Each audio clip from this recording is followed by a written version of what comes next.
by Justine Eyre. Chapter 1. "You've gone an alarming shade of russet in the face, Redmond." This observation from Mr. Culpepper, Pennyroyal Green's resident historian, ended a pronounced lull in conversation, which had begun when the door of the Pig and Thistle swung open, admitting a rush of damp air, a rustle of laughter, and 3 people. One of the people was Miles Redmond's sister, Violet. As Violet was invariably, emphatically Violet, she bore watching, particularly because the person best at goading Violet, his brother Jonathan Redmond, came in the door beside her. The third person was responsible for Miles' russet colour. Miles watched Cynthia Brightly, of all people Cynthia Brightly, pull at the fingers of her gloves until her hands were free of them, hang up her cloak on a peg near the door, and say something to Violet that caused his sister to tip back her head and laugh merry peals calculated to draw looks. Every head in the pub drifted helplessly toward the sound, the way flowers turn to the sun. Normally, Miles would have rolled his eyes. Instead, he watched, riveted, as Miss Brightly took a general look about the pub, at the table full of laughing Everseas, at Miss Marietta Endicott of Miss Marietta Endicott's Academy for Young Ladies, having supper with what appeared to be 2 concerned parents and 1 sullen young lady, at him.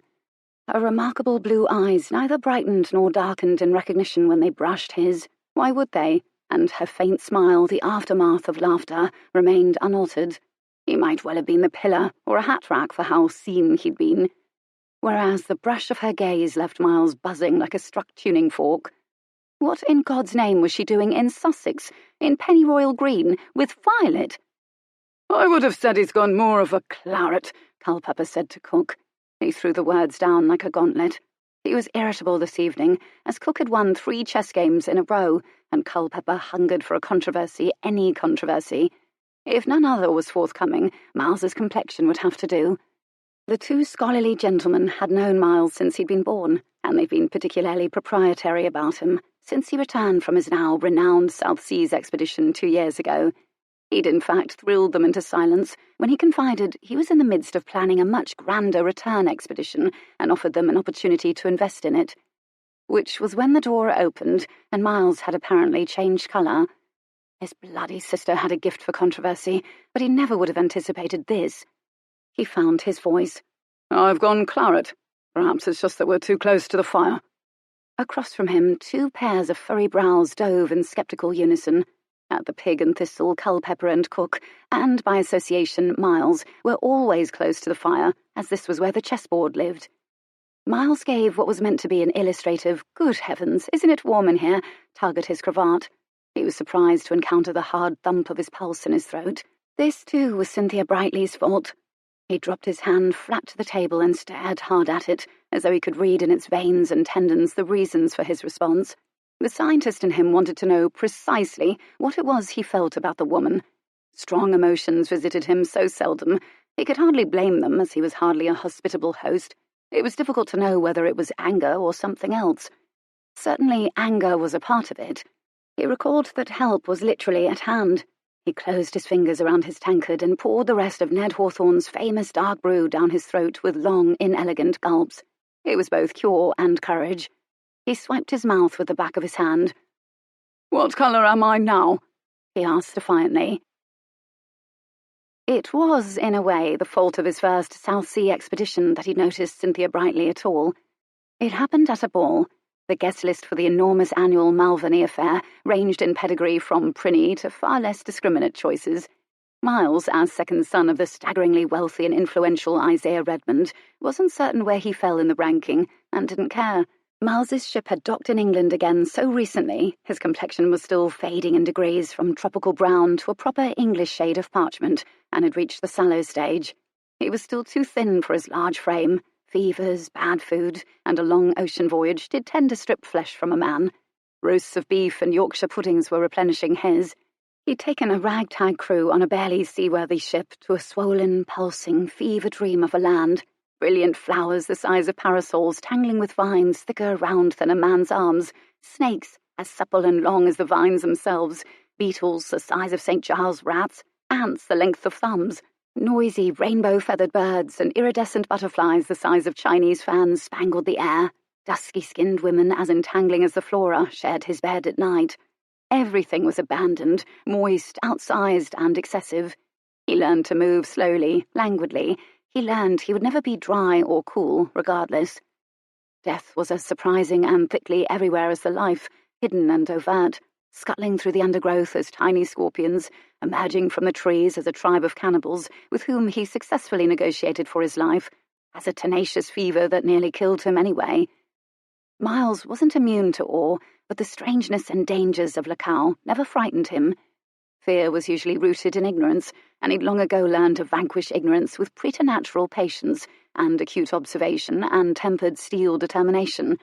And he recognized beauty, but he never exalted it. He understood the purpose of beauty in nature was to attract mates or prey, which, he'd decided dryly after more than 2 decades of observing his parents, his family and the Tor, was, in fact, its purpose in every society.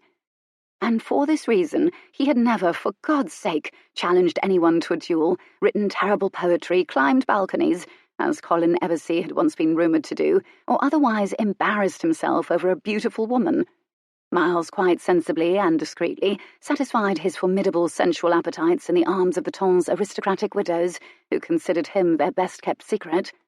He would return to England to write the first of what would become a series of books about his adventures. This book would eventually earn him great notoriety, first among scientific circles which rippled concentrically outward to encompass fashionable circles, until he was avidly sought for lectures and salons, and envied by men possessed of less fortitude, or who were leg-shackled by wives and broods of children. This bemused Miles. He simply couldn't see his voyage as courageous or mythical, when his nature gave him no choice in the matter. He was driven by a simple but quietly ferocious need to know things. Negotiating with cannibals for his life simply seemed a quite logical conclusion to the trajectory he'd been on since he was soundly thrashed for taking apart his father's gold watch when he was 7 years old. He'd had all the tiny, glittering pieces laid out before him, analysed and understood their relationship to one another, and was just about to reassemble it when he'd been caught. The thrashing did nothing at all to detract from the giddy triumph of finally understanding, at last, how the bloody thing worked. It was, however, a very important lesson. The quest for discovery was often a dangerous one. But all of this notoriety was a year away. For now, he was simply happy to be home again, among family, roasts of beef, low, uncluttered green landscapes, and discreet, randy aristocratic widows clothed in layers and layers of fabric that could be peeled or coaxed off. He was even happy to attend a ball, and he loathed balls. It just seemed a decidedly, blessedly English thing to do. But Lacau seemed to be relinquishing him only gradually, the way a dream dissolves into wakefulness. And suddenly, as Lord Albemarle stood at his elbow and pressed him for stories of warm-blooded women of easy virtue, it happened. The heat of the ballroom crush became tropical, the fluttering of silk fans in the hands of women became fronds and butterflies, the rustle of silk and muslin and coats became jungle foliage. His 2 worlds kaleidoscoped into one. Which was why he reflexively turned when a flash of iridescence caught his eye. His first thought was, Morpho retenor Helena, the extraordinary tropical butterfly with wings of shifting colours, blues, lavenders, greens. It proved to be a woman's skirt. The colour was blue, but by the light of the legion of overhead candles he saw purples and even greens shivering in its weave. A bracelet of pale stones winked around one wrist, a circlet banded her dark head. The chandelier struck little beams from that, too. She's altogether too shiny for a woman, he decided, and began to turn away, which was when she tipped her face up into the light. Everything stopped. The beat of his heart, the pump of his lungs, the march of time. Seconds later, thankfully, it all resumed, much more violently than previously. And then absurd notions Roman-candled in his mind. His palms ached to cradle her face. It was a kitten's face, broad and fair at the brow, stubborn at the chin. She had kitten's eyes, too, large and a bit tilted, and surely they weren't actually the azure of calm southern seas. Surely he, Miles Redmond, hadn't entertained such a florid thought. Her eyebrows were wicked, fine, slanted, very dark. Her hair was probably brown, but it was as though he'd never learned the word brown. Burnished, silk, copper, azure, delicate, angel, hallelujah. Suddenly, these were the only words he knew. He stared. She didn't notice, nor did anyone else, such was the crowded ballroom and Miles's lifelong ability, despite his considerable height, to be more scenery than scene when he chose. Moments later, this grave female disturbance to his peace of mind was swept by the gentle tide of her friends into the ballroom proper and lost to his gaze. So it wasn't just a mere poetically excessive expression after all. A woman could literally take one's breath away. Apart from the 4 intimate athletic rounds he'd gone 2 nights earlier with Lady Dovecote, who was at this moment signalling a subtle but unmistakable suggestion to him with her fan on his peripheral vision, no woman had ever before left him breathless. Miles ignored Lady Dovecote. He remained pointed toward where the woman had last been, like a compass needle quivering toward north. Who is the girl in blue? He took pains to sound a mere quarter turn past board. He directed this question to Lord Albemarle. Albemarle was foxed and garrulous and pleased to be able to enlighten Miles. Oh, that would be Miss Cynthia Brightly. She's a bit fast, so I've heard, and it's no doubt ungentlemanly of me to say it, but there you have it. The belle of the season, and it would be duller for lack of her, though there's Violet this year, thank God. And God save us, my apologies, Redmond. Please don't call me out over your sister. Miss Brightly has no fortune and no family, one hears, but she has everything else, as you can see, and it is quite fashionable to be in love with her. Ah, so this phenomenon had already been discovered. The scientist in Miles was displeased. Care for an introduction, Albemarle concluded. My sister can probably... But Miles had already vanished. He remembered that passage through the ballroom now. He'd no doubt been acquainted with most of the people he brushed past, but so focused was he on his objective that he was incapable of recognizing any of them. He smiled very slightly all the way through that silk and muslin jungle, as though his smile was a passport for Lantern, an apology for the fact that his elegant English manners were only now returning to him along with his English complexion in degrees.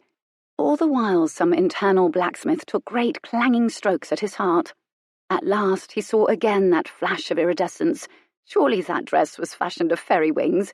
He was too enthralled to be appalled at his own metaphor. Perhaps one thought in geysers of clichés when one fell in love. His pace slowed. Was this extraordinary confluence of reactions love? It wasn't entirely pleasant, if so, he mused. But it was definitely interesting, and Miles appreciated interesting more than nearly anything else in the world. He was close enough now to see that her profile was designed to do dramatic things to hearts, stop them, steal them, break them.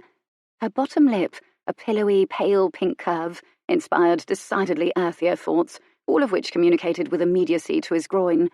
Her complexion was burnished in chandelier light and flushed from the heat. A few streamers of hair trailed from her coiffure.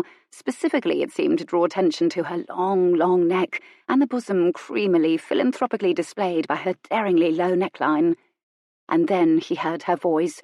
He would never forget that first sound of it, lilting, feminine, surprisingly mature and confident. She'd lowered it. The woman she stood near, a Miss Liza Stanshaw, Miles thought, had looped a familiar hand through her arm and leaned her head into Cynthia Brightly's, the better to hear secrets. Unfortunately, he had remarkably good hearing. Lord Finlay has £30,000 a year and golden hair, but his mamma is a harridan. Still such a small price to pay for £30,000, don't you think, Liza? He's a bit dissolute, but quite a lively dancer. He's claimed 2 of mine already, waltzes. The Earl of Borland has a wen, but it's something a girl can overlook given the title and the money and the various castles, don't you think? And Mr. Lyon Redmond is exceptionally handsome and wealthy, isn't he? The Redmond fortune puts that of Croesus to shame, or so I've heard. I've heard he's eyes only for Miss Olivia Eversey, quite moony over her, in fact, but the families are about as cosy as the Montagues and Capulets, and I'm certain their papas will never allow a match, so let's do put 'em on the list. I shall want an introduction. Miss Olivia Eversey will be no match for you, Cynthia, her friend maintained stoutly. We shall get you that introduction. There's Mr. Miles Redmond here tonight, the second Redmond son. He's eligible too. Will you want an introduction? Mr. Miles Redmond, Miles Redmond. Oh, the towering dark chap with the spectacles, she sounded aghast. He does what not with insects, does he not? Lord, Liza, are you mad? Cynthia Brightly gave her friend a playful rap on the arm with her fan. Why should I settle for a doer's second son when I could have an actual heir, or an earl? They giggled, a sound as musical and icy as the spring thaw. Miles backed away smoothly, unnoticed. 1 step, 2 steps, 3 steps, until he bumped gently against a short pillar supporting a Grecian-style sculpture. Hercules, he noted, doing something heroic with or to a lion. For a moment, he unconsciously mimicked the statue's absolute stillness. The shock when it arrived was unnatural and nasty, as though a butterfly had landed on his wrist only to sink fangs into it. It gave way moments later to a distant sort of amusement. He'd been a simpleton about women, really. Somehow he'd never dreamed such a coldly mercantile heart could beat inside so delicate a breast. He was impressed and unnerved and fascinated, and, in a peculiar way, grateful. From that moment on, he saw every woman anew, sought evidence in their eyes of the tick of their minds, danced with them as if holding little grenades. They all became much more interesting for what he suspected they didn't say to him than for what they did say. Only later would he realise that the tectonic plates of his pride had shifted that day. The rumble in his character was low and deep, but he was permanently changed. Miles Redmond did not like being dismissed. Last year, if anyone had told Cynthia Brightly she would actually be grateful to spend part of a Saturday evening in the country in a drinking establishment named for a farm animal and a weed, she would have laughed hard enough to snap her stays. At the very least, she would give the person in question a gentle pat and suggest they might like to make the cup of ratafia in their hand their last one for the evening. Because last year, all of her evenings had involved an excess of everything, ratafia included. She'd always had more luck than her fair share of luck. And luck this time had appeared in the unlikely friendship of Violet Redmond. Beautiful, charming, restless, and surprisingly unsentimental, Violet possessed a gift for creating mayhem at unpredictable intervals, a gift Cynthia rather admired, as she herself was no stranger to mischief. Violet had once threatened to cast herself into a well over a disagreement with a suitor, and she'd gotten one leg over the edge before she was pulled back by the elbows. She'd allegedly once challenged a gentleman to a duel. The great majority of the time her manners were exquisite, and though she'd made it clear that she hadn't yet met the man she could conceive of marrying, it didn't prevent her from encouraging London bloods to jockey for her attention. So when the rest of the ton had dropped Cynthia with teeth-jarring finality, unsurprisingly, Violet had invited her to her family's home in Sussex for a fortnight's house party. Cynthia was certain the invitation represented 2 parts friendship and 2 parts mischief, but she was in no position to care and had every intention of making the most of it. Her instinct for gaiety instantly located the table in the pub containing Everseas. 2 dazzlingly handsome men, one of them Colin, infamous and newly-wed, so newly the broadsheets were still agog about it, the other, judging from the way he was listing a bit in his seat, well into his cups. A sleek, black-haired woman, Colin Everseas' wife, smiled at a slim girl who paused by the Everseas' empty plates and tankards and gathered them up in that deft, many-armed way barmaids seemed to possess. The girl conspicuously did not smile in return. And then Cynthia watched the girl slip behind the bar, where an older man gave her braid a tweak and handed her a broom once her hands were empty again. He earned a smile, and his smile was the same size and shape and brightness as hers. Father and daughter. Cynthia turned her head away, suddenly feeling immersed in families. It was like a language she'd never learned, for she had no family at all. "The Hawthorns," Violet told her, seeing the direction of her gaze. "Ned and his daughter Polly. The Hawthorn family has owned the Pig and Thistle for nigh on centuries now." She pretended she hadn't seen the Everseas, and ignored the ironic hand lifted in greeting by Colin and slapped down by his brother. Violet steered Cynthia away from the implied delights of Everseas to a much less promising table. At this sat 3 men, 2 older men, between them a chessboard with black and ivory pieces neatly rowed, and a younger man, large, dark, dour, bespectacled. Ah, yes, of course, Violet's older brother, Mr. Miles Redmond. He's something to do with insects, Cynthia recalled vaguely. Miles watched his sister inexorably approach with Miss Brightly and was motionless again. He'd never seen Cynthia again after that night, and naturally had never said a thing about what he overheard. But that season she was ever a feature of gleeful tongue gossip, always in the ceaseless ambient conversation in clubs and salons. He heard of reckless pre-dawn phaeton races, the triumphant winner earning all of Miss Brightly's waltzes at Lady Merchiston's seasonal do, about the volumes of terrible poetry written on the subject of her complexion and her eyes. And oh, the wagers, whimsical and desperate and inflammatory wagers that allegedly caused men to come to blows, recorded in the betting books at White's concerning who would finally win her hand. In short, many, many men had foundered on the iceberg of Miss Cynthia Brightly's heart, and she encouraged all of it, or so it was whispered, half in censure, half in awe. He'd been drinking at White's the day he'd learned of her engagement to the Earl of Courtland's enormously wealthy heir, nearly 2 years ago now, and though the news had nothing at all to do with him, it had knelled peculiarly. He'd gone still, puzzled and heavy. And then, ever the gentleman, ever quick to do the right and gracious thing, Miles had joined everyone in drinking to Courtland's good fortune. He'd continued drinking all night long, in an attempt to fill that peculiar resounding emptiness, but ever pragmatic, had given up before they needed to carry him out of White's. Violet and Miss Brightly were upon them now. He saw his sister drop a familiar hand on Miss Brightly's wrist. He stared at Violet's hand. He still couldn't seem to resume thinking clearly, and normally thoughts poured through him the way his blood did, ceaselessly. Though it seemed he could stand, his breeding was tugging him to his feet. They all stood, he and Mr. Cook and Mr. Culpepper. He didn't yet look directly at Miss Brightly. He did manage to send a speaking look at his intractable sister. "I can't lie to you when you look at me like that, Miles," Violet had once complained. "It's like looking at my own conscience." He'd laughed. He had a good laugh, and his siblings liked to make him do it.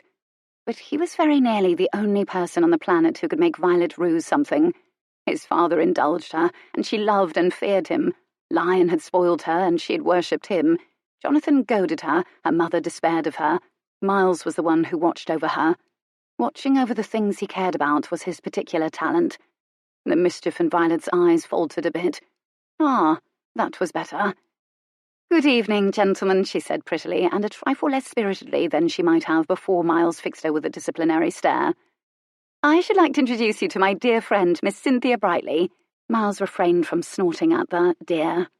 The admiration on the faces of the two old Chesfoes was unabashed and touching. They were fond of Violet. They'd known her since she was a baby and loved hearing of her exploits, but Miss Brightly was new. They gazed at her with wordless delight for a moment, before offering a pair of courtly bows and polite greetings to both young ladies. Miles thought dryly, "Beauty confers a sort of royalty. It commands reflexive obeisance. It inspires awe and resentment and obsequiousness all at once. Everyone wants a role at its court, regardless of how we feel about its bearer. But she isn't a true beauty," he told himself. Her eyes were too large, her lips too full, her face not an oval. Unfortunately, analysis failed to vanquish whatever was happening to his body. Because it was required of him, he too finally bowed over Miss Brightly's hand. When he was upright again, it struck him again how odd it was that he didn't so much see as feel her, like a brush against the short hairs at the back of his neck, like a hot breath in his ear, as a low hum in his solar plexus, as a knot in his throat. His skin felt singed. They regarded each other. She betrayed almost no recognition, but he felt it, almost as though it spun from her to wind him in a cocoon, that indefinable thing known as charm. He understood at once he was the deliberate object of it. He was a man, but he was hardly a fool. If Cynthia Brightly was in Sussex, in Pennyroyal Green, in the country, without a husband or a fiancé, something untimely must have happened in London. His realization must have done something cynical to his eyes, for something uncertain subtly shadowed hers. He reminded himself that he genuinely did not like her. The realization restored his breathing and senses to something resembling normal. And he was a Redmond, after all. His manners were as fine as cognac, as instinctive as breathing. He would say something innocuous and polite now. "I must leave," he said, and turned and did just that. 4 mouths dropped into O's behind him. Miles was just as surprised as everyone else. He felt a peculiar sense of vertigo, as though he'd given a push on a pendulum, and it had swung instead right at him and knocked him flat. But he never paused as he deliberately wended his way through the drinkers and diners at the Pig and Thistle. He passed his youngest brother, Jonathan, who had lingered near the bar. Jonathan had said something to Polly Hawthorne to make her giggle, which was a good sound, as Polly Hawthorne, like nearly every woman in Pennyroyal Green between the ages of 17 and 80, had been in love with Colin Eversey and was taking the matter of his marriage rather personally. She was at an age where everything was taken rather personally. She'd taken to sending dark, wounded looks at Colin Eversey's wife, Miles had noticed. Apparently, Polly wasn't pulling Jonathan's ale fast enough to suit him, because he was patting the bar with an impatient hand. And then he turned, and something he saw in Miles's face made him raise his brows comically high in a question. "Why?" Miles asked, with a curt gesture of his chin at Miss Brightly as he took his greatcoat from the peg near the door. He hesitated when he saw her cape hanging there. It was an ordinary cape. Grey wool, clearly not new, but it seemed imbued with a peculiar charisma. He stared at it. He frowned darkly. Jonathan, being a man, understood the gist of Miles's question. He accepted his ale from Polly and rose it to her in thanks, then took a long, noisy draught before answering Miles's. He lowered his voice to do it. Can't say for certain why she's here. Violet don't know either, and I escorted the two of them here from London, but I heard there was a duel. 'Twas kept very quiet, as it was the Earl of Courtland's heir she was engaged to, after all. All I know is the engagement was broken, and she seems untouchable in London. Everyone's dropped her, but no one seems to know quite why, and I reckon it's ungentlemanly to discuss it. I certainly haven't asked. I like her. She's lively enough company," he added carelessly. "I warrant Violet lured her here to cause mischief, and to have a go at the rich eligible bloods at the party. Have a care, old man. Miss Brightly's come for you," he said, cheerfully ghoulish. Jonathan mimed a fishhook with his forefinger, inserted it in his mouth, tugged it up, and bugged his eyes out. And at this, Miles flung the pub door open, let it swing shut to the sound of his brother's laughter, and plunged into the familiar, rolling, soft arc of the Sussex Downs. He was suddenly nostalgic for the somehow more comfortable dangers of a Brazilian jungle. Chapter 2. When he reached home, Miles handed his hat and walking stick to one of his mother's expensively liveried footmen, and as he stood there over the chessboard-patterned marble, he paused to imagine something, all of the moods and circumstances under which his ancestors must have come through that door, foxed from a night at the Pig and Thistle, giddy or guilty from an assignation, triumphant from battle, perhaps grieving after a funeral held at the town's little church, or newly married and filled with lust or trepidation. One ancestor had allegedly come home and put a pistol to his head. This occurred to him because, for the first time in his life, he had no idea what he was feeling. Mysteries were his lifeblood and nearly an affront. He routinely, quietly, ruthlessly, methodically unravelled them. But he'd never before been a mystery to himself. He eyed the stairs. He could swiftly take them, instruct his valet to pack a light trunk, and then bolt for London, where he kept rooms, before the rest of the house-guests arrived in the morning. He took 2 swift, decisive steps toward the stairs, when the prospect of the imminent arrival of Lady Middlebow slowed him. Lush and brunette, married and bored, discreetly enough connected to learn of his repertoire of skills and the formidable appetite with which he applied them, sophisticated enough to signal her intent to him all but wordlessly at a recent ball, clever enough to secure an invitation to this house party from his mother. The very promise of her held him motionless for an instant. She was precisely the sort of woman he enjoyed. He hesitated, and his hand slowly, involuntarily curled, as if in anticipation of wrapping it around Lady Middlebow's soft white thigh. This reverie proved to be a grave mistake. It gave his mother, Fanchette Redmond, an opportunity to sweep into the foyer and intercept him with this horrifying bit of news. "Your father would like to have a conversation with you, Miles, dear." He froze. The reverie popped like a soap bubble. His mother put up her cheek for his kiss, and her son unfroze long enough to dutifully plant one on her soft, lilac-scented cheek. And then Fanchette Redmond surprised Miles by kissing him on both cheeks, as though apologizing for the fact that he would have to speak to his father. Because Miles baffled his father. Whereas many bored, wealthy young men dabbled in the natural sciences, to his father's utter bemusement, Miles had set out to become an entomologist. "Insects and what not," is how Isaiah Redmond referred to his life's work. And Miles knew full well that if he hadn't gone on a long journey involving dangers, privations, fevers, people who allegedly ate other people, and affectionate women who wore nothing for clothing above their waists all day, his father would have thought him less of a man than he ought to be. And before Lion disappeared, this hadn't mattered in the least. His father had steadfastly refused to present the idea of funding Miles's next, grander expedition to his formidable investment group, the Mercury Club, for this very reason. But Miles had never once failed to accomplish something he'd set out to do. He'd begun shamelessly rooting out every possible funding source, even resorting to enchanting old Culpepper and Cook with the idea. Still, it was all taking rather longer than he preferred, and desperation, just a hint, encroached. "He'll be up to greet you in the library in a moment," his mother added. Leaving him to wait was very like Isaiah Redmond, too. "One other thing, dear. As you know, we've a number of guests arriving, but your father and I have been called away to deal with some business on my side of the family, and I fear we must leave first thing in the morning. It involves a will, you see, and money and property, and your father absolutely insists upon seeing to it straight away, as you can imagine. I've arranged the seating and the meals and the entertainments and the like. You need only ensure the guests enjoy themselves until we return." Miles was speechless. Why did he suddenly feel as though it would be infinitely preferable to be the guest of hungry cannibals than host of this house party? He had nothing at all against people, per se. He had beautiful manners and a command of every kind of conversation. "Of course, Mother," he said calmly. Fooling his mother not at all. She gave him a pat, not doubtful at all that he would do his duty, unlike, in the end, Lion, who had allegedly been brought low by love and subsequently vanished. While Miles awaited his father in his father's study, Cynthia and Jonathan and Violet returned from the Pig and Thistle. Cynthia now stood in the centre of the room she'd been assigned, taking the measure of it. It had been so passionately cleaned and polished that every piece of furniture, the walnut dressing table and matching mirror above it, the wardrobe where Violet's obliging Abigail had tenderly hung Cynthia's gowns, the tall posts of a bed that could fit 3 of her across and 6 of her down, seemed to have its own halo. But no carved acorns or vines decorated the hearth, no friezes enhanced the walls. The legs of the dressing table and bed and chair were unturned rectangles. The carpet possessed no discernible pedigree. Quite a contrast to the furniture she'd seen downstairs. Gilded, delicate, haughty refugees from the French Revolution, no doubt purchased cheaply from fleeing aristocrats by an opportunistic Redmond. Was there any other kind? At some point during the last century.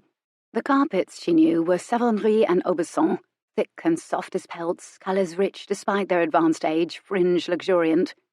In other words, Mrs. Isaiah Redmond was making an eloquent point by assigning Miss Brightly this room.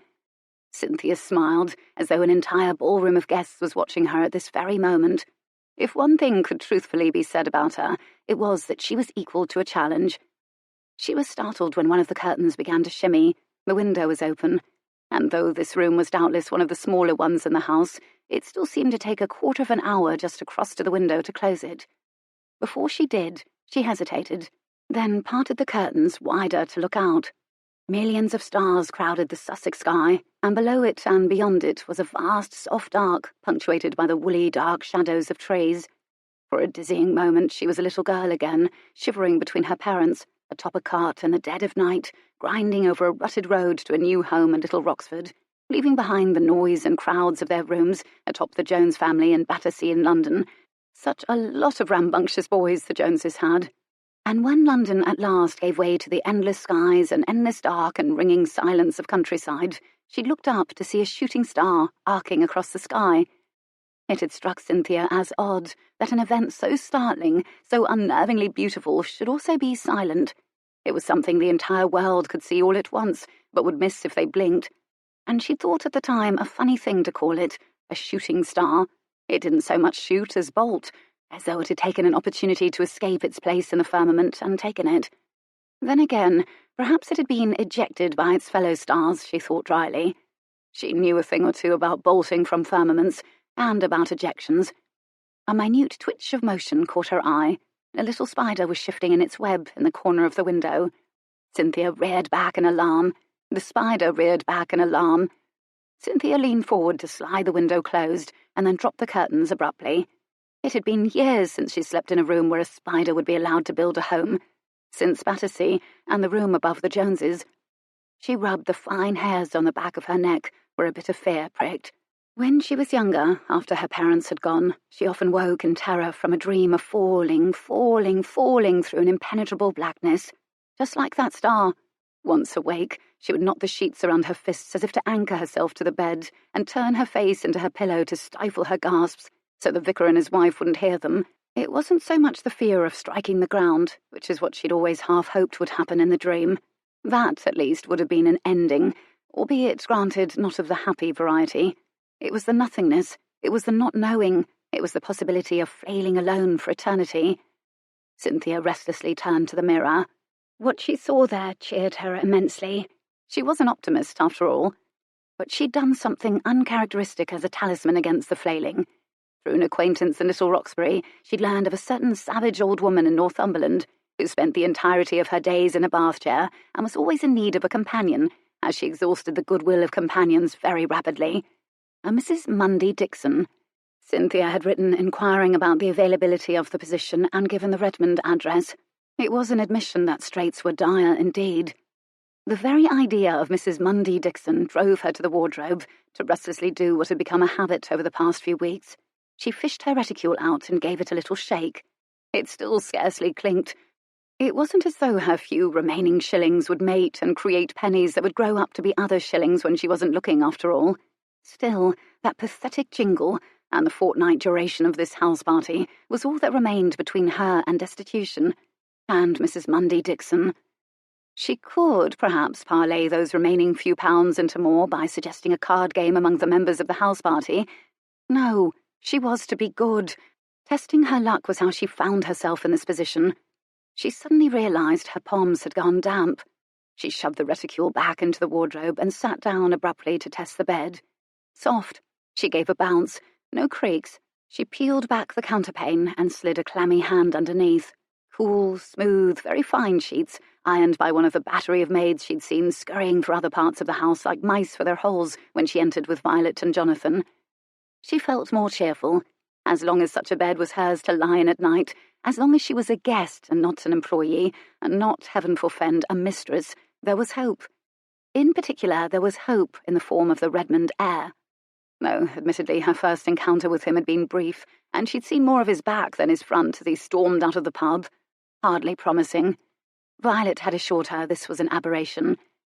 Good heavens, I must apologise for my brother, though I believe it would be the first time I have ever apologised for Miles. His manners are usually so beautiful, Cynthia. Cynthia had shrugged lightly and silently regretted deeply he was not an Eversey, which would have been delightful, or the dashing, proud, centre of everything oldest Redmond, Lion, who had done the extraordinary and disappeared a year ago, allegedly out of thwarted love for the most inappropriate woman possible, leaving dour Miles as the heir. He felt unwell, the older gentleman called Mr. Cook had volunteered, stoutly defending Miles. He'd gone a claret shade in the face. His eyes slid sideways to his friend. Russet, Mr. Culpepper said quietly. Something had glinted in Miles Redmond's dark eyes as he stood over Cynthia. It wasn't just admiration. This she invariably saw in the faces of men, and she most definitely saw it in his. It was something she couldn't quite identify. Her hand had almost seemed to hum as she took it away from him. She reflected again upon Miles Redmond's big, dark, retreating form, threw herself back on that comfortable bed and beamed up at the ceiling. She would have rooms in the family quarters one day, she was certain of it.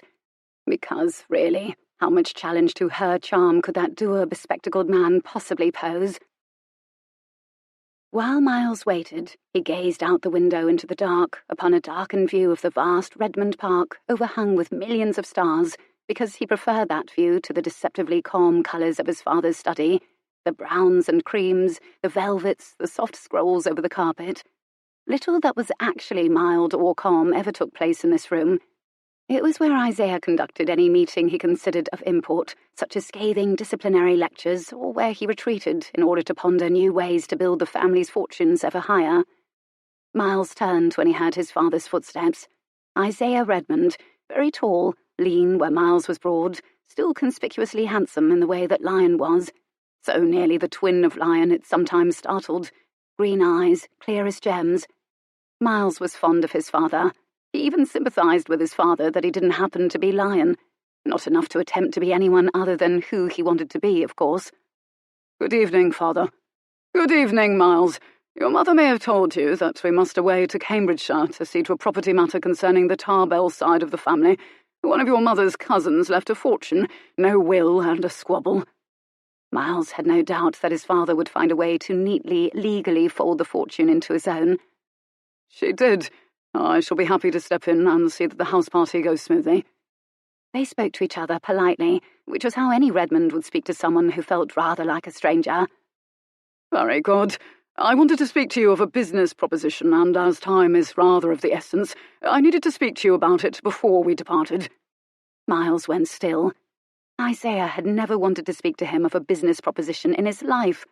And the last proposition Miles had brought to his father, the financing of his extraordinarily expensive second journey to the South Seas, had been met by incredulity and cold dismissal. Very well, sir, Miles said cautiously. Isaiah strolled over to his polished walnut table, gestured a question with one hand to the brandy decanter. 2 crystal glasses so clean they were nearly invisible flanked it. Miles gave his head a shake. "Have you given any thought to marriage?"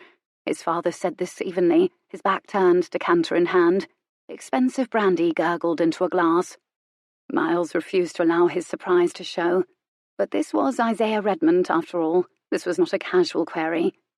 "A thought or two," Miles said dryly. "A man does when he reaches my age." Nearly 30.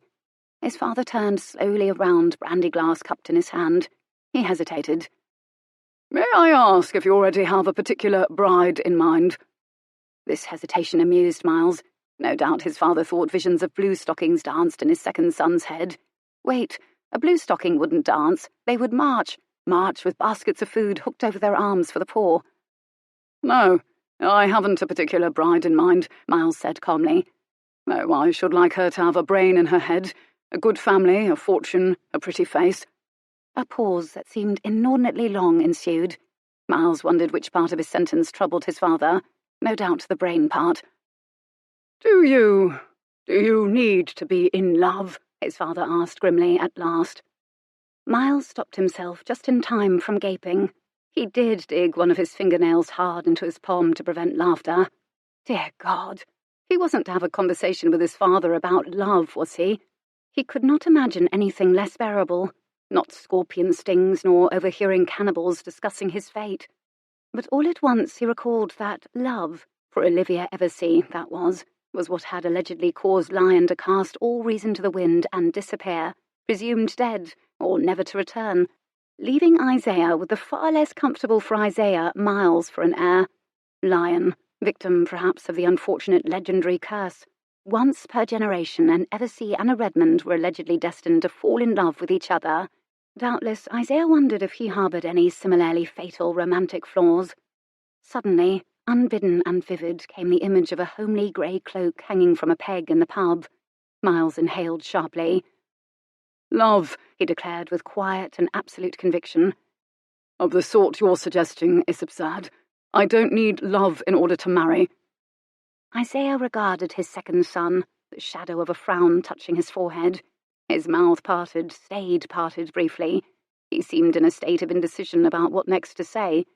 But then he nodded crisply and said, "Very good," as though this were a meeting of the Mercury Club and the two of them had just put the notion of love to the vote. "May I ask if you have anyone in particular in mind, sir?" Because now Miles was curious, and knowing his father, Isaiah most certainly did. "Georgina Mosgate. Lady Rutland is a lovely girl, and she has been invited to the party."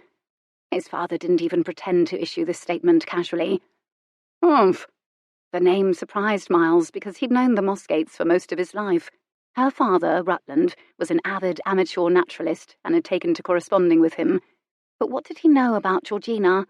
As a child, she'd worn a long braid.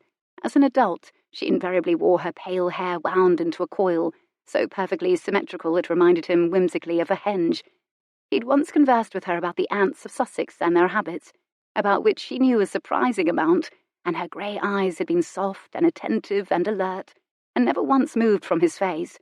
She had a quiet but not retiring way about her, and her bosom, Miles never failed to take note of a bosom, was remarkable. He approved of the way she'd turned into a woman. He'd danced with her more than a few times over the years. She intrigued him not at all. This struck him suddenly as a very peaceful and desirable quality in a wife. "And as you know, I've wanted Rutland as a member of the Mercury Club for years now." It took Miles less than a tick of the clock to know precisely where this conversation was heading. The neatness of the solution was exhilarating, brilliant, cynical, and utterly typical of his father. In short, he and his father would both get what they wanted most. His heart thumped. He revealed nothing. He simply waited for his father to spell it out. Isaiah wasted no time. "If you and Georgina were to wed, Rutland will at last consent to become a member of the Mercury Club, and with Rutland's support and extraordinary resources, I'm convinced it will be a simple and swift enough thing to persuade the group to finance your voyage to—" He frowned faintly. "Lacau, father," Miles said calmly. By now, most people in England knew the name of the place he'd written about so extensively. Not his bloody father, however. Yes, Lacau. His father never asked about the place. Isaiah had always been more comfortable with what to him were the infinitely more compatible and practical sensibilities of Lion, who had the making of money in his blood. There was money in writing and talking about Lacau, and Miles had become modestly independently wealthy as a result of it. But the making of money had been rather inadvertent and serendipitous, and beside the point. He stayed silent. "You're amenable to the match, then," Isaiah said finally. "I'm amenable." He saw no reason to object. "Very good," his father said crisply again. "Georgina will be in attendance this fortnight at the invitation of your mother, and was expected to arrive this evening. Your mother has arranged various entertainments for the fortnight, dinners for the neighbours, and dancing and so forth. So dance with the girl, talk with her, make yourself agreeable by—" "Oh, for God's sake." "You may be relieved to learn you needn't tell me how to make myself agreeable to a woman, father," he interjected dryly. Or any woman, he didn't add. But anticipation twinged when he considered making himself agreeable to Lady Middlebow. Georgina was a bit of a complication, but Lady Middlebow's stay would be brief, and she wanted only one thing from him, which should be a simple enough thing to arrange. His father gave a short, placating laugh. "Yes, of course. Forgive me, Miles. It's simply that your mother and I are invested in ensuring that our children are well and appropriately matched in a way that does credit to the family. We cannot countenance matches of any other kind." The faintest whiff of a warning was contained therein. The warning was unnecessary. Miles could not imagine an instance in which he would be tempted to make an inappropriate match. Marriage was perhaps the most important business arrangement a man would ever make. He knew by do credit to the family, Isaiah meant increase the family fortunes and expand its already outrageous range of influence, and Miles had no real philosophical objection to this either. "I understand your concern, sir," he said gravely. "And a match with Lady Georgina would be expeditious for all of us, and I hope for Lady Georgina as well. I'm certain we shall manage to suit." Isaiah went curiously quiet for another moment. At last he nodded. "Speaking of concerns, Miles," his father continued dryly, "I have another of them. Your sister has made the acquaintance of a certain Miss Cynthia Brightly. She has invited said Miss Brightly to our home for a fortnight's stay." It was as though his father had uncorked a bottle containing a genie. Those two words uttered side by side in his voice, Cynthia and Brightly, brought her so suddenly and vividly into the room that the muscles banding Miles's stomach tightened in response. He couldn't breathe to speak. "Yes," he at last managed calmly enough. His father hesitated. "Word has reached me about Miss Brightly." "What sort of word?" His father produced a humourless smile. "Does it matter?" No, Miles supposed it did not. Word reaching one about a young lady was often sufficient warning that the young lady in question was far too interesting. For instance, word often reached one about the Everseys, though word had rather reached a crescendo with the recent events surrounding Colin Eversey, and the broadsheets had been rather quieter on the topic of them since then. With the Everseys, however, it was always simply a matter of time. One did not find Redmonds in the broadsheets. Good and scrupulous breeding, and the judgment his father described, and money for bribing all manner of officials, took care of that. "And Miss Brightly is—" Miles invited his father to complete the sentence with a list of objections. He was suddenly rabidly curious to hear what his father might know of her, and why she was here. Isaiah Redmond did have a way of knowing things. "This is all I know, so far. She's far too pretty and charming for someone with no money and no family, very likely ambitious beyond her right to be, surrounded by a cloud of rumour that cannot be substantiated, though I have certainly tried, and in light of this, not at all a suitable companion for Violet or for any of the Redmonds." And thus was the only woman who had ever stopped Miles's breathing summarised and dismissed by his father. Of course, he knew that his father wasn't at all wrong about Miss Brightly. "I imagine Violet wishes to be controversial, and has befriended Miss Brightly for this reason," his father continued, sounding weary and rote as he said this. Violet generally endeavoured to be controversial, and managed both to charm and alarm in the process. "What do you know of Miss Cynthia Brightly, Miles?" "I know she makes my thoughts explode into poetry, the way butterflies burst from cocoons. And see, it's already happening. And if we keep discussing her, I'm liable to begin speaking in the sort of metaphors that will embarrass both of us. And have I mentioned that the curve of her bottom lip is perhaps the most carnal thing I have ever in my life? I think perhaps an engagement was broken." He made Cynthia Brightly's engagement sound like an Anne toppled by reckless horseplay. "I find it impolitic to speculate." He didn't mention that he'd seen her once that evening already. He knew his father would approve of the use of the word impolitic. Redmonds lived to avoid being impolitic. "Doubtless your sister knows what happened," his father said. "Doubtless." Though, according to Jonathan, Violet did not. "Regardless, I mention this because, given her choice of guests, I think Violet bears watching during this fortnight. If we must extend our hospitality to Miss Brightly, we shall, but only for the fortnight of this party, not beyond. An undue warmth is probably not necessary," he added dryly. Irritation plucked at Miles again. Violet always bore watching, in large part because of the way she'd been indulged by her father. "Your mother has invited Lady Windermere for a stay," Isaiah continued. "And Lord and Lady Middlebow, as you know, will also arrive, though I believe his wife will precede him. I'm expecting Millthorpe, who will be disappointed to find me gone, no doubt, and Mr. Goodkind, who wishes to enlist me in a financial partnership. Nevertheless, I do think your sister bears watching. Leave your concerns in my hands, Father." It was a list of people he knew well. "Thank you, Miles," Isaiah said calmly. "I know everything will be well with you in charge. With luck, we'll return inside a fortnight and enjoy the final evening of the party." And Miles almost felt the transfer of responsibility physically. There was a silence. "How goes the scientific studies?" A surprising question from his father, and not an earnest one. He was about to take a sip of the brandy. "Very well. There is talk of putting me forward as President of the Royal Society when Sir Joseph Banks retires." His father's brandy glass froze halfway up to his mouth. Isaiah Redmond spoke the language of status. He knew Sir Joseph Banks. Everyone did. Friend of the king, famed naturalist and adventurer, a learned, respected, influential man. It was precisely a measure of the respect in which Miles was now held that the notion of his stepping into Sir Banks's shoes had even been discussed among his colleagues. Miles learned long ago not to care what his father thought of him, as there was little he could do about it. But the reaction was, nevertheless, gratifying. "Very good," Isaiah said finally, calmly. Miles simply nodded shortly. "Good luck with the house party, Miles, and with Georgina."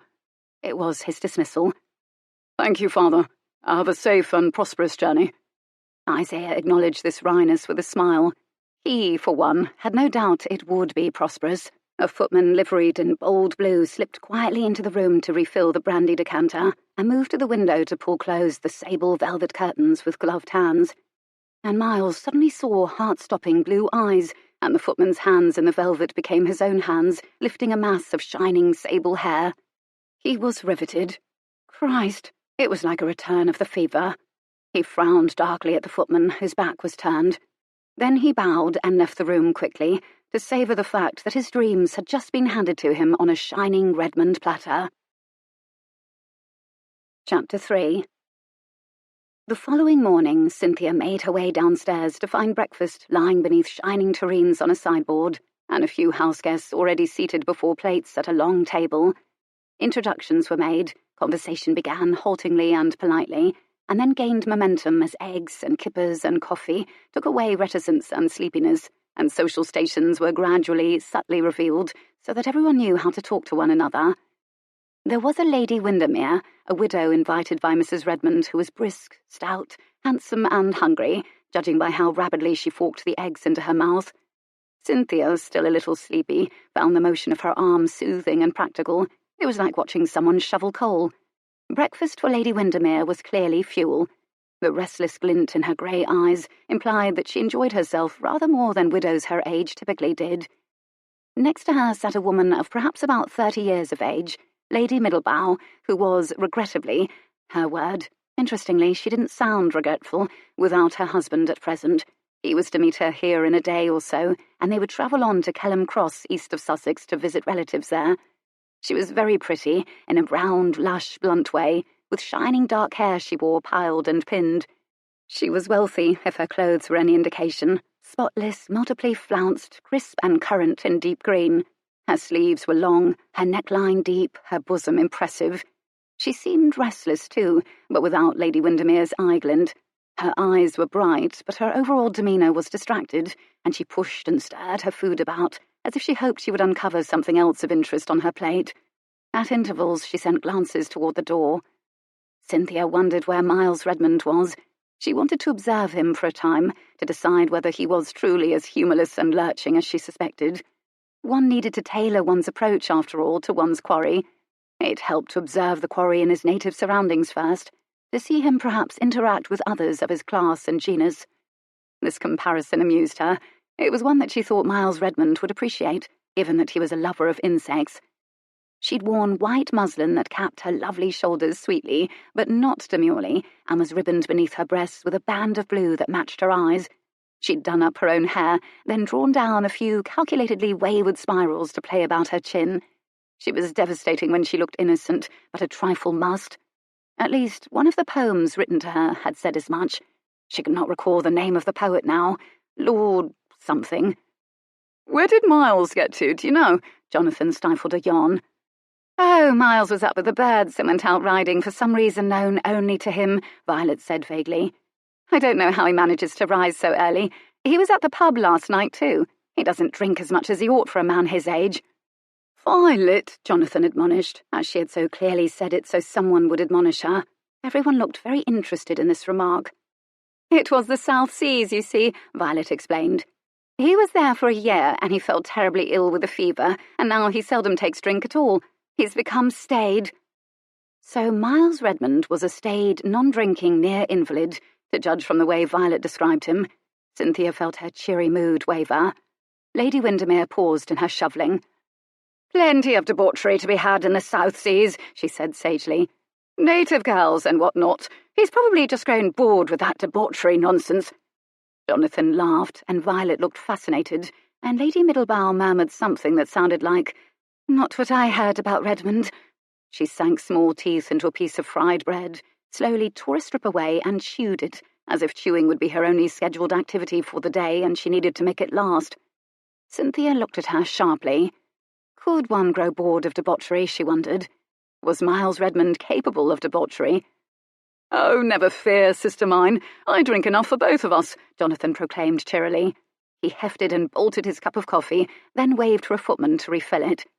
Cynthia liked Jonathan, but he was not an heir, was too young yet to consider marriage, though he was probably her age, and was clearly thoroughly enjoying being young too much to be leg-shackled. A bit of a pup all the way round, she had decided. Though, in his dark way, he promised to be every bit as handsome as the wayward brother, Lion Redmond. Just then a young woman appeared in the doorway and paused diffidently. Lady Middlebow glanced up quickly, then glanced away and tapped long fingers against her teacup, like a flautist playing a jaunty tune. Lady Middlebow seemed to be expecting someone, and was continually disappointed. Her husband. "Georgina!" Violet sprang up out of politeness. "Goodness, when did you arrive? Everyone, allow me to introduce Georgina Mosgate, Lady Rutland. Please do have some breakfast before Jonathan eats 2 pigs' worth of bacon." Everyone, uncertain what to do, began to stand in order to deliver curtsies and bows. "Oh, goodness, please don't get up," Lady Georgina said, sounding flustered to have made something of an entrance. "I arrived very late last night, and everyone, bar the footman, seemed asleep. It's a lovely day, isn't it? My room is quite beautiful. I've a view of the lake, quite blue, the lake, as is the sky today, isn't it?" She was nervous. She was babbling, as well she ought. Several females were studying her with curiosity, not all of it benign. Lady Georgina was a woman, not a girl. Her figure swelling out of her pale striped muslin walking dress made this very clear, but she had the open, innocent face of someone who'd never wanted for much or been deliberately hurt, and so found the world altogether peaceful and pleasant, and could not imagine it otherwise. There was a serenity about her, that smooth brow, clear grey eyes, eyelashes and eyebrows only a shade darker than her complexion, that Cynthia wanted to rumple. She recognised the impulse as uncharitable, and forgave herself, as it was also probably natural. Unbroken surfaces must invariably be broken. The spoon eventually dipped into the pudding, the sheet of new-fallen snow trod upon eventually, and satisfaction could be had in all of that. Lady Georgina probably was a lovely person, and not remotely interesting. Our families have been close for low on a decade now, Violet provided this explanation for Lady Georgina, after everyone else at the table had been introduced and explained to Lady Georgina. Dear friend of my mother's, for both Lady Windermere and Lady Middlebow. Dear friend from London, for Cynthia. Jonathan apparently required no explanation. He rose and bowed anyhow. Cynthia waited a trifle tensely for recognition to light Lady Georgina's eyes when the new arrival heard her name. Perhaps her eyelashes and eyebrows and forehead were so very pale that subtleties of expression could not be seen from the distance of a few yards and the width of the kitchen table. Emotions that typically writ themselves large on features via a dropped jaw, perhaps, or bulging eyes, ought to be visible, however, and Cynthia comforted herself with the possibility that Lady Georgina hadn't yet had a London season, or a well-connected gossiping relative or neighbour to inform her all about Cynthia Brightly. A chair was slid out for Georgina by a footman, and she joined the table. That's nearly all of us, then, but for the gents. Argosy ought to be here by noon. Sent word from the inn in Monkton. Millthorpe is even now stabling his horse. He'll be disappointed to find father gone, that's for sure, Jonathan said with perverse relish. We've planned a salon for everyone to greet each other this afternoon, Violet said sweetly.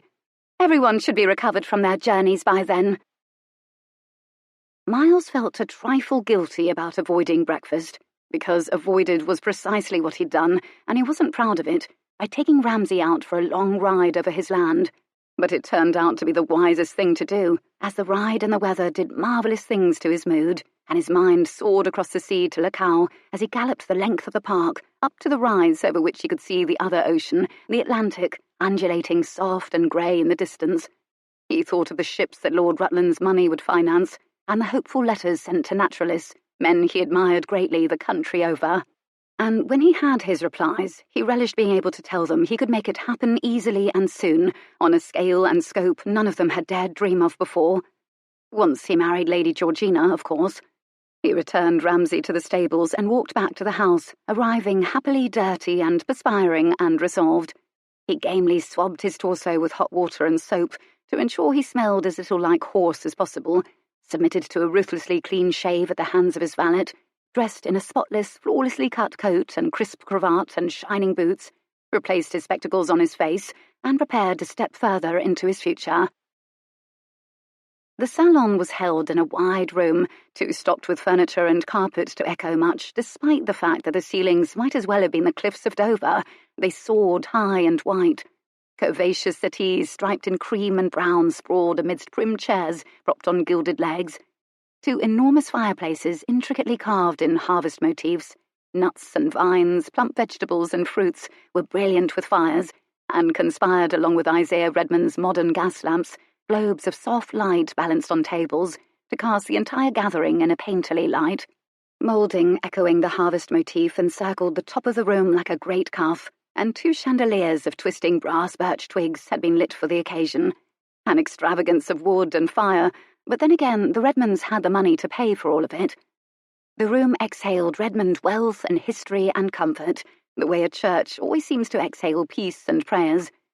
But it was also the room, Miles recalled, where he and Lion had played at soldiers, by ducking behind the settees and aiming fireplace poker muskets at each other, and where they had pretended that the vast spreading carpet, scrolled in interlocking roads of cream and brown and oxblood, was instead a great sea of boiling lava.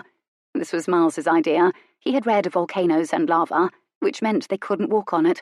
They were instead compelled to traverse the room by leaping from chair to settee to table to settee to chair again, which is what they'd been doing before they were caught. Naturally, as a result of all their leaping, a marble bust, some sombre, blank-eyed, anonymous quarter of a man, Miles never could understand the purpose of busts, crashed to the ground and had not, sadly, bounced. It shattered. They hadn't been thrashed, interestingly. His father instead decided to make it their first lesson in commerce. He'd explained the cost and provenance and fragility of every single thing in that room, what those things meant to the family, and what it meant to be a Redmond. And even then, Miles had felt the weight of his own history and the duty to the name encase him like armour. Now strangers and old friends clustered toward one end of this familiar room. A late arrival was Lord Millthorpe, a Sussex neighbour, member of the Mercury Club and friend of his father's, who had come to stay for a few days to discuss investments with Isaiah. As his father had predicted, he looked decidedly uneasy, almost as if all that carpet really were lava and would ultimately lap up over his ankles. The poor man had expected manly company and manly conversation with Isaiah Redmond. Instead, he'd been dropped into a party filled with chattering women and handed a teacup half the size of his hand. An earlier arrival was Anthony Cordell, Lord Argosy, heir to a viscount and another long-time friend of the family, and a particular friend of Jonathan's. Indolent from centuries-old money, he'd virtually been born bored. To his credit, he hadn't yet done anything untoward to rectify this, just the usual gambling, women, pugilism, and shooting. Argosy was not unintelligent, and it was entirely possible he might develop character, if given any reason at all to do so. He could not yet be described as dissolute, but only required a nudge or so, really, in that direction. He needed an occupation, Miles thought. But Argosy was none of his concern, unless he intended to lead Jonathan into mischief, or Violet, for that matter. And then there were the 4 women. Violet, whom he needed to watch, Lady Middlebow, whom he very much wanted to speak to privately, Lady Georgina, who looked impossibly fresh and round, and who was politely pretending not to be scandalised by whatever Violet happened to be saying. He ought to begin charming her. It wouldn't be difficult, he decided, looking at her now. And then the one whom... He went still. One simply wanted to warm one's hands over her. Her dress was a deep, shining green, cut simply, a rectangle neckline and short, untrimmed sleeves. It would have, in fact, been surprisingly severe, but for the overlay of mist-vine net in which little sparks seemed to be caught. Miles was not a modiste. He couldn't have said precisely what caused the little sparks. He could, however, say quite definitively that the effect was like watching the mist pull back from the Sussex Downs in the morning, in response to the first rays of the sun, and, oh dear God, he was thinking again in poetry. He frowned darkly to scare away his own thoughts. As though she'd heard a rumble of thunder, Cynthia Brightly looked up, saw his frown, and smiled. It was a demure smile, but warm. A soft ray of a smile that could send mist receding and then heat the downs so that the scent of warm spring grass rose. The damned girl was much too certain of her own charm. With effort, Miles reduced his frown to a socially neutral expression and turned his head ever so slightly to make it appear he'd been looking beyond her at his sister Violet, who had just said something to make Lady Georgina laugh. Undeterred and unaffected, Miss Brightly turned her head slowly away from him, taking with it that smile. She said something to Violet, who laughed and touched Cynthia affectionately on the arm.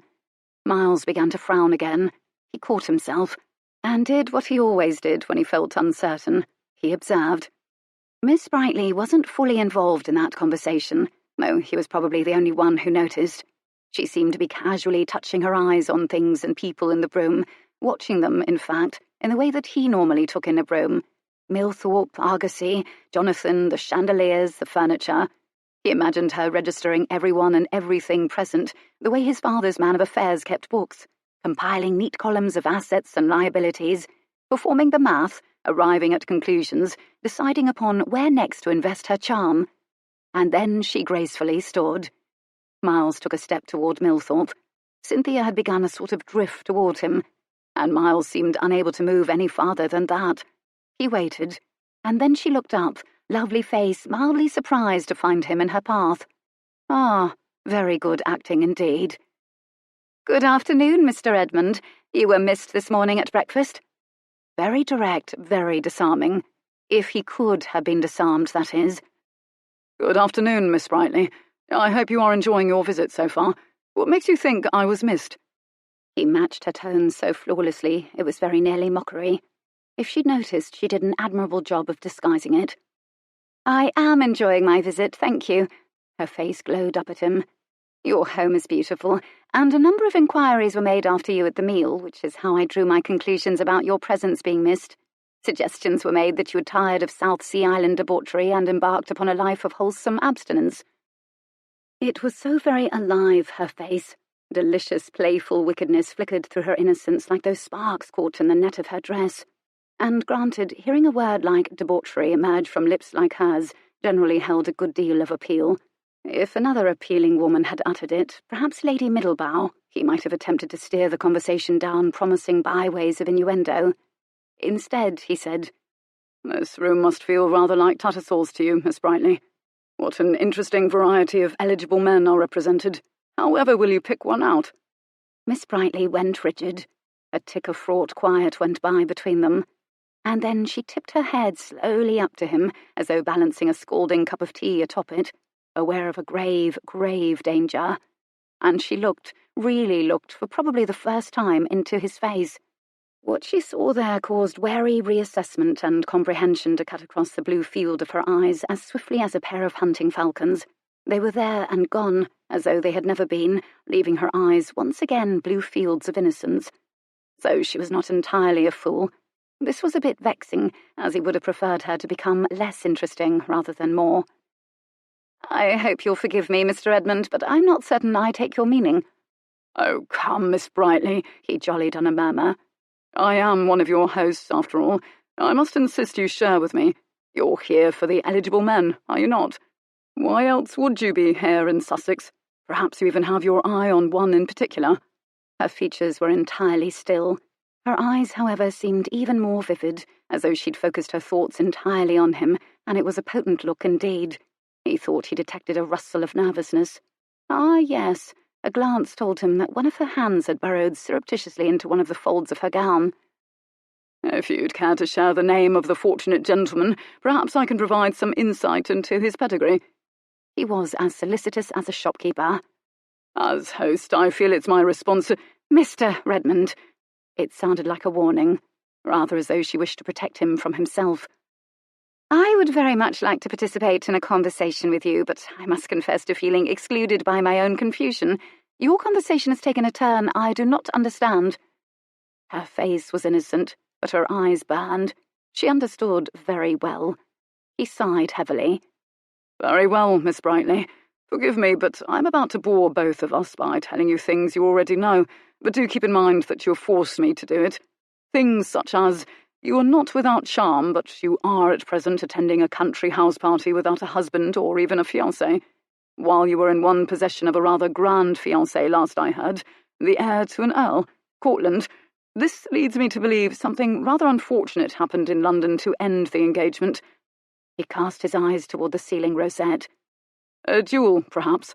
He returned his eyes to her. Before his eyes, her jaw slowly set. Storm clouds gathered across her gaze, and the blue went very, very dark. Cynthia Brightly was officially angry.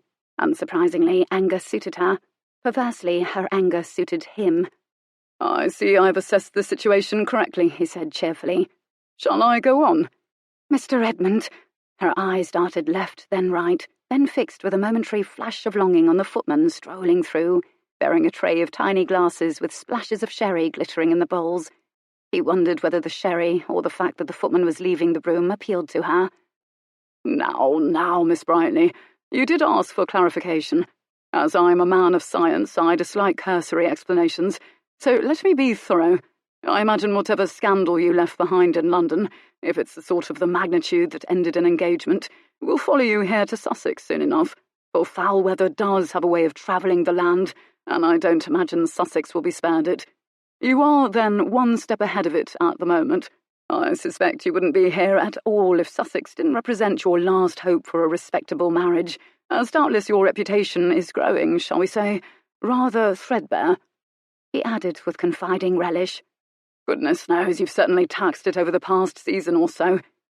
And now her frown drifted into something like puzzlement. Her fine brows nearly met over the bridge of her nose.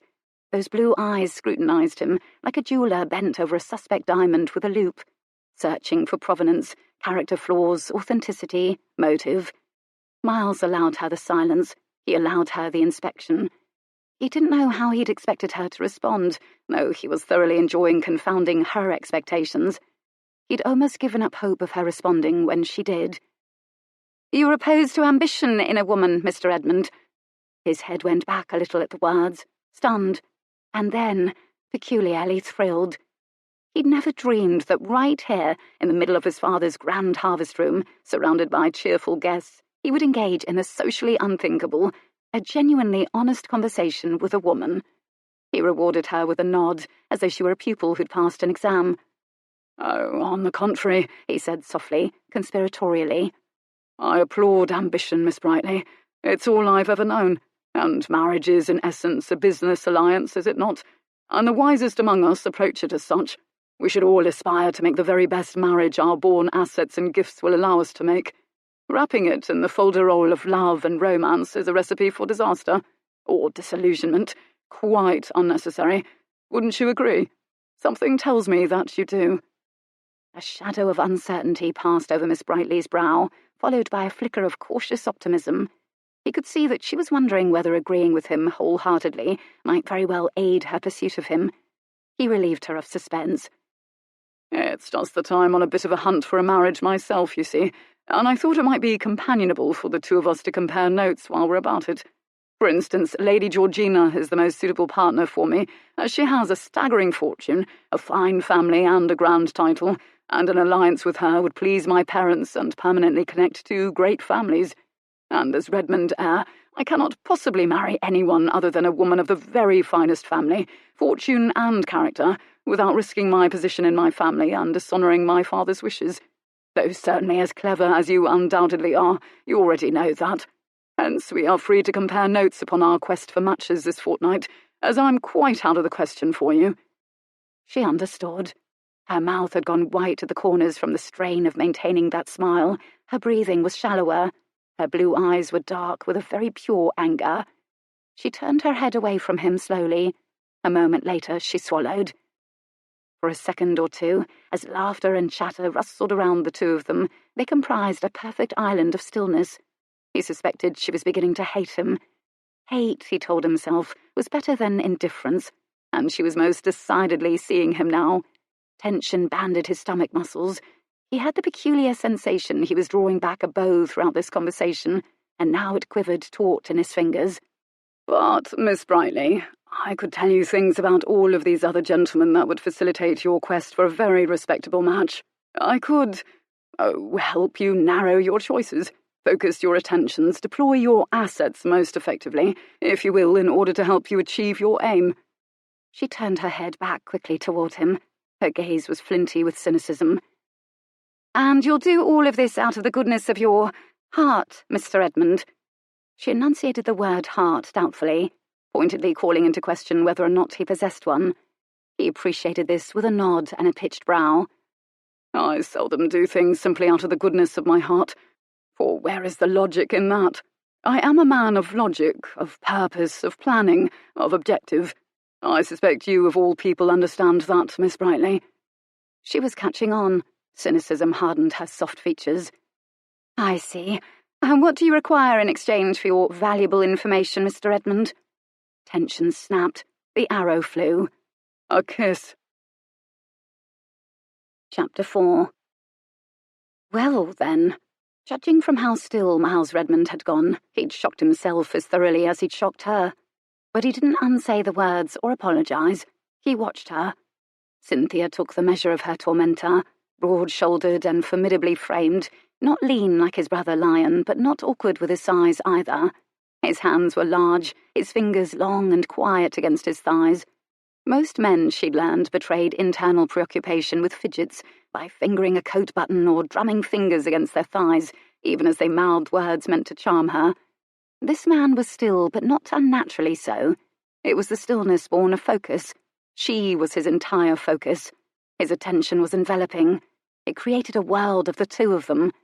And then there were the spectacles, which she often found absurd on men. But the dark eyes behind his spectacles had that quality unique to doorways into mysterious darkened rooms. They beckoned, they disguised, they invited and unsettled. His face was long, and his nose was...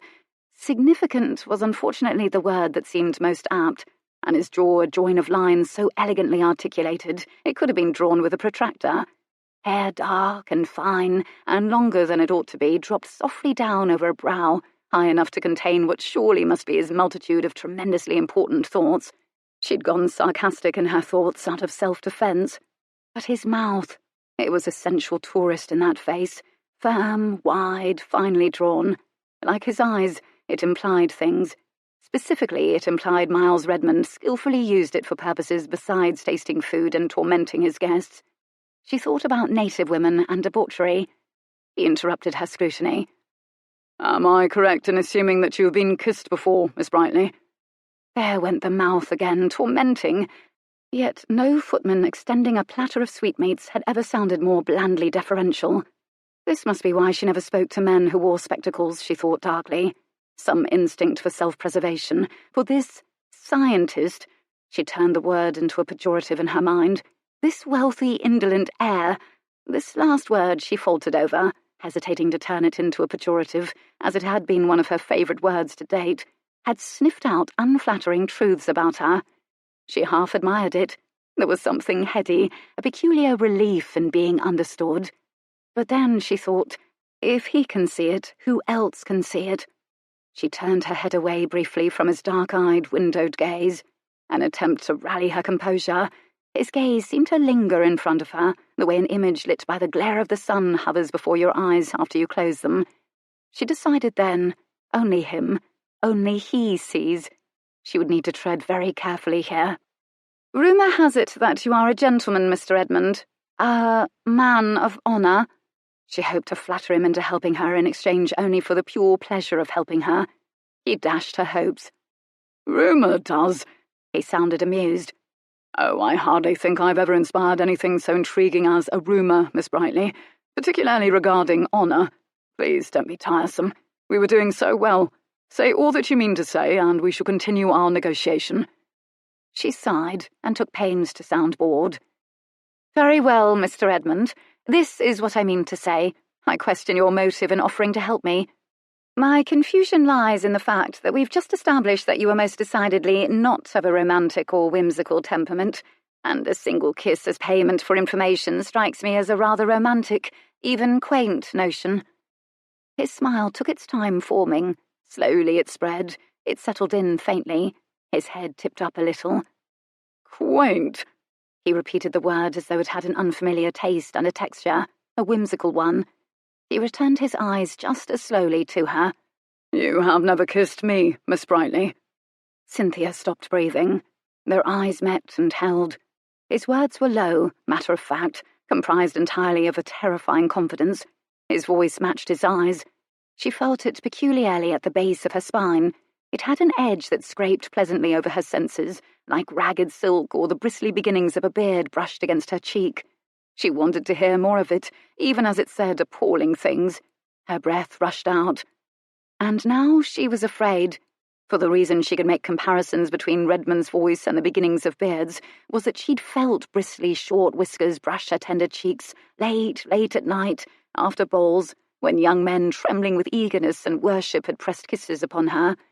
But the reason Cynthia was stingy with her favours was twofold. A beautiful penniless girl could keep a man at arm's length and hope for a good marriage only as long as her virtue was known to remain entirely intact. And Cynthia did not precisely dislike being kissed. But no kiss had yet been a match for her bone-deep pragmatism and sense of self-preservation. She felt fury welling. Despite the spectacles, the verbal fencing, the penetrating observations, the fortune and the superciliousness, this one was like all the others beneath the skin. He simply wanted to kiss a beautiful woman.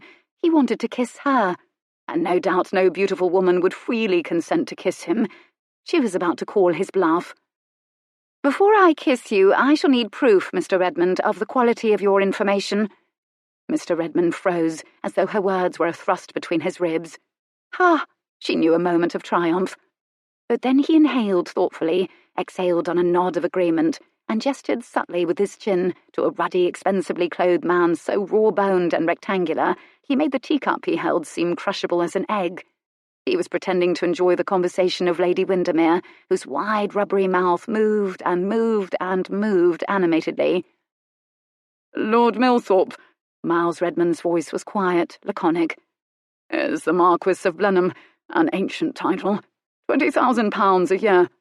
He paused briefly, as if to allow Cynthia's heart to skip a beat over the majesty of the figure. "Clever investor, a member of the hallowed Mercury Club, arrived expecting to find my father here and will stay until my father returns. A widower, 2 vast estates, one in London, one in Sussex. Not adverse to another marriage. A bit suspicious of fortune hunters, however. Prefers the country to the city. A blush would not go amiss. Mention dogs." He snapped his head back toward her with predatory swiftness. Just in time, she knew, to see the astonishment and hope and hunger fleeing her face. Bloody man. This was precisely the sort of thing she needed desperately to know. How much easier her task would be if she was armed with this kind of information. They both watched Lord Milthorpe cast the china cup a wistful glance, as if he knew he was bound to crush it eventually, and was issuing a silent advance apology. "When was the last time you blushed, Miss Brightly?" Miles asked suddenly, sounding genuinely curious. Blushing, she was snappish with nerves now, is the province of naive fools. His brow furrowed, and he nodded as though she'd said something Socratic. She desperately wanted something to do with her hands, and cursed the fact that she'd left her own cup of tea atop one of those tiny, shining tables, well out of reach. Across that thick, languidly patterned aristocratic carpet was another small world, a world where Violet Redmond was laughing gaily about something unimportant, where the worthy of Miles Redmond, Lady Georgina, sat, looking untouched and demure, where Lady Middlebow, for some reason, was watching Miles Redmond with big, dark eyes, and where a smouldering-eyed, golden-haired man was pretending not to look at Cynthia. Lord Argosy. Ah, her interest perked up. She wondered what Miles knew about him. Bloody hell. She returned her gaze to her tormentor, who looked intolerably amused. He'd seen the direction of her attention. "I do not want to kiss you, Mr. Redmond." She was appalled to hear her voice had gone threadbare.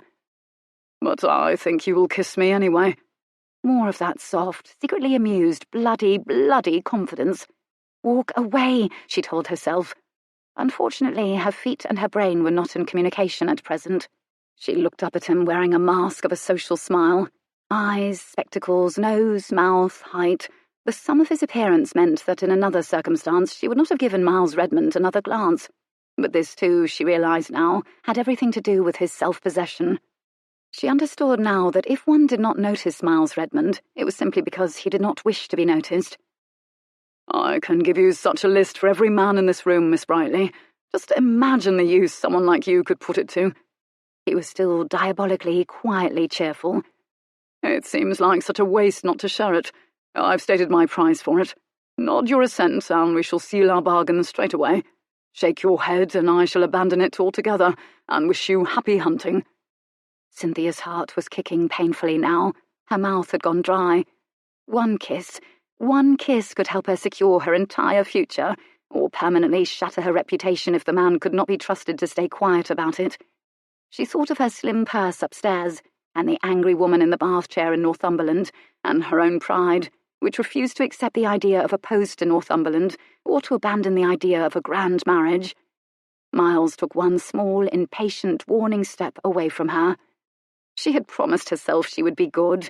She would not foment mischief when brilliant opportunities for mischief arose. She would be very careful not to encourage men to shoot each other over her. She'd promised herself she would no longer gamble with her future, regardless of past successes, as she had so very little left to gamble with, literally and figuratively. But was it her fault if gambles continually found her? Don't do it. Don't do it. She sealed her fate with a duck of her head. "Alcove," he said instantly. The word was a low command, and he turned and melted from the room. Well, then. His large frame rounded the corner, which she knew opened onto a hallway, off which lay other rooms. So smooth had been his departure, no heads turned to witness it. Lady Windermere talked on and on. Lord Milthorpe's chin was slightly turned toward the window like a weather vane, as though his body very much would have preferred to be outside. Violet giggled at something her cousin said, mercifully oblivious to the fact that her brother was about to kiss her guest. And Cynthia slipped out of the room to follow Miles, her heart knocking inside her chest with woodpecker ferocity. She saw him nowhere, but suddenly she heard a throat clear from the aforementioned alcove, a half-circle carved for the situation of a statue that had been removed for cleaning, or whatever wealthy people did to statues. He fit into it like a statue himself. With a peculiar sense of observing herself do it, Cynthia went to him, paused before him. He loomed both like shelter and an encroaching storm, dark hair, dark eyes, dark coat, large hands, and she was momentarily confused, like a vole finding sunlight blotted by the shadow of a hawk. He hesitated not at all. One of his large hands came to rest very lightly at her waist. She steeled herself, and put her face up as Miles put his face down. Miles almost laughed. What on earth was he doing? He didn't recognize himself in this manoeuvring. What did he hope to prove or gain precisely by kissing a woman who did not want to be kissed by him, when so many others did want to be kissed by him? But given that he just proved that Cynthia Brightly was willing to use kisses as currency, backing away now perversely seemed dishonourable. Or so he told himself.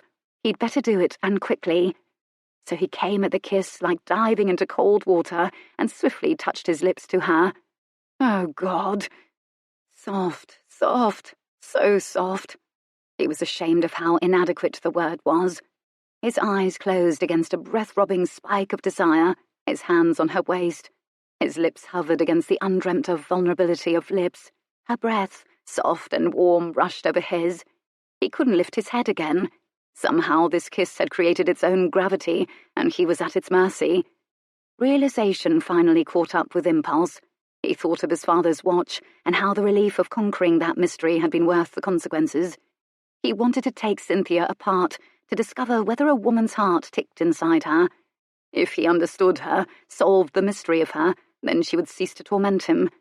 And he knew the power of a kiss to unravel a woman. "I don't want to kiss you, Mr. Redmond."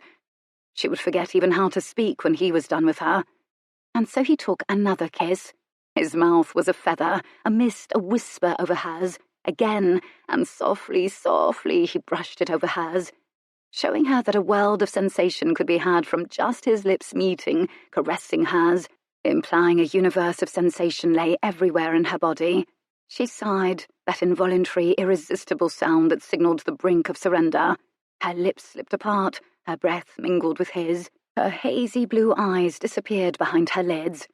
Oh, God! He wanted to devour her.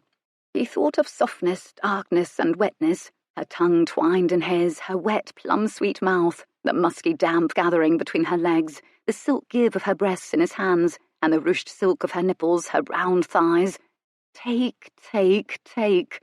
His hands were greedy, they wanted, they urged him. His cock swelled, ached. He was mad.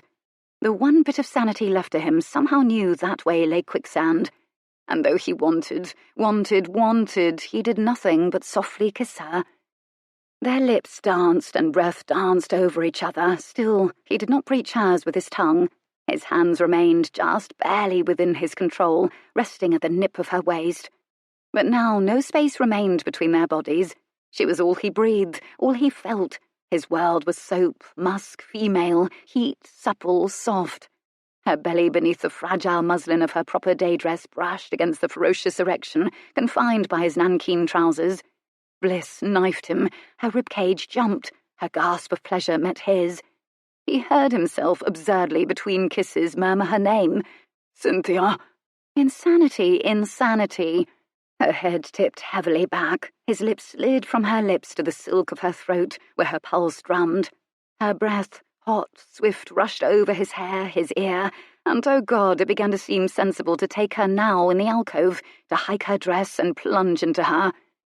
This was when Cynthia's hands opened and hovered like butterflies between them for a second, then landed flat, very lightly against his shirt. Undecided, it seemed, whether to touch him or push him away. Doubt was an agony. It drove a stake into him. It tore him to the surface of sanity. He yanked his head up, lifted his hands and kept them airborne, as though she were a highwayman robbing him at pistol point, and stepped back until the wall of the alcove supported his back.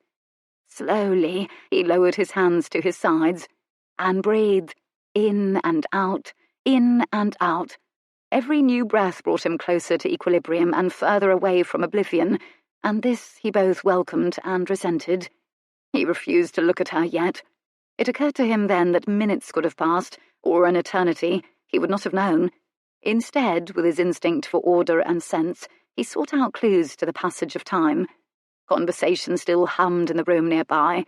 He craned his head and saw Lord Milthorpe looming like a solar eclipse against the salon window, still imprisoned by Lady Windermere's monologue. Miles could see fragments of darkening blue sky through that lacy overhang of trees outside the window. Still daylight then. With a single practised movement, he managed to disguise the still formidable bulge in his trousers with a swing of his coat, and he retrieved his watch from his pocket. He fumbled it open with still awkward hands, hands resentful that they were no longer touching Cynthia. He stared at the dial as accusingly as he would a bold liar. The hands and Roman numerals claimed less than a minute had passed. He finally risked a look at Cynthia. A faint, puzzled frown made two little dents between her brows. Her eyes glittered between her lowered lashes as she turned her head toward the sounds of the gathering, deliberately avoiding his gaze. Her hands, just moments ago raised to either touch or push him, were now hidden, curled tightly in her skirt like bashful children. She seemed to be holding her body very still, gingerly, as though she no longer trusted or recognized it. Cynthia turned back toward him then and blinked as if the force of his gaze was physical. They stared. Miles raised the backs of his fingers to his face, absently showing her where hot colour smudged her cheekbones. Unconsciously she mirrored him, her hand drifting upward to touch her face. She frowned more deeply, as though the heat of it puzzled and shamed her. His confusion made him say something ridiculous, and he said it politely and gravely. "Thank you, Miss Brightly." Oh, for God's sake! Her eyes widened. But then, damned if his words didn't little by little restore a certain amount of mischief to her gaze. It had been a ridiculous thing to say. And for an unnerving, magical instant they shared smiles, and in that moment Miles felt as though the ground beneath his feet had opened up, and below and above and everywhere was endless brilliance. "You're welcome, Mr. Redmond," she finally said softly. Their smiles broadened. Some instinct made Miles look abruptly away, because suddenly her smile was nearly a physical pain, and there was another silence. "Well, I shall look forward to hearing information about the other gentlemen present this fortnight, Mr. Redmond." He watched her curtsy, and what an ironic curtsy it was, twitch her shoulders as if shaking off a scratchy cloak, and turned to rejoin the guests. When she slipped out of sight once again, back into that room full of people with widely varying desires and agendas, all disguised by polite conversation, he felt a strange, faint echo of the panic he'd felt when he watched her disappear into the ballroom proper the first time he saw her, as though something in him would be imperiled if he never saw her again. He raised his knuckles and pressed them to his lips. They were still hot. He'd meant to take her apart with a kiss. How, then, did he wind up in pieces? Thoughtful, strangely weary, he remained in the alcove, knuckles against his lips, until every bit of the heat of that kiss had faded. Chapter 5. Cynthia drifted back into the salon and paused before a handsome James Ward portrait of a white horse. Her smile felt as immobile and separate from her as a masquerade mask, and still that kiss continued, as no other kiss ever had, in the flush of her skin and the beat of her heart. A few deep breaths would take care of that. She studied the horse and took deep breaths. Violet looked up curiously, saw Cynthia's fixed smile, gave her one of her own, returned to her conversation.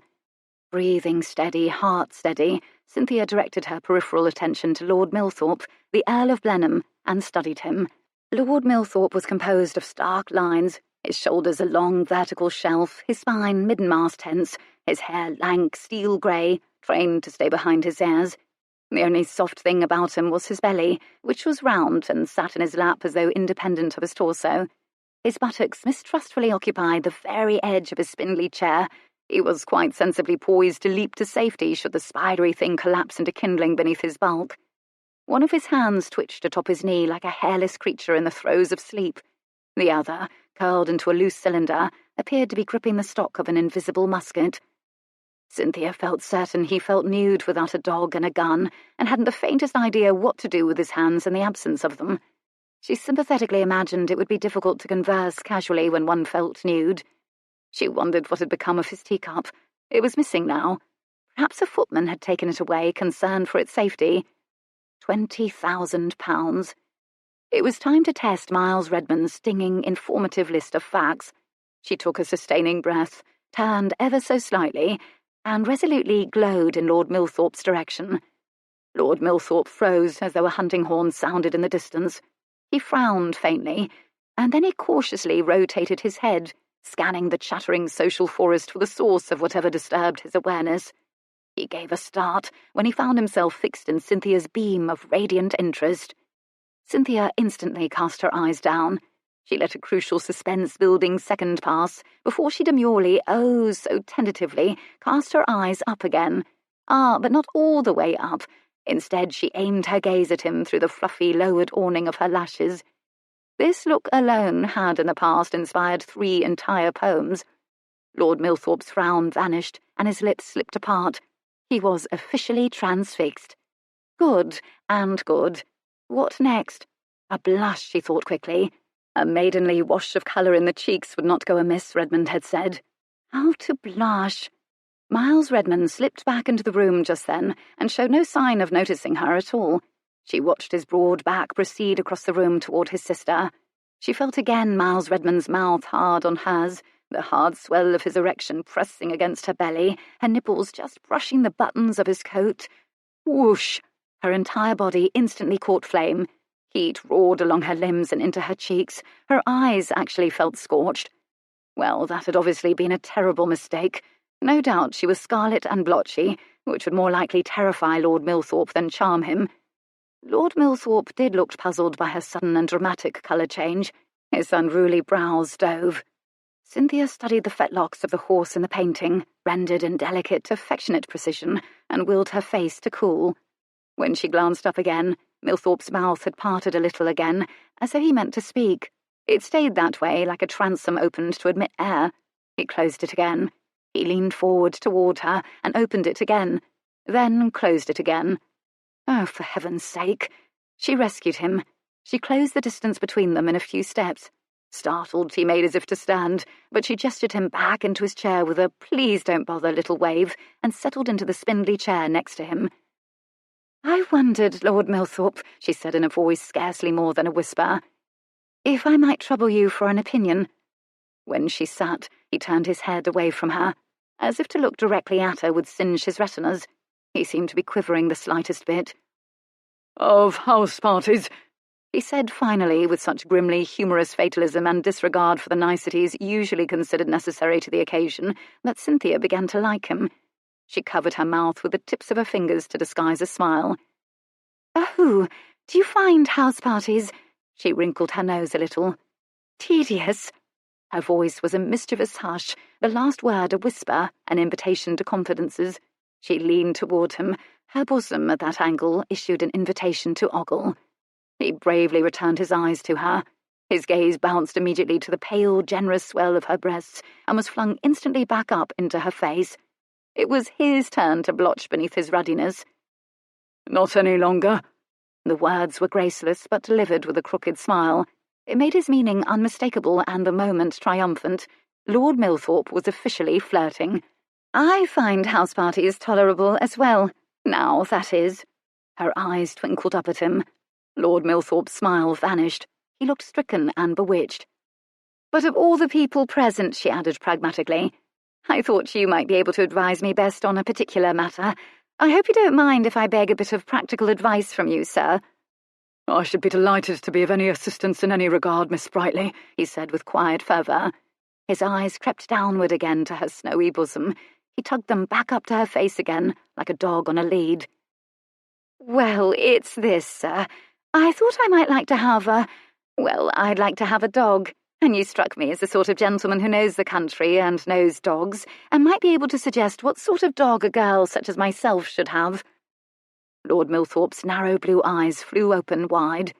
Then he cast a brief look skyward, perhaps issuing a silent thanks for an answered prayer, sighed happily, and committed his buttocks emphatically to the chair by scooting back to claim the entire seat. The chair gave a long and frightened groan. Milthorpe didn't seem to notice. "A dog? Are you a country girl, then, Miss Brightly? Forgive me for saying so, but your manners are so fine, and your skin so fair, you look as though you've never set foot on the downs before, or held a gun or a bow and arrow. Do you shoot?" A throat was cleared near the window. She knew who it was, even before she turned. It seemed Miles Redmond had managed to separate Lady Georgina, she of the staggering fortune, shy smile, appropriate pedigree, and corn silk worn in a plait around the top of her head like an accursed halo, from the other women, and manoeuvre her into the window, his head bent over hers attentively. Lady Georgina was animated, white hands fluttering in front of her, little pink mouth moving rapidly. Everything about Miles Redmond's posture implied solicitous attention. Cynthia knew how Lady Georgina must be feeling, enclosed in the entirety of that attention. Light glanced from his sleek, dark head. He raised his hand to gesture. In that instant she thought she could still feel a handprint of warmth on her waist, and her breath snagged. It occurred to Cynthia that calling Miles Redmond handsome would not in fact be absurd. The realization struck her as trickery, as something unfair he'd perpetrated upon her, a power he could flex or sheathe at will. She forced herself to address Milthorpe's question. She could not, in truth, have said what sort of gal she was any more. She'd lived in the country. Any bright memories of that time were limned in darker ones. She'd loved her time in the city, the giddy social whirl, the heady sense of her own power. Mostly she wanted peace and certainty, and permanence and a reticule that jingled healthily, and she'd take them wherever she found them. I've spent a good deal of time in the country, Lord Milthorpe, but life finds me ever in London, and London is ever crowded and noisy, wouldn't you agree? She darted a look about the room, as if she didn't wish the others to overhear for fear of offending them. I thought it would be a pleasure to have a fine dog as a companion. A tiny flash of light caught her eye, sunlight bouncing glare from spectacles. He was listening, Miles Redmond was. The angle of his shoulders had scarcely changed, but his spectacles had given him away, and the back of his head seemed peculiarly alert.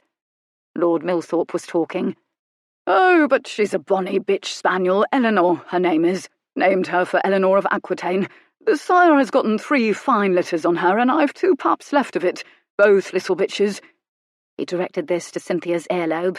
He still seemed to be acclimating to her startling loveliness only in fits and starts, which was just as well, as her mind had suddenly filled with disconcertingly vivid images of Lord Milthorpe's spaniel getting litters on Eleanor of Aquitaine the spaniel. Her features had been entirely unprepared for it, and she froze. Her throat cleared again. She'd recovered by the time Milthorpe looked at her again. Puppies are delightful. I congratulate you, sir. How fortunate you are. He beamed at her. One of his front teeth was entirely grey, like a little headstone in the churchyard. She tried not to stare at it. At least he had a full complement of teeth. His eyes retreated to the relative safety of her earlobe again.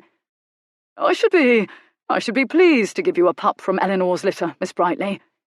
Oh, would you do that? She breathed, then leaned the minutest amount toward him. She paused, reached a hand out as if to touch his arm, and pulled it back abruptly, because this caused him to go as motionless as a rabbit before a lunging wolf. His eyes flitted to her cleavage again, then fled back to her face. If you did, I should be pleased to name it for you.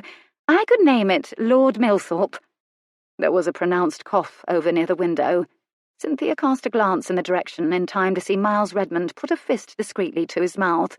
She knew it. The bloody man had stifled a laugh. And hell's teeth, she suddenly needed to stifle one of her own. She kept her rapt attention on Milthorpe. Talk of dogs had him feeling comfortable, and her cleavage had made him cheerful, and now he was brave enough to look her full in the eyes. What a large face he has, she thought, as large and English as Gibraltar, and nearly as rectangular as his body. He could not truthfully be described as homely, nor was he handsome. He had kind eyes, and £20,000 a year. Perhaps you'd consider naming a dog Monty instead, Miss Brightly. He'd lowered his voice for this bold and hopeful jest. Monty is my given name. Good for Lord Milthorpe, she couldn't help but think warmly. He was clearly out of practice, but he was doing a reasonable job of flirting. She approved. Oh, I'd happily name it Monty.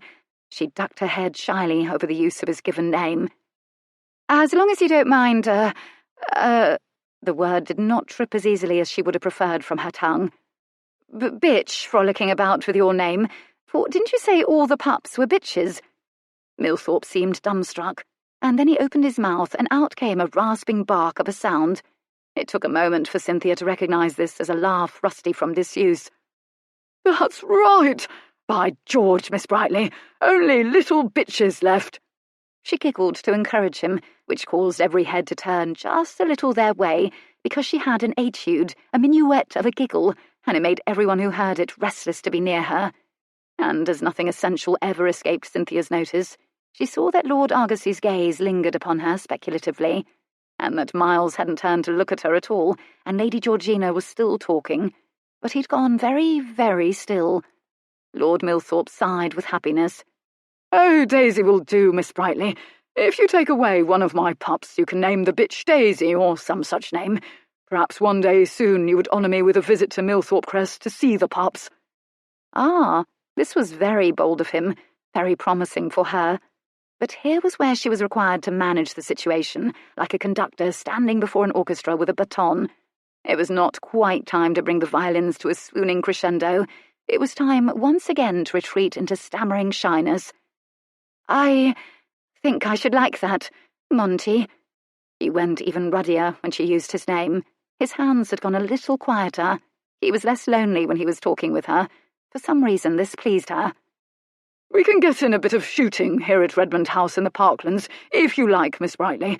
I'll speak with Miles and we'll take a party out for target shooting. You do shoot, yes? Last year I took a party out and we shot so many grouse, they heaped nearly as high as a haystack." Her smile froze. Men are so eager to shoot things, she thought. Grouse, each other. "As high as that? You must be a gifted hunter indeed. Shooting would be a pleasure." She cheerfully ignored the question of whether she was a shooter. One lifted, pointed, and pulled a trigger. How difficult could it be? She'd managed any number of tricky situations in her life. She would manage, should she be required to shoot in order to charm Lord Millthorpe. There was a sharp movement. Miles Redmond's back straightened, as abruptly as though a puppeteer had pulled him upright. She could practically see incredulous hilarity radiating from the back of his head. Lady Georgina had tipped her head very fetchingly and seemed to be listing something as she spoke, perhaps her very favourite things about herself, judging from the way she was using the finger of one hand to count on the other. Her eyes were clear and charmingly abstracted. "I'll name my spaniel bitch Lady Georgina," Cynthia thought. "Lord Millthorpe, I fear in the sheer enjoyment of your conversation I have neglected my hostess, Miss Violet Redmond, who is a dear friend.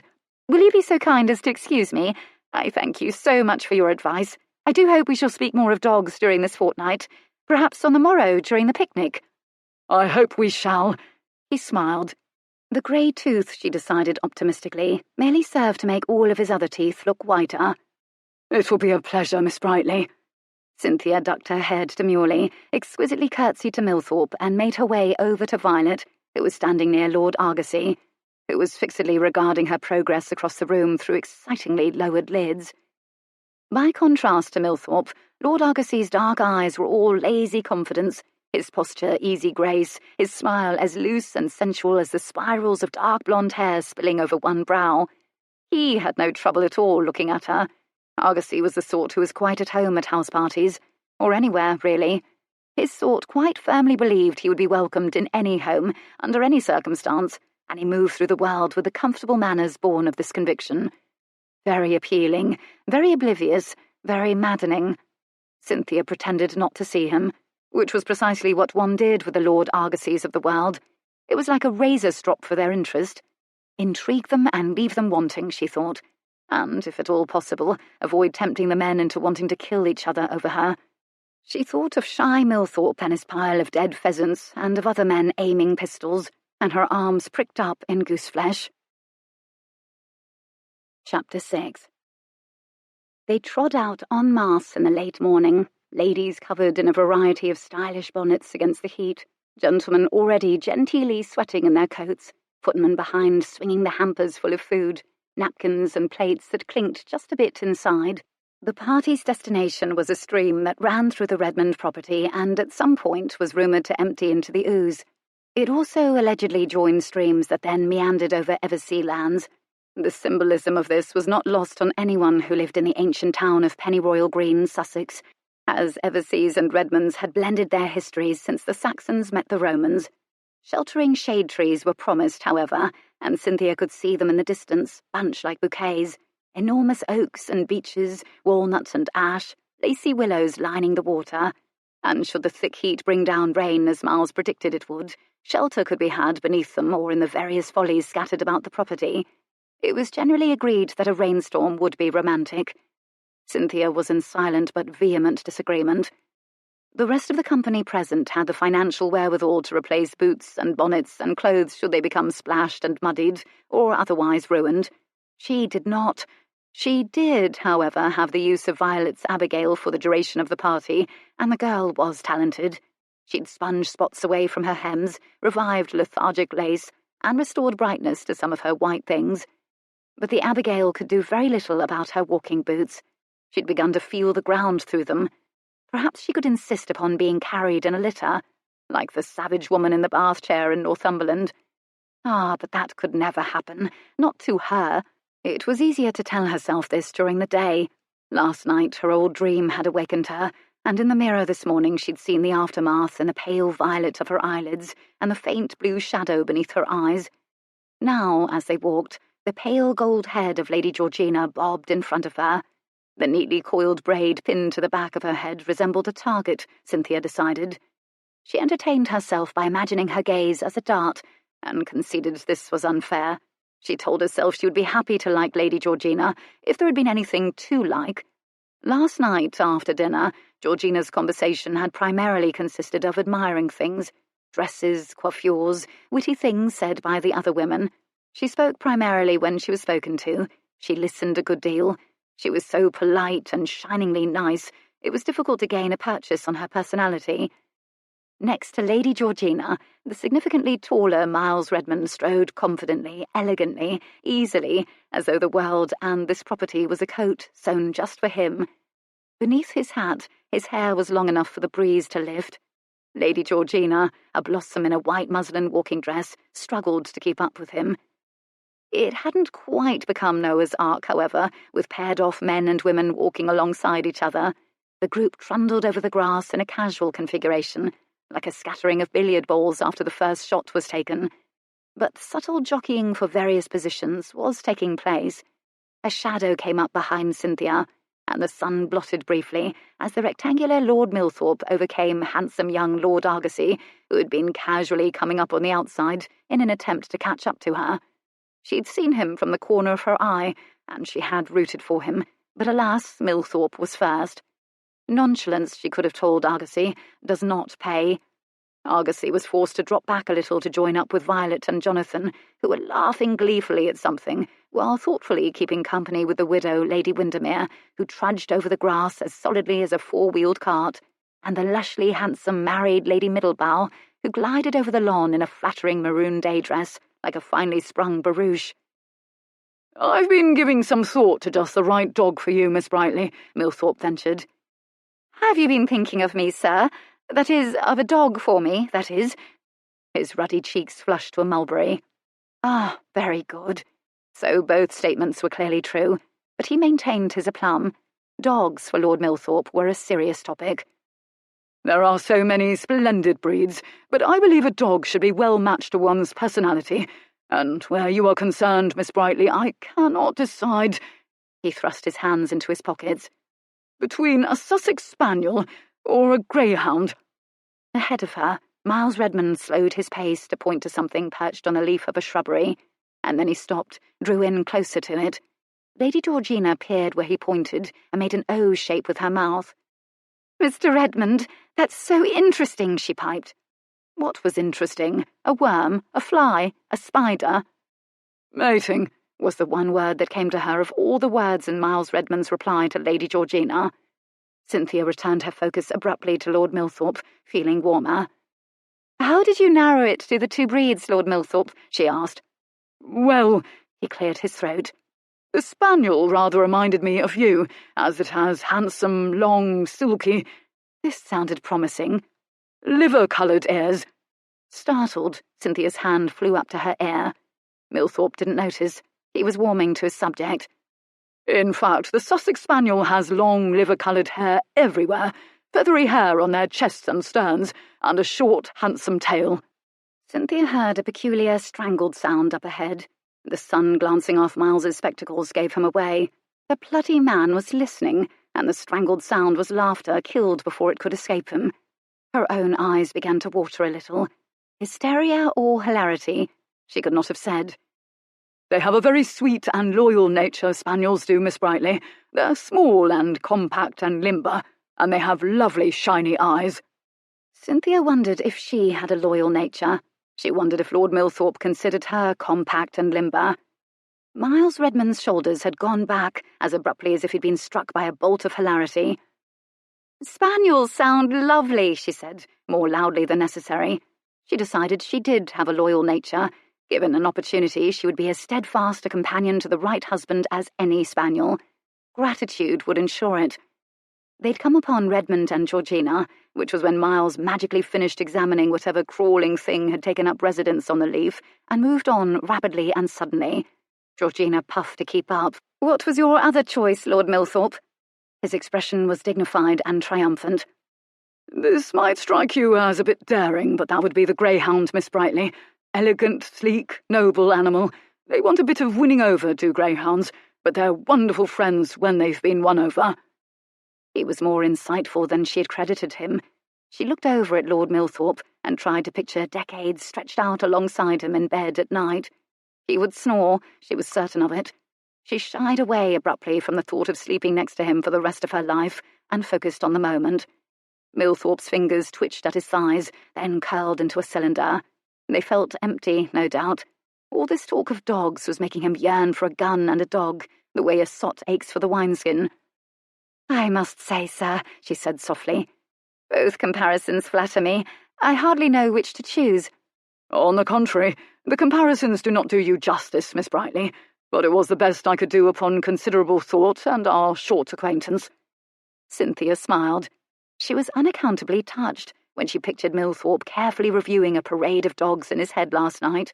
All for her benefit. She began to feel that nearly any man could become charming, given the right encouragement. Lord Milthorpe saw her smiling, and his entire body seemed to straighten and bloom as though she were the rays of the sun. He would never be handsome. He would never be young. She doubted he would ever really be interesting. But he would be kind.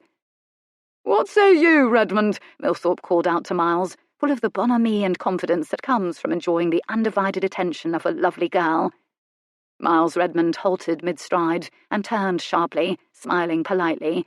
He had all of his teeth. They lined up very neatly, and they all were, blast him, quite white. "What say I, Milthorpe? You're in need of an opinion. I have opinions to spare. Ask away. You were country-bred. What manner of dog ought Miss Brightly to have? I've narrowed it down to a spaniel or a greyhound." A dog for Miss Brightly?"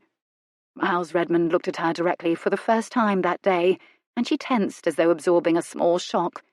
There passed a silence longer than perhaps was wise, a silence people could notice. Miles straightened his shoulders, clasped his hands behind his back, and looked away from her. "Well, the way I see it is this, Milthorpe. Spaniels flush small game, waterfowl and the like, and then retrieve it once it's killed. They are small dogs, rather low to the ground, can get in and out of shrubbery and undergrowth, while greyhounds are an aristocratic breed. They're used for coursing, typically. Do you enjoy coursing, Milthorpe?" "Aye, old man. If anything involves hunting, I enjoy it. I don't own a greyhound presently, but Cusley out in Shropshire has written to me of his new pups, and I've every hope of going off to choose one to bring home." "One can never have too many dogs," Miles said somberly. Cynthia stared at him suspiciously. "Never," Milthorpe agreed fervently. Miles continued. "As for greyhounds, well, coursing is a more ambitious sport. Requires quite a reach on the part of a greyhound, wouldn't you say? And whereas spaniels are useful for the smaller game, greyhounds can pursue larger, more impressive game, and a wider variety of it." Miles swiftly touched looks upon Argosy, who walked yards behind them, flanked by Jonathan and Violet and Milthorpe. To Cynthia this was as obvious as a gesturing finger.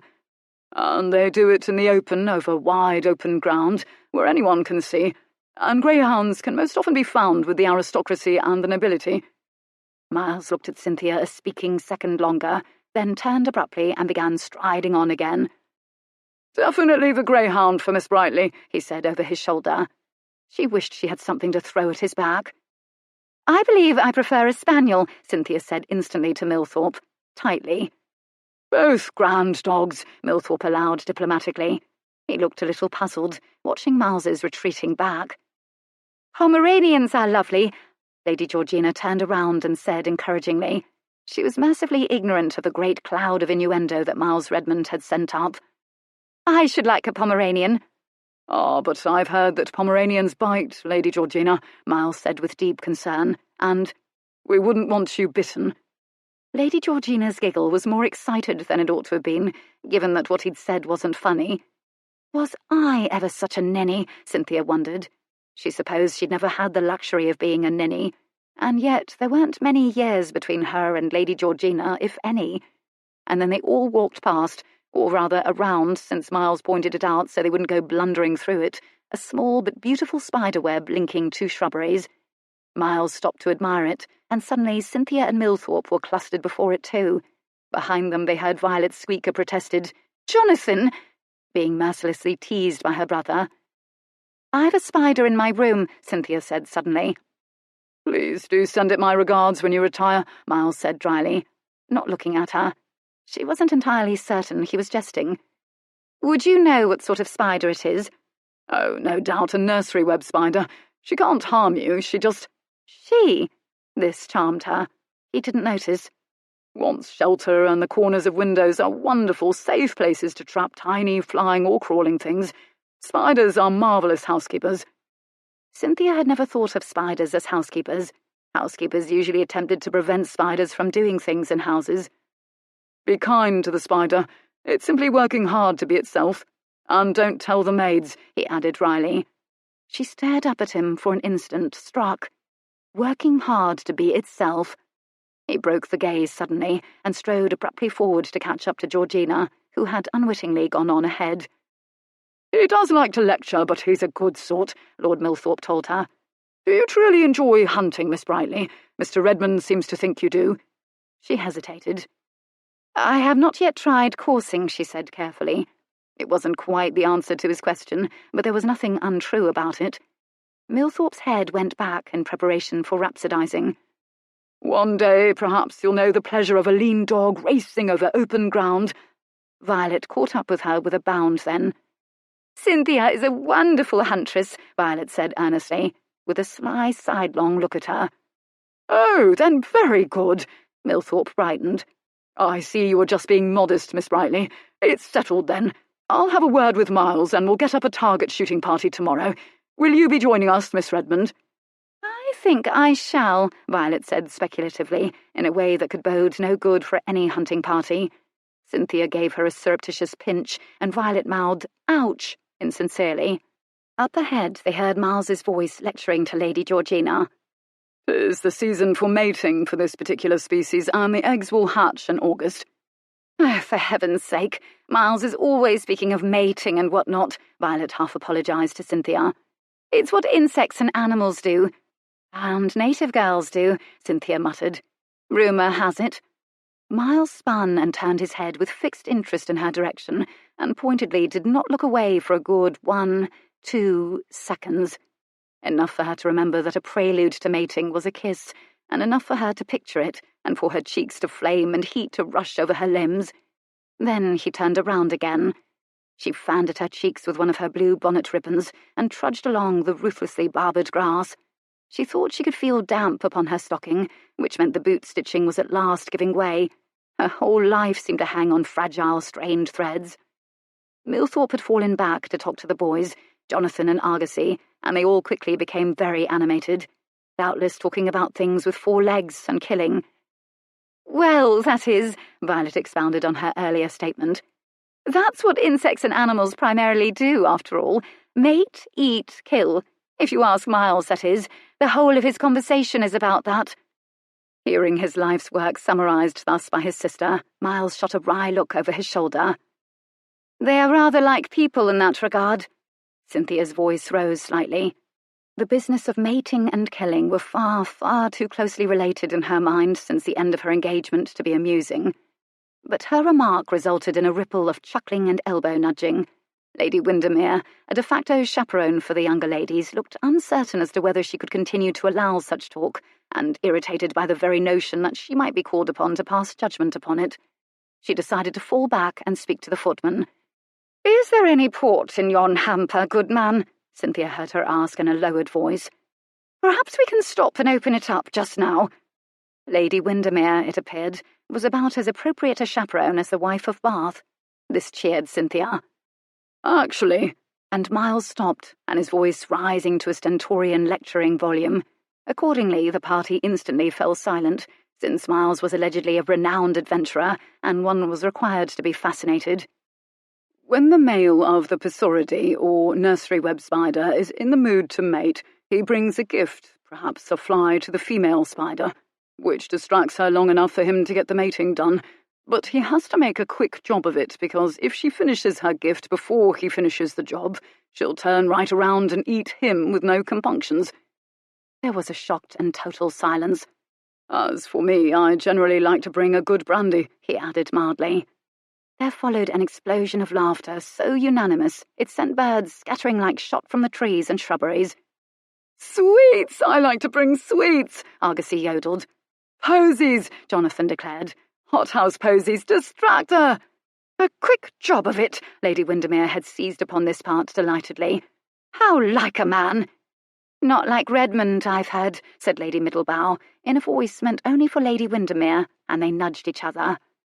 Cynthia turned to look sharply at the handsome married woman again, but she was laughing with Lady Windermere, and as she wasn't laughing, a sound in the midst of the merry uproar reached her and stood the hair on the back of her neck on end. "Haw, haw, haw!" What the devil was that? It sounded like... Could it be 2 donkeys angrily mating? A rusty gate flapped vigorously, avenging crows descending to peck out their eyes and steal the picnic. She spun, looking for its source. "Haw, haw, haw!" She flung her hands up over her head in case she needed a defense from above, and risked a look up into the trees. Nothing stirred up there apart from leaves, as the birds had been frightened away by the laughter. She pivoted left, pivoted right. "Haw, haw, haw!" And then she saw. Oh no, that sound was coming out of Lord Milthorpe. His head was tipped back, his mouth open the width of a village well, and haw-haw-haws roared out of it, over and over and over. She was riveted.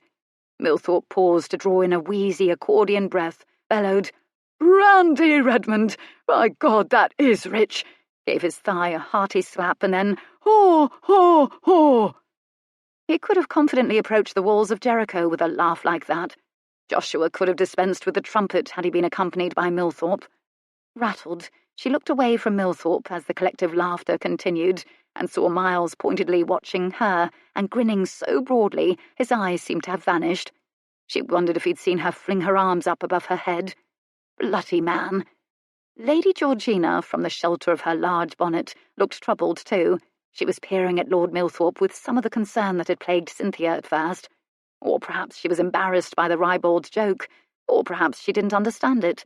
Or perhaps she was transfixed by a fantasy of Miles Redmond bringing brandy to her and getting the job over with quickly.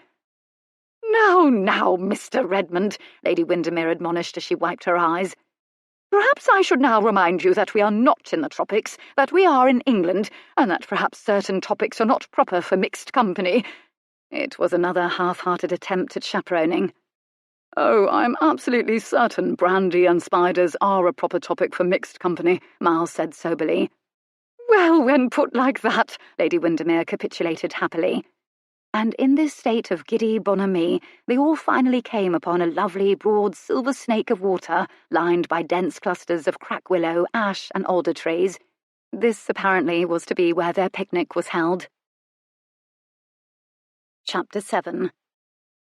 Miles said something to the footman. They settled their burden, and one flipped open the woven hamper lid, bent into its depths and removed a folded rectangle of fabric. They billowed it outward and began to smooth it over the ground with the aid of the other footman. Miles stepped over to help them smooth one corner, which brought him nearer to Cynthia. He murmured, "He loves to laugh, nearly as much as he loves dogs, and shooting." She resisted the urge to tread on his instep. He stepped away in time, anyway, perhaps sensing the impulse. The removal of things to eat from the hamper went on for quite some time. Stacks of plates and silver, dark bottles of cider and ale, cold chicken and whole golden loaves of bread swaddled in linen napkins. The unpacking slowed when a footman staggered under a half-wheel of white cheese, but he was propped up by a quick-moving Miles. Slices of seed-speckled cake were fanned on plates, and strawberries, blueberries, and currants spilled into bowls. As all the talk of mating and killing and the heat of the day did something to whet appetites, they all fell upon the food like hungry jaguars. a comparison Miles provided, straight from the jungles of Lacau. They were attended at intervals by tiny flying and crawling interlopers, all of which Miles Redmond identified for everyone by lengthy Latin names. Some attention had been paid to tending the lawns up to the stream bank, but native Sussex flowers had sprung up. Blue-purple rampion and bladder campion nodded on stalks over the stream, like bystanders at a boat race. Bethany fluttered on stalks, lavender self-heal hid in the long feathery grasses at the bank. Iridescent dragonflies patrolled the stream and buzzed over them to see what the fuss was about. A butterfly loped by in the air. It, too, was blue lavender, in keeping with the floral theme of the stream bank. Poliomatus icarus, Miles told everyone. The common blue. Do they really have butterflies that eat people in Lacau? Jonathan asked this, mostly to make everyone gasp. He knew full well it isn't true. No, but they have plants and people who would happily eat men, he told his younger brother. This did elicit a gasp, and suddenly Miles had everyone's attention, and he talked of Lacau, and she saw him ease out of his coat, out of his hat, roll up his sleeves, and enter, through words, the world he'd explored and loved, the world that had made him famous. And despite herself, Cynthia was interested, and then rapt. She listened to him field questions about snakes and flowers, about weather and customs, about dogs, Millthorpe, and cannibals, about poisons and the variety of deaths that could be had from them at the hands of animals and natives, delicately skirting, she guessed, the more prurient and more frightening, and she sensed there was a good deal of that to be heard as well. And she felt shyer suddenly. He'd gone and discovered with no compunctions. He'd seen things no one else here would ever see. He'd been ill near to death and survived. And this, she suspected, was what gave his eyes and voice that depth and resonance, his bearing that confidence. He contained worlds. The more he knew, the more he wanted to know. For a moment she thought she could happily listen to him forever. A moment later, she blamed the wayward thought on the heat. After lunch had been devoured, a boat race involving twigs for boats was contrived for the stream. Cynthia was about to happily head for it when Miles came around the other side of a crack willow and intercepted her. The man was bloody quiet and subtle. She didn't for a moment think the meeting was accidental. He had a motive, and she was certain she was about to learn it.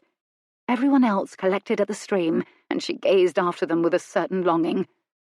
"So a spaniel will be the dog for you, Miss Brightly," he said lightly. "Lord Millthorpe says spaniels call me to mind," she said neutrally.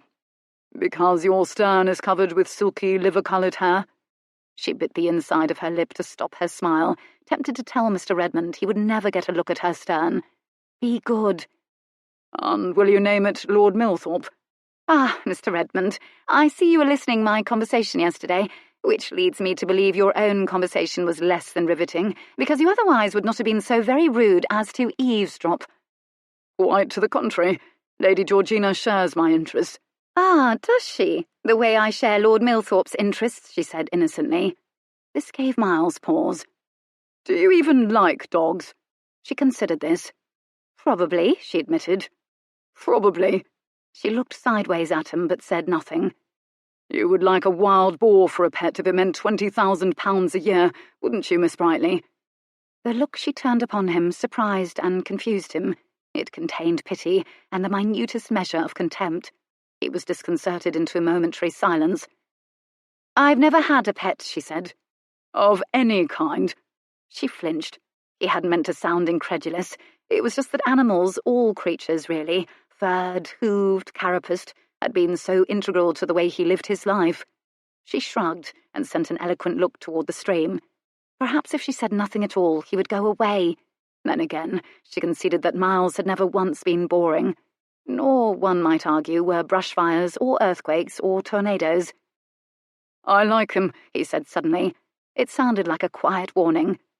"Millthorpe." Her head jerked up instantly, wary. "I like him too." Another silence. She looked away from him toward the rushing trickle of the Ouse. She would have liked to race a twig boat too. "Do you?" Very ironic, his tone. She turned her head slowly. "What is this, Mr. Redmond?" She took pains to sound bored. "You think me unkind, that I'm a siren and intend to dash him on the rocks of my charms? You placed enormous faith in my powers, then, if so. He's a grown man, a widower. Perhaps he's simply enjoying my company. How do you know what will make him happy?" Miles didn't answer this for a long while. He simply leaned up against the willow. It might have been his cousin, that tree. They both had the same dark stolidity. "Milthorpe doesn't offer to give his dogs to just anyone," he said finally. "Then I shall account it a great honour should I receive a dog," she said evenly. "Any kind of dog." More quiet from the quiet man. "He is what he appears to be, you know." And now she was angry. "Meaning I am not?" "He's kind. He loves the outdoors, and hunting, and dogs, and horses, and his land. He likes a bawdy joke and laughing too loud at things that are only a little funny. He loves ale and making money, which is how he became friends with my father. He's a good sort, a simple sort." "I'm puzzled, Mr. Redmond. Do you object to any of these things? Are you under the impression that I object to any of these things? I find nothing objectionable at all about them. Make your point." He uncrossed his arms, and she watched. His arms were brown and hard and sinewy from use. She saw crisp copper hair over them, the trace of pale blue veins. She imagined brushing her finger across that coppery hair. She saw again, felt again his hands on her waist. Rattled, she looked up into his face, which was hardly safer. "I am simply wondering, Miss Brightly, who you are. I feel some responsibility for your presence here at Redmond House, as I am your host. I feel responsible for your conduct insofar as it affects my guests. I rather unleashed you upon him, and I shall take it hard if he comes to some hurt." She felt her face go cold. Anger whitened it. "How dare—" "Oh, please do make certain you count the silver at night, Mr. Redmond. I may steal it and go tearing off with the gypsies, or rob your guests of their watches and necklaces in the night." He spent a moment in apologetic silence. "Gypsies are camped outside Pennyroyal Green. They always are this time of year. Wouldn't it be difficult to join their ranks?" He was attempting lightness. She rolled her eyes and fanned her cheeks with her bonnet ribbon, then stopped herself as it bordered on fidgeting. "And then there's the matter of my sister." "What of your sister? She's amusing, intelligent, much more interesting than most of the females of the ton. I like her, too. She invited me because I will prevent her from being bored." She flashed a sudden smile at him, all mischief. "Precisely my fear," he said. She turned abruptly, preparing to stalk away, then changed her mind and whirled about to face him again. "Why do you feel you have the right to gravely insult one of your own guests by questioning her provenance and behaviour? You, who are so allegedly so concerned about the welfare of your guests." He inhaled at this and straightened abruptly. She watched his chest rise and fall with that breath. "You are quite right, Miss Brightly. It is just that you are an unknown quantity, shall we say. I know nothing of you or your family, and suddenly you are an intimate of my sister. And Violet can be willful. If anything, she has become more so in recent years. I am responsible for her well-being." Interesting that he didn't say we, that he and not his father was responsible for Violet. "You distrust the judgment of your sister so completely, Mr. Redmond?" There was a silence. "No," he admitted. "Not completely." It was an admission that she might be something other than a stranger, and they both began to smile. "I'm so flattered." She could not, however, deny the logic in his concern. She, in fact, reluctantly respected it. She tamped her pride. "What will reassure you, Mr. Redmond, that I am not a thief or murderess?" "From where do you hail? Who are your people?" he said quickly. Cynthia turned her head toward the stream, as if imagining a boat upon it taking her away from here. A tense twig race was taking place. Milthorpe seemed to be captaining the enterprise. He was shouting nautical-sounding orders and waving his arms, and Jonathan and Argosy were kneeling on the bank as the ladies clustered and cheered them on. "Do you have any dogs here at Redmond House?" she asked suddenly. "Of course. Why? Did you wish to practice liking them?" She smiled again. "I thought Lord Milthorpe might enjoy the company of one." "Really? What makes you think so?" They both smiled at this, and again this exchange of smiles somehow made the world seem dizzyingly large and made it strangely, deliciously difficult to breathe. But then Miles watched as Cynthia shifted restlessly, as if drawing that opened-up world closer about her again. He waited. He didn't think for a moment she'd forgotten his question. "Has it occurred to you, Mr. Redmond, that it might be difficult for me to speak of my family?" "Yes," he said promptly. I suppose I never imagined, however, that you were afraid of difficulty." Admiration for this gambit made a rueful smile slowly light her eyes and then her entire face. Oh, her smile! He felt it like a sharp, shining half-moon in his chest. He looked swiftly at Lady Georgina, toward her pale, gentle colours and curves, to remind himself of his future, of his passion and ambition and duty, and at Lady Middlebow to remind him of what he allegedly desired, to distract himself from the uncomfortable, baffling intensity of joy. The word frightened him. No, that couldn't be right. He was never frightened. "Very well," she sighed. "You asked about my people. Well, my mother is dead. She died when I was young. I haven't seen my father since I was 5 years old. He left us. I imagine he's dead now, too. I am 22 now. Allegedly, my family was related, in some distant way, to a baron." She punctuated this with a faint, ironic smile. "But I know only what I was told, and I don't know the name of this baron. I hail from Little Roxford by way of Battersea in London. We moved to the country. I suspect we fled debtors, or something less savoury since has happened in the dead of night, when I was 6 years old. When my mother died, I was taken in by the vicar of Little Roxbury and his wife. They were very kind. I had a penchant for mischief, it seemed, and she found me a pleasant challenge." A wicked little uplift of the brow here. "But the vicar's wife died when I was 18 years old, and the vicar's new wife," a faint twist of the mouth here, "wanted little to do with me. She cast me out. The Stanshaws befriended me. I went with them to London." She spread her hands as if to say, "And that is all." Dead, dead, dead. Each time she said the word, she enunciated it very clearly, from D to D, as if punishing herself or punishing him for asking. It was such a heavy word, an ending of a word.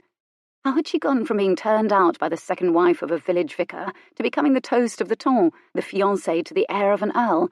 How had it all come crashing down? How true was any of this? A common blue flapped by, on its way to, he suspected, taking nectar from a self-heal, into which it would nearly blend as it feasted. Nature was clever that way, beautiful and terrible and practical. He remembered his first look at Cynthia, her face turned up into the chandelier light, the bemused, encompassing delight on her face. He could imagine why now, and the sheer determination of the girl. What mischief this orphan had stirred in the ton that season. No one, he suspected, had ever enjoyed popularity more. Beneath her eyes were faint blue semicircles, nearly the colour of the wings of the common blue. She wasn't sleeping well. He felt his feet shift restlessly. The sun beat down, even through the trees, warmed his arms. A bead of sweat began the journey from his collarbone down his chest. "A vicar?" He was quietly incredulous. This was the part of her story he decided to take up. The question emerged sharper than he wished it to, because he cared more than he wanted to. Her mouth smiled. Her eyes did not. "Test me on scripture, Mr. Redmond." "Luke 12:15. He whipped out the verse like a rapier. "And he said to them, 'Take heed and beware of all covetousness, for a man's life does not consist in the abundance of his possessions.' Very witty, Mr. Redmond, as usual. I expect nothing less of you. But if I wanted to invent my past, I might have concocted a more imaginative tale. Russian royalty, perhaps. I did not invent my past. It's precisely as colourless as I paint it. I hope to, however, invent my future, as you well know." She looked evenly at him, blue eyes dark with challenge. He leaned back against the tree thoughtfully. They were quiet together. The common blue decided instead to flutter about Miss Brightly, perhaps confusing her for a nectar-bearing flower or another butterfly. She smiled at its confusion. "Beautiful colour, I've always thought. Seems unfair to call it a common blue." She held out her hand as if hoping it would alight. Alas, the butterfly came to its senses and hied off to drink from the self-heal. "I would never have seen you at all if not for a butterfly." The words had emerged from him with no warning, as though he'd fired them from a bow. Her head jerked up. She stared at him. "Morpho retinor Helena." He smiled a little, made those Latin words sound like an incantation. "Native to the South American jungles. It's large, iridescent, beautiful. Blues, greens, violets in its wings. It was the Malviny ball 2 years ago. Your dress, I thought your dress." Abashed, he trailed off.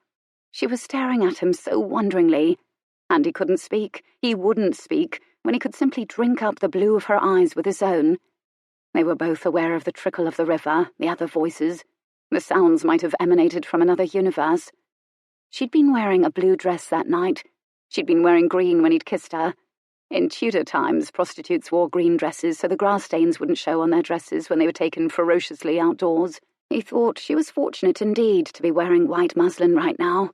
He wanted to sink into her. He felt a white-hot desire that stole his breath again. He glanced toward Georgina, the key to his other passion, to his whole life, to calm his breathing, a search for sanity. And then suddenly the intensity of Cynthia's gaze flickered with a hint of trouble. "A blue dress? I wore a blue dress." He could see her reaching for the memory of the ball, for a memory of him. He closed his face abruptly, guillotining the moment. "You once had a fiancé," he said abruptly. She blinked at the abrupt change. "Yes, Mr. Redmond, I had a fiancé," she said quietly, ironically. "Did you tell him about your past, your family?" He was distantly aware that she'd begun to feel restless and cornered, but the questioning seemed to have acquired an impetus. "I did." "And is this why he cried off? Or did you cry off?" "No," she said curtly. "It is not why he cried off. It mattered little to him." She fixed him with one of those enigmatic looks, faintly cutting, almost pitying. "No, I bear responsibility for the reason he cried off. I did not end the engagement. Why on earth would I, Mr. Redmond? He was an heir. Very wealthy, too." She cast a quick gaze around the vast green sea of the Redmond estate, as if assessing it against her erstwhile fiancé's wealth, and thinking it perhaps paled. It worked precisely as she'd meant it to. He felt a swift surge of combativeness. "Then what happened, Miss Brightly?" She sighed. She turned away from him slowly, as though the conversation had made her weary, tipped her face up to the sun, drawn by the warmth of it, perhaps, or instinctively seeking out pleasure in the midst of his uncomfortable questioning. Then she changed her mind and put her face down again. Freckles and brown skin would not do, particularly since her beauty was her particular asset. "Nothing that does me any credit," she said evenly, almost wryly. He was aware of a tension in her. She found the words difficult to say, and he knew them instinctively, to be honest. "And nothing that will unduly discredit your family should you learn of it, as it was nothing out of the ordinary, even if it was unpleasant. I comprehend this matters greatly to you, the safety and honour of your family. I promise you I seldom lie. Something about being raised by a vicar. Shouldn't you be speaking with Lady Georgina? She will be feeling neglected." A glance showed Miles that Lady Georgina was being shown how to make a whistle from a reed by Jonathan and Lord Argosy, and Violet was speaking with Lady Windermere and Lady Middlebow and Lord Millthorpe. He wondered if the two women could be counted on to remember that Violet was an unmarried woman and refrain from saying anything too fascinating, or, in the case of Lady Middlebow, too incriminating. "Scarcely a minute or so has passed, Miss Brightly. It's entirely possible Lady Georgina will survive my absence." Interesting how the two of them seem to create their own time inside of time. "Yes, but I'm not certain I will much longer survive your presence, Mr. Redmond. I am, as ever, interested in self-preservation." He smiled then. He touched his fingers to his head, as though his hat sat there, though his hat sat upon the picnic blanket with the hats of all the other men, and strode abruptly off to join Lady Georgina and his sister, who welcomed him with smiles. Cynthia leaned back against the sustaining trunk of the crack willow and exhaled. It was decided soon after to leave for the house, as rain was an ever-increasing likelihood, and so the carnage of their meal was bundled, the hamper packed, and the trip undertaken at a swift clip. On the way back, Millthorpe accidentally crashed through the grand spider's web. Cynthia saw it, a sad, fluttering tatter from the hedgerow. "Damned spiders," Millthorpe muttered cheerfully, and trudged onward. Cynthia almost felt the destruction personally. She wondered what had become of the spider. She paused, stared at the flutter, and suddenly Miles was next to her. "She'll rebuild it," he told her. He'd interpreted her troubled expression correctly. "She won't think anything of it. It's just a part of her life, sewing her world back together again, sometimes even daily." He said it lightly. It sounded as though he were reassuring her. Peculiarly, she did feel reassured. Just a part of her life. The savage tearing down of what looked to be an enormous undertaking would simply be taken up again and would reappear in the morning as a new, complicated, fragile little net. It was the spider's nature. Cynthia looked up. From this angle she could see the underside of his elegant jaw, shaved spotlessly clean. She could see where his glossy dark hair touched his ears below his hat. It wanted scissoring. She knew a shocking rush of tenderness. She wanted to touch it. Was it crisp, or feathery like the wing of a bird, or silky like a spaniel? She turned her head away with some difficulty, unnerved. Ahead of them, the handsome Lord Argosy's curls beneath his own hat contrived to be both must and deliberate, as one of those ruthlessly trimmed Redmond hedgerows, or the slim cypresses arrowing up to the sky. Everywhere those trees created neat walls and divisions within the property, partitioning it in such a way as to perhaps make everyone feel more secure within its sheer grandeur, like aristocratic sheep in a very grand pen, providing an illusion of order and hinting that a certain amount of captivity to fortune, to family name, to history, to duty, was also involved. Will she start the web over completely? Cynthia was surprised to realise she was genuinely interested in the spider's fate. She'll use a half already made to build it, and it will be stronger than before, if not quite as symmetrical. More interesting, however. Did you know that spider silk is stronger in some ways than steel? Perhaps not so fragile a net, then. And if this were indeed true, she wished that spiders were in the business of repairing shoes. She glanced down at her own, felt her resolve solidify again. She looked at the solid back of Millthorpe in front of her. She knew he was the man she should be walking alongside, or Argosy. But it looked so delicate there, moving when the wind moves it. She still sought reassurance from Miles. Perhaps that's its strength, the flexibility, the fragility. Appearances— He paused. —are often deceiving. She was silent. Was this an apology? Was she being complimented obliquely? The thought disarmed her, because if it was indeed a compliment, it was quite simply the best she'd ever received. No one had ever before admired her for the things she liked best about herself, because she was very careful to never show that part to anyone. Strand by strand, Miles Redmond was unwinding the cocoon she'd spun for herself out of observation, charm, and ambition. It was both compelling and extraordinarily unfair. It then occurred to her that he might simply be speculating aloud about her, the way he would any small, shiny, exotic creature with legs. He wanted to understand her. He was hoping to coax more clues from her. After all, he was forced to host this gathering in the absence of his parents, and it was hardly a South Sea island, was it? Well, he could bloody well put Lady Georgina beneath his microscope. She took 2 quick strides forward. It was enough for her to fall into conversational parallel with Lord Argosy, a much more familiar, less unnerving specimen to her. The London blood.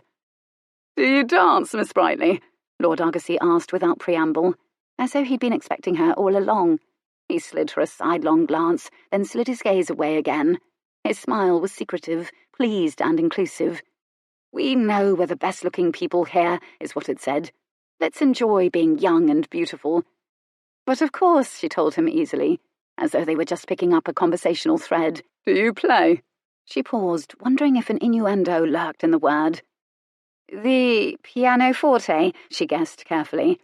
"Yes, please say that you do not, or that you will not. I could not abide another indifferent recital, and I know if it rains this evening it's what we will have. I have 5 sisters, you know, 5 of them," he said glumly. "Oh, no one would be able to dance while I play. Or rather, a good deal of wincing would take place simultaneous with the dancing, and eyes would therefore be shut more often than open, and the dancers would collide with one another. I play quite badly." "I'm relieved to hear of it. But perhaps I'll request a song for the pleasure of hearing you botching it." Cynthia laughed, and he laughed, and his laugh was mercifully ordinary, merry and deep and male. Lord Argosy was pleased with himself, but not insufferably so. Life was good to him, and doubtless always had been. And besides, all young aristocratic heirs were pleased with themselves. He was charming. And he might very well be one of those lords who possessed a splendid title, but was in need of a fortune to support everything that came with the title. Lands and castles filled with spoils of ancient battles. She would need to know more about Lord Argosy. She threw a glance over her shoulder toward the person who would tell her the things she needed to know about him. For some reason, she'd wanted to see if Miles had heard and was wondering about her laughter. Lord Millthorpe might possess comic possibilities. Argosy was a different matter altogether. She saw 2 heads lowered in what appeared to be easy, quiet conversation. Miles Redmond and Lady Georgina, who shared his interests. very dark, very light. He'd adjusted his pace to match her shorter legs, and they were strolling in tandem. "Mr. Redmond, how very interesting," Lady Georgina was saying enthusiastically. And suddenly Cynthia was blindsided, weakened by an urge to know what this was like, easiness and openness and quiet. Not flirtation and strategy and bartered kisses and hectic laughter. She simply wanted to be courted again. She did not want to need to court the courting. Ah, well, she hadn't been born a Redmond or any sort of aristocrat. And when she thought of how far she'd come entirely on her own, fleas came to mind, how their tiny bodies could leap astonishing distances equivalent to miles beyond their size. She was merely resting between leaps, she told herself. Why on earth did all of her metaphors suddenly include insects? She squared her shoulders as if shaking off the notion of them, and of the man who made her wonder about them. And because she'd promised to be good, and she thought she'd done a fine job of it for the day, she rewarded herself with a moment of imagining a distant future that included walking quietly side by side with a husband over some grand property. They would both have grey hair, and the green trees and lawns as far as their eyes could see would belong to them, and perhaps a spaniel named Lady Georgina would frolic about their feet. She had a fortnight's worth of hope of this particular dream still available to her. "I do believe Lady Georgina plays well, however," Lord Argosy was saying. Of course she does, Cynthia thought. "She will play then, and we will dance," Cynthia said defiantly. Lord Argosy languidly stretched up his body and dragged his hand through a low-hanging branch of an ash tree. The glossy leaves rustled like pound notes. He might have been dragging his hand through the long, long hair of a woman. Cynthia hid a smile. She knew he'd done that so she could admire the lean length of his body, and because his sensual urges had spilled over in her presence, and he could not very well touch her. Yet. Ah, the language of flirtation. He had a dimple in his chin, a feature she generally found devastating. Such an interesting little addition to a face. A good square English jaw and a straight nose and dark eyes that were not extraordinary but did not cross or squint and were not disguised behind spectacles, and his teeth were splendid. He was symmetrical and expensive in every visible way. Centuries of handsome people mating with other handsome people had produced Lord Argosy. "Do you dance well, Miss Brightly?" "I dance very well," she told him. This was an innuendo, and Lord Argosy appreciated it with a smile. Chapter 8. Cynthia returned from the picnic to find no letter from Northumberland, which was both a relief and a disappointment. So she dressed for the evening with particular care, a dress with a coppery sheen that echoed the shine of her hair, a neckline just shy of scandalous, showing a half-circle of snowy skin and much of her very good bosom, hair coiled up high to expose her long neck, streamers of it pulled artlessly down. Mrs. Fanchette Redmond had arranged for 2 large dinners to bookend her house party, inviting 24 or so members of Sussex gentry to each. The first dinner, on the heels of the picnic, went flawlessly. The household staff scrupulously trained, the cook and staff was gifted, the courses multiple. Miles and Violet and Jonathan possessed exquisite manners and had known these people their entire lives. Even Violet said nothing unduly scandalous. But because the seating had been arranged in advance by Mrs. Redmond, Cynthia was seated between 2 voluble elderly widows, one of whom nodded off over the soup.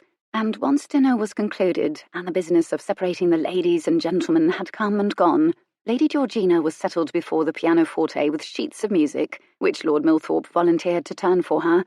Lady Windermere was elected caller of dances. One of the neighbour girls had unfortunately claimed Argosy first, but she had spots on her face and hairy arms, so Cynthia was not at all concerned about losing his interest to her. But because Destiny has a black sense of humour, she found herself facing the prospect of a reel with Miles. The music began, jaunty, irresistible, demanding. And they both had what appeared to be a simultaneous realization they would need to touch each other. Oddly, never had anything so innocent as a reel seemed so fraught. They stared at each other for an absurd moment, while all the other dancers began the steps. And then Miles took her arm as though it were a fragile, breakable thing. She frowned faintly. Gently, he placed her arm upon his own, and began to move her in the steps that Lady Windermere called. Neither of them seemed able to speak. His hands meant something different to her now. His arm, which she now knew was brown and covered in copper hair and strong, seemed to burn through his coat, through her glove, and she was excruciatingly aware of the man beneath it. This was ridiculous. It occurred to her to listen to the music. Lady Georgina did play very well. Lady Georgina, the woman intended for Miles Redmond. Ah, sanity. "I shall need to know about Lord Argosy," Cynthia said immediately. They parted from each other in the figure called by Lady Windermere. When they came together again, Miles said, "He's very wealthy and unmarried. Isn't that what matters?" It felt as though his irony drove them apart, though dancers everywhere in the room backed away from each other as required by the dance, and came together again, Cynthia coaxed. "Don't be tiresome." His smile was small and tight, and they circled each other in the steps Lady Windermere called out like two wary cats, undecided as to whether to fight or mate, eyes locked. "Very well, Miss Brightly." He began another of his helpful, scathing lists. "Argosy has £30,000 a year. He's an heir, as you know. I've not heard of any terrible debts or vices. He does very little of anything at all beyond amusing himself in various male ways. Horses, pugilism, women, hunting, gaming. He doesn't seem particularly inspired to improve himself in any way. But of course, this wouldn't matter." The requirements of the dance parted them.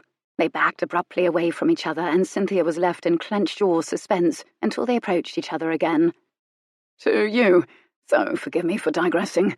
He does have 2 titles, several enormous properties entailed to him, and 5 sisters," Cynthia completed. "Ah, so you and Argosy are confidants already." His voice was curiously even. "I've learned a thing or two about him. Do go on." But the next called figure required Miles to take her hand. They faltered, began to lose their place in the dance, and it would soon become obvious. She felt herself flushing. Her hand rose. She gave it to him hesitantly. He took it as though she'd handed him a rare artifact. As though puzzled to be handed such a precious thing, he gently closed his fingers over it, then firmly, decisively claimed it, and led her in the figure the dance required. Conversation was forgotten. The world was comprised of the place where their fingers knit. Cynthia felt suddenly she danced not on carpet but on clouds. The thought shook her. She glanced over at Argosy deliberately, and her feet felt the floor once more. Miles noticed, of course, because noticing is what he did best. "Argosy has never wanted for anything," Miles said, sounding quieter, conciliatory. "He therefore, I imagine, would find it stimulating to want what he cannot have." Cynthia nodded. She understood instantly and knew precisely what to do. "Does he have any peccadillos, predilections?" "You would make use of a peccadillo, Miss Brightly?" He sounded genuinely curious. "How so?" "One never knows what will be useful, Mr. Redmond, as you should know. I don't know why you should be the only person allowed to ask questions." Oh, God. Lady Windermere called a figure that required them to rest their hands on each other's shoulders. Time slowed, even as the music did not. Cynthia watched their arms rise, and then his hand was resting on her shoulder. She saw how small her own hand looked there. If they walked 2 steps closer, they would be in each other's arms. It seemed ironic, unfair that the requirements of the dance should simultaneously link them and keep them apart. His eyes were dark and fierce, and as their bodies rotated slowly in the dance, he spoke, his voice so low, so close to her, so resonant that it called up gooseflesh along her throat. "Miss Brightly, what do you want?" Heat washed her limbs. She ducked her head so he couldn't read her eyes, and her eyes wanted to close so she could shut out all sensation, apart from his hand upon her shoulder and the smell of his linen and his clean, warm body, so she could imagine his hands on the rest of her, relive the feel of his hard arousal pressed against the frail fabric of her gown. But she wasn't a ninny. She breathed in. "I want you to answer my questions, Mr. Redmond," she said with some strength. She forced her head up then, forced herself to casually look away from him. Outside the line of the dancers, she saw the clean profile of Lady Georgina, as her fingers jumped over the pianoforte keys in a facsimile of the dance. Lord Milthorpe looked up, catching Cynthia's eye as he turned a page of music for Georgina. One dim tooth and one bright tooth side by side in his smile. She reflexively gave him a smile of her own. Miles's hand tightened on her shoulder. She felt the humming tension of the muscles in his arm beneath her hand. She looked from her hand up into his face too quickly and, shaken, saw that everything about his face, every bit of it, was simply right. "Here is something," he said, suddenly finding his voice. "Argosy is superstitious. He's drawn to the supernatural. I know he's visited a mesmerist more than once in the temps. He has also attended more than one séance held by a madame, and swore that he had spoken with the spirit of his dead mother more than once. Good heavens. Heavens was particularly apt, since Argosy apparently sought conversations with those living in the afterworld. His mother is dead, she said softly. This was something she had in common with Argosy. He was raised by a stepmother, a friend of my mother's. She's a pleasant woman, quite handsome. Then again, his father wouldn't countenance a homely woman. I'm certain Argosy won't either. He said this with mock reassurance. You know a good deal about Argosy, Mr. Redmond. People talk to me, Miss Brightly. I'm not certain why. And I assure you I can shed no light on that particular mystery either, Mr. Redmond. And at that he laughed. She'd surprised it from him. It was a glorious sound, and at once she felt strangely floating and formless, unaccountably delighted. They danced in a sort of détente. I have a question, Miss Brightly. If you could choose a mate, if you could choose one by design, what qualities of character would you choose? She stiffened instantly. I find such speculation pointless and frivolous. I'm curious whether— Yes, I know. You are nothing if not curious, Mr. Redmond, but I find speculation a waste of my time. As you noted earlier, marriage is a business arrangement. I would prefer a man of character. What sort of character? And despite the pleasure I take in music and— You take pleasure in music? What kind of music? He demanded instantly. Other pastimes. I am a practical woman to my bones, and I do not wish to— What kind of character should a man have? Speak about this further, particularly to you. He raised his brows again. Her vehemence merely inspired him, of course. He gave another of those Socratic nods, as though he knew it was only a matter of time before he'd extracted all of her secrets. Perhaps he would publish a scientific paper and travel the country to give lectures about them. Why the urgency for a match, Miss Brightly? Is it something more than ambition or greed? It was a lash, a sign of his own frustration. She lashed back. I did you the honour of assuming you were a man of your word, Mr. Redmond, when you promised to help me in exchange for— For? He raised his brows, daring her to produce the word. She gave her head a rough shake. Please do not ever think I did such a thing lightly. Such a thing, of course, meant kiss him, and kiss him, and kiss him in the alcove. It was as truthful and as complete an answer as she wished to give him. The music came to an end with a flourish. Dancers began to bow and curtsy and disperse in search of new partners, and it was his turn to go silent. He frowned faintly, in the way he did when he was ferreting information away to the laboratory of his mind to decide what it meant to him, or to formulate another question. Why does it matter, Mr. Redmond? She asked. It was almost a plea. Here was a question at last it seemed he couldn't answer. He glowered at her in silence. Because everything matters, he said tersely at last. And he left her abruptly, just as Lady Middlebow was being persuaded to change places with Lady Georgina at the pianoforte, and Lady Georgina clapped her hands delightedly together at the prospect of dancing, and acquired, to her visible pleasure, Miles Redmond as a partner. Chapter 9. While Cynthia at last acquired Lord Argosy as a dancing partner, he appeared before her with a sense of quietly triumphant expectation, not arrogant, but absolutely peacefully certain she wanted him there.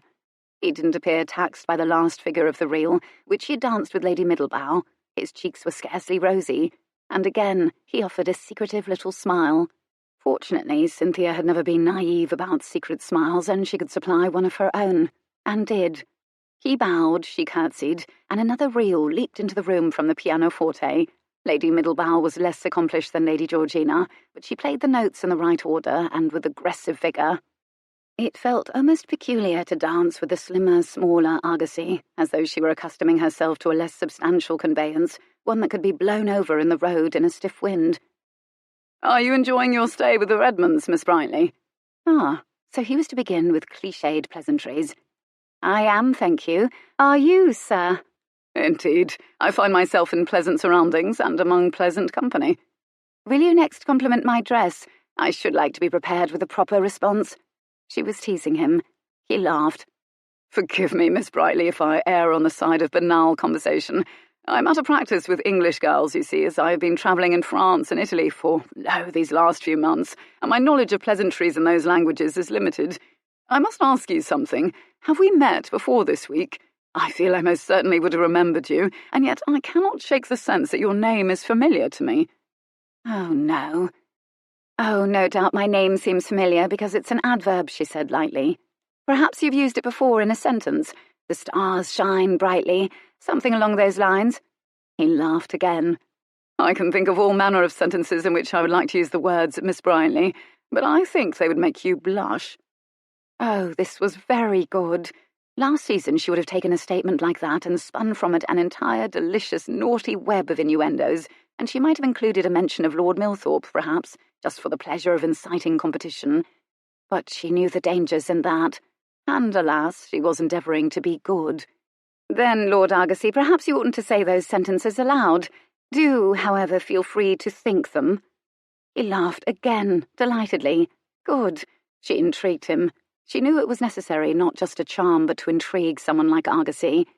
They dutifully hopped, clapped and turned as the reel required, and when they faced each other again, he said, "And you are unmatched, Miss Brightly." She decided to misunderstand him. "Good heavens, Lord Argosy, I do thank you for the compliment." He laughed again. Peculiarly, it was almost wearying to charm someone so easily. It was a bit like playing tennis with a wad of feather down. One wanted a bit more resistance. She glanced over at her source of resistance, just as he was glancing over at her. She jerked her head away. "Though that statement is very likely correct, Miss Brightly, you are indeed matchless in this room, Violet notwithstanding." Argosy said this with a pretty gallantry she approved of. "I did wonder whether you were unwed. I think perhaps my French and Italian are battling with my English for expression, and so my question emerged oddly. I have not made so bold as to ask anyone the question, though I assumed it was true, and I confess the question has been pressing upon me." He confided this last in the low and ardent fashion she'd come to know and expect during her glorious London season. Pressing upon him indeed. She knew precisely what to do about this. She ducked her head shyly for a brief second, then cast up at him her patented through-the-lashes gaze. Argosy parted his mouth with fascination, then clapped it closed, and his jaw tensed with burgeoning yearning. "Splendid. I don't find your question at all bold, sir. For those of us of marriageable age, it is an important question, is it not?" Lord Argosy nodded his head vigorously. "I am not yet wed. I am tremendously particular, I am afraid." She made it sound as though she was simply spoiled for choice. "Are your parents ambitious for you, Miss Brightly?" A very good and circumspect question. He was not a fool, Lord Argosy. "Well, that's precisely it, you see. I do believe they would have been, but my parents are—" She took a risk. "My parents are deceased. I lost my mother when I was quite young, and my father even before her. I know my mother would have preferred me to marry a man of the finest character and fortune, and it is often difficult to be certain of someone's character or fortune without a long acquaintance. I so often wish I knew what the future held. If only there were a way to know. I so often wish I could benefit from the advice of my mother." Argosy stumbled for an instant. He forgot to clap his hands. He stared at her. He recovered himself neatly in a few nimble movements. "Oh, Miss Brightly, as do I—" He sounded almost breathless. "As do I wish I could communicate with my mother, that is." "Do you?" She matched his breathless tone. "I lost her when I was young as well. I so wish I could contact her, as she hid from me one of my favourite toys when I misbehaved. I should like to know where it is." Well, then, so much for Lord Argosy missing the warm words and advice of his sainted mother. Imagine a wealthy young lord missing his favourite toy.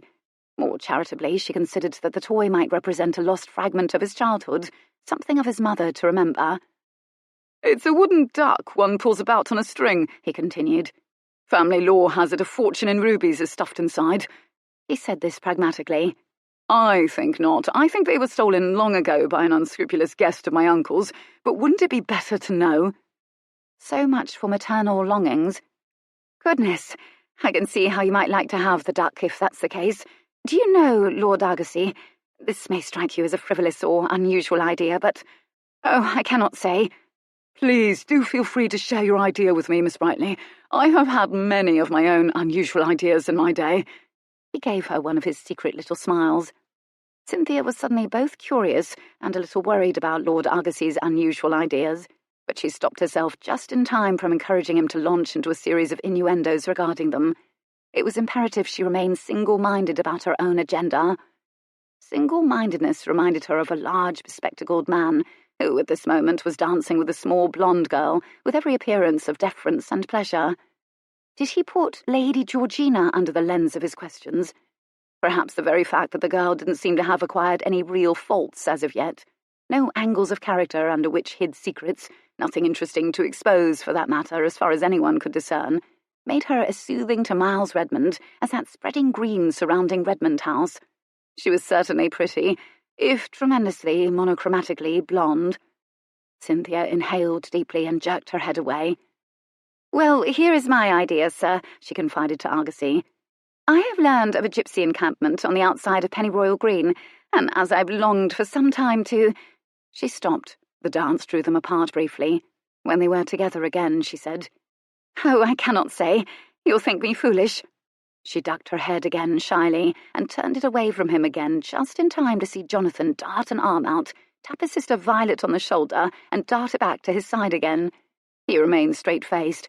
Violet swiveled her head to and fro, puzzled, started to frown, and stopped herself, as Violet lived in dread of Frownline's encroaching. Cynthia bit back a smile.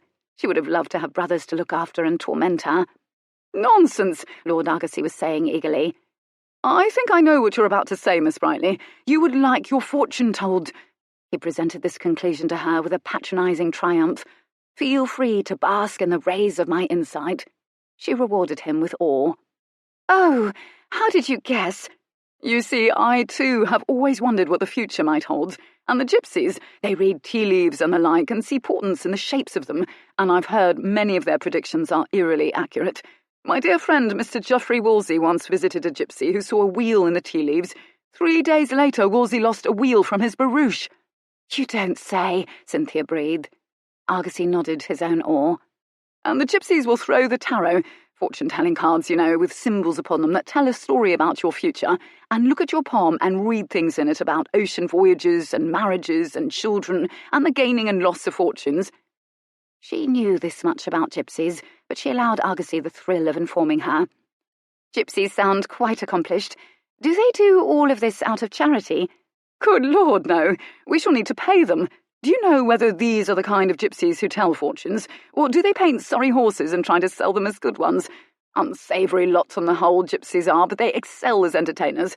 We must be careful. I shall protect you." "You are too kind, sir. I'm not certain what manner of gypsies these are, these gypsies in Pennyroyal Green. That is, if they are the fortune-telling variety, perhaps—" "I'll ask Miles," Argosy proclaimed. "He knows everything about these parts. He'll be able to tell us." Cynthia wasn't eager to see the mirth on Miles Redmond's face when he learned they were on a quest to have their fortunes told. He would know precisely how that had come about, and Cynthia had no real illusions about the gypsy ability to tell her future. She would, however, be willing to pay one of her remaining £5 to a gypsy to ensure that Lord Argosy's future included her. "Perhaps we can arrange a visit to the camp, if they will tell our fortunes," she said, arriving at long last at her objective. "I would very much enjoy embarking upon an excursion with you, Miss Brightly." He smiled again. He had the kind of smile that turned everything into an innuendo. She wondered if perhaps it was something he was born with and couldn't help. She returned his smile. She would need to be warm, but not too warm with Argosy. She did wonder why he should be concerned about the future, but perhaps his future struck him as so endlessly certain he would have liked to know if anything at all of interest could ever occur. "I do marvel that we have a certain amount of serendipity in our favour, sir. Imagine the two of us meeting here unexpectedly at Redmond House, the two of us longing to know the future, only to discover that the keys to the future may lie but a few miles away, hidden in tea leaves or in our own palms. It's as though it was meant to be." His last words suffused Argosy's face with a celestial light. "Meant to be," he repeated dreamily. When Lady Georgina curtsied as part of the dance, it was clear to Miles that her modiste had shamelessly glorified her finest assets.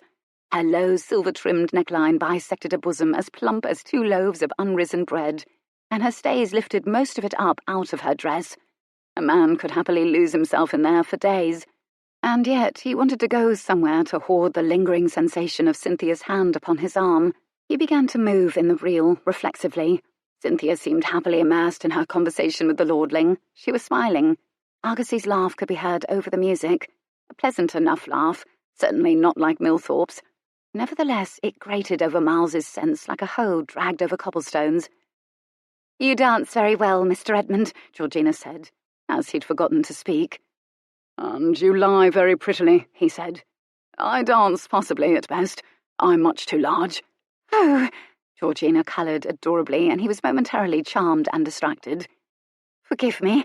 I only meant to compliment you. I am no expert on dancing." "Forgive me. I should not have teased you, and I was teasing you." Oh, for heaven's sake. And he told his father he could make himself agreeable to a young woman. He could, in fact, given fertile ground for flirting. A sparkle in the eye, a tilted head, a clever word. Tinder to his match, if you will. And yet he'd felt less like a suitor than a tutor today as they strolled through the grounds of his home. A girl with her handsome face and appealing bosom ought to be able to flirt, for God's sake. He heard Argosy laugh again. For some reason it made him want to rush over and kick the man. Pulled like a compass needle, his head turned. He saw Cynthia's back as she rotated with Argosy touching her. Her dress fell in fluted Doric folds. Her hair was swept up high, leaving a rectangle of luminous bare skin exposed above the line of her dress, which was closed in the back with tiny buttons. He imagined what it would be like to touch his tongue to each pearl of her spine, to touch his lips to the nape of her neck and see the gooseflesh rise, to know her nipples were peaking. Mother of God! He sucked in a breath. "Your home is very beautiful, Mr. Redmond. I'd forgotten just how beautiful." With a Herculean effort, he returned his eyes to Georgina. He stared at her. It seemed impossible that someone should be saying something so politely banal to him while Lord Argosy was touching Cynthia Brightly. "How long has it been since you've last visited Redmond House?" 5 years, 3 days last spring," she added with unconvincing nonchalance. "I believe." "Ah, I remember now. Your hair was in a braid down your back, not wound up like a henge." "You remember?" She went pinker. "You raced your brothers across the park on horses. You came in second, Lion was first. Your horse was brown with white stockings." "Ah, did we race?" He was bemused. He'd been forever racing his brothers then. Coming in second sounded about right. "Yes, you rode so well." She said this with such baffling fervour that he didn't know what to say after that. It occurred to him that she was awkward because her father had ordered her to view him in a new context. Or perhaps she already viewed him in that context. This was an intriguing possibility. He really ought to teach the girl to flirt. Argosy laughed again. Miles jerked his head in that direction as violently as if the man had struck him. He blinked when he met a pair of brilliant blue eyes aimed straight at him. He held them for a second. They both whipped their heads back to their partners. Lady Middlebow worked out her impatience over the keyboards, thumping them soundly. Never had a reel been so very passionate and expressive. He would go straight to her after this dance and be between her thighs before midnight. He felt his mood begin to ease. "I find I'm very interested in Lady Beaupretta, Mr. Redmond." Georgina sounded a trifle desperate. Miles was startled into giving her the entirety of his attention. He'd never heard that particular word in his life. Ah, then he understood. "Lepidoptera," he guessed. Perhaps she'd had wine with her dinner. "Butterflies." "Yes, Lepidoptera." She gave every syllable careful attention. "Butterflies." Her eyes were aglow. "You spoke of them today at the picnic. A common blue came by." It was undeniably pleasant to be looked at by glowing eyes, if a little puzzling. Certainly this was a place to begin flirting. "Oh, they've beautiful butterflies in the jungle, Georgina." His voice acquired an intimate storytelling timbre. "Bigger than your fan, brilliant as—" Miss Brightly's eyes. "Summer skies or rampion in bloom." She giggled helplessly. He almost sighed. If he could compare Georgina to a butterfly, which one would it be? Not a tropical butterfly, it would be an English one. A dingy skipper or a brown argus. Uniform in shade, ideally designed to blend into their woodland surroundings. "My father is terribly interested in all of these things too," she said. Miles was acutely aware of this. "Your father is a man of great intellect and discerning tastes," he said shamelessly. If only he could teach the man's daughter to flirt. "I saw a butterfly in our garden the other day, and I could not identify it. An awkward papa. I thought perhaps that you could." Argosy laughed again. Miles's vision focused on Argosy's hand on Cynthia's arm. An unpleasant sensation sizzled along his spine. like a flame touched to a fuse. He felt a metallic taste in his mouth. "Perhaps you could describe it to me," Miles said, scrupulously polite. Georgina opened her mouth to reply, but Lady Middlebow ended the reel with a great crash of passion then. Miles didn't even bow. He left a startled Georgina and strode across the room straight for Lady Middlebow. And then, to his own astonishment and hers, and to anyone else who witnessed it, he walked right past her and kept walking until he was out of the front door of the house. The dancing continued past midnight, and the neighbouring guests boarded their carriages, happy and rosy and dishevelled. But given that Miles was the host of the event, his startling departure from the festivities had not gone entirely unremarked. "He might be feeling unwell," Violet said quietly to the few who inquired discreetly. "The tropical fever returns now and again, you see. He'll be right as rain soon, straight away." The fever hadn't done anything of the sort in the entire times Miles had been home in England, but everyone nodded sagely and sympathetically. If one was to be unwell, one might as well have a glamorous complaint. And then Cynthia and Violet went up to bed, and Jonathan, Argosy, and Millthorpe convened over billiards, Millthorpe having assured Cynthia that he'd discussed the target shooting party with Miles. She hesitated on the threshold of her room, then ventured over to the window and peered into the corner of it. She knew a peculiar relief that the web was still there and still intact. Such a fragile way to sustain a whole life, on a web one weaves for oneself. Then again, it wasn't much more certain than the way she'd built her own. She blew gently on the web. It fluttered. The spider scurried forward and then stopped and waved 2 arms at her, like a gentleman hailing a hackney or a shopkeeper railing at a thieving urchin. "Sorry to disturb you, Susan." It pleased her to give the spider a pretty name. "Good night." Susan the spider quieted and seemed to regard her for a moment. Then she backed up into her corner and perhaps nodded off.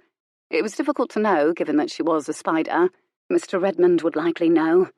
Cynthia had watched him stride from the room that evening, and she'd felt it almost physically, as though he were pulling her along with him. She pictured him today, steering people away from that grand web. And she went still, breathless with a rush of understanding. She suddenly saw that Miles Redmond saw the world as little worlds within worlds. Everything, spiders, people, plants that ate animals, were both separate and connected, living the intricacies and beauties and violence of life, woven together like a web. And this, too, was why, even when he was quiet, when he was still, he seemed to contain worlds, to feel vast. Because everything matters, he'd said, before he'd abruptly left her. Cynthia gave her head a toss to scramble him from her thoughts. He'd no right to pry, no right to be angry, no right to touch her as though she was something precious and wondrous and aflame, and she couldn't allow her body to long for him, for she was proud, and that way lay disaster, the end of her dreams. By way of disciplinary action, she went to the wardrobe and took out her reticule. She gave it a shake. It still, of course, scarcely jingled. She reached in her hand to finger her last few pounds. It was a very effective way to strengthen her resolve. She squared her shoulders, sat down upon the bed, and like a general reviewing plans for a campaign, trained her thoughts upon Argosy and his fortune, and eagerness and flawless good looks, and their plans for a visit to the gypsies, and Millthorpe and his fortune and sincerity, and his bray, and considered the shooting party she unfortunately had somehow managed to inspire. They were scarcely a day into the house party, she thought optimistically. There were almost 2 entire weeks left. Surely she could captivate one of them. She'd captivated Cortland, after all, the richest prize of all. And because she'd been good and strong, she surrendered to a moment of encroaching weakness. She closed her eyes and savoured for a moment a particular man's hands on her in the dance this evening, angry and intimate, devastatingly gentle, precise and wondering. She suspected everything he was, everything he thought, everything he felt was in the way he touched her, in the way he'd kissed her. Oh, God! She rested her hand on her own smooth shoulder, as if to recreate the warmth of his hand there, to feel what he might have felt. She felt her eyes burning with a want she'd never before known, and knew she could never, ever afford to indulge. She took her hand away from her shoulder gently, as surely as if it were his, then got into her night rail and burrowed beneath the blankets. She suspected she had no hope of sleeping the night through. Miles was as surprised as everyone else that he'd left the party. He'd gone straight for Lady Middlebow with one very specific intent. Had he bowed to Georgina first, or said thank you, or anything of the sort? He couldn't recall now. and moments later he'd found himself outside, at the mercy of another intent. He'd crunched his way in the dark over the vast circular drive, generous enough to accommodate a battalion of carriages. His mother had visions of the ball to end all balls when Violet was finally wed, and in his youth he'd seen the drive filled before with all manner of conveyances. A ball held for his parents' 25th wedding anniversary, a ball held in honour of Lion's majority. Coats of arms of the finest families lined up as far as the eye could see, carriages and cattle washed to a gleam for the occasion, a rainbow of livery on the attending footmen. There would no doubt be another such ball when he wed Georgina. He looked up. The rain clouds had dumped their contents and were now parting like curtains on a stage, revealing an achingly clear blue-black sky and a tipped salt-cellar's worth of stars. He thought instantly of brilliant blue eyes gone midnight dark with anger, and a net studded with tiny sparks laid over a dress, and a homely grey cloak and a curtain opening on the performance. Hers. Every bloody thing made him think of her. He gulped in the air, hoping it would be cold enough to hurt and to distract him. Whenever he thought of Cynthia Brightly, breathing became both a struggle and a piercing pleasure. He spared a thought for Lady Middlebow now, but he couldn't make his thoughts linger there because he was on a mission driven by a compulsion he didn't understand, and he was a man of singular focus. It was a long walk to the outbuildings, and his valet would cluck over the condition of his boots when he returned, because the pounding rain had turned the earth to mud, and he tracked much of it back with him. The stables were, of course, dark. Soft stable boys' snores chuffed in the tack room. One of them must have dozed off over the rubbing of oil into saddles and halters. A spaniel spotted this one, not liver-coloured, that should have barked upon his approach, remained stretched like a small snoring rug on the straw between rows of stalls. It sensed him, lifted up its fine head, thumped its feathery tail cheerfully 3 times, and flopped again with a contented sigh. Miles was terribly glad he was so terrifying. He gave the dog the benefit of the doubt and decided he'd been recognised. He was here just this morning, after all. He thought of Millthorpe and Cynthia's kindness to him, and then shied away from the thought, because it made him feel unaccountably fierce and tender. He decided the dog could earn his keep tomorrow. He felt about at the stable entrance for the oil lamp he knew hung from a wall hook. With a flint he lit the wick. It flared instantly into almost too lively a light. He cupped a hand around to filter it and keep the stable boys asleep. Ramsay whickered softly. Miles raised the lamp to illuminate his horse's delicate head, those soft, wide-set Arabian eyes. He offered a whispered greeting, gave his smoke-coloured coat a pat. But he wasn't here for a midnight ride. It was the loft he was interested in. Because of his height, he needed only scale 2 steps of the ladder steps to peer into the loft. He stared at the heap of straw and then did what he did best, waited patiently and listened and observed. Miles was brilliant at waiting, brilliant at watching, brilliant at listening. The most fascinating things happened when one was quiet and simply watched without appearing to watch. He often saw falling stars, for instance. He saw animals and insects conducting the quiet business of their lives, learned their habits and customs. And he'd once seen an expression, so fleeting he could have imagined it, but knew he did not, on his father's face when he glanced up at Isolde Eversey in church. She was the mother of all those other Everseys, including Colin, who'd nearly been hung of late for allegedly murdering the cousin of a Redmond. The expression had been so like pain. It had confused Miles then. He thought he understood it now. At last he heard rustling. He stopped breathing, held his body very still and scanned for the source of the sound. For a time the world was just his breathing and the breathing of the animals below and the dark, until at last he saw the faintest stirring of straw. He leaned forward and parted the straw gently with his hands, peered, and smiled. He reached into the crackling nest and lifted out what he'd come for. Chapter 10.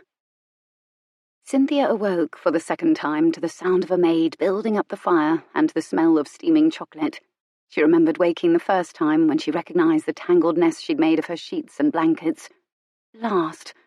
The dream of falling had visited with ugly force last night.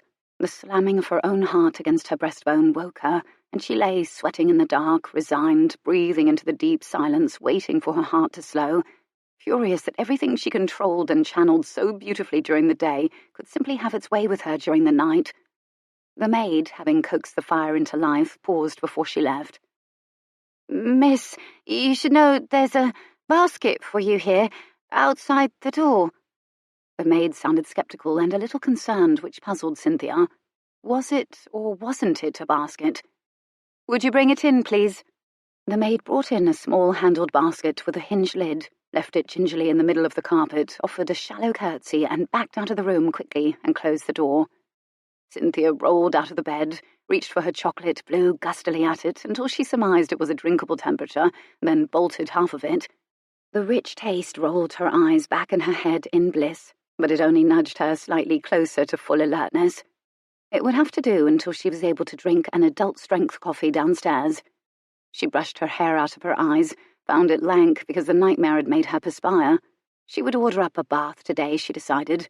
Have a long wallow in a large bathtub with the finest of Mrs. Redmond's soap. She eyed the basket with idle curiosity, then set the chocolate aside and dropped to her knees on the carpet before it. She began to reach for the lid to lift it. A dark, furry arm shot out of it. Cynthia shrieked and toppled backward on the carpet. "Sweet Mary, mother of—" She was certainly awake now. Her heart drummed sickeningly. The furry arm waved around a bit, as if searching for her hand to snatch. Cynthia stared at it suspiciously, then crawled on her hands and knees toward the basket and peered. On closer inspection, the furry arm proved to be a paw, a miniature one, dark grey and feathery-looking with tiny white curving nails at the end of it. The furry arm waved around a bit more, then disappeared back into the basket, almost reluctantly, as though disappointed it hadn't snatched her. Cynthia gingerly lifted up the lid and peered in. She found herself staring right down the little pink gullet of a kitten. "Me!" it bellowed. She jumped back again, dropping the basket lid. "What the devil?" She opened it again and looked down at the wee thing. "Me!" "Good heavens, you are loud," she told it. "I thought cats were supposed to say meow. There are 2 syllables in meow." "Me!" it corrected vehemently and with great singularity. She carefully plucked it up out of the basket. Its 4 little paws flailed the air before it settled into her palm. It had a tiny, full, round ball of a belly, and little bird-like ribs she could feel when she dragged a finger softly across its body. Its fur was puffy soft, like the down of a baby bird or bread mould, and it was the colour of rain clouds but for its eyes, which were grey-blue and perfectly round. It was, in fact, a comical little thing, all candy floss roundness and triangles, 2 isosceles triangles for ears, a funny little furry erect pine tree of a tail, minute pointed beads of white for teeth, miniature claws that pricked and itched her palm. "My goodness," she said to it softly. Its whole body instantly vibrated with a deafening purr. She held the buzzing little animal in her hand and felt it vibrate her entire body. Clearly, this particular kitten did nothing by halves. She was in awe of it, enchanted breathless. "Where did you come from?" she said to it. It struck her then that she already knew, because she'd only told one person she'd never had a pet. "Me," it said, and resumed purring. Her heart felt as though it might burst open. She used one tentative finger to rub the kitten's forehead. Her fingers sank into the puffy fur there. It closed its eyes. First, she eliminated the options she knew were unlikely. Millthorpe would not have given her a cat, of all things. Argosy would not have thought of it. Would he? A jest from Violet? No, she knew. She peered into the basket and saw a folded sheet of foolscap. She placed the kitten down before her and shook out the folded foolscap with trembling fingers. "Miss Brightly, sadly, as no wild boars were available in the stables, I was forced to settle for this. You'll note that its stern is covered with silky grey hair. It is male, and loud. Yours, M. Redmond." She held the note in her trembling hand and traced with her thumb absently. "Yours." The kitten pounced on the hem of her nightdress, and then danced sideways, back arched, tail puffed, and pounced again, looking for a way under. She lifted her nightdress to allow the kitten beneath, and its furry body ricocheted for a time around her ankles. It was having a wonderful time in the wilderness comprised of her nightdress and her long legs. With a yelp, Cynthia plucked it out again before it could climb her thigh with its pointy little claws. It blinked its tiny round eyes in the light. It vibrated madly again. Oh, she was in love. She thought her heart might very well break. "Spider," she told it firmly. "I'll name you Spider." She was wholly breathless, both by the living, purring gift and at the implications of it. It was the very opposite of a dog, some might say, and perhaps this was the point, and it belonged to her. It was, of course, an absurd gift, and so perfect she felt her eyes burn ridiculously, and she felt fiercely angry again. Had Miles Redmond meant for her to fall in love? With something, with anything? Did he mean for her to look at something she loved and think of him? How dare he? He had no right to give her gifts, no right to remind her she was alone by ensuring that she was not, no right to test whether she had a heart, no right to court her, to please her, or to do whatever he bloody well might be doing by giving her a kitten. She held the little cat up to stare at it fiercely, as though it were Miles Redmond himself. It laid a paw on her nose. Cynthia did not go down immediately for breakfast. She didn't just yet want to see Miles Redmond, or anyone for that matter. She wanted to be alone with her pet, hers. She asked for coffee to be sent up to her, and for a bath to be prepared, and then availed herself of a small brick of Mrs. Redmond's good lavender soap, and soaked luxuriously. She washed her body slowly, languorously, every slim pale curve and angle and hollow of it, and then scrubbed her great length of dark hair, and savoured the entirety of her bath ceremoniously. In 1 week, she might be the one fetching baths. Oh, for heaven's sake! She gave her head a toss, like a spirited mare flicking away a fly. That was no way to think. She was Cynthia Brightly, after all. She would prevail. And while the fire and the sun pouring through the window dried her hair to a fluff twice its usual size, she played with her kitten, learning that kittens thought everything could be played with, particularly fingers. And then she tamed her hair by dragging it through her fists 3 or 4 times. The kitten also played with her dangling hair, and she pinned the whole mass of it artfully up and managed to get herself dressed without assistance. She chose the white muslin for shooting. Funny, even though she told herself she wouldn't foment mischief simply because an opportunity presented itself, she'd promised herself she would be good, that she wouldn't take undue risks. In the span of a few days, she'd managed to kiss the family's heir, receive a cat, and now she was going on a shooting expedition in order to impress another wealthy man, and she hadn't the faintest idea how to shoot. It was true. Risk sought her out. She pulled out her brown leather walking boots and began to slip them on, then hesitated. She gingerly turned them over to press with a delicate finger at a soft place where the sole of one was thinning. She felt that prick of fear again at the back of her neck. Her bravado wavered. Bloody hell, this was about as productive as shaking her nearly empty purse. She deliberately turned to look herself in the mirror, as if assessing her armoury. She saw a satiny, glowing complexion, brilliant eyes, lustrous hair, and her lovely, slim young body with generous bosom swelling up out of innocent white muslin. Long white arms, hatched with a few fine kitten scratches now, granted, but graceful nonetheless. She squared her shoulders. She would go down now. She would face all of them, even Miles. But what to do with Spider while she was out? She rang for the maid. "Oh, I've instructions to look after the wee cat, Miss Brightly," the maid told her. She glanced down warily at the little creature, who was bouncing over the counterpane like a flea, attacking invisible prey. No doubt the maid was surprised to have received such instructions from Mr. Miles Redmond, master of the house as long as his father was absent, as cats belonged in the barn, as far as the maid was concerned. And she knew for certain how Mrs. Redmond would feel about a cat anywhere in the house. Cynthia did too. This only added another frisson of pleasure to the gift. Cynthia found everyone except Miles still at breakfast, and some powerful hybrid of disappointment and relief held her motionless for a moment. But there was a new addition to the house party seated at the table as well, which made her forget Miles and her gift for a moment. Everyone, in fact, seemed to be watching the new addition rather balefully.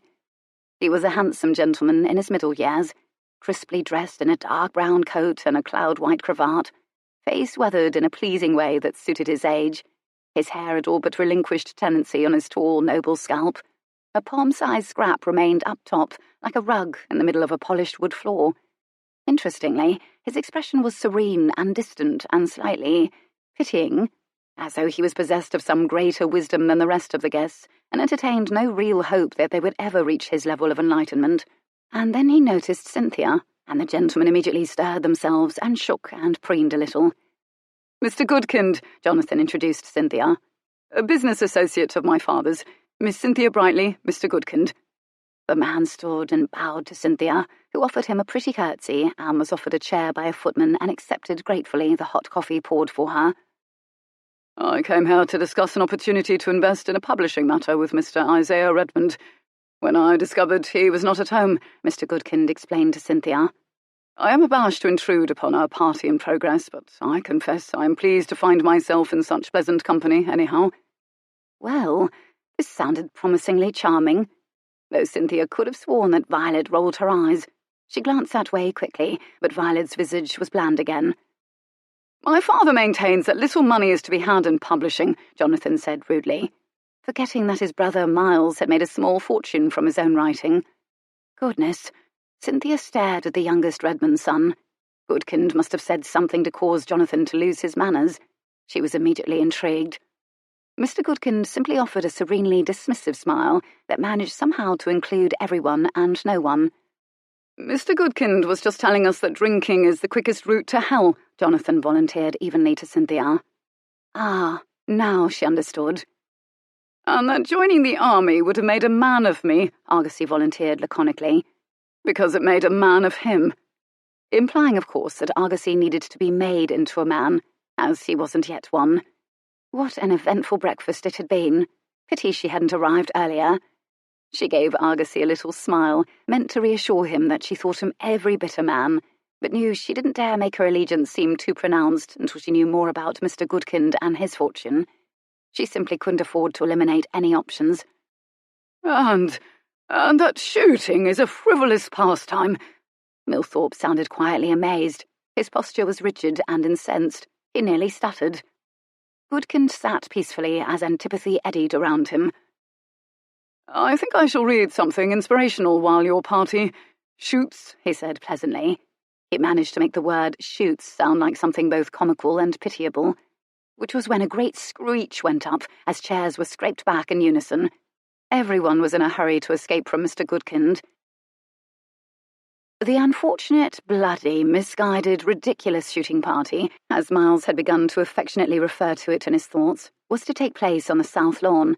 Since he was the house party host and responsible for the safety and enjoyment of his guests, he'd enlisted footmen and a few stable boys to help set up targets, apples atop crates, and from there his guests, including Miss Brightly apparently, would waste perfectly good musket balls by turning perfectly good apples into smithereens.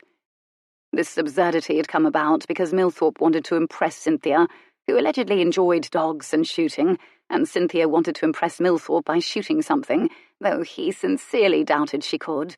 And he was helping set the stage for this farce. He began to dislike Milthorpe for being so easily and obviously smitten. He disliked himself for disliking a man he generally quite liked. And his mood was due in no small part to the fact that he'd slept badly, mostly because he'd never before given a woman a kitten. A kitten! Why, in God's name? It was just that the need to give her something had been overwhelming. He'd wanted her to have a pet, and now he felt uncertain and raw and off-balance and absurd, and he could not recall the last time he'd felt any of those things. Whimsy seldom survived the scalpel of his mind. The South Seas had made a nearly unshakable thing of his confidence. Striding back to the house to meet the amassed guests, he decided it might be rather pleasant to shoot something into smithereens after all. And there they were, clustered before the house waiting for him, the women airy as clouds in pale muslin, bonnets on snugly and ribbons fluttering beneath. There was Lady Windermere and Lady Middlebow. Good God, Lady Middlebow! She intercepted his hardly flattering, startled gaze. She wasn't a fool. She knew she'd been entirely forgotten last night. Hopefully she'd attribute it to the absent-mindedness of a scientific man, and not quickly and discreetly spread word of his inattention throughout the tour. He gave her a smile, a quick one that contained promise and apology, and if he lingered on the promise of her long enough, he knew he could cheer himself up and thoroughly enjoy her. It was a smile she understood. One of her eyebrows twitched upward, her lovely mouth curved, and then she turned casually back toward Lady Windermere, whose company she seemed to be enjoying. Cynthia was standing behind Jonathan, who had Redmond height too, almost as though she was hiding. Miles went still when he saw her. He felt his cheeks warm. For God's sake! She saw him and went still too. Absurdly, he seemed unable to speak. He glowered instead, then caught himself. He was not a coward. He was a man of truth and fact, and what he had done would need to be addressed, explained away or apologized for or otherwise acknowledged. A kitten! "We're set up on the south lawn," he told everyone easily, and with a gesture waved them to follow him. Once he had the guests moving in the proper direction, he fell into step beside Cynthia. By some sort of tacit agreement, they fell back several feet from the others and walked in silence for a time. "You gave me a cat, Mr. Redmond," she finally said lightly, her voice quite soft. He tipped his head back, pretending that he was trying to remember whether he had in fact given her a cat. "Why, so I did." She smiled. Oh, slowly, truly, a smile of the purest pleasure and amusement. And suddenly he couldn't feel ground beneath his feet. They walked on in silence. He, for the first time in a very long time, could not think of anything to say. They watched the backs of very different people walking ahead of them. The lush sway of Lady Middlebow, the brisk and sturdy Lady Windermere, the twin images of Grace, Violet and Georgina, rectangular striding Millthorpe, slim, proud Argosy and Jonathan, the latter two of whom routinely engaged in pastimes much more frivolous than shooting apples from crates, because that's what young men invariably did, and thought nothing of it. "And how do you like the cat?" His words were casual, but his heart thumped like South American surdo drums. She held out her arms. They bore tiny scratches. He knew a moment of terrible worry that this was her way of saying she did not. "Oh," she said dreamily, "he's a very good gift indeed." And then she looked up at him, and her face was luminous as a star. "I cannot begin to say what... He's perhaps the very best gift I've ever..." She stopped herself abruptly, too full of emotion, clearly, and rendered inarticulate. The radiance in her face seemed to flood him. "I don't often give gifts that draw blood." She laughed. "It's only a little blood," she said practically. "It doesn't hurt much at all. You should see how his little tail puffs. He has the softest fur, and he purrs. Good heavens, he makes such a racket. It's extraordinary." "The creature is loud." Miles was as proud of choosing that cat for her as if he had indeed been chosen president of the Royal Society. "Knows its mind, I've noticed. What did you name him?" She hesitated. "Don't laugh," she warned. "I won't promise anything." She pointedly didn't look at him. "Spider." He felt a smile creeping slowly over his face. "Did you now? You named him Spider?" She frowned abruptly, which was obviously an attempt to stop his smile from becoming enormous. "Because it seems to have twice as many legs as the usual cat, and it walks sideways to pounce. He looks like a spider." She said this mildly defensively. "He has 4 legs," Miles said firmly. "I counted them before I chose him. I wanted to make sure you had a complete one." She laughed again, that sound so like music, that sound that made people restless. It turned heads toward them. Miles thought, if I hold my arms out straight, the breeze will bear me straight away. Yet another bloody poetic notion. But in the moment, it didn't seem at all ridiculous. They walked on, said nothing. Happy chatter lilted around them in bass and treble notes. They heard none of it. The silence between them grew denser and denser, acquiring the snap and vigour and portent of the air before a thunderstorm. It broke. Her words rushed breathlessly out. "Why did you give me a kitten?" "Because the very first time I saw you, I thought you had a kitten's face." He'd said it just as quickly, his voice low and tense. It sounded for all the world as though they were arguing. They'd stunned each other. She stopped walking. He stopped walking. As though they were linked and he could not go on if she didn't. Cynthia stared at him. Her eyes were huge, dark with amazement. Her mouth had parted a little.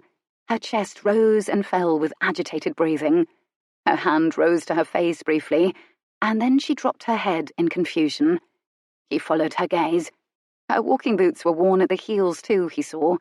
He felt peculiarly restless when he saw that. He felt his hands curling at his sides, as though they were desperate to touch her and desperate to prevent him from doing it.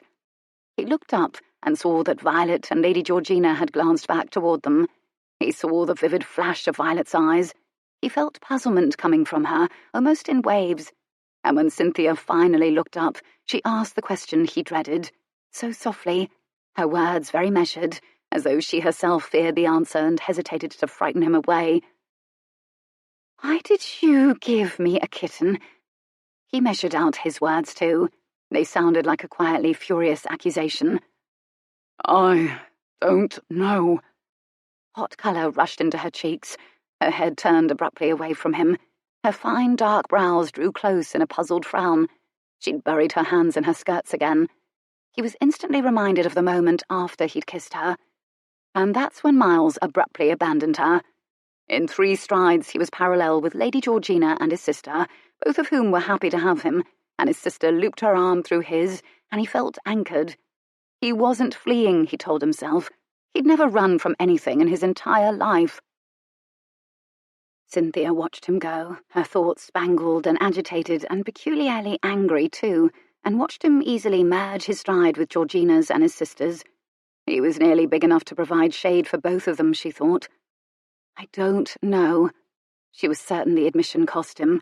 After all, he was renowned for knowing so very many things. She took a deep breath, filling her lungs with clean Sussex air, and willing her face to cool and her heartbeat to steady. There was some pleasure in knowing he was as confused as she was. His anger, however, was unwarranted and unfair. She tossed her head. She had an objective, an urgent one. She could not allow a difficult, inscrutable man to divert her from it. She was soon taken up by Jonathan and Argosy and Millthorpe, all of whom had been walking abreast some ways ahead, and all of whom were delighted to have her among them. And this was, of course, as it should be, she thought. She was buoyed by their admiration and simplicity, and quite felt herself again, and if she didn't think of it, she didn't even feel the ground beginning to press through the sole of her boots. The south lawn proved to be a monotonously, brilliantly, scrupulously trimmed sea of green. On the west flank of it, beyond the arranged targets, red apples glowing atop a line of crates, marble sculptures were arranged. A replica of Michelangelo's David mingled with Hercules and Mercury, and, appropriately enough, Diana, the goddess of the hunt, all frozen in graceful contortions and glaring whitely in the sun. Now that the group was there, they clustered together and waited to hear how Miles thought everything should proceed. Millthorpe was happy to be holding a musket, it was clear. "What were you and Redmond discussing, Miss Brightly?" he said to Cynthia. "Was he regaling you with more tales of the South Seas?" It was an interestingly proprietary question. Still, she would have to be careful, as all the men here were holding guns. "Cats," Miles said shortly, answering for them, gripping his own musket as though he'd like to use it as a club. Cynthia looked at him sharply. Everyone, in fact, looked at Miles, whose face was stern and whose tone had been startlingly terse. "Cats? Cats ain't pets." Millthorpe thought this amusing. "They are for mousing." As if in adamant agreement, they heard an exuberant woof in the distance. They all whirled. On the far edge of the lawn, a footman was bent, leading by the scruff the feathery spaniel from the stables, who was clearly desperately eager to be with them, judging from the way he was straining against the footman's grip and from the mad blur of his tail. Millthorpe went still and looked positively radiant at the sight. His delight was a pleasure to behold. Cynthia turned slowly to Miles. She was astounded. She knew he'd done it for Millthorpe, which meant he'd done it for her. He'd listened, he'd remembered, and this made it yet another gift to her somehow. And just then the dog broke loose and launched itself forward, its 4 legs scarcely touching the ground on its way to them. It came to an abrupt stop behind Cynthia and inserted his nose into her arse. "Oh!" she squeaked. Helpless giggles exploded among the guests. The dog sat back on its haunches and wagged up at her, smiling in a bright-eyed, doggy way. "Don't goose the young lady, there's a good lad," Millthorpe said, not the least embarrassed. He patted his thigh to get the dog to come to him. "You know dogs, Miss Brightly. One must often surrender one's dignity around them." Of course. She knew that now, anyway. Millthorpe talked to the spaniel in gruff, country squire tones, which the dog seemed to enjoy, and the dog's delight and Millthorpe's delight was contagious. Cynthia glanced at Miles, but he had gone to stand proprietarily next to Lady Georgina, who was clustered among the other women who had been sensible enough not to incite a shooting party. The girl looked up, flushed and pleased and awkward as usual. On the far horizon, near the lawn behind the statues, Mr. Goodkind came strolling into view, very, very slowly, so slowly he looked as though he were moving through a pudding. His head was lowered over a small book cupped in his hands, and the book, even from this distance, had a pious look to it. Perhaps he wanted to set a very obvious good example for the shooting party, instill a bit of guilt. "There's Goodkind," Argosy said dryly. "Probably Psalms in that book," Millthorpe said grimly. "Why don't you shoot first, Redmond, as you're the host?" Miles didn't have to be asked twice. He stepped forward, slung his musket up to his shoulder, and murmured, "Stand back, Miss Brightly. It kicks. But then you know that, don't you, as you are such an experienced shooter?" She'd just taken that precautionary step back when there was an explosion and a cloud of smoke and the glint of the sun on the musket stock jumping backward in Miles's hands from the force of the shot. A tiny red apple shattered into millions of pieces.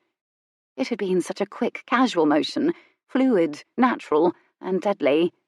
Cynthia was peculiarly shaken. What an interesting skill to possess, to walk around with the ability to shoot some distant thing into tiny bits. Everyone was silent with admiration for a moment, and then they applauded enthusiastically. Miles had just set the bar. He threw her an enigmatic look, then stepped back and began swiftly and deftly reloading the musket, tearing the paper in his teeth, ramming in a ball, locking it. "Your turn, Monty," Miles said without looking at Milthorpe. Milthorpe spared him an odd glance, but he was buffered by happiness, and his attention was really all for Cynthia. "Well, Miss Brightly, ladies, that is, shall I impress you now?" "Oh, please do," Cynthia encouraged, beaming. "I'm certain you shall." Milthorpe smiled, and like Miles, he shouldered the musket, eyed his target, and in a moment there was another boom, another great cloud of cough-inducing smoke, and another red apple became smithereens. Milthorpe turned around and beamed again, particularly for Cynthia. Everyone applauded him happily. "Man, they're so pleased about shooting things," she thought again desperately. "Why don't you have a go, Miss Brightly?" Milthorpe suggested, a glow from his success and the applause. She hesitated, but then Miles, with mocking ceremony, held out to her the musket he just loaded, and levered, ever so slowly, one of his brows. She hesitantly took it in her hands and promptly nearly dropped it. There were a few gasps and a muffled "goodness" from near the ladies. Good God, why hadn't she known how heavy guns were? Men made them look as though they weighed nothing at all. Milthorpe looked troubled. "You hold it like so," he said politely, as if hating to remind her of something she supposedly already knew how to do. He demonstrated with motions of his hands the raising of a musket to a shooting position. All eyes were on her in total and silent fascination, which helped not at all. "I'll catch you, dear, if you fall," Milthorpe vowed. "This one has a good kick. Watch your shoulder." The prospect of catching a falling Cynthia galvanized the men. They all, save Miles, scrambled for position behind her. She could hear the happy, overly familiar spaniel panting noisily and hotly somewhere down around her ankles, released in Milthorpe's jostle to help catch her. The women had all gone quiet. She couldn't resist a glance in that direction. Miles remained protectively near the ladies, arms crossed, legs planted apart, an unholy glint in his eye behind his spectacles. "See what you've gotten yourself into, Miss Brightly." Well, no one was more aware of that than she was. She took a deep breath, raised the gun to her shoulder, closed one eye into a squint in order to properly aim at that shining red sphere in the distance, held the pose for a moment to accustom her body to it, and began to feel more confident. Perhaps she wouldn't shame herself. She took a deep breath, and pulled the trigger just as the dog inserted his nose into her behind. She leaped, squeaked, and there was a boom and a shattering pling as the musket ball struck the statue of David's penis and hurtled it westward toward Mr. Goodkind. "Duck, Goodkind!" Miles screamed. Mr. Goodkind threw himself to the ground instantly. He'd been in the army, and he did not think of waterfowl when he heard the word duck. The penis of David slammed into Goodkind's hat and sailed away across the lawn with it. The shooters heard a faint yelp. Cynthia staggered on the recoil, and about 6 arms flew out to prevent her from falling and to set her upright again. Mr. Goodkind remained flat on the lawn, motionless, arms folded over his hatless head. "Oh, God, I've killed a man with a marble penis." Perhaps there was a horrible sort of poetry in this, she thought. She was trying to impress one man and killed another. I'm a terrible, terrible person. The shooting party stood as frozen as a statue, staring at Goodkind. A bird tra-la-la'd merrily into the silence. There was a noisy collective exhalation then. Goodkind's hands began to crawl about his head experimentally, making sure it was still intact, and then he pushed himself to his hands and knees. And then he stood up and gave a cheery wave, indicating all was intact and unwounded. Then he put his hands on his hips and shook his head sadly, slowly, as if to say, "See, if you'd all had the good sense to read Psalms, you would not have shot a penis off a statue." It was questionable, however, whether Goodkind knew what had knocked his hat off. Perhaps he was better off not knowing. "Well done, Miss Brightly," Argosy said with all sincerity. Milthorpe turned to study Cynthia. His expression was grave. Judging from the temperature of her cheeks, she was scarlet with shame. She darted her eyes sideways toward Miles. His face was fulsome with mirth. His eyes had nearly vanished with it. Cynthia cleared her throat. I've never shot a fowling piece quite so fine as this one before, she faltered. I'm unaccustomed to the aim. This was undeniably true. I thought it was a very good shot, Lady Georgina, ever full of admiration, enthused. I've never shot anything at all. What sort of fowling pieces have you shot before, Cynthia? Violet had returned with all apparent innocence. Cynthia sent her a quick, ferocious warning glare. Lord Milthorpe still looked troubled. He dropped one hand on the head of the spaniel and stared at the maimed statue with something akin to surprise, as though he could not fathom how anyone could possibly shoot so very, very badly. Off in the distance, Goodkind had retrieved his hat, which he'd shoved back onto his head. He was now walking bent over, searching the grass for the missile. He found it, plucked it up, and they saw it glowing whitely in his fingers from a distance. He hefted it in his palm in a mystified fashion and turned it this way and that. Well, just goes to show all of us that one needs strong nerves and strong arms to hold your weapon under all manner of circumstances, Milthorpe said finally. Even if— The delicately uncompleted part of that sentence was, a spaniel inserts his nose into your arse. Cynthia could say nothing. All around her eyes were brilliant, glistening, watering with hilarity. But everything improves with practice, Miss Brightly, Milthorpe finally encouraged jocularly. Not everything, Lady Middlebow muttered. Lady Windermere gave a cynical snort of laughter. Cynthia decided to smile at Milthorpe. This was good. He visibly basked in her smile for a moment. He seemed helpless not to. She was sorry he was disappointed. He'd clearly been hoping that, against all odds, in the most unlikely of places, he'd stumbled across the woman of his dreams. Beautiful, worshipful, charming, a lover of dogs, a dead shot. This was when Miles stepped briskly forward and slid the musket from her grip. She looked up at him cautiously. His expression wasn't entirely readable. I'm afraid I'm calling a halt to your involvement in this shooting party, ladies, Miles said firmly. Miles dared Violet to protest with a flick of a dark gaze. His sister's mouth remained closed. We'll have grouse or some such for dinner, no doubt. All the men nodded sagely. When it came to killing, it was better to do it in the company of men only. If you would be so kind as to escort Miss Brightly safely to some other pastime, Lady Windermere. I don't recommend anything involving weaponry. No desert had ever been drier than that last sentence.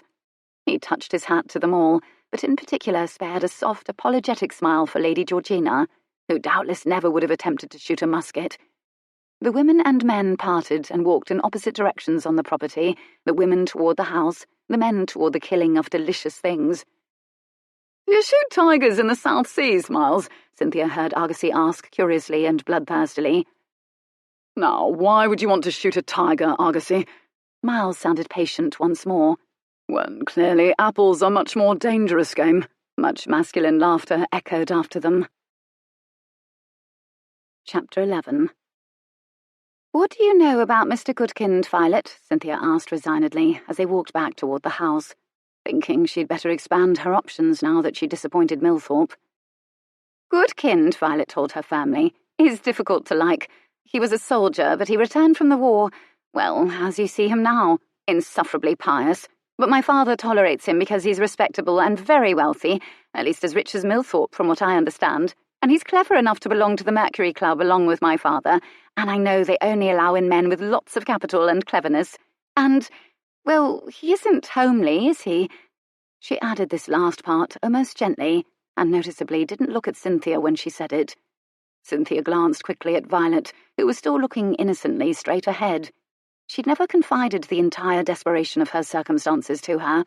Had Violet sensed them, her pride gave a great unpleasant throb. What must it be like to be a Redmond, with choice abounding, with safety and certainty a constant, with brothers to look after and tease you?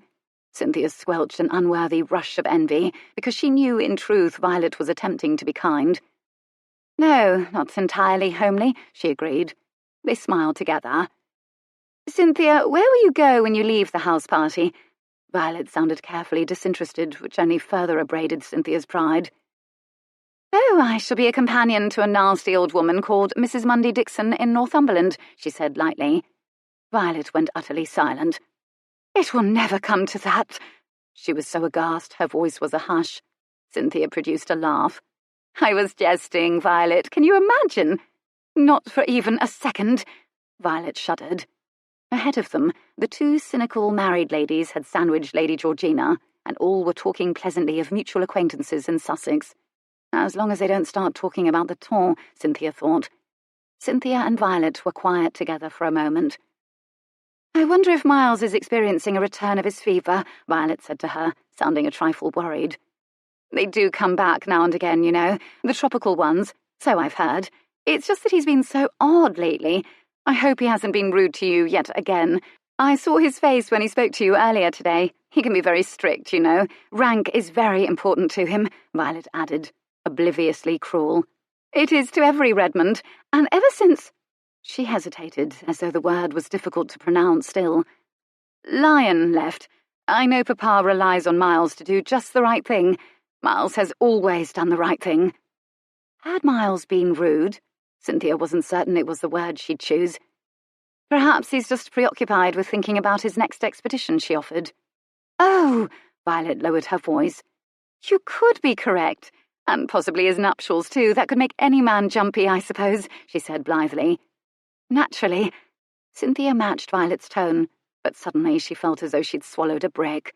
She glanced at Lady Georgina. Would Miles willingly spend the rest of his life with that colourless girl? For heaven's sake, be practical. Cynthia took in a deep breath. Kitten or no, she must be practical. I think I should apologise to Mr. Goodkind, she told the ladies, and Violet gave her a knowing and encouraging glance. Cynthia made her way back over the green, toward where Goodkind was last seen, putting her feet down lightly in an attempt to spare her boots. The rest of the shooting party was now long gone from view. In the distance she heard the throaty boom of a musket, saw smoke drifting upward, thought of a grouse plummeting to the earth, and shook off the thought. She found grouse delicious enough when it came to that. She found Mr. Goodkind hatless and admiring a bank of heavy-headed damask roses. Their scent was powerful. Those roses would need to be topped soon, she thought. Only a week or so left before they were done for. Just like me, she thought with some grim amusement. When she was closer, she saw why he was hatless. He was holding his hat in one hand, and it featured a large dent. He turned.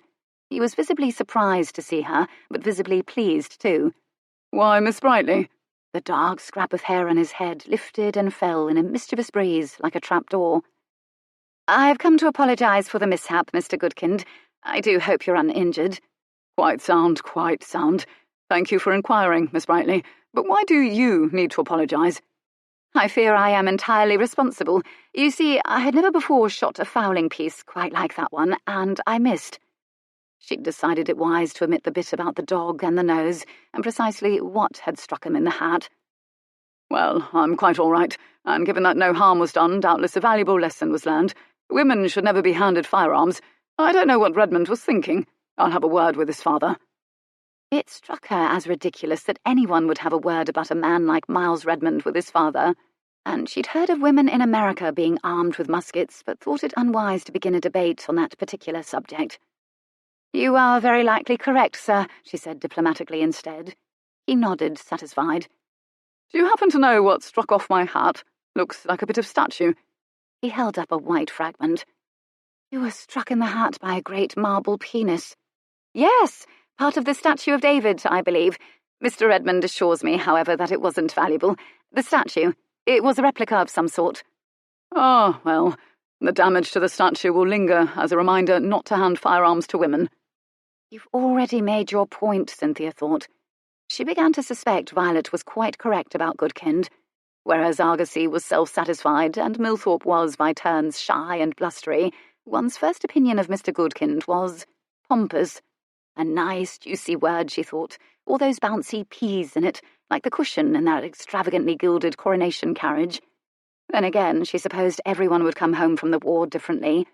Mr. Chase Eversey of the delightfully controversial Pennyroyal Green clan had come home with a limp, Violet had told her, and seemed to be drinking a good deal more than he ought. One ever found him, she once said, darkly satisfied, in the opposite corner of the Pig and Thistle, sometimes completely alone. Here was another Eversey on his way to dissolution, she seemed to think. And wasn't Chase an ironic name for a man who couldn't run? Violet could be cutting on the subject of the Everseys. And then Cynthia recalled that the famous poet known as the Libertine, the Earl of Rawdon, had returned from the war to write poetry. She decided, for Goodkin's sake and her own, to give him the benefit of the doubt. "You were very absorbed in a book when we were shooting, Mr. Goodkind." "Do you read, Miss Brightly?" Mr. Goodkind seemed a tad condescending and resigned, as though he fully expected her to ask him what on earth reading might be. "Oh, at every opportunity, sir," which was partially true. The gaiety of the past few years had left very little time for reading. Mr. Goodkin produced the little dark book from his coat. It looked like a well-thumbed prayer book. Piety required constant maintenance, apparently. "I ask, you see, because I am publishing, at my own expense, unless I obtain funds, though I do have the cooperation of the very reputable London printer Withnail and Son, a book of essays on proper behaviour for young men and women. I've been at work on it for the past year or so. I do feel the subject is timelier than ever. I've been recently in London among society, and it is iniquity." He took his time over the word's syllables, relishing it. "Sheer iniquity among the young there. The close dancing, the horse racing, the gaming." She stared at him cautiously. His flap of hair waved gaily at her. Any man can be charming, she told herself stoutly. One need only look. "Perhaps it is simply the nature of youth, sir," she suggested carefully. "One can more effectively give advice on whether or not to drive a fast carriage or to gamble and the like, if one has suffered the effects of such behaviour and repented." He looked with sudden delight at her. Perhaps the word repent had excited him. "You pose an interesting theory, my dear. Would you care to continue?" She had the sense he wished to take notes for his book. And she suddenly thought of Miles Redmond and the spider rebuilding its broken web to be stronger than before. She knew a perfect analogy. "Well, do they not say that when a tree is cut, it is stronger than ever where the branches scar over? If you do yourself an injury through having a wonderful time, an inordinate amount of frivolity and recklessness, and you truly do regret it and make a choice to repent, does this not mean your soul is stronger than it was before? Does it not take more moral strength to overcome a wicked nature and transform it into a good one than it does to maintain one already good?" She thought of Lady Georgina. That girl would need to expend no effort at all to be good, she thought, half resentfully. Mr. Goodkin stopped walking abruptly. He turned to her. He seemed speechless. He was, in fact, looking at her as though she was a revelation. And slowly his face lit with epiphany. "What I am saying, sir, is perhaps there is great merit in being just a little wicked once in a while, Mr. Goodkind." His head went back in astonishment. He continued to stare at her. His hair swayed to and fro now. The breeze had changed direction. And then Mr. Goodkind smiled very slowly, and the smile became a laugh, a sort of oh-ho sound, a reluctant if genuine sound, and many, many degrees less pompous than previously. She smiled up at him. His eyes twinkled back at her. His eyes were pale blue, with deep lines etched into the corners, which made his smile appealing. She clasped her hands piously behind her back, which, she was fully aware, had the effect of lifting her bosom just so. Just a little movement, just enough to catch the eye of a red-blooded man. It was a test. Ah, he was a red-blooded man. His blue gaze flickered back up from her bosom to her face. He didn't blush or even look disconcerted. He looked, in fact, downright cheerful, which reminded her that he'd been a soldier, had known blood and grit, and doubtless a camp follower or two. "May I pay you a compliment, Miss Brightly?" It was the first time anyone had ever requested permission to do such a thing. She was distantly amused, but far be it for her to deny a man an opportunity to compliment her. "I would be honoured to receive a compliment from you, Mr. Goodkind." She said this somberly. Her eyes were glinting. "You could tempt a pious man into being wicked." "Oh, very good compliment indeed." "I shouldn't fear the temptation, Mr. Goodkind. As we've established, a little wickedness is good for the soul." And at this he laughed genuinely, a hearty sound, and she laughed too. Again, she considered the fact that nearly any man could become charming, given the right encouragement. Cynthia returned to the house strangely weary, though she'd done little during the day but misfire a musket, converse with a handsome if pompous man, though granted she'd convinced him that wickedness was indeed the path to virtue, no mean feat, and have her heart and mind whipsawed by a large, dark man who'd given her a kitten and didn't know why and seemed angry about it. She wasn't certain any of this constituted progress toward matrimony, and because she was practical, the first thing she did was locate a footman to ask about her mail. "I'm sorry, Miss Brightly," she was told. "If a letter comes for you, you can be certain I will bring it up to your rooms straight away." So she went downstairs and spent a dutiful hour in the company of ladies sewing very sedately, but contributed little to the conversation. And then she couldn't bear it, retiring to her room, because she wanted to play with her cat, and she wanted to think, perhaps have a rare restorative wallow in self-pity. She took off her shoes, sat on her bed and held Spider in her lap, demanding comfort. Spider didn't wish to cooperate. He squirmed out of her hands like a silky little bar of soap and attacked her toes. Cynthia gave it her best effort, but she could not be morose when she needed to defend her toes. By dinner time, she'd recovered her spirits and was ready to renew her campaign. The men did come home with grouse, and dinner was tasty and filled with talk of shooting, and everyone was well bred enough not to tell Mr. Goodkind precisely what had struck him in the hat, and he managed to be slightly less insufferable, in large part due to Cynthia's efforts, and Miles was encouraged again to talk about Lacau. After dinner, Jonathan persuaded Argosy to go with them to the Pig and Thistle to participate in an ongoing dart tournament that Jonathan intended to win. Argosy cast one brief but gratifyingly longing look over his shoulder at Cynthia, who reassured him with a smile, but silently made no promises to him, as of course Lord Millthorpe and Mr. Goodkind were present, and would remain so all night.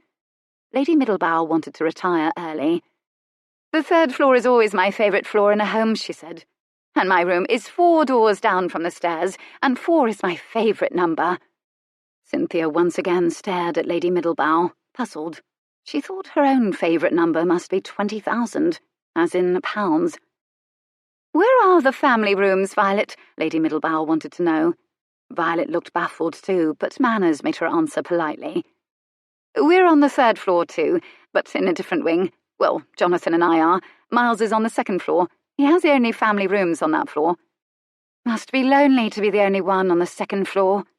And with that, Lady Middlebow went up to bed. Violet decided they ought to play card games, so a game was set up out of the remainder of the party. A part, that was, for Miles and Lady Georgina. "Perhaps in a few minutes," was all Miles said. "We've ants and Lepidoptera to discuss." And he deftly steered Georgina to a striped settee, where they now sat talking in low voices. A very respectable distance of settee remained between them. "Oh, Mr. Redmond, how interesting," Georgina said softly and predictably moments later. Cynthia supposed he was as methodical and dutiful in his wooing as he was in all things. Was this all ceremony, the walking and talking with Georgina? How would he know when Georgina was won? Or had the decision to mate already been made, and all of this was formality? She was thinking in terms of insects again. The cards were dealt, and a half-hearted game of whist began, while Cynthia tried and failed not to listen to the conversation taking place on the settee. She stared over her cards at Georgina and her perfectly round coil of pale blonde hair, and she felt something devilish welling up. "Oh, Mr. Redmond," she mimicked under her breath. "How very interesting." Lady Windermere looked up, surprised. "I beg your pardon, Miss Brightly. Have you noticed—" Cynthia stopped. "Be good," she told herself sternly. "You'll cause a disaster if you can't be good. Everything, your future, hinges on decorum and wise choices and not toying with people." She shifted restlessly in her chair, but Lady Windermere had asked her a question, and it wouldn't be polite to ignore her, would it? "Have you noticed—" "In for a penny, in for a pound," she decided. "Well, have you noticed that Lady Georgina says—" She adopted a breathy tone. "Oh, Mr. Redmond, how very interesting. Rather a good deal." "Does she?" This came from Mr. Goodkind with bright interest. He'd reached the point in his visit where anything said by Miss Brightly was interesting, and since Goodkind had taken the marble penis in the hat, everyone was more inclined to behave more charitably toward him. "Listen," Cynthia said, her voice a hush, her eyes downcast. They all dutifully harked in breathless silence, as though waiting for a rare bird call. In the low murmur of conversation, Miles Redmond's earnest voice provided the bass notes, a melodic rise and fall of enthusiasm. She heard the word Lepidoptera, and then a chuckle. Perhaps he'd told a butterfly joke. Cynthia waved her hand like a conductor as, on obliging cue, Lady Georgina responded in treble. "Oh, Mr. Redmond, how very interesting." Chuckles rustled about the table, a sound much like the sound of shuffling cards. Hands of cards went up over mouths to stifle them. "You're very observant, Miss Brightly," congratulated Mr. Goodkind. Lord Millthorpe bristled, as he'd missed the opportunity to say something flattering to Cynthia. He settled for agreeing with Mr. Goodkind. "Yes, very observant, Miss Brightly." Violet glanced at Cynthia and surreptitiously rolled her eyes. Men battling for her attention, a naughty idea on the boil. Cynthia was feeling decidedly more herself. The card players were all now furtively watching Miles Redmond and Lady Georgina over their neglected hands of cards. Miles Redmond's low voice again assumed the cadences of lecturing enthusiasm. He made a sort of crawling gesture in the air with two of his fingers, then he made a flapping motion with his other hand. He seemed happy. It appeared to be a monologue. How very like a man. Lady Georgina's face was a moonbeam of rapt attention. Her body angled toward Miles, as though being pulled into his orbit by the superior force of his intellect, and her lips were parted as though she breathlessly awaited each of his words and enjoyed each one more than the next. They moved a little, too, helping him form his words with the force of her fascination. Cynthia wondered if Lady Georgina was actually listening to him, or whether she was watching, as it was so tempting to do, the light move in the depths of his eyes when he talked, or the shape of his mouth, which was rather mesmerizing, but perhaps that was only because she knew how his mouth tasted and felt, and— She jerked her head toward her cards. Violet seemed a bit sceptical of Cynthia's assertion, and a little disappointed. She leaned toward Cynthia. "Surely she doesn't say it all that often." "Oh, Mr. Redmond," Lady Georgina breathed. "How very interesting." The card players gasped, and then laughed quietly in collective astonishment. Cynthia shushed them over her own laughs. Miles Redmond and Lady Georgina turned in their direction a little bit, smiling at the mirth, then returned to their conversation, or rather to their roles as monologuist and audience. Cynthia felt a twinge of guilt. But honestly, even if Lady Georgina was genuinely smitten with Miles Redmond, was this any reason to behave like a parrot? Georgina had tilted her head now to look into Miles Redmond's face. Parrots do that too, Cynthia thought. When they're curious about something, they have eyes on either side of their head and not in the front, so they had to tilt their heads in order to see. "See? Never let it be said that I'm not knowledgeable about nature." "Very well, but it can't be as often as you say, can it?" Violet was a stickler for specificity, it seemed. Perhaps it was a Redmond trait. "I've an idea," Cynthia said slowly. She'd only heard Violet peripherally, because her mind was at work on a plan. No, no, no. Her conscience was a little scolding schoolmaster, stomping its feet. Still, she knew that Violet could be persuaded to mischief. She succumbed to a very unworthy impulse to muss the Redmond perfection. "Here is my idea. Every time Lady Georgina says—" Cynthia lowered her voice. "Well, what she says, we shall all take a drink." Delighted and appalled silence greeted this suggestion. "Of tea?" This was from Violet, who, though familiar with myriad kinds of misbehaviour, was new to this particular brand of it. "Good heavens, no, you featherbrain!" Lady Windermere turned on Violet with wide-eyed censure, worried that the rules of the game would become corrupted. "Of sherry!" "Precisely," Cynthia agreed happily. "And if the sherry runs dry, we shall ask for champagne." This was optimistically said, as she hadn't the faintest idea whether the Redmonds would countenance opening up champagne for guests outside the occasion of a ball, but she had all the faith in the world in Violet Redmond's ability to persuade her father's staff to do anything. "Perhaps you would be so kind as to expand the rules to allow the gentlemen to imbibe port or brandy instead," Mr. Goodkind suggested shrewdly, as he was a businessman and believed every deal could benefit from refinement. He received a nod of approbation from Millthorpe and a smile of encouragement from Cynthia. "Done," she said crisply, as though they were indeed engaged in a negotiation, easily accepting the role of rule-maker. "Who wins the game?" Violet asked. "The last person upright," Lady Windermere said with relish. They all looked with pity upon Violet, who they assumed wouldn't make it beyond the first 2 or 3 "Oh, Mr. Redmonds." "Now, everyone review your glasses. We don't want to miss an opportunity. Quickly now," Cynthia commanded quietly. Glasses were raised into the light, liquor volumes assessed. Violet clapped her hands, and a blue and gold liveried footman appeared in the room with breathtaking instantaneousness and rectified inequalities with splashes from a cut crystal decanter. Everything had begun to sparkle. Eyes, sherry in glasses, moods, smiles. "Very well, then. Let the games begin. Shall we play another hand?" Cynthia said sweetly, reaching for the deck. Rain was still being flung sideways by the wind at the windows, only now it was dark, and Miles, as pleasant as he often found speaking non-stop about common blues and formicidae, or his first look at Reverend William Gould's fascinating accounts of English ants, was growing restless. He'd given this particular speech in numerous forms before to the Royal Society. She was a woman. He wanted to flirt. She was flirting, in a way, with those attentive eyes and her soft mouth and the neckline cut to ensure admiration of everything it contained, and he was dutifully and discreetly admiring it, and he supposed innuendos could be made from a discussion of the mating habits if he was so inclined. He was not inclined. He was bored. He found his mind drifting to the third floor, fourth door from the left. Poor Lady Middlebow. He was reducing her to something approaching obliviousness. He would reduce her to quivering pleasure tonight, he decided firmly, and he was steadfastly avoiding Cynthia Brightly, because that way lay danger and confusion. But because when she was near, he tended to do the opposite of whatever he intended to do, he of course looked up to see what she was doing, and when he did, he saw a footman hurrying by. There was nothing at all unusual about this. Footmen were everywhere in the Redmond house, part of the silent, bewigged battalion that kept it passionately clean and smoothly running, along with all the maids.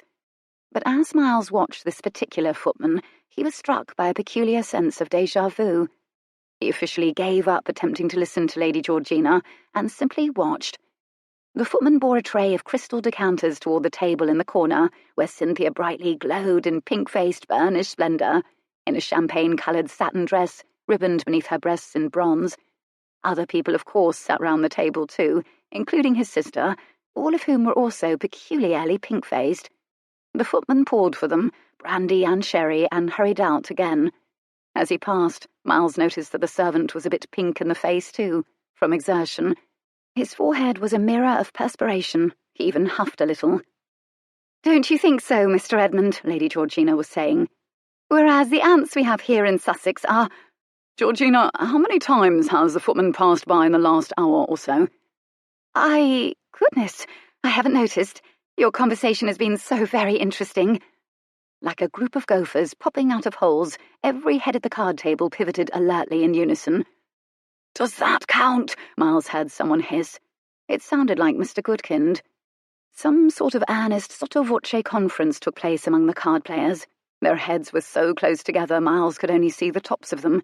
It became heated at one point. A hand waved out from the circle adamantly, and then everyone sat back, lifted their glasses in unison, and took sips. Cards were taken up again, a set of glances sent his way, then dropped immediately when they intercepted his steady gaze. He saw the quivering smiles hidden by the lowered faces. "Lady Georgina, my apologies. Will you excuse me for one moment?" he said grimly. "Sat!" Miles was already up and striding away from her toward the game table. A pair of gas lamps lit the card players. His father loved the modern conveniences, and he was always the first to employ them, and had the money to do it, and thus he was able to ascertain that his sister's eyes were downright glassy. Everyone turned up faces of cautious greeting. "Oh, Miles," Violet cried affectionately. They might have been reunited after eons apart. "I'm so glad you're here. Where does Papa—" She paused and frowned. Then she leaned forward and pulled Lady Windermere very familiarly toward her. "What do you think I meant to ask, Miles?" she whispered. "Champagne!" Lady Windermere prodded on an equally loud whisper. "Oh," she beamed. "Miles, where does Papa keep the champagne?" He'd never before seen Violet in her cups, and though part of him, the sibling part of him, the part that Jonathan, who no doubt at this very moment was in his cups at the Pig and Thistle, would have exploited with no compunction, thought it was very, very funny, the other part of him was incensed. He was responsible for her well-being, and she was far better bred than this. She ought to have known better, and he knew who had encouraged this. "Why do you ask, Violet?" His voice remained level. Cynthia Brightly was steadfastly not looking at him. She was studying her cards, as though they held the secret to her salvation, and biting one side of her lower lip in a vain attempt to keep it from curling up into a smile. Violet was beckoning him closer, with such great waving curls of her hand of cards that everyone could see them. Goodkind and Milthorpe leaned over to have a look. Against his better judgment, Miles did lean toward his sister. She caught hold of his coat sleeve, tugged him abruptly down, and whispered confidingly and somewhat regretfully close to his ear, "Because we need it, Miles. The champagne. If you're to keep talking with Lady Georgina, we shall need champagne. Because the sherry's nearly gone." Miles gently freed himself from his sister's grip and was upright again, just as the footman approached with the sherry decanter, only to run into the great seething dark wall of Miles's gaze, turn on his heel and smoothly leave the way he'd come in. Mr. Goodkind had opened a few buttons on his waistcoat to allow his stomach to billow forth. Milthorpe was scarlet-nosed, and brilliantly scarlet veins webbed his cheeks. Lady Windermere was red and blotchy from the clavicle upward. The colour clashed badly with her plum-coloured gown and matching plumed turban, which for some reason was now listing badly, though it had been most decidedly upright on her head when the evening began. The plume of it now extended horizontally, and whenever she turned her head just a little, it inserted itself into Mr. Goodkind's ear. Mr. Goodkind brushed at his ear and smiled in a faintly pleased but puzzled manner every time it happened, but by the time he managed to turn his head, the plume was gone. Miles watched this happen twice in the matter of seconds.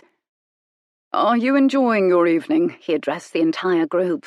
Some mischief in particular was collectively being enjoyed. He disliked being excluded.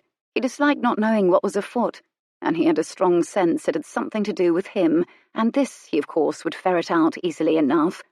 "Oh, yes," came an angelic chorus from the card players. Then silence. "What card game have you been playing?" He directed this pleasantly to Cynthia. He couldn't identify it from the number in their hands or the arrangement of the cards on the table. Cynthia couldn't answer him because Violet was speaking. "Are you having a nice time, Miles?" Her eyes were limpid with poignant concern. "Are you? You ought to have a good time every now and then, you know, and not just with native girls." Violet clapped an appalled hand over her mouth and gazed up at him with mock innocence. She removed the hand carefully. "Hick," she said. Miles felt his internal barometric pressure dropping to thunderstorm levels. He was furious at Violet, and furious at Cynthia, and furious at his circumstances, and furious because he was bored by Lady Georgina, and furious because he was almost never furious. "Forgive me, Miles," Violet apologized sadly. "It was just thin there, I suppose, and out it came." Miles turned his head slowly to look at Cynthia Brightly. Suppressed mirth was vibrating her like a leaf in a windstorm. Her eyes were watering and brilliant pink at the edges. Both of her hands were covering her mouth now, overlapping like palm leaves on the roof of a sturdy hut. Wonderful for keeping out typhoons when done properly, or so he'd learned. She appeared to be attempting to keep a typhoon of laughter in. "Are you having a nice time, Miles?" Violet pressed, sounding a little belligerent now as he hadn't answered her. "Yes, Violet. I'm having a very lovely conversation with Lady Georgina. She is speaking to me of ant colonies, and I was sharing a few of my South Sea stories with her." There was an instant, palpable hush. All those glassy eyes and rosy faces gazed at him for a fraught moment, studying him with unholy glee. It was Mr. Goodkind who finally said it, in a falsetto, no less. "Oh, Mr. Redmond, you're so interesting!" The table exploded into laughter so uproarious Miles actually leaped backward. Cynthia Brightly laid her face on the table sideways, her back jumping with such violent mirth she began to cough from it. Milthorpe sounded like a frantic donkey fleeing from a branding iron-wielding farmer. "Haw, haw, haw, haw, haw!" Goodkind's head was thrown back, and his mouth was a perfect wide O, from which issued long hoots of laughter. He gave the table a series of good, hard slaps, which caused Lady Windermere's turban to at last vibrate from her head entirely, sending the plume fluffing into his eyes. His hoots stopped abruptly, and he flailed at the plume in terror, then lost his balance and toppled from his chair, dragging down the tablecloth, all the sherry glasses, and finally Lady Windermere, whose hem he'd seized in desperation on his final descent. Lady Windermere went pop-eyed with alarm, flung her arms skyward, and vanished below the table, as though a shark had pulled her under water. Her handcards sprayed up like sea foam then and rained down. It was the funniest thing Miles had ever seen in his life. He'd also seldom known such towering anger. Split neatly in half by the two poles of emotion, cleaved as if by lightning, he was speechless. The rest of the table, however, was still crippled by laughter. Cynthia decided she ought to investigate her toppled comrades, but she began to topple when she bent over. Miles bent over and began sorting them out. He reached into the melee and carefully seized the proper limbs, arms, not legs, because Lady Windermere was involved, and got them upright and propped back into their chairs, where they slumped like marionettes. He was forced to retrieve Lady Windermere's turban as well. The plume had been crushed. Mr. Goodkin's flap of hair was vertical now, too, sitting like a little wall atop his head, a plume of sorts of his own. "Cynthia is so clever," Violet said mistily. "God bless Cynthia. Where is that footman with the sherry?" Miles knew the best way to obtain information was to pretend near indifference to it. "Why is Miss Brightly clever, Violet?" He got the words out through clenched teeth. Cynthia Brightly, with her instinct for self-preservation, had abruptly stopped laughing and was now waving her hands at his sister in some sort of frantic warning. But Violet was lost in admiration and eager to give her friend credit where credit was due. "For thinking of the game." Chapter 12. Cynthia vanished adroitly moments later when Miles turned briefly away. He would find her later, he thought grimly. His primary directive was to get everyone more or less packed off to bed, but it took some time and strategy and a bit of negotiation. As it turned out, Millthorpe liked to sing when he was drunk, and Goodkind got a little maudlin and weepy when he was drunk. And then Jonathan and Argosy returned from the Pig and Thistle, both in their cups, delighted to find Millthorpe and Goodkind in kindred state, and they all had a sing over billiards. Goodkind fell asleep with his chin balanced atop his hand atop a billiards cue. The footmen were enlisted to help get everyone to their rooms. Miles's valet did double duty to pull off boots and pour large men into their beds. Miles instructed the maid to put the chamber pot next to Violet's bed, and knew that his sister deserved every bit of what she would likely feel the next day. Lady Georgina was given a rote explanation for the rowdiness. She had brothers and a father. She was familiar with these types of events. She indulgently went up to her rooms. He was about to do the very same as he left the billiard room, and later he would never be certain why he paused near the library door on the way up to the third floor, fourth door on the left. When his faculties were finally returned to him, he would, of course, speculate in terms of the properties of physics, magnetic attractions, atmospheric disturbances, things of that sort, because analysis was what gave order and meaning to his world. Regardless, pause he did. And in that dark room, two things created light, the dying fire and the shining head of the person bent toward it from a perch on the settee, an unmistakable head. For an instant he went still and admired it the way he might the moon, with a helpless, impartial wonder. All those burnished shades of... Oh, for God's sake, brown! Her hair was brown, her dress was some shade of brown, and the fact that Cynthia Brightly was still wearing it meant that she hadn't yet gone up to bed. She was perched on a settee, her body curled forward toward the fire, her face cupped in her hands.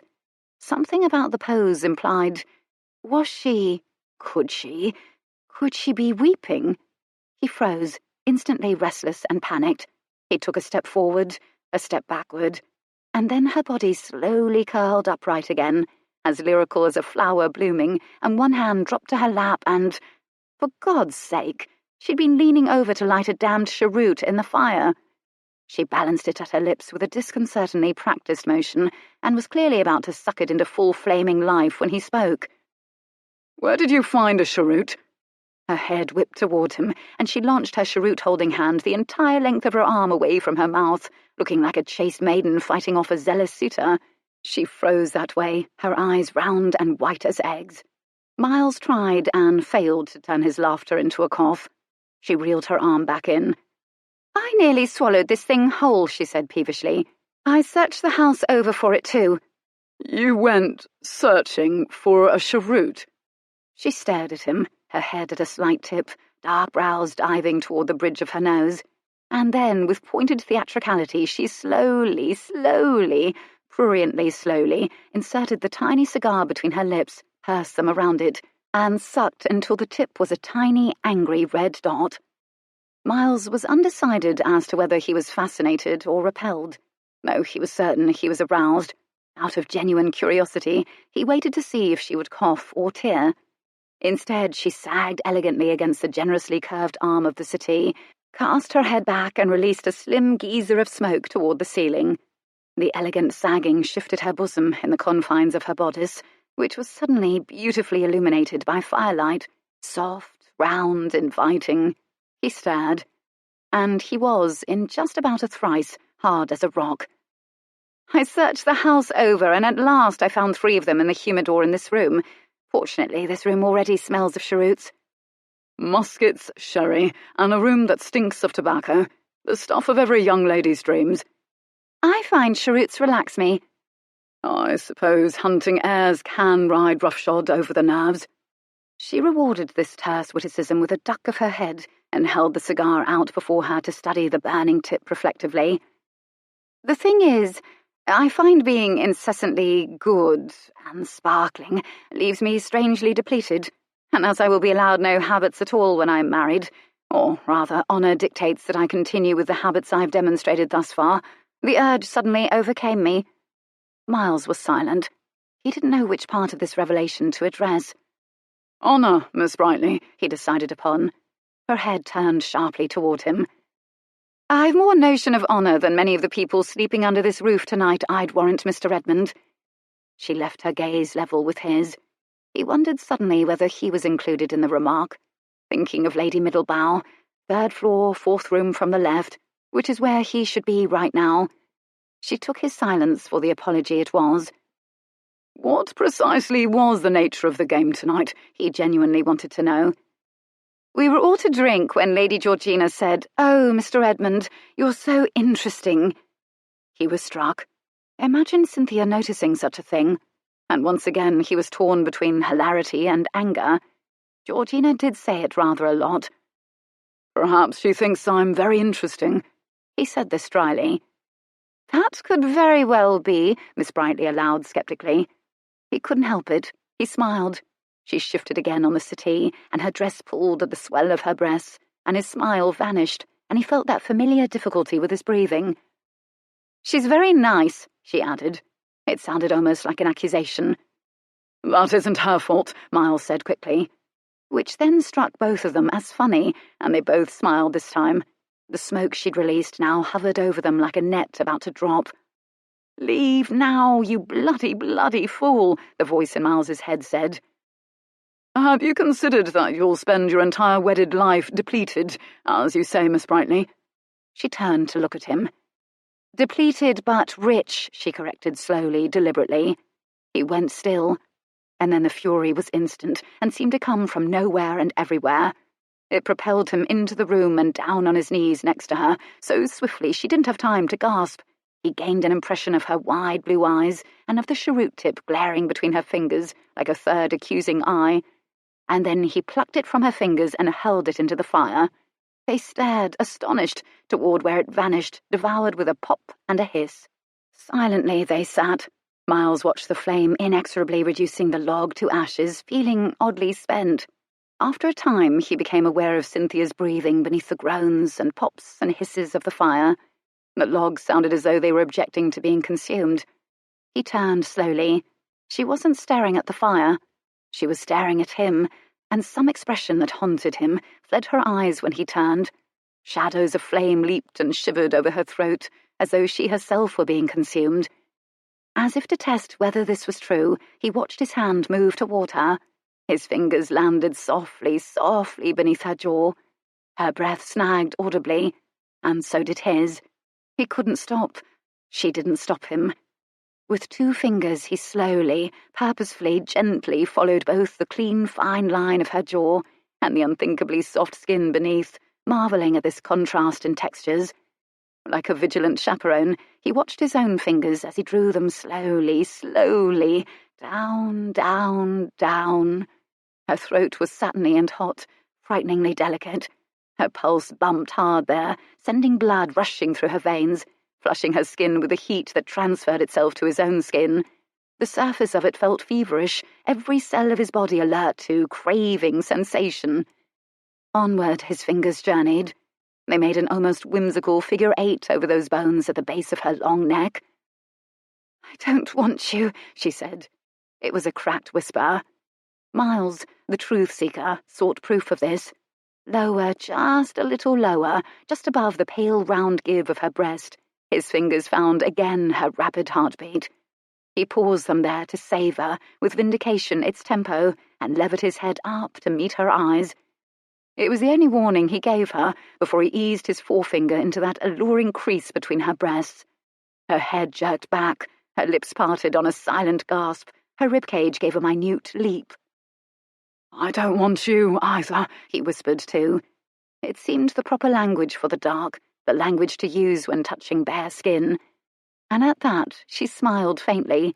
That was the lies out of the way then.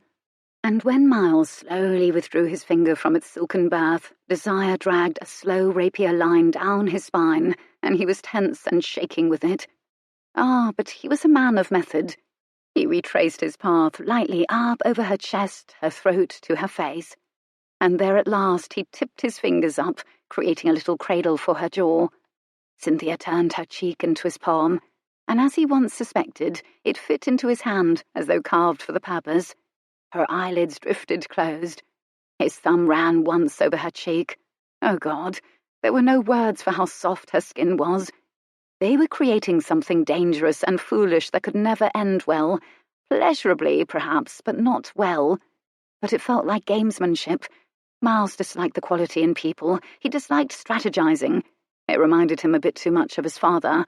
He resented that Cynthia brought out the quality in him, and he resented the tremble in his hands, because it made him feel foolish, naive, for thinking that anything he'd felt for any other woman before now qualified as desire.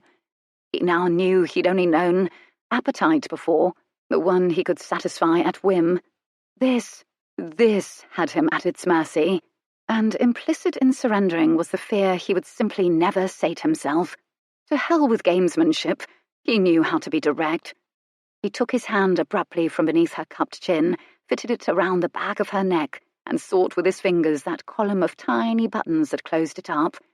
In a thrice, he had the top one undone. Shock stiffened Cynthia's spine. He undid another. She possessed a voice, he reminded himself. She could use it if she wanted him to stop. She possessed the ability to fly up off that settee in indignation or deliver a stinging slap. She showed no signs of doing any of that. Still, he felt obliged to offer her those options, and did so by raising his brows in a query. But she'd turned her head away from him ever so slightly just then. He suspected, no, he knew, it was so she could pretend the choice hadn't been offered. And with this realization, suddenly lust was a riptide. And as for his erection, well, it was hardly poetry, but the words axe-handle sprang to mind. He easily and quickly thumbed open the remaining tiny buttons. The holes were loose from being done up and undone over and over during 2 seasons' worth of balls and soirees. Those loose buttonholes were a reminder of Cynthia Brightly's straitened circumstances. But he didn't pause to reflect. He wanted. And then they were open, all of them, and the fabric of her bodice loosened and sagged, and her throat moved in a swallow. He felt her head turn again to watch him. Flickering firelight tended to distort expressions. The glance he cast made him think he saw uncertainty in hers.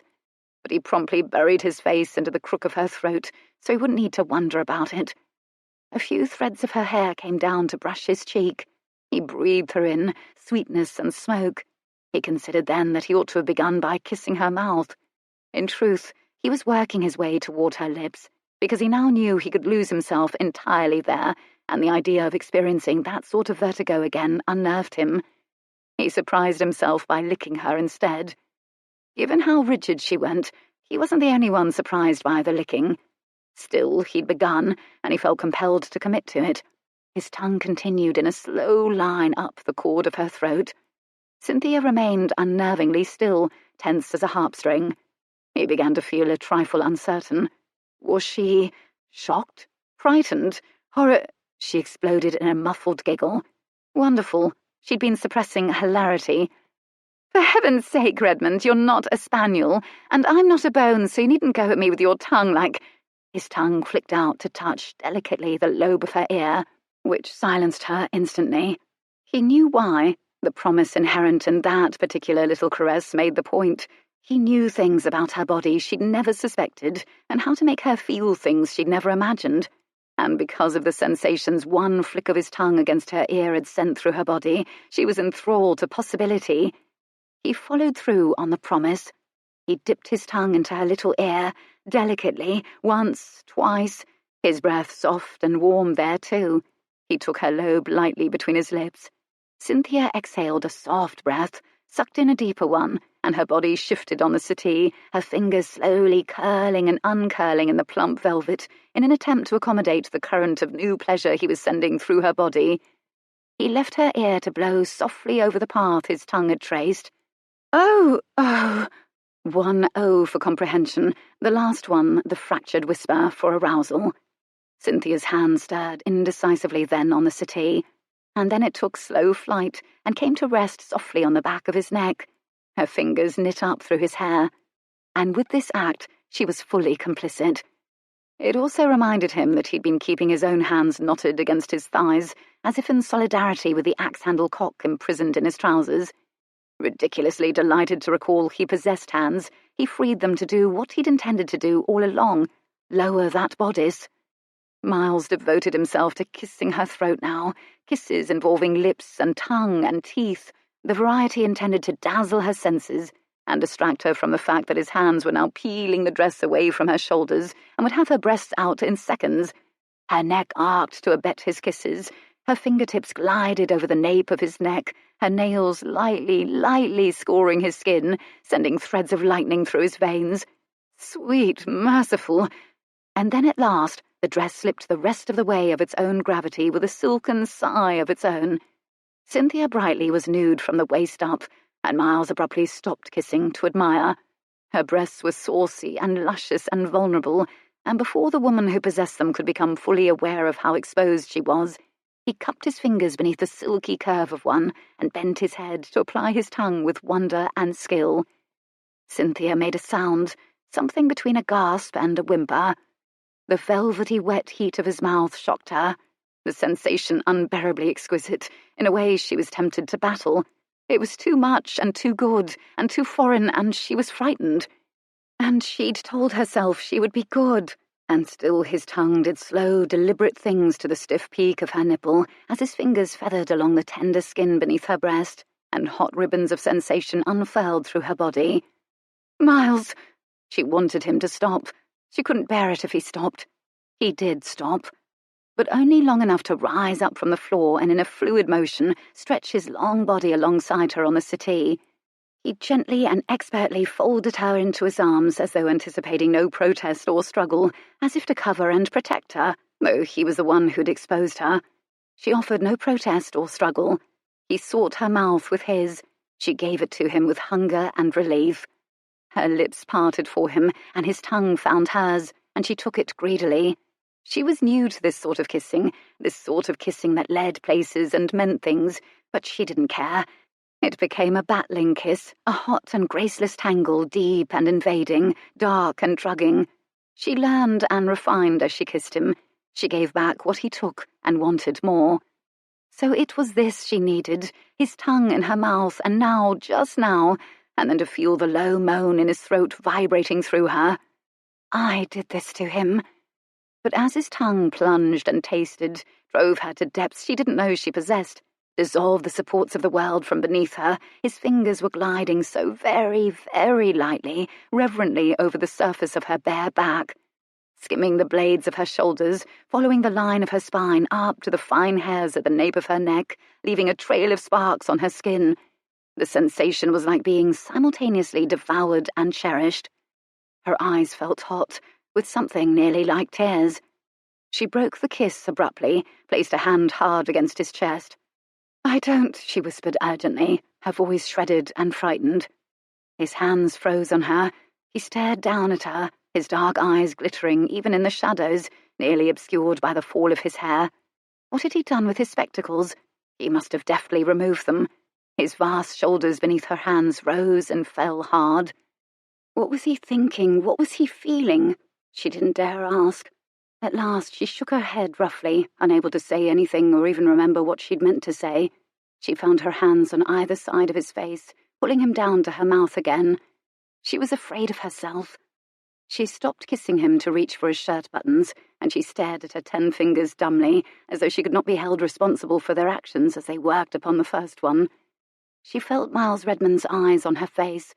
She ignored him and frowned with concentration until 4 of his buttons were open. She gently spread his collar, arced up, and until her breasts met his skin. She felt his belly shift over her as he drew in a sharp breath. His eyes closed. He exhaled at length. "This," she whispered to herself, surprised and satisfied, as though she'd solved a puzzle. How did her body know what it wanted? How could she allow it to rule her? She slipped her hands inside his shirt and pressed them against the sticky heat of his skin, marveling. She found a thudding heartbeat beneath the silky net of hair, beneath that shockingly masculine muscle. The heartbeat proved definitively that Miles was a man beneath his scientist clothes. And as if to underscore entirely this particular point, he seized her wrist.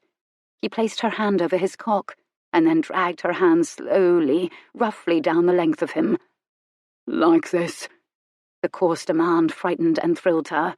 She obeyed, just as he'd shown her, and he hissed in a breath that was pure pleasure. Good God, but he was astonishingly hard. Wonder and curiosity took over. Cynthia's hand instinctively sought out the full and alarming contours of him, marveling. "Again," his raw whisper shook with tension. "Again." She did, and he shifted, his thighs falling apart to allow her hand to roam freely. "Mother of God!" The words were a groan.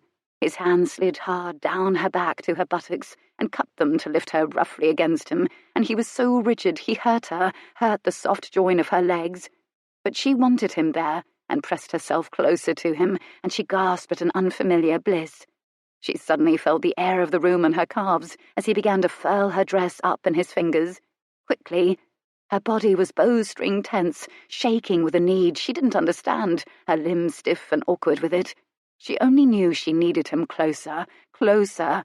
She widened her legs, pulled him closer. She wrapped her arms around his neck. "Please," she said, her voice shaking. She didn't know why, or what she meant, or what she really wanted. It was the voice of her body, not of her mind. His fingers were touching the backs of her calves now, stroking up. "Cynthia." His voice was low and dark. He made her name sound both like a warning and a hosanna. "Cynthia." Her own breath had become a storm in her ears. His fingers were now on her thighs, above the tops of her stockings, slipping beneath them to slide over the cool, bare skin of her thighs. Closer, closer to the source of her need. "God," he groaned. He pulled her more tightly against him. He lifted her thigh to wrap his leg, and he pushed his groin against her. "Miles," her voice shook. Christ," he murmured. He rocked with her, his arms trembling as he propped himself over her, as he pressed against her, and she clung, whimpering. He reached for his trouser buttons, had 2 of them open, stopped. "Cynthia, you can't, we can't." And suddenly, with an oath, Miles tore himself from her. They were so entwined, it felt as though her own limbs were being ripped from her when he abruptly sat up and flattened his hands on his thighs. His broad back imitated bellows. He sat for a moment like that, breathing in and out, raggedly, then tipped his forehead on his hand. She watched him struggle with himself, struggle to regain sense as she lay sprawled, bare, dishevelled, bereft. She wanted to touch him. She didn't dare touch him. He'd done the very right thing. At last he turned toward her, stiffly, painfully nearly. Even in the dark, she could see that his expression was amazed and tense, with a peculiar anger they seemed to inspire in each other. "There's more, Miss Brightly." His words returned sobriety to her as surely as a slap. He'd known how desperately she wanted. He'd known what she wanted, even as she wasn't entirely certain, and he confirmed what she'd suspected, and left her wanting more, wondering about more, when they could never, ever, ever have more from each other. And with sobriety came shame. She crossed her arms over her breasts, fumbled with awkward hands for the edges of her bodice to tug it up again, as she watched a man apparently do battle with his confusion and lash out at her because of it. And she couldn't feel as angry as she wanted to, because she felt his suffering as surely as her own. She found his spectacles on the table before the fire. She leaned over, and he was still as she slid them onto his face, a gesture so instinctive, so natural, it surprised both of them. He made a short sound, almost a laugh. They sat in silence, together and apart. And then suddenly he reached for a cheroot in the humidor, leaned forward and held it coaxingly out to the fire, as if offering a morsel to her kitten. The fire licked it alight. He held it out to her. "I thought she might need to relax." She stared at the cheroot dumbly. Then she took it with shaking hands and stared at it, as though she'd forgotten the English word for it. "And it's much more relaxing if you actually inhale, Miss Brightly." She whipped her head toward him. The bloody man had known all along. He was smiling a little, faintly, struggling to restore his sanity and hers with lightness. But did he know everything? It struck her suddenly as grossly unfair, the advantage he had over her, this perceptive, probing man. But then again, she wasn't the only person at the mercy of whatever it was between them. She wanted to drop her head into her hands too, to surrender to the impulse to be weak for once. But she wouldn't allow him to see it. Instead, her head did the opposite, her chin jerked up. She stared at him. And after a moment he stood, swiftly and deftly buttoned his shirt, shoving the miles of it down into his trousers, flattening his palms over his hair, which was in astounding disarray. Fine hair, so soft, and too much of it, she thought, watching him. Her thumb and forefinger slid together absently, as though she could feel it between her fingers. Miles waited there a moment, indecisively, opened his mouth to say something, shook his head roughly, and of all things, bowed, and left her. Chapter 13. The next day, 4 of them set out to visit the gypsies. Goodkin shuddered at the idea of having his fortune read. Lady Windermere and Lady Middlebow had gone to visit a Sussex neighbour, and Lord Milthorpe had gone to see another neighbour about a horse he wished to buy, and Miles Redmond and Lady Georgina stayed behind as well. Jonathan wagged his eyebrows. "I believe Miles will be leg-shackled ere long." No one took up this comment. Violet gave a little grunt, as last night's sherry had not been kind to her, and Argosy slid Cynthia a look full of mysterious portent.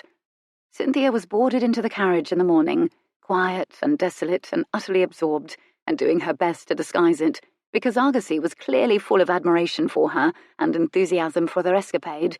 Pennyroyal Green in daylight was charming, the pub named for a farm animal and a weed, and the little stone church sat across from each other, as though cheerfully resigned to the fact they shared the same customers. 2 enormous trees grew closely together at the very centre of the village, and off in the distance, up on a hill, a stately building rose, Miss Endicott's Academy for Young Ladies, not too secretly referred to as the School for Recalcitrant Girls by the townspeople.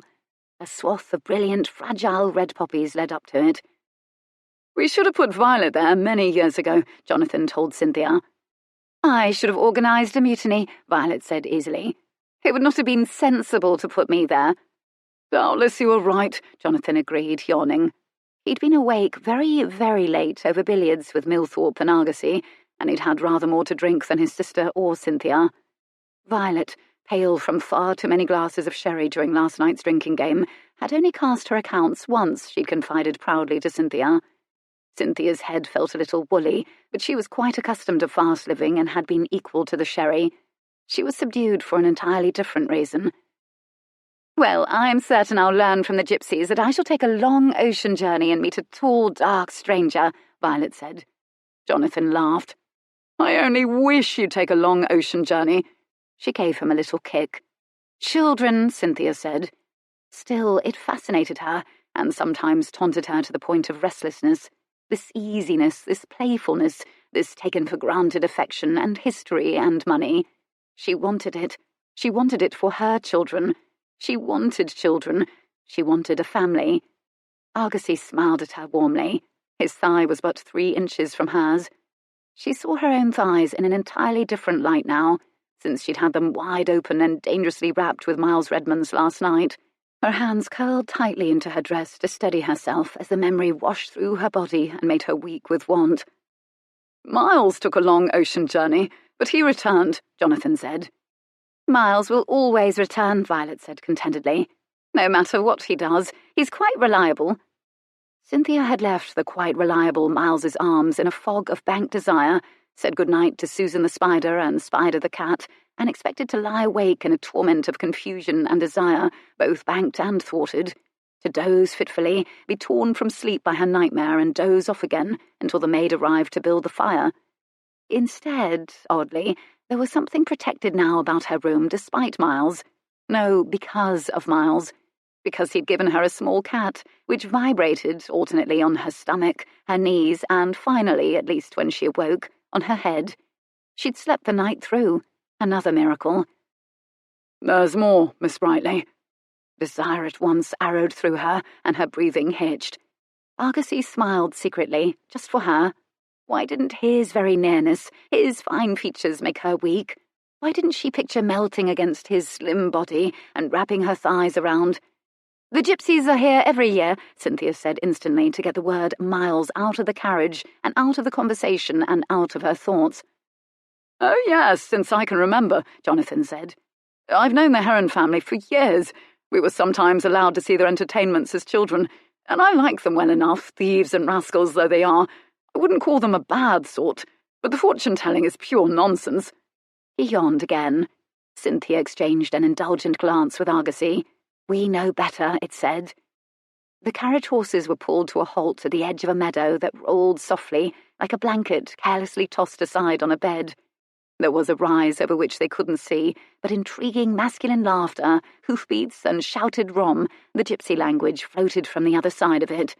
In the midst of it they heard the word, "Samuel," sharply said, and more laughter. A good dozen or so tents were concentrically pitched about a central campfire that had burned low, now half ash, half glow. A cooking pot swung over it. Something savoury scented the air. A smooth yellow dog sleeping outside the tent lifted his head questioningly and lowered it again, deciding they were nothing to become excited over. Perhaps it had seen the Guardian come and go for weeks now, hoping to be told their destinies in their palms. Curious about the noise, they turned in a sort of idle, tacit agreement to scale the small rise before entering the camp. They looked down. Cynthia froze, breathless. A copper-coloured horse was stretched out in an easy gallop across the meadow, and this was lovely but hardly shocking. The slim man standing on the back of it was, however, like a bird riding a current of air. His arms were outstretched, and he tipped them now subtly, now deeply, like wings, in rhythm to the horse's rippling muscles and easy gait. It was as disorienting as if they'd been plunged into a collective dream. Then they heard deep laughter and swiveled their heads, noticing the other man, shorter and broader at the shoulder, holding by the halter a restive brown horse sporting 4 handsome white stockings. He called something to the balancing man in delighted rom. They heard him say, "Samuel," again. It all sounded like approbation, and that the young man's name was Samuel. Then the broader man swung himself up onto the brown horse and nudged and clucked it into a gallop. "They are horse acrobats," Jonathan murmured. "They travel the country. They make most of their money at the Cambridge Horse Fair." The man atop the brown horseman levered himself into a standing position, and the 2 horses, nudged by the feet, the muscles, the rom commands of the men, carried their cargoes toward each other at a determined canter. Violet gripped Cynthia's arm. "What are they doing? I can't look." But she was, of course, not only looking but feasting on the spectacle. Excitement crackled from her, and Jonathan and Argosy, being men riveted by anything that appeared dangerous or could kill them, or so it seemed to Cynthia, were motionless too. The animals drew abreast, and the men leaped from the horses in unison. The quartet gasped, and Violet clutched Cynthia's arm. There was an airborne eternity that, in truth, lasted only a second, as the men sailed past each other. The stocky man landed neatly on the back of Samuel's mount, strong thighs flexing to a crouch, then pushing upward to stand. The slim man crashed into the side of the brown horse, scrabbled futilely for a grip, then slid ignominiously to land in a heap on the ground. A burst of laughter escaped Violet before she could clap her hands over her mouth. The sleeping yellow dog leaped to life, wagging furiously and dashing to lick the prone gypsy, as if he'd just been waiting for such an opportunity.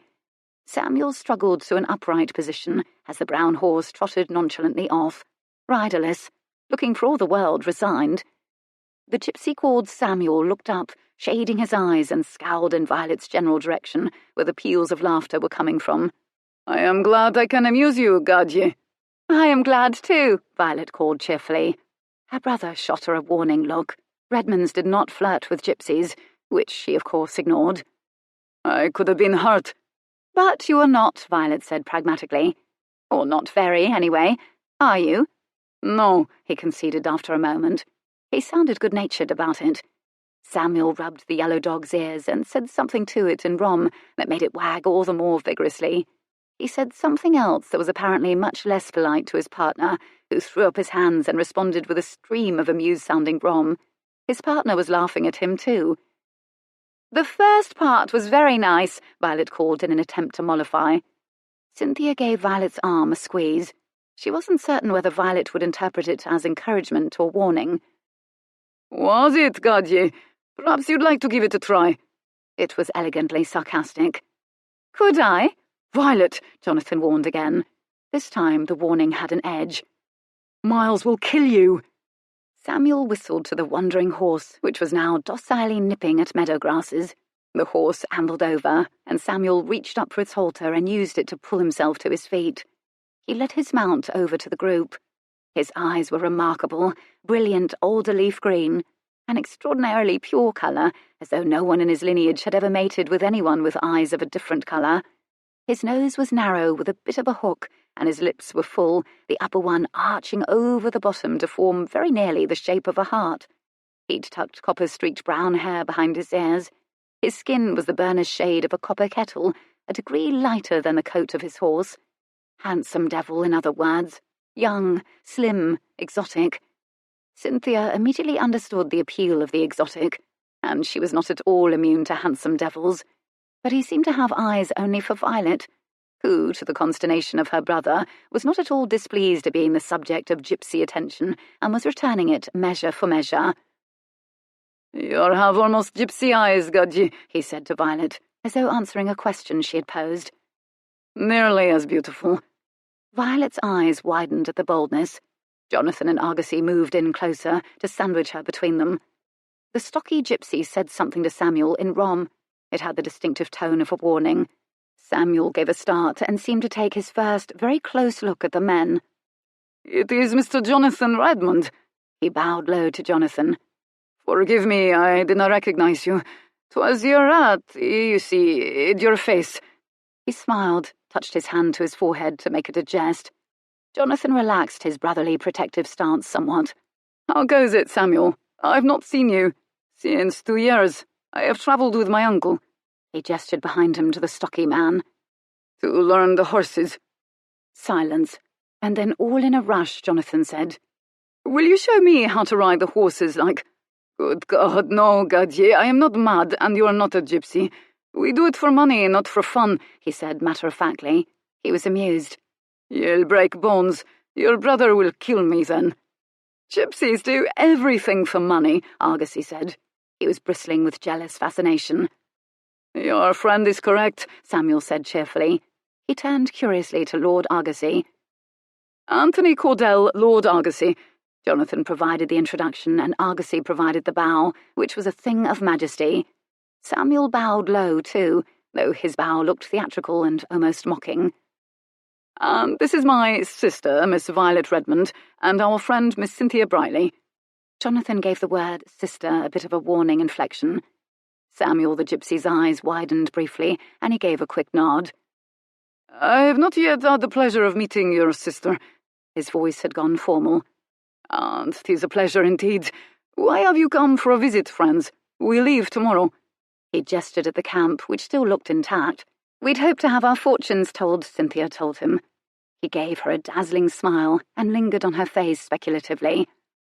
Ah, you'd like someone to ducker for you, Gadye. A lethal flirt, this one. Cynthia enjoyed lethal flirts. Argosy stirred beside her like a young bird of prey ruffling its feathers in warning.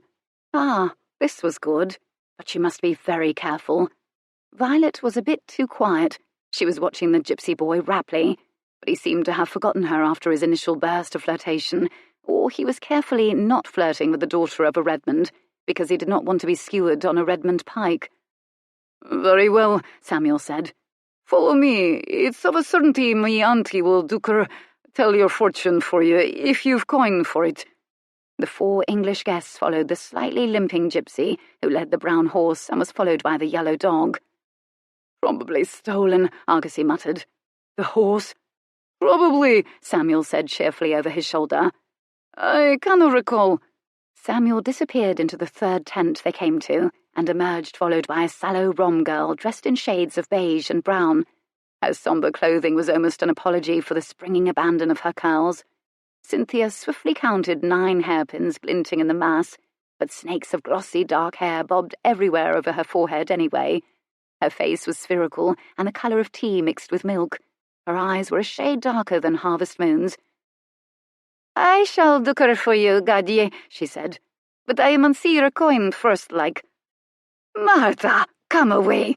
The scolding voice emerged from another tent and turned out to belong to a tall, handsome woman with a comet tail of silver striping her dark hair.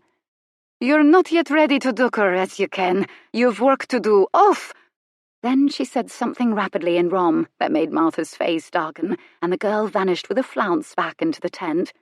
The woman sighed, said something sternly to Samuel in Rom. He replied contritely and glanced at Cynthia. The woman nodded. And then Samuel receded with a waved farewell to the English visitors and a flick of a glance at Violet, who watched him go. "Come with me, my friends," the woman said pleasantly. "I am Mrs. Leonora Heron, the auntie of Samuel. I mun see the colour of your money before I ducker." "How much?" This came briskly from Jonathan. The gypsy must have assessed her company in an eye blink. All the shininess apparent, boots and buttons, fabrics spotless, clothing expensive, cut to fit each of them expressly. They were clearly all cared for by servants. They had smooth faces and spotlessly gloved hands. 6 shillings, was her exorbitant response. She smiled serenely. Cynthia coughed. It was the price of a stagecoach ride from London to Edinburgh. The woman's nerve was admirable, her acumen impressive. Argosy shrugged. He took 6 shillings from a purse inside his coat and handed them over to the gypsy, who gave each one an insultingly close examination. They passed inspection. She motioned her aristocratic friends into the tent, which was pungent with the smell of dried herbs and lit by a single large oil lamp, which enclosed them in glow and atmospherically portentous shadows.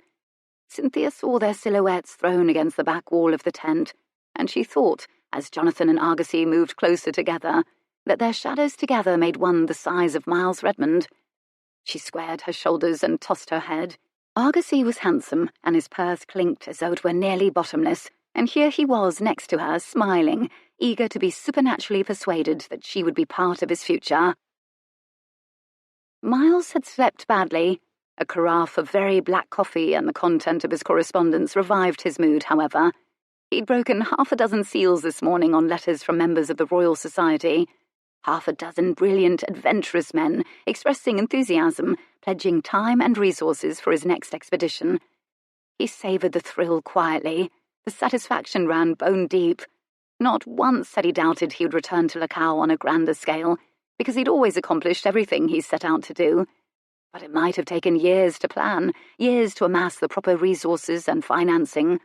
And now, well, now the dream of returning to Lacau was as far away as his own nuptials, and he imagined the thrill of announcing that the expedition had been fully and neatly financed. He thought about passion and the forms it took. He thought about Cynthia Brightly, enclosed in a carriage with Argosy on the way to visit the gypsies. There was nothing like an enclosed space to nurture intimacy. She would next be enclosed in a tent with Argosy, if they were to have their fortunes told. Jonathan and Violet would be there too, of course, and no untoward intimacies would take place, and Argosy was a gentleman. But the idea of her in dark places, close to another man who would one day have the privilege, the right to touch her skin whenever he wished it. He jerked his thoughts roughly back to his other passion, his other world, Lacau and an expedition, and the girl who was the means to it all, and therefore, he told himself, must be a part of his passion too, because his mind had a gift for rationalization and refused to be subjugated to the mad desires of his body. Miles stood up quickly and forged the stairs, because he was almost late to meet Lady Georgina to take her for a stroll. He'd set the appointment yesterday, once it had become clear that everyone else would be otherwise occupied, and because he was dutiful. She stood diffidently in the downstairs drawing room, in muslin striped in pale yellow, the precise shade of her hair. He watched her surreptitiously from his peculiarly aerial position. He could see her hands covered in white gloves, folded tightly, nervously together. Her face was already funneled in a large straw bonnet, decorated with lively silk flowers. Nothing about Georgina caused his mind to launch into embarrassingly florid superlatives. Nothing about her affected his breathing or his temper. His mind, in fact, functioned just as admirably in her presence as it did in her absence. He gazed down and tried to picture her standing in his home, greeting their guests should they marry. He pictured her in bed, his body covering her lush white body, her shy grey eyes gazing up at him, those round breasts.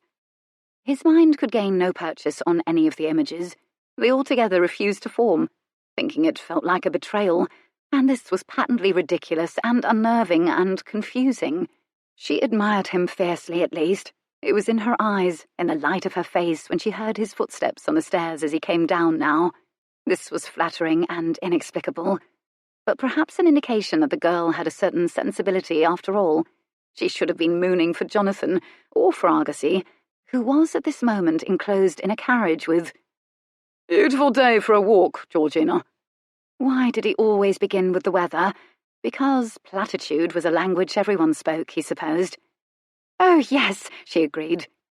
"Perhaps the Lediboptera will be out in force." He was teasing her by getting the word wrong. "I hope so," she agreed eagerly. He stifled a sigh. His sense of humour always seemed to alarm her into earnestness. He didn't think Georgina unintelligent. Perhaps once she was filled with someone else's thoughts and opinions, they would then transmute into thoughts of her own, like specimens grown under different laboratory conditions. And then he had a useful but traitorous thought. It would be no sacrifice to leave her behind when he went on an expedition, and perhaps that was reason enough to wed her. As they strolled by in the garden, and he asked Georgina to tell him of her interests, a common blue flapped by. He didn't point it out to her. It was something, somehow, he wanted to keep for himself. Chapter 14. The extravagantly curled gypsy girl was in the corner of the tent when the quartet entered, rustling and clinking things, adding them to a trunk. As Samuel Heron had said, they were making ready to break camp. "Sit, please, my friends," Leonora Heron gestured vaguely.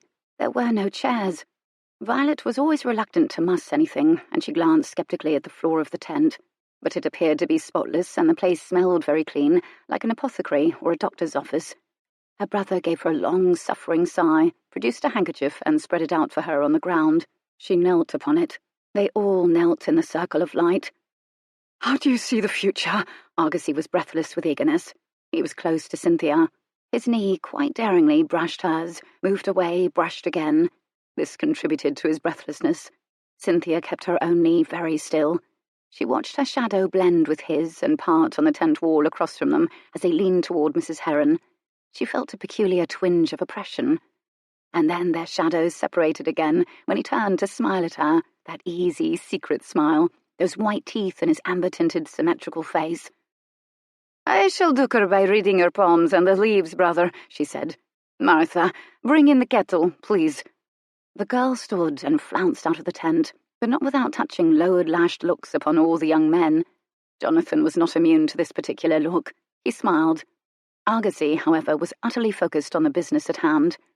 "You will read our poems and the tea leaves for all of us." 6 shillings more to read the leaves," Mrs. Heron said placidly. "Mrs. Heron!" Jonathan was alarmed. Argosy had his purse out and was poking through it. "I can give you 3 shillings. 6 shillings for all of you to read the leaves," Mrs. Heron said gently but firmly. Argosy looked at Jonathan, who shrugged and turned out his palms to indicate he had nothing. 3 shillings for just Miss Brightly and myself. Argosy gave Cynthia one of his little secret smiles. "Certainly," Mrs. Heron smiled. "It is the cost of tea, you know," she added by way of apology.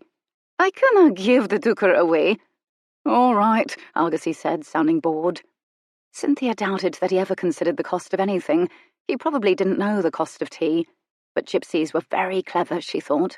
The cost of the reading certainly had nothing to do with the cost of tea. Martha returned with the kettle, hovered in the lamplight to ensure that both Jonathan and Argosy were able to get a good look at her. Leonora Heron said something in Rom, and she handed over the kettle with a pout and retreated reluctantly to the edges of the tent. Leonora Heron then shook earthy-smelling leaves from a packet into the bottom of 2 shallow white cups and poured the steaming water over them. Cynthia, half mesmerized, watched the water slowly darken into drinkable tea. "While it becomes tea, I will duker with your poem. Turn your hand up, so, gadye," she said to Jonathan. She demonstrated with her own hand. With a wry look at his sister, Jonathan extended his hand and gave it to Mrs. Heron. Argosy watched breathlessly, leaning forward. "You'll have a long, long life," Leonora murmured matter-of-factly, sounding a bit distracted, tracing a finger over his palm. "You'll break one heart. It might be your own, I canna say." "Ho, ho," Jonathan said nervously. Everyone else rustled a little too. She peered beneath his little finger. "You'll have 10 children." Jonathan snatched his hand away as though she'd spat in it.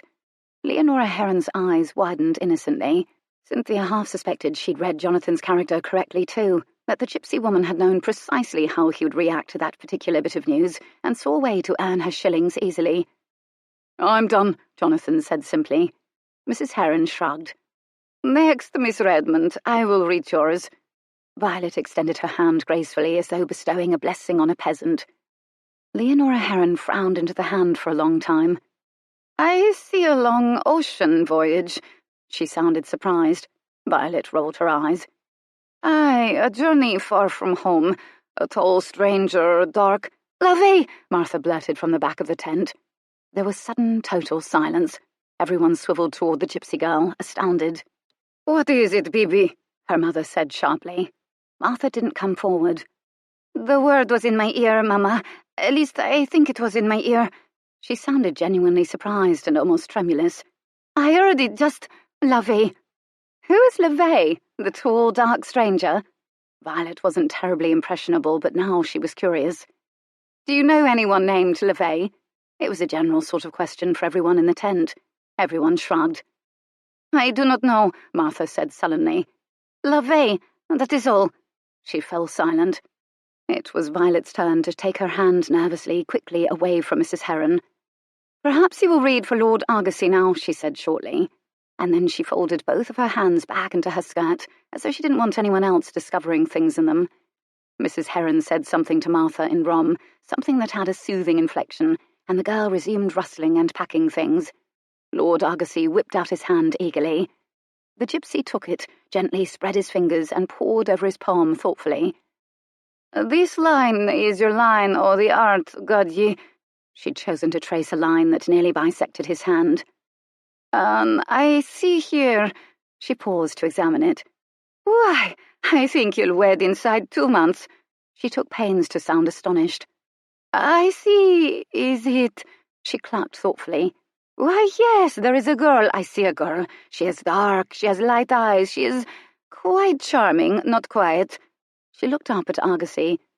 "But you mun act quickly if you want her. She is desired by many."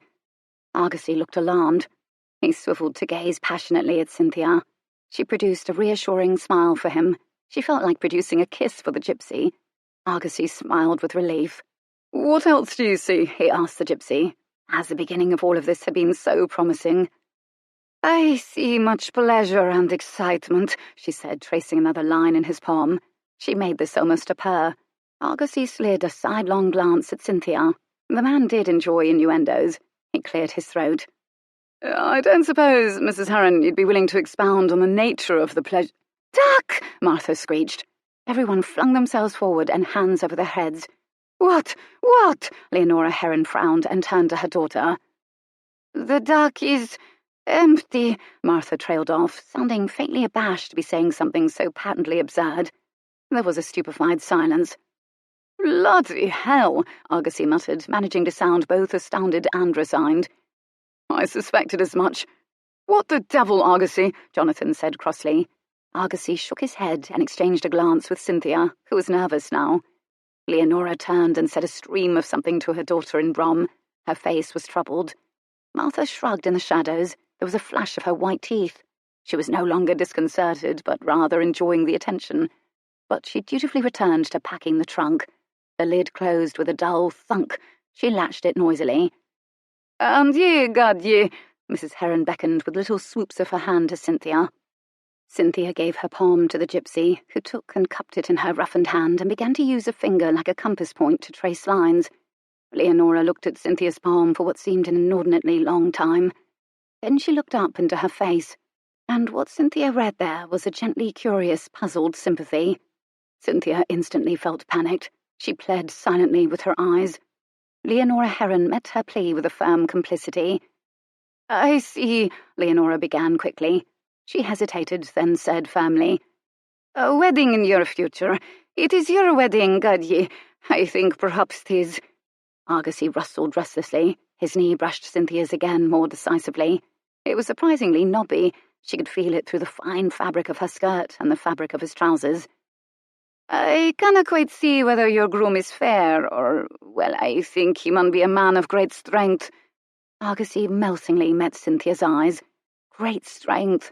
She thought of a certain pair of hands, a certain pair of shoulders, dark eyes behind spectacles, and she smiled slightly at Argosy, who warmly, sultrily returned it with one of his own. And I also see blood! Martha shrieked. Everyone jumped. Violet clapped her hand over her heart. Cynthia jerked her palm away from Leonora Heron. It was already cold and clammy. The steeping tea toppled and gurgled onto the tent floor.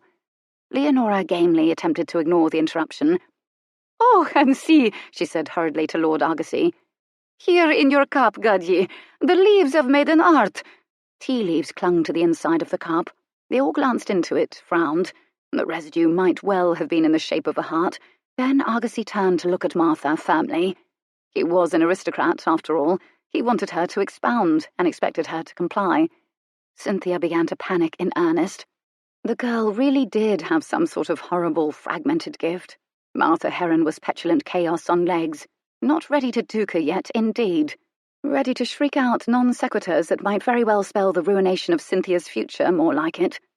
The gypsy girl slid dramatically to the ground, put her face in her hands and rocked it. Oh, pistols, they are shooting. It falls blood. So much blood. It is because of... She looked at Cynthia accusingly, and every head in the tent swiveled toward her and gaped. She is... Martha stopped. She studied Cynthia curiously for what seemed a very long time. Cynthia's stomach was as choppy as the English Channel.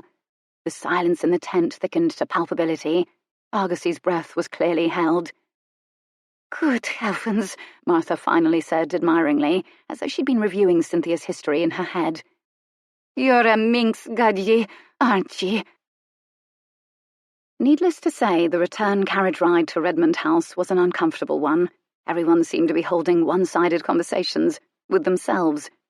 10 children, Jonathan muttered darkly, incensed. I'll break a heart. Humph. What do you think she meant by levee? Violet said aloud to no one in particular. Who the devil is levee? What is levee? She knew the duck was empty, Argosy mused. His knee was indecisive about touching Cynthia's. Brushing, moving away, brushing again. All in all, he'd become a trifle remote and absorbed. She said I would be wed, and soon, Cynthia said cheerfully and desperately, hoping to herd everyone into her topic. Mrs. Heron did. She seemed very sane about it all, not like her daughter. I don't think I'd mind a long journey, Violet mused. But I wonder who levee is. Argosy turned to Cynthia. Why do you think she called you a minx?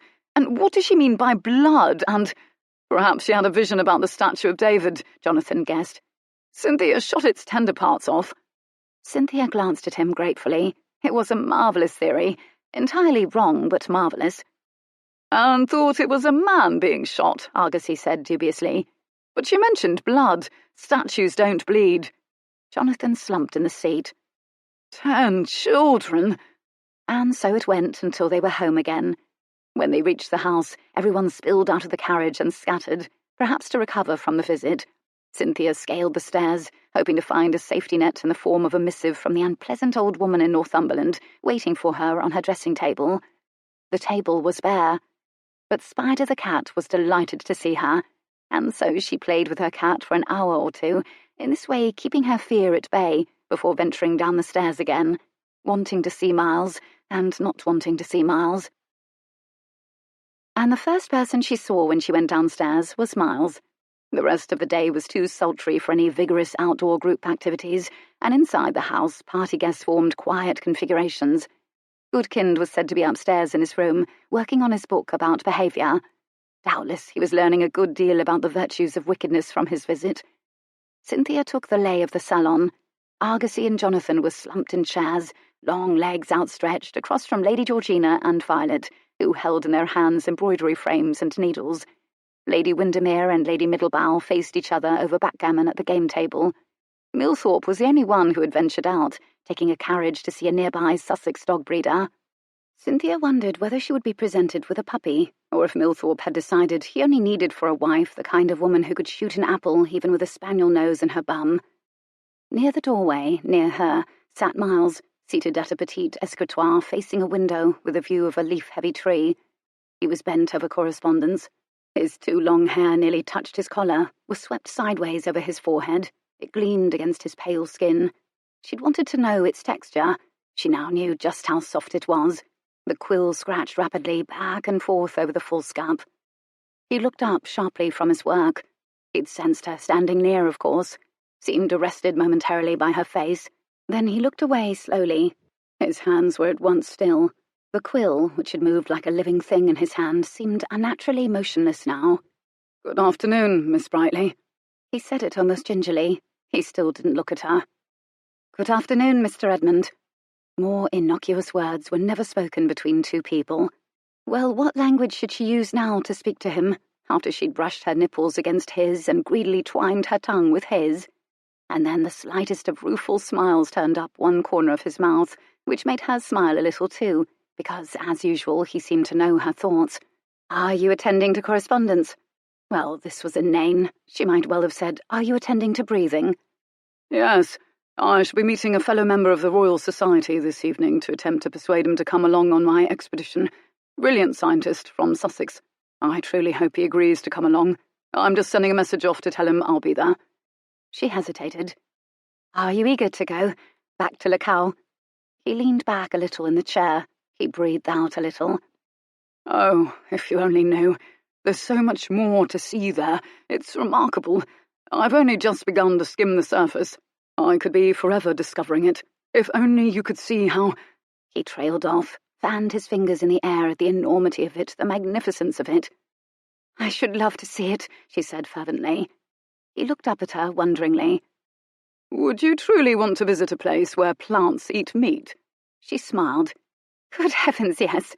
I've never been anywhere at all outside of England.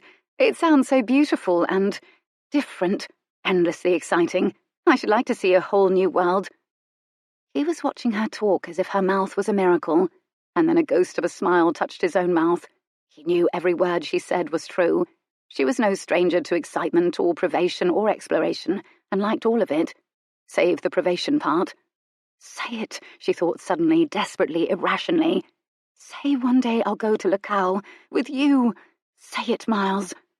She looked down at him, at his strong throat, the silky dark hair falling to touch his neck. She was suddenly fascinated by the lobes of his ears. She wanted to lick the place below them where his pulse beat. It suddenly occurred to her that there must be secret little places just like this everywhere on his body, corners, curves, softness and strength that could be explored like Lacau. How could this man possibly marry someone like Lady Georgina? "When will you go?" she asked softly. He hesitated. "I just need to secure funding, and then I'll be able to complete the planning. Inside a year, I hope." "Will the Mercury Club fund the expedition, or your father?" He looked up, surprised. "You know about the Merc—" "Ah." Of course she did. An association with the Mercury Club meant a man had money, and Cynthia, of course, would know this. She shrugged. She wouldn't deny it. My father won't countenance financing the expedition. He patently doesn't understand the reasons for it, and he won't present it to the investment group. But Lady Georgina's father is an avid amateur naturalist, and if her father becomes a member of the Mercury Club—" He said this with peculiar hesitation and a gentleness that sent a warning prickle along the back of her neck. An instant later, she understood with a painfully blinding clarity. "Lady Georgina's father will fund the expedition, if you're a member of his family." His silence told her everything. He tried to hold her eyes. His were enigmatic, his jaw tense. He looked away, dropped his chin to his chest briefly, then looked out at the tree. How like falling and falling that moment felt. The plummet was sickening, and for an instant she couldn't speak through the pain, which seemed everywhere. She breathed in. "I shall need to know about Goodkind." Her cool tone gave her strength, even as the words were faint. They both had their objectives, after all, despite what their bodies might desire. Miles's gaze remained fixed upon that leafy view, and then a wry and not very pleasant smile touched his lips. When he turned back to look at her, he said flatly, quietly, tautly, "Don't you trust your own ability to charm, as it were, Miss Brightly? You've 2 men on the dangle. Shouldn't that be enough for any woman?" Only 2 men on the dangle. She was oh so tempted to say it. She thought it unwise to test his temper simply because her own had been kindled. "It's important." It was. She'd felt confident enough. She felt she had momentum until Argosy was spooked by that deuced gypsy girl, and then she disappointed Millthorpe with her skill as an outdoors woman, and she still had no letter from Northumberland. Miles studied her intently. Her face gave him nothing. Then he touched a look upon Lady Georgina bent over her embroidery hoop, as if to remind himself of his own passions, his own objective, to solidify his resolve, or perhaps to clear his head, the way a gentle, smooth landscape soothed one's soul. Cynthia knew she certainly brought him no peace. He finally gave a humourless laugh. "Well, what do you know about him?" "I know what you've told me and what he has shared with me, that he was a soldier and now he considers himself a man of God. He is writing a book of essays about proper behaviour for young men and women." "Is he?" Miles's eyes brightened at this. A delighted smile slowly spread. "Did he happen to read to you from it, Miss Brightly, when you apologised to him yesterday, hoping to reform you?" His amusement was contagious, damn him. "Do you recall what you said about the spider's web when Millthorpe broke through it? That when it's torn, the spider can rebuild it and it will be stronger than ever before?" Humour flashed across his face. "I recall every word I ever say, Miss Brightly, and it's flattering to hear that you're listening to me. I'm anxious to hear how this applies to Mr. Goodkin's book of essays." "I said that exposure to wickedness helped to strengthen the soul, because it requires more fortitude to overcome a wicked nature and become good than it does to stay good when one is never tempted to be otherwise. So indulging in wickedness can ultimately only strengthen the soul." Miles stared at her. "Good heavens, diabolical logic." "Thank you." "Is that why he got foxed on brandy?" He was genuinely pleased and wondering. She basked in his admiration. "I do take credit for that, and I do believe he was a little bored." "Interesting." Miles tapped the quill thoughtfully. The feathers trembled when he did. She wasn't used to seeing him fidget. It interested her. "You might not make a terrible naturalist, Miss Brightly, should the predilection ever strike. And I think Goodkind is an ass, typically." "Perhaps ass is strong, don't you think? He can be charming. Any man can be charming, given incentive." And at this, Miles froze. He stared at her incredulously. He opened his mouth briefly, closed again, and then he put the quill down so sharply that his hand all but slapped the desk. She flinched. His voice was low and quick and fiercely exasperated. "No, Cynthia. Millthorpe is a blustery rustic. Goodkind is a pompous ass, and Argosy is an unfinished, arrogant twig. Not a one of them is actually charming. It's you. You make them charming. You spoke of spiderwebs to Goodkind. I'll tell you of chemical reactions." She was completely taken aback. I beg your—" "You are the compound that makes them effervesce. You transform them, Cynthia. You, with your efforts. You listen, you smile, you coax, you include. Otherwise, those men are precisely as I describe them." These last words were delivered with ferocious weight, as though he'd been storing them for quite some time. Cynthia's face went hot. She glanced toward where Violet and Argosy, the arrogant twig, and Jonathan and Georgina sat. At least no one was overtly staring at them. "I believe I heard the word depleted from you recently."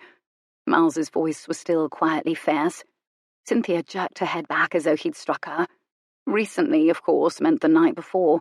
Last night, in the dark, by firelight, in a smooth motion, he'd slid his long, warm body up next to hers, folded her half-nude body in his arms, and took savage kisses, and his big hands had filled with her breasts, and he'd closed his beautiful mouth over her. He had no right to lash her with that memory. No right. Rich, she reminded him evenly, coldly. Depleted, but rich. He turned slowly away from her, toward the window.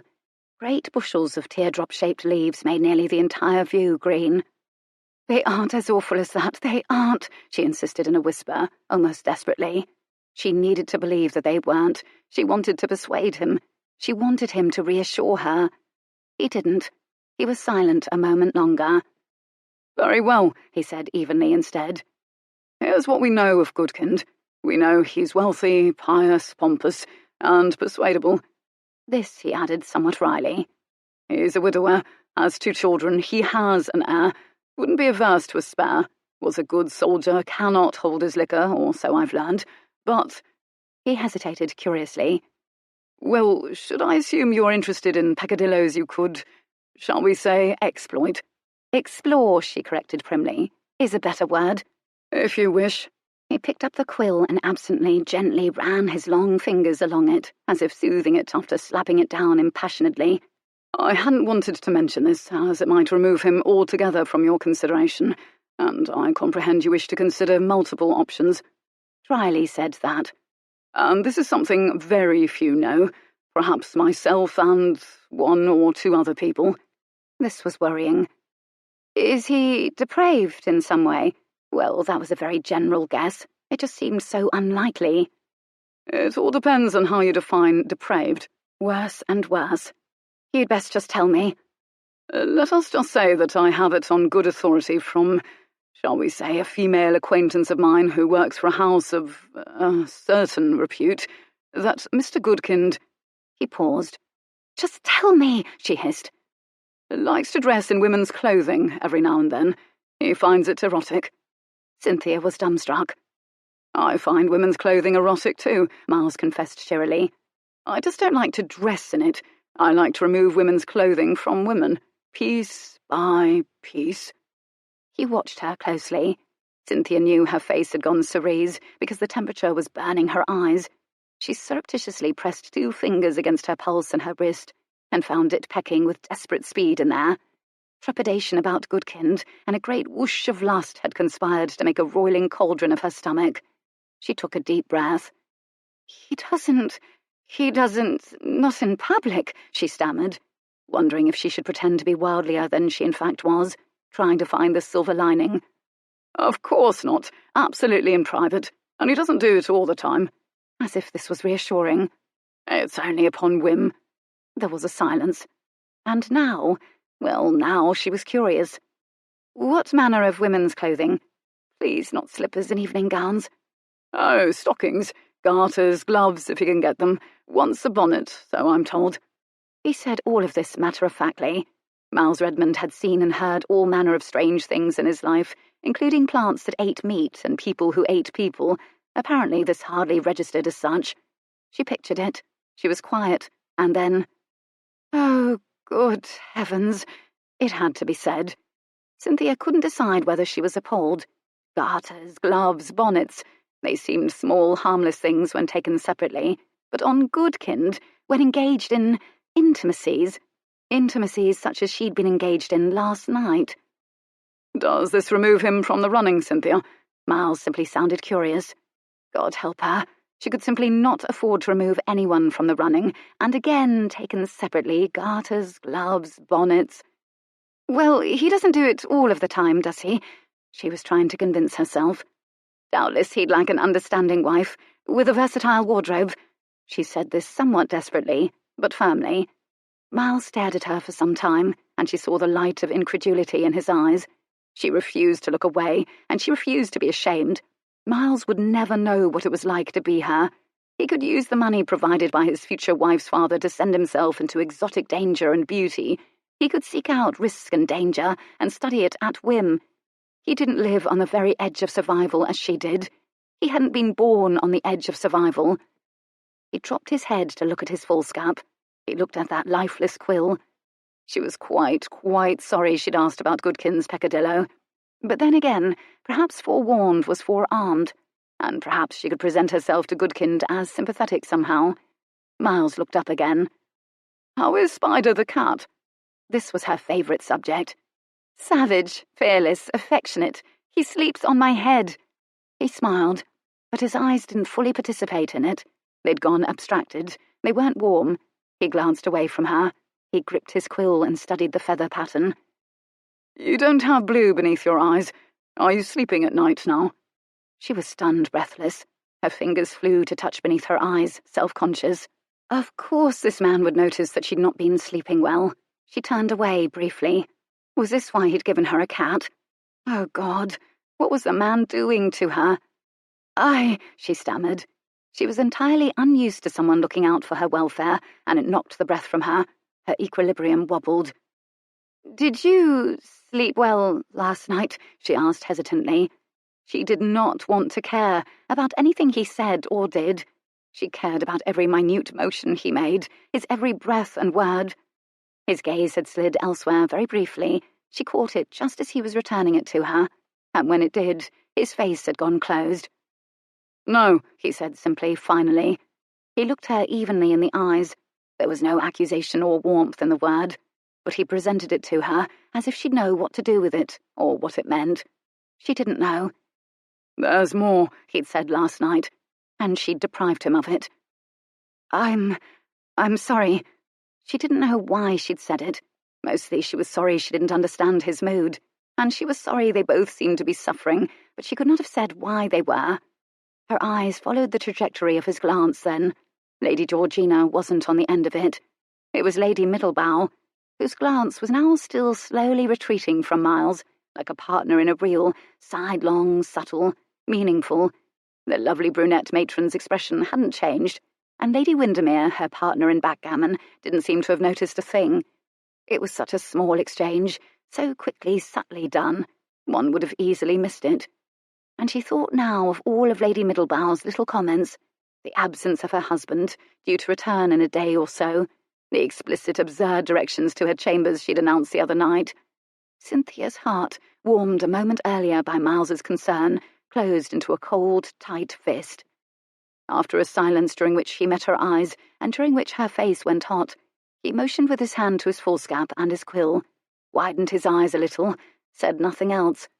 Cynthia understood she was being politely dismissed in favour of his work. She gave him a small, social smile and offered a shallow curtsy. And then she drifted over to where Georgina and Violet sat across from each other, engaged in the reassuringly feminine activity of embroidery. Stabbing needles in and out of fabric seemed a soothing pastime at the moment. Creating something with measured stitches seemed meditative too, like a spider, weaving and reweaving a web. All the younger people smiled and greeted her, and Argosy stood and bowed and smiled, and she chose a chair near him, which made him glow, and the glow eased her mind just a little. He stretched his limbs again, a form of preen she understood and appreciated, and this was reassuring too. She exhaled. She hadn't realised she'd gone tight in the chest until she did exhale. "She was a looby," Jonathan said darkly. 10 children of all the— They were still talking about the gypsies, and Jonathan was still incensed. "A looby!" Cynthia leaped upon the explanation with relief. She wished to encourage it. "I really was rather frightened by her." "I still can't decide what she meant by pistols and blood." Argosy was shrewder than that. "She called you a minx. I wasn't pleased." Cynthia was worried about the particular reason he wasn't pleased, but then she glanced at his face and he looked very masculine and protective, and she remembered he had 5 sisters and decided it was gallantry on his part. She smiled at this, and he gave her one of his sultry smiles in return. She wasn't certain she was entirely out of the woods with regards to Argosy, however. "We must be charitable if she has disease of the mind," she said gently, while silently, mentally apologising to the gifted, if obnoxious, gypsy girl. "How awful it must be for her." "How awful indeed," Georgina contributed, though she hadn't been present for the event. "To just blurt things without being able to stop yourself." "I just think she is a spoiled girl who wished to cause controversy." This was Violet's opinion. "You ought to know," Jonathan said. Violet wrinkled her nose at him, and then stopped herself, as she never wished to encourage wrinkles. She settled for trying to kick him again. He languidly moved out of the way. "She was correct about the duck," Argosy insisted. He'd sat up more stiffly, as though reliving and reworking the episode in his mind. He was giving this an uncomfortable amount of thought, Cynthia noted. and the last thing she needed or wanted was for him to begin researching the matter of her. She wondered how much Jonathan knew. She exchanged a glance with him.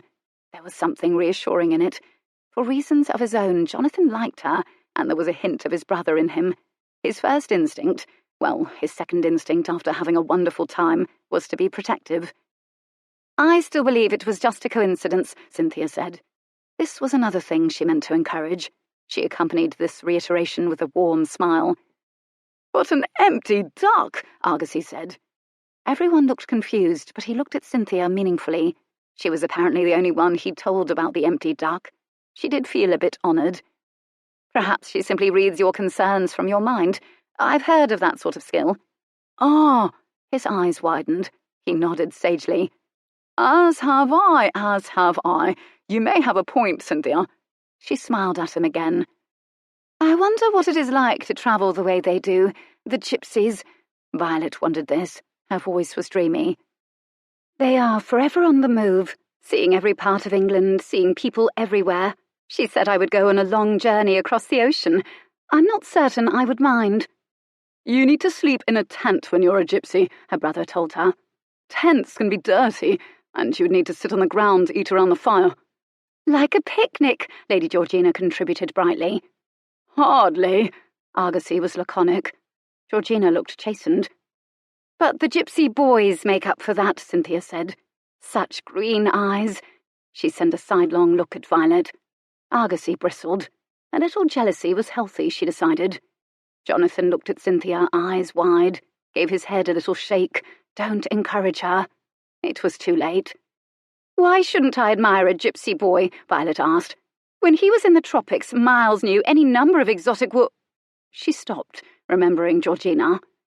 Cynthia looked over at the man who'd allegedly known any number of exotic women. He'd stopped writing altogether. He was staring out of the window, broad shoulders motionless. She jerked her head back to present company. The subject was changed when Jonathan began to discuss the horse acrobatics with Argosy, and soon they were arguing, half seriously, over who might be the better acrobat based on their current riding skills. "The gypsies leave tomorrow," she whispered to Violet moments later. "As does that boy. What I wouldn't give to run off with them just for a little while." And then, out of the corner of her eye, Cynthia watched Miles put down his quill and walk toward the doorway, just as Lady Middlebow stood casually up from her backgammon game. Their paths convened in the middle of the large room. They paused to exchange a few quiet words, and the tone, at least, was disinterested, polite and almost bored. But Cynthia heard, because she was desperately interested and desperately listening, and her hearing was good. A few words in that swift exchange. They were tomorrow and midnight, shall I bring a dead fly, and I'll find you. The last was punctuated by Lady Middlebow's low laughter. Then they parted, seconds later, as though it had all been happenstance, and went their separate ways. Chapter 15. The following morning's activities had been unscheduled, but a stroll in the gardens had been discussed before everyone retired the previous evening, with a gardener as a guide to explain the plants growing in the greenhouse, none of which, they'd all been informed regretfully, ate meat. Cynthia had just gotten her walking dress buttoned up and her feet into her slippers, in preparation for going down to breakfast, when a sharp rap sounded on her chamber door. The kitten darted under the bed. "Mr. Miles Redmond would like to have a word with you straight away, Miss Brightly," the maid told her when Cynthia opened the door. "He's in the library. He said you'd know where it was." She certainly did know where the library was. She'd smoked a cheroot there. Well, nearly, and had writhed in his arms there. And tonight he'd be writhing in the arms of Lady Middlebow, on the 3rd floor behind the 4th door from the left. If she had gauged that conversation correctly, that was. Her spine stiffened. She felt cold and rebellious and disinclined to obey his summons, but judging from the expression on the maid's face, she'd not been dispatched on her errand by a cheerful man. Straight away, she'd said. And so Cynthia went. It still smelled of cheroot, she noticed, sniffing. Miles, standing very still in the centre of the room, turned and saw her. He didn't bother with a greeting. "Violet is missing." Something was very wrong. His voice was too calm. The little hairs on the back of her neck stirred in warning. If she were a small rodent, she would have taken shelter in preparation for a storm. Miles's face was peculiarly pale. He'd likely returned late from his meeting with the Sussex scientist, but this wasn't the white of fatigue. "Violet is missing," she repeated dumbly. She had an uneasy suspicion why. "What do you mean by—" "Gone, Miss Brightly," continued that calm voice. "She's not been seen since dinner yesterday evening." She studied him carefully. "You've looked every—" "It has been determined through a series of discreet inquiries made by myself and my brother Jonathan that she's nowhere on the property. We have searched. She's gone." Well, then, so Violet had done it. She'd run off with the gypsies. Violet was quite mad, Cynthia thought half-admiringly, despite her increasing trepidation of the large man advancing upon her. And he was advancing. She struggled to hold her ground even as he brought his anger with him. "I wonder whether you might have any idea where Violet might have gone." It came off him in waves, the anger. Cynthia's throat had tightened. Her lungs had congealed. She finally airlessly managed. "I think there is a possibility she went to the gypsy camp. There was a boy who—" The look on Miles's face was so murderous it killed the rest of her sentence completely. "Why?" he repeated, with a patience so weighty it might have mowed down a less stalwart soul. "Do you think she returned to the gypsy camp?" I may have mentioned that gypsies do a good deal of travelling.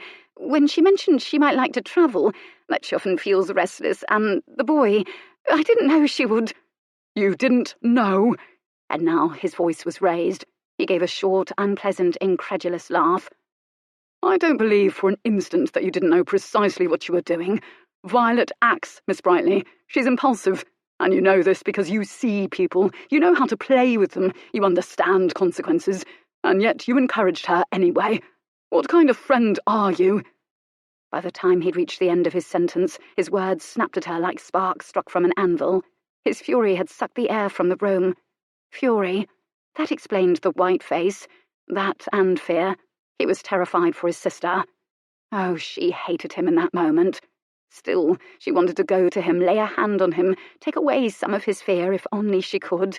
But he was right. He was right about her. In a sense, she'd known precisely what she was doing when she'd suggested gypsies to Violet. Bloody man was always right. But in the interest of fairness, she would not take all the blame, and his own anger provided wonderful fuel for hers. She advanced on him. He took a startled step back. "I know you're afraid for her, Miles, but she's bored. She's intelligent and energetic and spoiled and bored. She hasn't the faintest idea what to do with herself. She does these reckless things for all of those reasons, and I think she misses her brother." All at once, the fury animating him was snuffed, as surely as though she'd thrust a fist between his ribs. And now she saw pain. Ah, Lion, the Achilles heel of this family. She'd forgotten about Lion and about disappearing Redmonds, and how Miles could never, ever be Lion, and how it must have felt to Miles to think that yet another Redmond had disappeared. Oh, God, she was a terrible, terrible person. She desperately looked her apology at him, and together they were silent, as if Miles was abashed to have revealed his weakness. When he spoke again, the snapping energy of fury was gone, but a weary implacability remained. "But we have a responsibility, Miss Brightly. When we know more, see more, understand more than the others we care for, we have a responsibility to look after them. Do you understand me?" Cynthia suddenly became aware that her fingers were cramped. They'd been gripping a fold of her skirt. She absently flexed them as she met his gaze. He willed her to understand him, with those dark, endless eyes of his that could, like night, show and hide so many things all at once. "We," he'd said, including her in this alleged legion of stronger people, people who saw more, knew more, inadvertently acknowledging perhaps the most powerful similarity between them. They were both strong, stronger than anyone around them, by nature and by necessity. The realization that he viewed her that way took her breath away. She stared at him. She had never quite viewed herself in that light, strong. She'd simply tried to survive. She looked after herself and always had. But who looked after Miles? Yesterday she'd witnessed him arrange an assignation with a married woman. He would buy his own future as surely as she wanted to buy hers. She would have taken him in her arms right then, anyway, and waited until he was no longer pale with fear and no longer tense with fury. She would have done anything in that moment to take away his pain and fear and frustration. They were quiet together for a moment, as if the confession had made him feel raw. He turned away. The man of fact and purpose and courage was vulnerable after all. Oh, how they undid each other. In a way, Miles, this is wonderful. He jerked his gaze back toward her. His jaw actually dropped. Wonder, he nearly spluttered. What in God's name are you talking about? This. She turned her hand up almost impatiently in a gesture meant to encompass his bloody, willful missing sister, his display of temper, and his scathingly honest but undeniably accurate assessment of her own character. All of this. You care very much for Violet, don't you? He frowned blackly, impatiently. I would do anything for her. She looked at this man, a faint smile on her face, and said it gently. Precisely. She turned away from him idly just as she said it, toward the window, so he couldn't look at her expression just then, because she didn't trust that he wouldn't see regret. And then she squared her shoulders. Silence followed. Well, then, she'd struck him utterly dumb. She turned back to find him motionless, watching her. I'm sorry if I had anything at all to do with this, Miles. Truly. He nodded shortly, still staring at her, his face abstracted. I'm sorry I lost my temper, he said stiffly. She'd noticed that he didn't apologize for saying any of the things he'd said during his outburst. He wasn't about to insult her with such an apology either. Everything he'd said about her was, in fact, true, and she knew it. I'm not entirely certain you are sorry you lost your temper. I'm not sorry you did. And she smiled at him. He looked startled, but she didn't allow him time to ask questions. I should visit the gypsy encampment, Mr. Redmond, she urged gently. They intended to leave this morning. He opened his mouth, then closed it and frowned. He bit his lip. Clearly he wanted to say something, but she sensed he couldn't put it into words. She knew a peculiar tenderness again, and a great satisfaction that she'd robbed the clever man of speech and clarity. Thank you, was what he finally did say. He spun and quickly left her. When Miles galloped into the encampment, he saw it was being disassembled with organised alacrity. Another town would look forward to horse acrobats and fortune-tellers and healers. The gypsies would return to their comfortable Sussex encampment in a year's time, or a month's time, one never knew. But they were as much a part of the scenery, the history of the town now, as the pub, the church, and Miss Endicott's academy on the hill. It was impossible to miss Violet. She was perched on a large rock in the middle of all the activity. Miles dismounted and tethered Ramsay's reins to a low-hanging branch of an ash tree, then strode forward to confront her, relief warring with anger. They regarded each other for a moment in silence. He knew his sister was considered a diamond of the first water and all that, but he simply saw her as Violet. He saw her as a child, with tangled dark curls and bright eyes, all laughter and mischief and off-handed cleverness, and falling down and following him and his brothers. Someone he'd played with and teased and looked after and loved his entire life. I imagine it's not as simple to run away with gypsies as one might think, he offered finally, conversationally. They won't take me, she confessed glumly. Imagine that. I might have been of some use, she groused. Miles saw the healer Leonora Heron cast him a look and heard her mutter something in Rom. It sounded to him like a vehement disagreement. Did you stay here all night? No, I arrived this morning, Violet told him. Mrs. Heron kept me in her tent for a time. Miles turned to the gypsy woman. Thank you for looking after her, Mrs. Heron. You are welcome, Mr. Redmond. I have one of my own, you see. She sent him a long, suffering look, commiserating about recalcitrant girls. Behind them, a cluster of bright gypsy horses tossed their heads, approving of the breeze, seemingly approving of the fact that they would be off again soon, entertaining other pockets of England, men riding their backs the way birds bobbed ocean swells. Horses who lived with gypsies became gypsies too, Miles supposed. He saw the direction of Violet's gaze. Samuel Heron, who was now a grown man and handsome and clearly revelling in being both. Samuel glanced toward Violet warmly, but gave a start when he encountered Miles's ferocious, unblinking stare, as effective as a spiked wall. Samuel hastened toward the horses. Did you know gypsies consider the Gardier unclean? Miles offered mildly. It isn't personal, really. It's simply a cultural belief. Violet watched Samuel go. Ironic, she said glumly, given that I am so very clean. Miles lowered his long frame and sat down on the ground next to his subdued sister. He whipped his coat out behind him, leaned back on his hands, and sighed. Why? He asked simply. When it came to Violet, why was nearly always a rhetorical question, but asking it had become a tradition of sorts between them. Why? She turned to him, a picture of wide-eyed innocence. Whatever do you mean by— Enough, Violet. He said it so firmly it nearly qualified as snapping. She blinked in astonishment. Tell me the real reason you ran away. Do you even know? Was it Samuel Heron? Violet opened her mouth to speak, then paused, looked into his face and frowned, then caught herself frowning and the frown eased away. She was always careful about inviting lines to etch themselves upon her lovely visage. You look weary, Miles. He cast a baleful glance at her, but her surprise sounded genuine, not a diversionary tactic. Late nights with Cynthia Brightly. I wonder if it has anything to do with my sister disappearing. She flinched. The word disappear had an unpleasant connotation in their family. They were quiet again. No, she said finally. It had naught to do with Samuel Heron. Not entirely. Though he is handsome, he's different. You should know about different. Her sidelong glance was accusing, but it lacked conviction. She sighed, pushed a wayward strand of hair out of her eyes. It had naught to do with him. I'm not sure I know why I did it, Miles. That's the truth. Miles was tempted to give her a hard shake.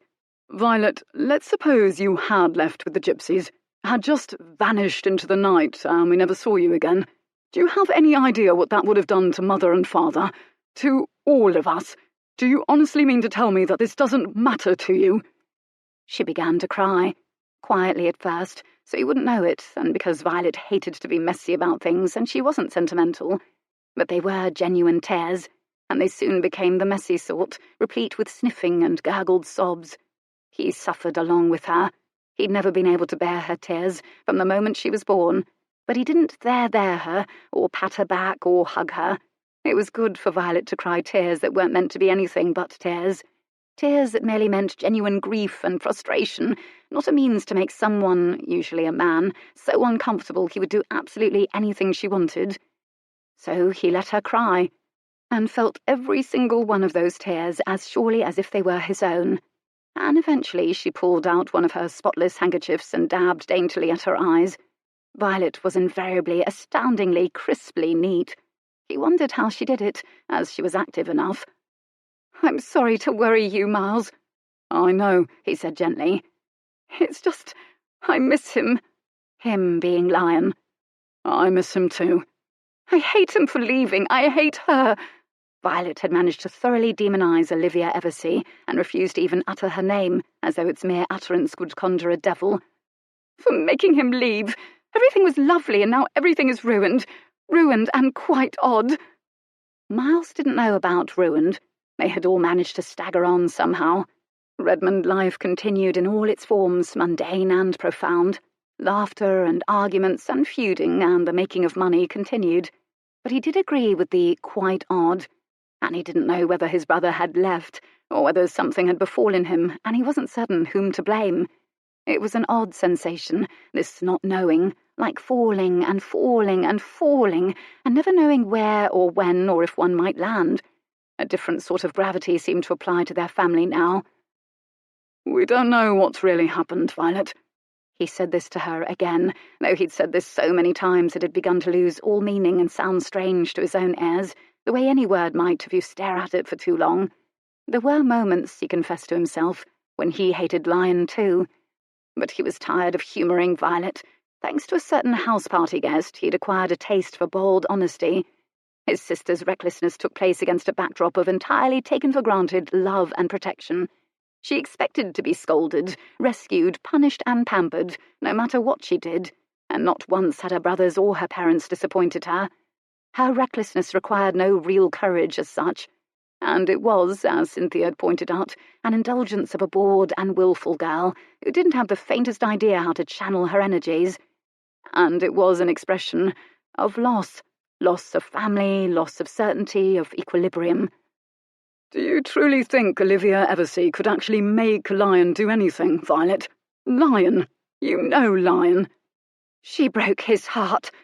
Violet made this sound like the most sinister of crimes, and as though a broken heart was a sort of debilitation excusing all manner of behaviour. We don't know this either. It's all conjecture.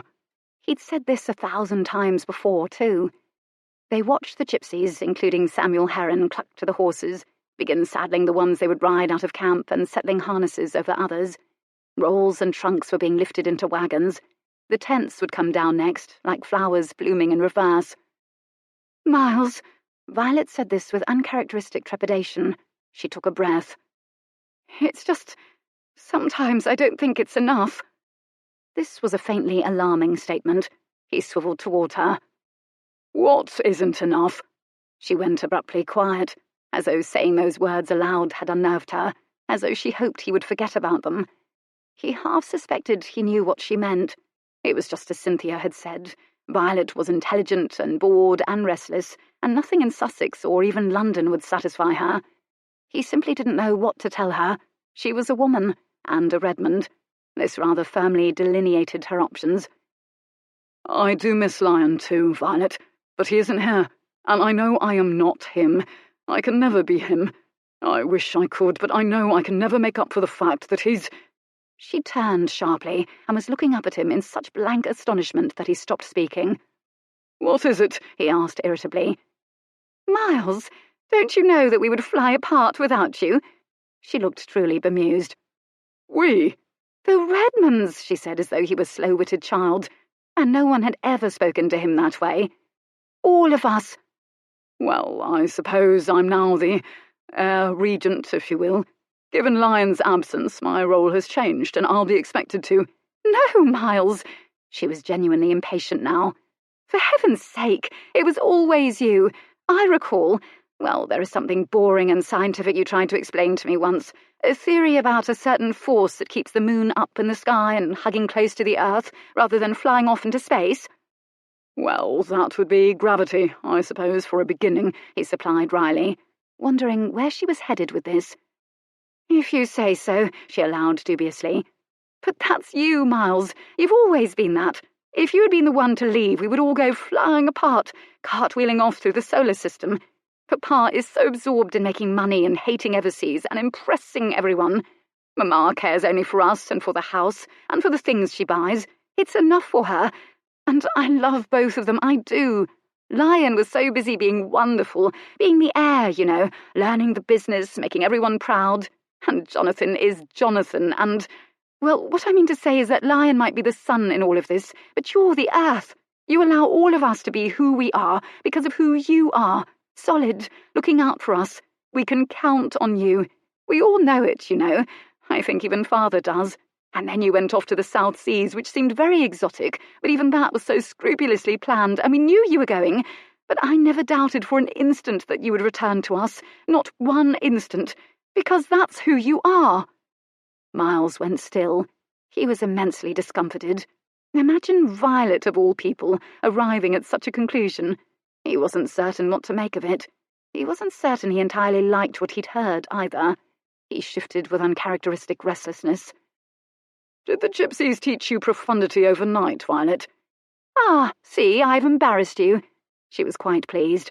She smoothed her dress over her knees and smiled. Getting the better of Miles happened so seldom. They were quiet together.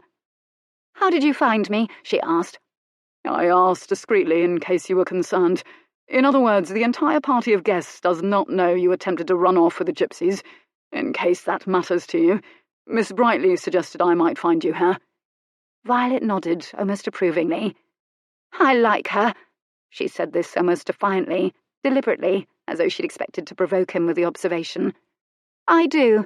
Cynthia. Why do you like her? And Miles sounded once again like a scientist, even-toned, genuinely curious, but his heart thumped peculiarly. He wanted to hear someone else talk about her. Violet thought about this. She's very clever, you know. She's very alive. She's quite pretty. She's a good deal of fun. I do believe she's fearless. And our parents most decidedly do not like her. Those are the reasons. Violet smiled wickedly. He suppressed a smile. No mention of kindness or goodness or the other fashionable attributes young ladies were supposed to admire in one another, or the qualities Lady Georgina radiated, or the qualities he appreciated too. But there was no mention either of honesty, or passion, or true courage, or complexity, or kindness. He supposed it wouldn't have mattered what words Violet used. He knew now that language was insufficient to describe what had happened to him when he was near Cynthia Brightly. Violet turned to him. "You don't like her either, do you?" she pressed. "You should see your face even now. You've gone so dark. You're so thunderous when she's about, and it's so unlike you to be rude. I saw you speaking with her yesterday, Miles. You looked impatient. I have never in my life seen you like that. She is my guest. She cannot help that she has no family at all. We must be kind to her." Imagine Violet observing this, and sounding reproving about it. Unbidden came the image of a pair of shoulders almost imperceptibly squaring against the light of a window, as if adjusting a burden that had just awkwardly shifted. He felt again that peculiar pierce in the vicinity of his breastbone, that familiar restlessness. Who looked after Cynthia Brightly? Cynthia Brightly. He didn't think she was fearless, and this is what made her courageous. And then he thought of what she might be doing now, doubtless toting up the assets of each of the guests in order to decide where to fully direct her charm in order to gain what she wanted. He'd been right from the very beginning. The two of them were not so very different in that regard. They would each do what they needed to do in order to get what they wanted. "I haven't yet decided what I think of her," he said shortly. This wasn't a lie, and as this sounded very like something Miles would say, Violet accepted it with a one-shouldered shrug. "I like Georgina too," she said generously. "She's very nice, always has been. You're going to marry her, aren't you, Miles? She'd suit you." She said this conciliatorily. "And that would certainly please Papa." Miles felt a pressure, an irritation welling, an irritation encompassing every woman he currently knew, including Lady Middlebow, who'd been extraordinarily patient, and whom, by God, he would see, in her glorious bare entirety, tonight. He ignored his sister's question and pushed himself to a standing position. "Well then, Violet, will you please think before you set off to do something rash?" "I don't think that I can promise that, Miles. Thinking takes a good deal of time. You do more than enough of that for all of us." She was flippant, entertained by herself. She expected him to laugh. And suddenly he was furious. "For God's sake, Violet, do you want to break my heart?" The words were out of his mouth before he could reconsider them. His sister's mouth dropped wide. Her eyes bulged with shock. "What? What a thing to say, Miles. I've never heard you speak of broken hearts before." Ah, poetry had other uses then, shocking his recalcitrant sister into stammering. It was admittedly very funny, but beneath his amusement sizzled irritation. "I've a heart too," he wanted to say. "I'm not just gravity. I can be furious. I could do something rash. I could suffer torments." Violet remained speechless. She'd leaned back a little and was squinting at him, as if to draw him into focus, to ascertain that it was actually Miles speaking to her. "Just think again before you do something, Violet. You've a brain, for God's sake, and when you display evidence of it, I am equally shocked. Please recall your brain can be used for something other than preventing the wind from making a whistling noise through your ears. In other words, think."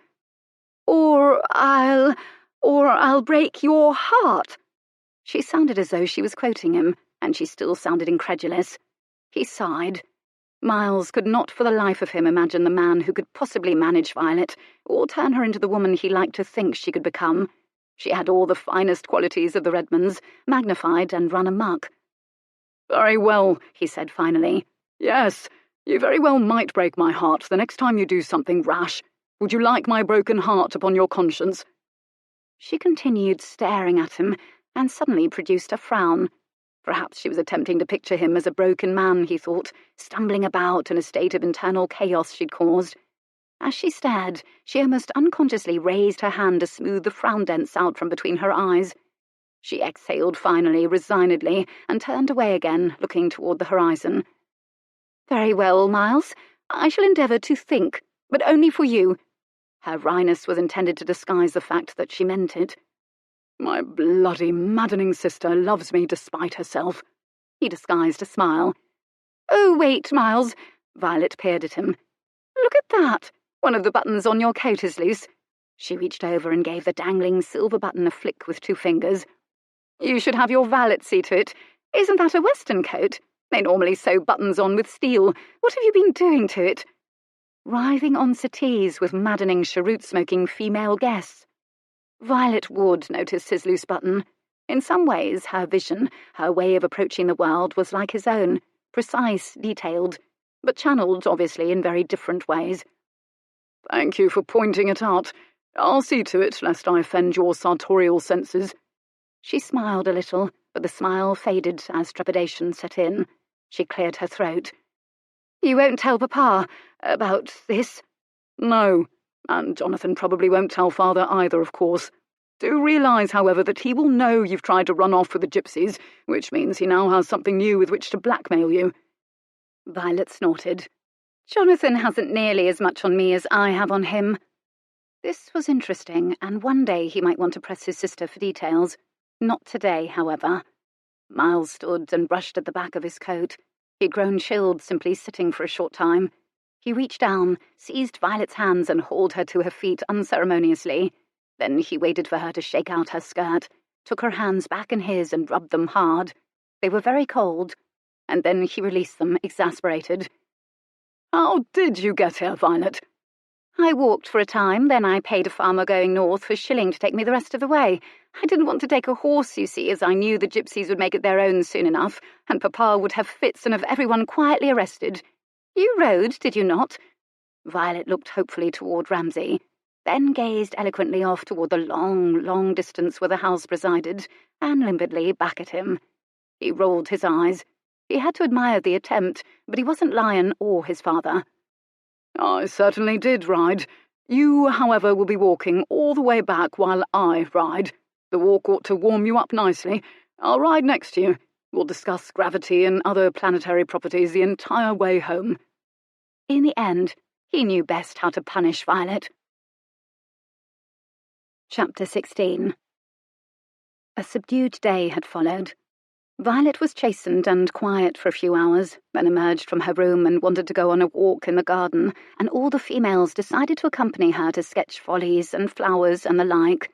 Cynthia's skill in this regard was modest at best, and she felt impatient, thought her time more constructively spent charming men, all of whom accompanied them out to the parklands. All that was, except for Miles. He'd made himself scarce for the entire afternoon to see to business about the property and to attend to correspondence. At least this was the excuse he gave. Eventually, in the laughter and flirtation of the day, Cynthia almost forgot her time here was growing shorter, her shoes and purse growing thinner, that no letter had yet arrived from Northumberland, and that Miles Redmond would allegedly be making love to Lady Middlebow this very evening. Lady Middlebow sketched very well, if with an excess of passion. But in the dark, after she'd retired from the evening, Cynthia had great difficulty forgetting all of these things. A particular impulse gathered momentum, became unbearable. She finally surrendered to it. She slid out of bed, because she had to see for herself, and she had directions, after all. If he were completely honest, Miles realised, he half wished that Lady Middlebow had departed from sheer exasperation. But now making love to her seemed a matter of honour, for heaven's sake. So he waited, and held the image of her in his mind, and pictured what he might like to do to her, and what she might like to do to him, and finally began to look forward to it greatly. To lose himself, exhaust himself in mindless, obligation-free pleasure was very likely precisely what he needed to restore his peace of mind. Or so his formidable mind told him. When the appointed hour arrived, he opened very slowly the door of his chambers to peer down the hall, in case Lady Middlebow knocked upon the wrong door. "What the devil?" Cynthia Brightly was standing in the hall outside his room, right where anyone strolling by, or rather slinking by on the way to an assignation, might see her. He seized her by the wrist and pulled her through the doorway before she could squeak. He stood looking at her, standing on the carpet, toes bare, and— Wait, he couldn't have her in his room, for God's sake. He reflexively furled her right back out into the hall, so quickly her hair sailed behind her like a kite. Good God, such a lot of long, thick hair. He left his hand indecisively curled around her wrist, because she was bright as a ghost in her nightdress in the dimly lit hall. that hair pouring down the front of her, managing to give off a gleam even in the dark. Lady Middlebow would appear nearly any second and see her standing there, and Miles gave a tug and spooled her back into the room. It occurred to him then that they were engaged in the world's most absurd reel. "Are you enjoying this, Mr. Redmond?" Cynthia whispered conversationally. He made the mistake of looking into her face. The firelight made her night rail nearly transparent. "Bloody woman!" He furled her decisively back out into the hall again. He didn't yet let go. It occurred to him that perhaps he couldn't let go. Her wrist was narrow and so soft and cold in his fingers, and if he began to think of how soft her skin was, he wouldn't think of her skin. "What the devil are you doing here?" he hissed finally. "Why, are you expecting another guest?" As innocent as blossom, those words. Her eyes, no doubt, danced pure deviltry, but he couldn't see it in the dark. He let his long, incredulous silence serve as an emphatic yes. "Lady Middlebow," she pressed on a whisper. "What?" And he made the whispered word a veritable monument to sarcasm. "Do you think, Miss Brightly?" She was silent for a time. Apparently his waves of fury and exasperation and the sheer size of him were finally driving his message home. "I should leave," she suggested faintly. "Oh, you should definitely leave," he agreed grimly. He threw a nervous look past her down the hall, but she remained standing where she was, paralysed by nerves now and by his presence, which somehow contrived to make her feel like an insect trapped in amber. Miles muttered one final oath, pulled her into the room once more, released her wrist, closed the door as quietly as he was able, and slid the bolt. It was perhaps the most final sound either of them had heard. "Will you plead a mal à la tête, Mr. Redmond, to Lady Middlebow when she arrives?" He slowly turned about to look at her. "I do not at the moment find you witty, Cynthia." Looking at her was a mistake. His eyes felt quite at home now, ravishing her in the firelit dark, and it tempted his body closer and closer, and his entire being protested fiercely when he forced himself to look away. He took 5 steps to the other side of the room, as if somehow those 5 steps would protect him from his inconvenient desires. This is what he would do. He would wait for Lady Middlebow to arrive. He would send her away with sincere whispered regrets and promises of another evening in the Tongue one day, and then he would give Miss Brightly an earnest push from his room and bolt it against all women this evening. "We'll wait until she taps at the door. I'll extend my regrets, and then I'll send you away," he said firmly, still not trusting himself to look at her. Cynthia said nothing. She was looking around his room with avid curiosity. He'd thought to feel bolder in her presence. After all, he demystified her somewhat. He knew the texture and temperature and scent of her skin, the sweet, hot taste of her mouth. He'd felt the chafe of her hard nipples arched against his chest, and her fingertips dragging over his scalp, and desire cleaved him. He curled his hand around the bedpost as though it were shipwreck flotsam, and he the lone survivor bobbing on the sea. Or perhaps a spear he could hurl into the gaping maw of the frustrating everything that was his desire for Miss Brightly. Bloody metaphors! Here they were, of course, unleashed by Miss Brightly, whose name itself was virtually an absurd simile. She was quicksand. The more he struggled away from her, the deeper he sank. Now, if Lady Middlebow had entered the room, he would have welcomed her with a warm kiss, plied her with brandy, undressed her with alacrity, and they would at this moment be mutually, enthusiastically discovering each other's charms. He would have been proving to her that everything she'd heard about him was true. But now, instead, he stood hiding in the shadows, and Cynthia stood before the fire with her arms wrapped around her like a shawl. He'd left his coat on the chair near the bed for his valet to look after later. He reached for it. It was a long reach, but walking toward it felt like he'd be relinquishing his position of safety. "Put this on." He tossed it to her.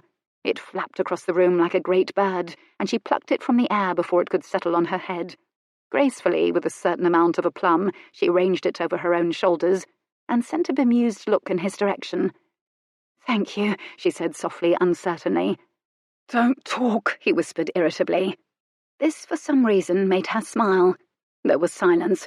He wondered what she thought of his room. Simple, dark colours, chairs enormous and comfortable and well-used, a carpet plush as a meadow, a bed that could comfortably fit an entire family. Miles was large. He liked large furniture, and he generally employed the entire bed when he slept. "Isn't Lady Middlebow married?" It sounded dangerously as though she intended to make some sort of point, which did nothing to blunt the edge of his irritation. He broke his own rule about talking. She's a grown woman. She can do as she wishes. She knows precisely what she's doing. She wants only one thing, as do I. There was a pause. I wouldn't, she said softly. I wouldn't do it. He sighed with weighty patience. We are two adults, she and I.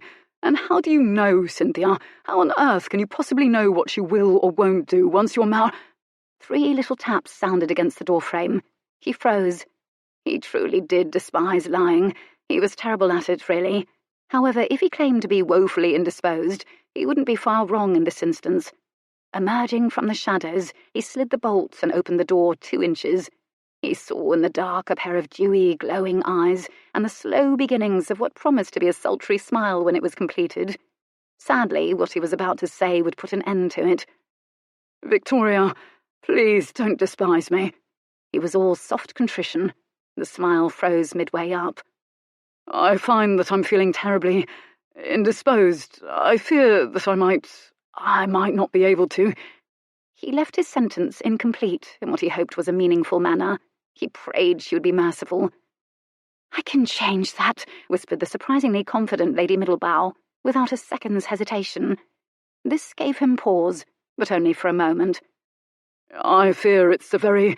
He cleared his throat discreetly, searching for a deterring sort of word. Unpleasant sort of indisposed. Absolute silence ensued. His words hovered like a miasma, accumulating mystery and vileness in proportion to the length the silence stretched. He and Lady Middlebow regarded each other through the space in his door. Miles realised then that his cheeks were actually burning. He silently, floridly, juicily cursed Cynthia. I do hope your health improves soon, was what Lady Middlebow finally chose to say, with all the exquisite politeness born of her breeding. He wondered what she would choose to say to the Ton's other widows. Thank you for your understanding, Victoria. His voice was a silken apology. And no one is more abashed or more regretful than I, given that she'll be leaving in the morning. Please do promise me another time. This at least was heartfelt, and Lady Middlebow knew it. She gave him a somewhat uncertain smile, but then touched her fingers to her lips in a gesture of a blown kiss, which she made a show of snatching from the air. She backed away, then turned and headed back toward her chambers, her footsteps light, her posture slumped and thwarted, taking all of her luscious charms with her. Miles waited until she turned the corridor corner, then closed the door, slid the bolt, and whirled glowering on Cynthia. Perhaps you should have been more specific about your complaint from the very beginning. She was struggling not to laugh. He would not have then had to debate it. You are my complaint, he hissed. I, she began to protest. Her voice rose in pitch. He thrust his finger forbiddingly against his lips and frowned darkly. Shh! I'll tell you when to go. His whisper was vehement. It was silent for a time. I wouldn't, she whispered haltingly, as though they were resuming a conversation interrupted by his invited guest. Because it isn't something I would ever take for granted. If I am fortunate enough to marry well, I will behave honourably. Again, how on earth do you know what you would do? Perhaps it's much more difficult than you can possibly imagine. But isn't that what makes it honourable, the difficulty? A sizzle of anger almost made him dismiss her for a naive fool, but he was honest enough with himself to concede that he was angry in part because her point was excellent, and that, in truth, he didn't think he could have gone through with it with Lady Middlebow, and not necessarily because of honour. Perhaps it's just that everyone expends so much effort upon making excellent matches without thought to the suitability of the pairing, and therefore much unhappiness is perpetuated. Ah, and so you are a philanthropist to the likes of Lady Middlebow in that you ease, shall we say, unhappiness? She asked politely. Miles thought of Lady Georgina's earnest grey eyes then. He wondered if she would have an affair with one of his friends or some other blood in the Tonge should they marry. Doubtless he would. Have an affair, that was. The thought brought a peculiar desolation. Why are you here? To make a point or to stop me? He said it curtly. I thought you were a man of fact and truth. It wasn't an accusation. It was as though she was gently reminding him of who he was, because the essence of who he was mattered to her. He heard hurt, faint bewilderment in her voice. There has only been the one married woman, he said softly after a moment. And not yet. And you just saw her leave. The confession cost him, but her face eased, and somehow this was all that mattered in that moment. Would you, she swallowed, would you have, if I hadn't come? He waited. In the end, he of course answered truthfully, though it unnerved him. I don't know, he said softly, and the admission was a gift to her, because the answer would have most certainly been an unequivocal yes only days ago. Cynthia's eyes widened, then she quickly dropped her gaze. Ah, so she understood. Take for granted, she said. He studied her. Oh, God. It struck him that there was no end to the way she could fascinate him. Her hair seemed a universe of colours. He'd seen her in an iridescent dress he'd confused with the wings of a tropical butterfly, and in a perfectly lovely demure green dress that had somehow made him think of Tudor prostitutes. And now she was in her nightdress, which was large and loose and free of frills, but revealed a swoop of pale skin above the gathered neckline, between where her hands clutched his coat closed. He wanted to land his hands there, touch his tongue to the indentation between those fine bones at the base of her throat. All right, you should go now, he said instantly. Her presence and the conversation combined made him feel cornered. He could skillfully negotiate with cannibals, but this girl overwhelmed him because she intruded upon places in him he'd never dreamed existed, showed him undreamed-of desires, raised uncomfortable questions his analytical mind could not dissect. He had no idea how to prevent her from doing it, or how to defend himself. And there was one thing Miles Redmond hated more than anything in the world, not knowing.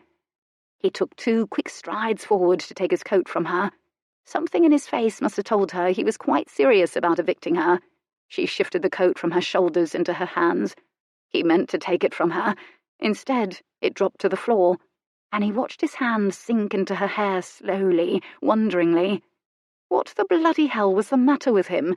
A few nights ago he'd licked her like a spaniel, and he'd begun this evening by flinging her in and out of his chambers as though she were a bandolier. Now he was pulling her hair. Well, perhaps he wasn't pulling her hair, but he did have his hand rather emphatically in it, and he was loath to take it back out again. The dense silkiness mesmerized him, and again the sheer force of his wonder infuriated him, even as it weakened him. He lifted his handful slowly up, let its weight waterfall down through his fingers, watching the dozens of subtle colours sparking in it, fire reds and coppers threaded through glossy mink brown, combed his fingers back through it. She was still, either captivated by his wonder, or once again utterly surprised by what the mad Miles Redmond had chosen to do to her. But then his coat slipped from her fingers and fell to the carpet, and he looked into her eyes. They'd gone hazy and soft, pupils large and dark, lids heavier now. He slid his other hand through the other side of her hair that now made her his prisoner. He gave a gentle tug upon it to tip her head back into his hands, and softly, softly, he brushed his mouth over hers. Her breath sighed out against his lips. Relief or resignation, or something of both. Her eyes drifted all the way closed, and he could see in her throat the quick thump of her heart. He touched his tongue to the corner of her mouth, to that surprising, sensitive little place, to remind her that he knew secrets about women and therefore about her. And then he made the kiss a real but leisurely one, gentle, drawing the carnal pillow of her lower lip between his own. Slowly, slowly, savouring the generous give of it, taking just a quick, tantalizing taste of her mouth. Dark, sweet, rich as exotic fruit. And just like that, he was drugged from one kiss. He ended it as slowly as he'd begun it. Still, his lips hovered above hers, loath to leave her. "What do you want, Cynthia?" he whispered a scant inch from her mouth. It wasn't a demand, though he'd meant it to be. He was, in fact, no less angry or confused than he'd been moments earlier. But somehow the words emerged gently, because he was genuinely curious. He genuinely wanted her insight.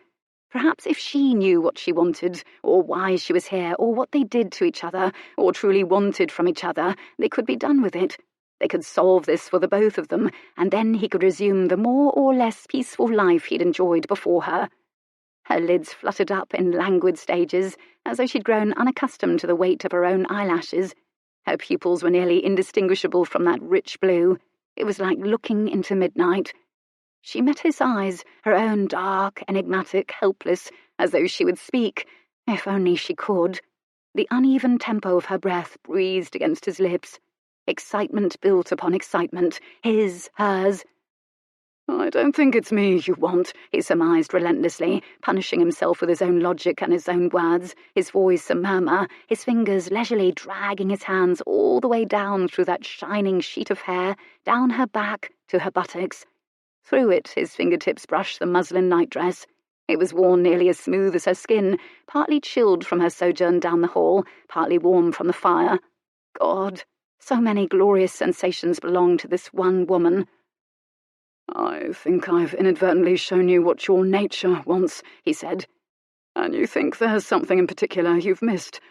And—" his voice became a hush. "You think I'll show you what this is, that I'll show you what you want to know, what you now need to know, and you think that I'm—" And now his voice was a whisper. "Safe." It had begun as a word, but he ended it as a kiss, as soft as the whisper itself. Chapter 17. As nearly chaste as the kiss was, it burned Cynthia's lips. He'd fashioned a net of his voice, that voice of raw silk and midnight. Safe! She felt about as safe as any netted creature. She wished he would stop speaking, for it seemed unfair for only one of them to have the use of words, and she could say nothing. She existed only to be touched, and everything else, speaking, breathing, was superfluous at the moment. Why didn't he realize this? She closed her eyes again, a vain attempt to keep him from reading her thoughts. This large-nosed, broad-shouldered, warm-skinned, probingly subtle, bespectacled man was too clever. He was entirely right, of course, about her, had always been. She felt exposed. She ought to feel resentful. But now his large hands were warm on the small of her back, spanning her waist entirely, and she was impatient to feel them on her skin. And surely this was a dangerous, dangerous way to feel. Why, then, was she here, when her entire future was at stake, when all she had to offer a man was beauty, charm, and virtue? And suddenly the hands were gone, his warmth was gone, his breath against her lips was gone. He was gone. She realized her knees had turned to water when she swayed forward and nearly stumbled. Why? Where? She opened her eyes, disoriented. She saw that Miles had stepped back from her and was sitting in a chair near the fire. He gave it his weight with relief, pressed his back against it. It was, in fact, very nearly a sprawl. He squeezed his eyes closed briefly, tipped his head back. His fingers gripped the arms of the chair. This was the only sign of tension in the man. He didn't fidget or tap a foot or hum. No, whatever storms took place in Miles were given expression only when he touched her. Or when he touched the likes of Lady Middlebow. Was it the same for him with other women? Was it always the same for him? How could it possibly be? Surely if it was, it would have killed him by now. It occurred to Cynthia to wonder whether perhaps his knees had turned to water too, which was why he'd sought out a chair. And now his eyes were open and hot, and his face was taut with whatever decision he was attempting to forge in that formidable mind of his. Silence elongated, but the fire had been recently built, the flames brilliant, lively, and leaping, and the room was growing warmer and warmer still. At least she preferred to blame the fire for how much warmer she was feeling. "Very well. I'll show you, Miss Brightly." She nearly jumped. His voice was soft and husky, hesitant. It seemed to come from somewhere inside her when he spoke. Oddly, he sounded resigned. It sounded like a verdict he'd been reluctant to deliver, as though uncertain of her reaction, or even of the wisdom of delivering it. Thus, having delivered it, his mouth quirked at the corner. He was awaiting her verdict. Thank God, was what she felt like saying.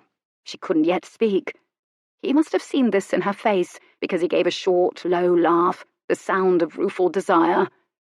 "Come, stand before me, Cynthia." She was tempted to disobey, simply to prove to herself that she still possessed free will. Her body wasn't interested in disobedience, however. She drifted over as surely as if he'd tugged her by a string. She stood before him, looking down, her knees just shy of touching his, her heart thudding in her chest. Miles looked up at her, and she floated in the dark, hot, enigmatic world of his eyes for a long moment.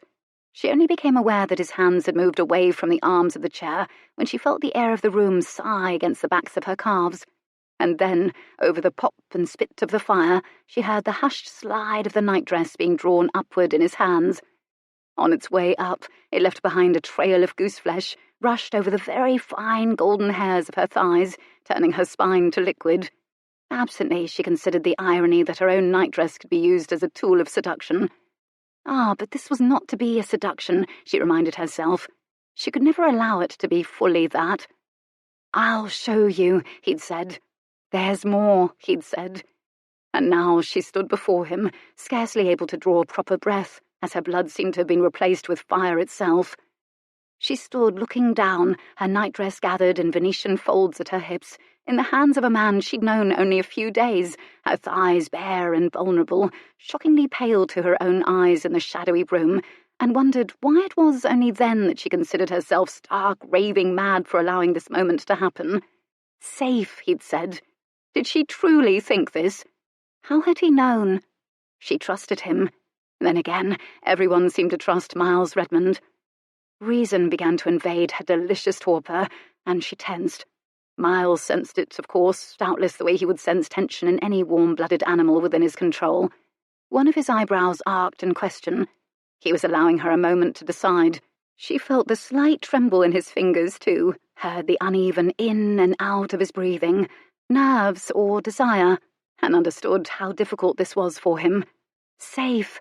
She supposed she was safe with him. And admitting this to herself, Cynthia slowly closed her eyes, and with that invited more sensation. He wasted no time. His fingers began feathering slowly toward the tender insides of her thighs, those warm fingers coaxing them apart. They needed little coaxing. "So soft," he whispered, and there was a peculiar pain, an agony of want in the voice that was erotic as his touch. His hand slid beneath her buttocks, and he gently pulled her forward, until his knees were quite between her legs. "Sit," he whispered. "Sit on me," he completed easily, softly, making it sound altogether reasonable. So she did. She eased onto his lap, straddling his thighs. She felt the jump of his chest as his breath caught, saw the dark flare of his pupils, the taut chords of his throat as their bodies slowly met. And through the confines of his trousers, she could feel, she could see the shockingly hard length of his erection. Desire gave a great, unladylike thump as she found herself groin to groin with him. She was weak from it. Even so, his hands remained downright decorous, rested lightly at her hips, right at the point where he'd gathered up her nightdress, even as his chest moved unevenly, swiftly. "Why don't you lower your nightdress, Cynthia?" Again, it was a suggestion silkily delivered, but it was also shot through with implacability and hopelessly compelling for that reason. And so her hands, just as much a slave to his voice as the rest of her body seemed to be, found the neckline of her nightdress. Her eyes couldn't leave his face, so she fumbled for the limp ribbon that held it snugly closed about her throat. Miles waited, riveted, his hands motionless on her hips, breathing in and out, the heat from his body all but burning her bare thighs even through his trousers. She plucked at the ribbon until it gave way, releasing her neckline. It loosened, then sagged, and she felt the air in the room meet her skin, all the while savouring the searing fixity of his gaze. She waited, testing her power over him, testing his patience. Then, suddenly feeling shy, she ducked her eyes from his as she shrugged her shoulders. The top of her nightdress dropped, but not far enough to suit Miles. She felt a small triumph as impatience won over him, and his hands were on it, drawing it effortlessly down. And in the next instant, it seemed, his hands were filled with her breasts. His hands were hot, roughened from riding, from the outdoors, from simply being who he was. They were urgent. His thumbs dragged hard over nipples already peaked. "God!" He took her gasped oath into his mouth because his lips were already there for a kiss. She feasted on this kiss with relief, welcoming his searching, hot tongue as his hands became thoroughly reacquainted with her breasts. His mouth travelled her throat to her ear and ducked beneath to lick the tender, hidden place there. She turned her head to abet him, to allow him access to every angle and valley, pleasure shivering through her from lips, his tongue, his hands. She'd been very ill with a fever once as a child. So odd. It hadn't been entirely unpleasant, living in a world created only of heat. And this was a fever. She thought she could live in this world forever. When his mouth returned home to her mouth, it was hot and open and savage, and she fell into the kiss, revelling in the clash of teeth, the sinewy, darting tongue. He took his lips away from her briefly and raised 2 fingers to drag them across her mouth for her to suck them. He drew his fingers away wet, and without preamble, he slid his kiss-dampened fingers between her legs. "Oh!" she jerked. The intimacy shocked her, and she could not have possibly described the sensation unless with one word: more. "I'm going to make you come, Cynthia." The words were coarse and fascinating and unbearably erotic. "Because I do believe that's what you came here for." His fingers slid forward over her again, through her damp curls, her cleft, her... Dear God, incredible. She choked. What could she possibly say? Very well, then? He locked eyes with her. She saw triumph and determination and a soft sympathy in his. He understood her suffering. He was the source and succor. His fingers slid again. She was drenched and hot, and how did he know precisely where to touch her? Her lips parted on a gasp. Her breath came roughly now. "How?" That whisper again. "How do you want me to touch you?" Her head had tipped back helplessly. She pushed her body against his hand. "Touch me again." "I don't know." The words were shredded, airless gasps. She was angry to be asked. He knew, she thought. Why didn't he simply give to her? "Just please, more." She shifted against his hand. "How?" He insisted on that brutally silky murmur. "How do you want me to touch you?" She swallowed. She despised him for making her think, for making her form words. "Harder." How did she know that? He stroked deliberately, precisely. Harder. Lightning forked through her body. Her head jerked back on a sob of pleasure. "Ah," he murmured, pleased with this discovery. "Again," she suggested breathlessly, her head rocking back limply, then against his chin, where his own harsh breath fell hot on her ears. She moved her body against his fingers. "Please, again." She was distantly aware of his faint smile. "Now we know how." His voice was low and taut. "Show me precisely where. With your body knows." "Please, just again." She nearly wept. She ached with the need. "Please, like this." She moved against him, asking, begging. All right. It's all right, love," a cracked whisper. Glory of glories, he touched her again precisely the way she wanted to be touched, dragging his fingers harder over her, circling deliberately. A moan spiraled out of her, guttural and primal, the sound of bliss through the ages. She hadn't known herself capable of such a sound. It wasn't enough. He ducked his head against her throat, as seemingly moved as she was. She felt his breath against her skin, cooling it. It was how she knew she was drenched in perspiration now. She didn't know how she could bear this. She should stop him now. She was afraid. It was too new, too unknown, and she didn't know where it was heading. She hooked her arms around his neck, stroked her fingers up through his hair, held his head fast. She placed her mouth next to his ear. "Please don't stop."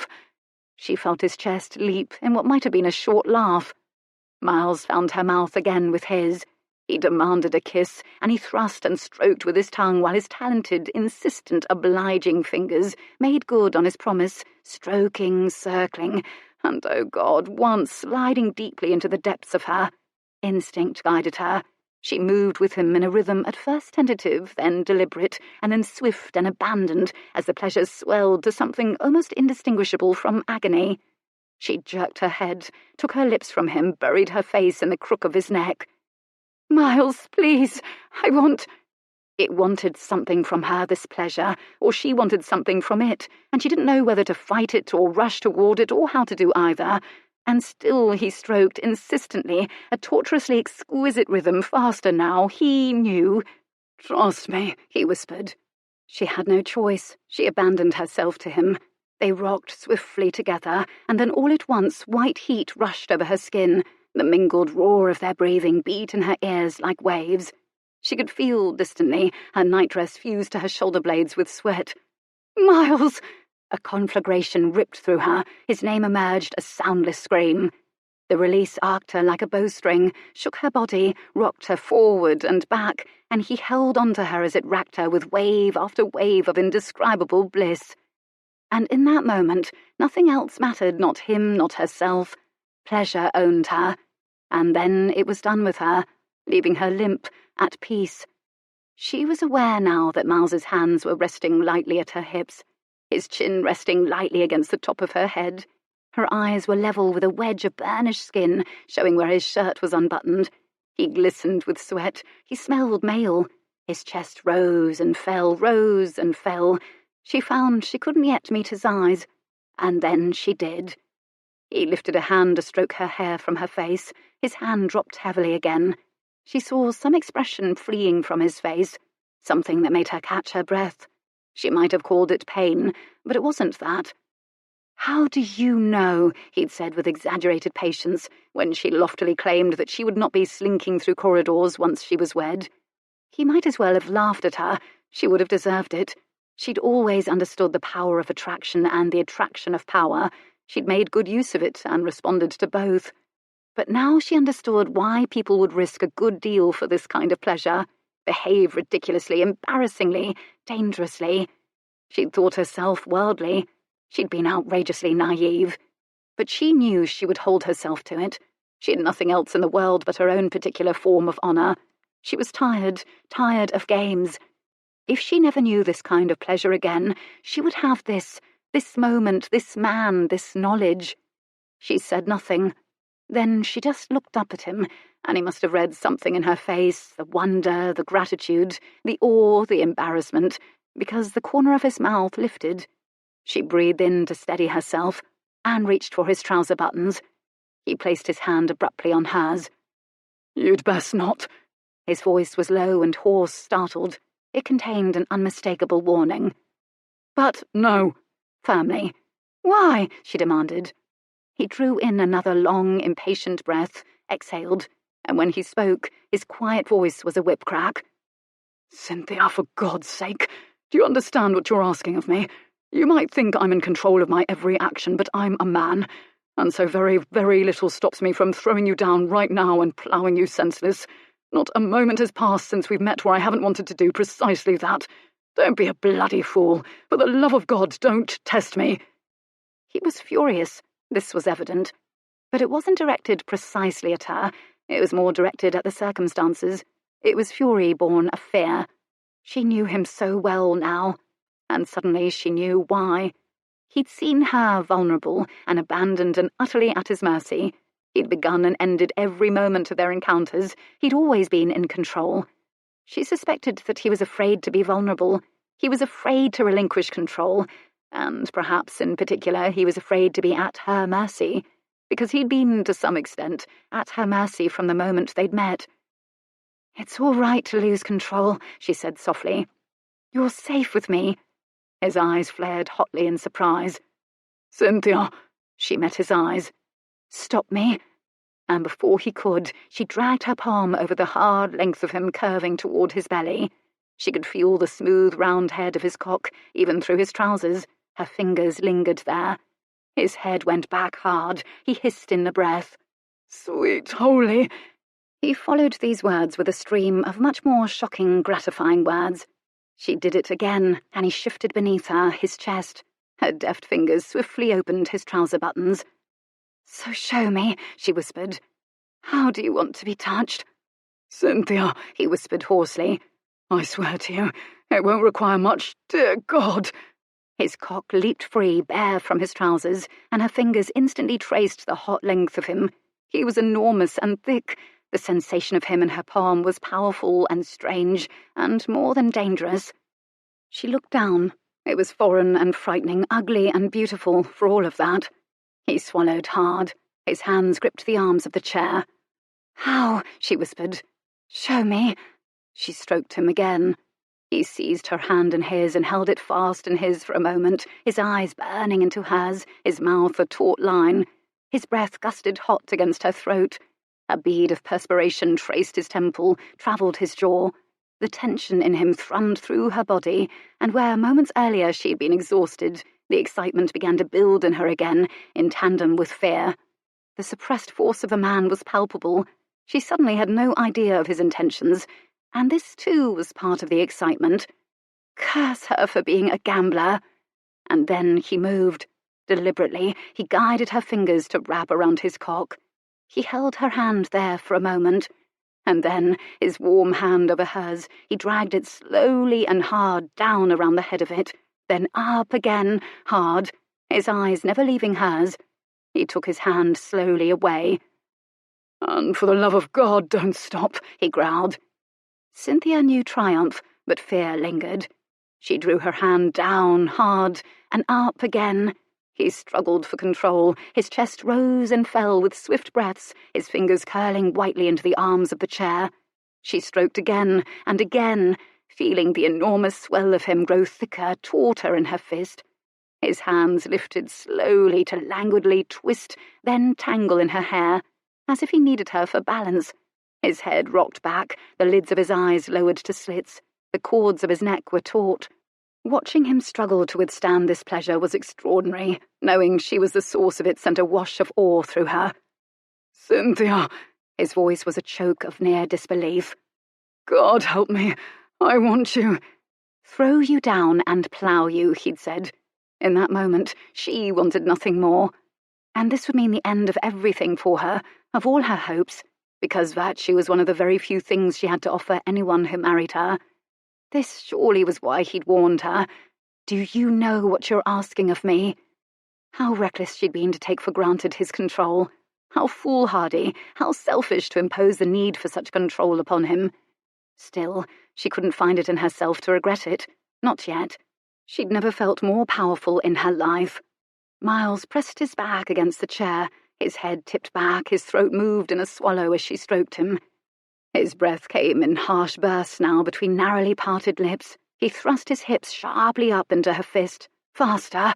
She shifted her weight upon his thighs and complied with her fist, and together they found the rhythm he wanted. "Cynthia!" Her name was a raw gasp. "So good!" And moments later his head jerked forward, as if he'd been brutally lashed, his body bucking sharply beneath her. Peace followed. He eased back against the chair and was still, as though some demon in him had at last been exorcised. He was still, that was, apart from the bellows of his breathing. His eyes were closed. His hands loosened, slipped from her. Cynthia glanced wonderingly into her palm, warm and damp where he'd spilled into it. Her cheeks burned. She watched him struggle to even his breath, head pressed back against that generous chair, perspiration gleaming on his temples. The dark brush of his eyelashes lay still against his skin. His jaw was darkening with the beginnings of the beard he or his valet would scrape off with a razor in the morning. She knew an impulse to brush her hand against his skin, to follow with her finger the uncompromisingly defined lines of his face, as if she could learn why he was put together precisely the way he was, to push that silky dark hair away from his eyes. He looked like a boy, free of the weight of his thoughts for the moment, free of the weight of his life, and suddenly he was new, and a stranger. She almost wanted to cry, like a confused child. What were they creating here? It had no beginning or end she could trace. There was no possibility she would be able to make sense of it or control it. It had no part in her life. It could not end well. It needed to end now.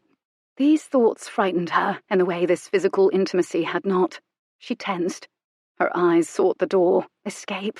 His eyes opened then. He looked into her face, seemed to drink her in, to sense what she was thinking. Then he looked down at her hands. His expression didn't change, but he shifted in the chair and found in his trouser pocket a handkerchief. Wordlessly, gently, he took her hands in his, matter-of-factly rubbed them clean. She had no precedent for what to say under these circumstances, and the usual tools at her disposal, charm and beauty, insight and wit, were thoroughly unequal to the occasion, sitting on the lap of a man who had just made her scream silently with untold pleasure, and for whom she'd returned the favour. She did it almost unconsciously, as though it was a substitute for words. She raised her hand and rested the backs of her fingers to his cheek. She dropped her hand swiftly again along with her gaze, because the enigmatic flare in his eyes unnerved her. She slid from his lap, suddenly eager to leave him, and just as reluctant to go. She straightened her nightdress. He assembled himself behind her. She heard the rustle of it. He turned to her and looked at her for a long time, seemed to consider what to say. When he decided, he looked away to speak. "Not again," he said finally, very softly and firmly. "This can't happen again." He'd been measuring, weighing, examining those words in the laboratory of his mind before delivering them. She almost smiled. If she had, it would have been a decidedly bittersweet smile. Miles Redmond didn't say things he didn't mean. He turned back to her then. He was asking for her complicity, she thought, for he didn't trust himself. He was asking her not to test him again. She simply nodded. She was, in fact, in wholehearted, fervent agreement, because she had assumed there was nothing she couldn't understand, and she was afraid now in a way that felt peculiarly like the opposite of fear. Her impulse, in fact, was to bolt, and she had never before run from any challenge. She didn't know the protocol for parting in the aftermath of what they'd just done. Miles didn't either, clearly. He bent toward her awkwardly, then straightened again just as she leaned in. She leaned back again as he leaned in again. And thus two people known for their social grace spent a few seconds fainting ridiculously at each other. But then Miles took in a breath and stood before her, planted himself before her in a way that caused Cynthia to go very still. He'd made another decision. He leaned in very slowly, or so it seemed to her. That time grew thick and elastic, and there was first his warm breath, then the fall of a strand of his dark hair, then the graze of his lips against her cheek, and for a moment his cheek rested against hers. Her heart kicked once, sharply. She closed her eyes. His skin was still feverishly warm, his whiskers chafed her. She breathed. In came sweat and clean linen, tobacco and soap, the lingering faint musk of his desire. Their desire. Slowly, slowly, as one emerges from torpor, he lifted his head. The warmth of his cheek faded from hers. He stepped back. His fingers reached up to the bridge of his nose. His spectacles weren't there. He dropped his fingers again. Later, in her chambers, she couldn't remember leaving him. She didn't remember the feel of the cold hall marble against her feet, either. She didn't notice the candles burnt to nubs in the rows of sconces, or the length of the shadows thrown by moonlight through the long, narrow windows. Her senses were given over to reliving the feel of Miles Redmond's cheek against hers, to the image of him, slowly, slowly stepping back from her, as if it had required every bit of strength he possessed to allow her to go. Chapter 18. Cynthia awoke with a cat on her head, and knew a peculiar, bright happiness. It was that moment before memory sifts entirely into place, which is when she remembered that today was an ending and a beginning. She plucked her furry, yawning feline hat from her head and kissed it good morning. She slid from the bed. She raised her nightdress to lift it over her head, to bathe her face, her torso from the lavender-scented basin water. She stopped abruptly, the nightdress half over her head. She could still smell him, his skin, his sweat, on her nightdress, on her own skin. She took great, dizzying breaths of him, and then realized it wouldn't do for the maid to find her with a nightdress half over her head and hers sniffing it. With a sense of ceremony, she pulled it all the way off over her head, laid it gently aside, as if she were indeed shedding him, and with the same sense of ceremony, she washed her face, her skin. "This can't happen again," he'd said. No, it most definitely could not. She would ensure that it didn't. They needed distance from each other, and Cynthia told herself that her instinct for self-preservation would ensure it, and she would be here only 1 week more. Only 1 more week. The backs of her hands iced. She opened up the wardrobe and gave her slim purse a shake. In 1 week this house party would end. She would have £3, a trunk full of wilted clothing, 1 cat, and nowhere at all to go. She sat down hard on the bed, because suddenly her nightmare of falling and falling was a waking one. She looked in the mirror, and the girl who looked back at her wasn't someone she wanted to know. Who would want to dance with that tense, frightened girl? Though she was admittedly still pretty. This amused her.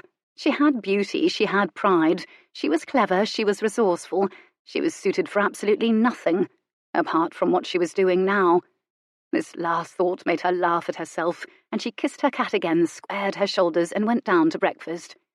But today she couldn't quite bring an appetite with her. Nerves made rather a whirlpool of her stomach. Everyone was at the sunny table but Miles, and for this she was grateful. She scooped eggs and kippers she would not be eating onto her plate and amused herself by arranging them in artful heaps and looked up at Mr. Goodkind. She stared at him, offered a tentative smile, tried not to picture him in a bonnet, a great satin bow tied beneath his chin. Blue would be his colour, regardless. He smiled. He did have a nice smile, she conceded again, and quite fine eyes, though they looked a trifle bleary this morning. He also had a good deal of forehead. This was to be expected in a man his age. "Miss Brightly," he said suddenly, "I wonder if you might like to stroll in the garden with me. I could use your unique insight into my work." His voice was a bit cottony. Jonathan and Argosy must have been keeping him up nights. Violet, none too subtly, winked. Cynthia gave her a kick in the ankle under the table. Georgina looked encouraging, which made her want to kick Georgina too, for an entirely different reason. Lady Windermere seemed puzzled. She glanced at Argosy, whose fine jaw looked quite set. When would he understand that feigned casualness had its consequences? Cynthia wondered, giving him a conciliatory smile that softened his jaw. She had an objective. To the victor goes the spoils, she thought firmly, rather disliking the word spoils at the moment, and wishing she could tell Argosy he had but a week to press his suit, before Cinderella became a charwoman again. She didn't touch her breakfast at all, but off she resignedly went for a stroll near the roses with Mr. Goodkind, because they both agreed they enjoyed the roses. A gardener had just come out to see to them, and began working up the row, clipping great blown, crisped heads and dropping them into a basket. They heard the snicking of scissors behind them as they strolled, a soothing, summery sound. "Well, how goes your work, Mr. Goodkind? Are you finding inspiration in your surroundings?" "Oh, Miss Brightly, I must thank you. You have helped to add a new dimension to my work." Upon closer inspection, she saw that his poor hair lay splayed on his scalp, greasy and exhausted. She peered closer still. No, it wasn't the light filtered through the trees. His skin really did have a bit of a green cast to it. He correctly interpreted her peering. "Mr. Jonathan Redmond and Lord Argosy persuaded me to billiards last night. I believe I lost a good deal of money and drank a good deal of brandy." "Did you ask the housekeeper for a headache powder, Mr. Goodkind?" she asked solicitously. "Oh, no. I think it helps to suffer the consequences of my own forays into wickedness in order to effectively repent and then write passionately about them." The look he sent her held something of an innuendo. "You look no worse for wear." It was part compliment, part accusation. He paused at a bench as if to say, "Shall we?" "Ah, perhaps you're more accustomed to such evenings," he said after they seated themselves. "Perhaps," she said carefully. He suddenly glanced down at her hands. She wondered if he was admiring her gloves. She felt a slight crawling sensation at the back of her neck. He looked so ordinary, really, apart from the green skin that was. "You've some familiarity with various varieties of wickedness, Miss Brightly." She gave a start. She wasn't certain whether he was flirting. It suddenly sounded like the beginnings of flirtation. Or perhaps he'd begun to gingerly fish about for her degree of tolerance to various kinds of wickedness. Did dressing in women's clothes count as wickedness for a man like Mr. Goodkind? It had never been explicitly addressed in one of the vicar's sermons to her recollection. Perhaps Mr. Goodkind suffered a good deal over his urges. She looked into his pale blue eyes. Would he gravitate to blue? Bonnets with blue linings, gloves of pale blue kid. "I've experience with a great variety of needs and behaviours," she began carefully. "Do you?" His eyes widened. Then he winced as the widened eyes allowed in more light than was comfortable, and apparently wincing hurt too. "Perhaps we should discuss them, Miss Brightly." This sounded like an invitation to engage in innuendo. "Well, for example, I've come to understand that certain gentlemen have idiosyncratic needs." Goodkin eyed her with some fascination. "Needs?"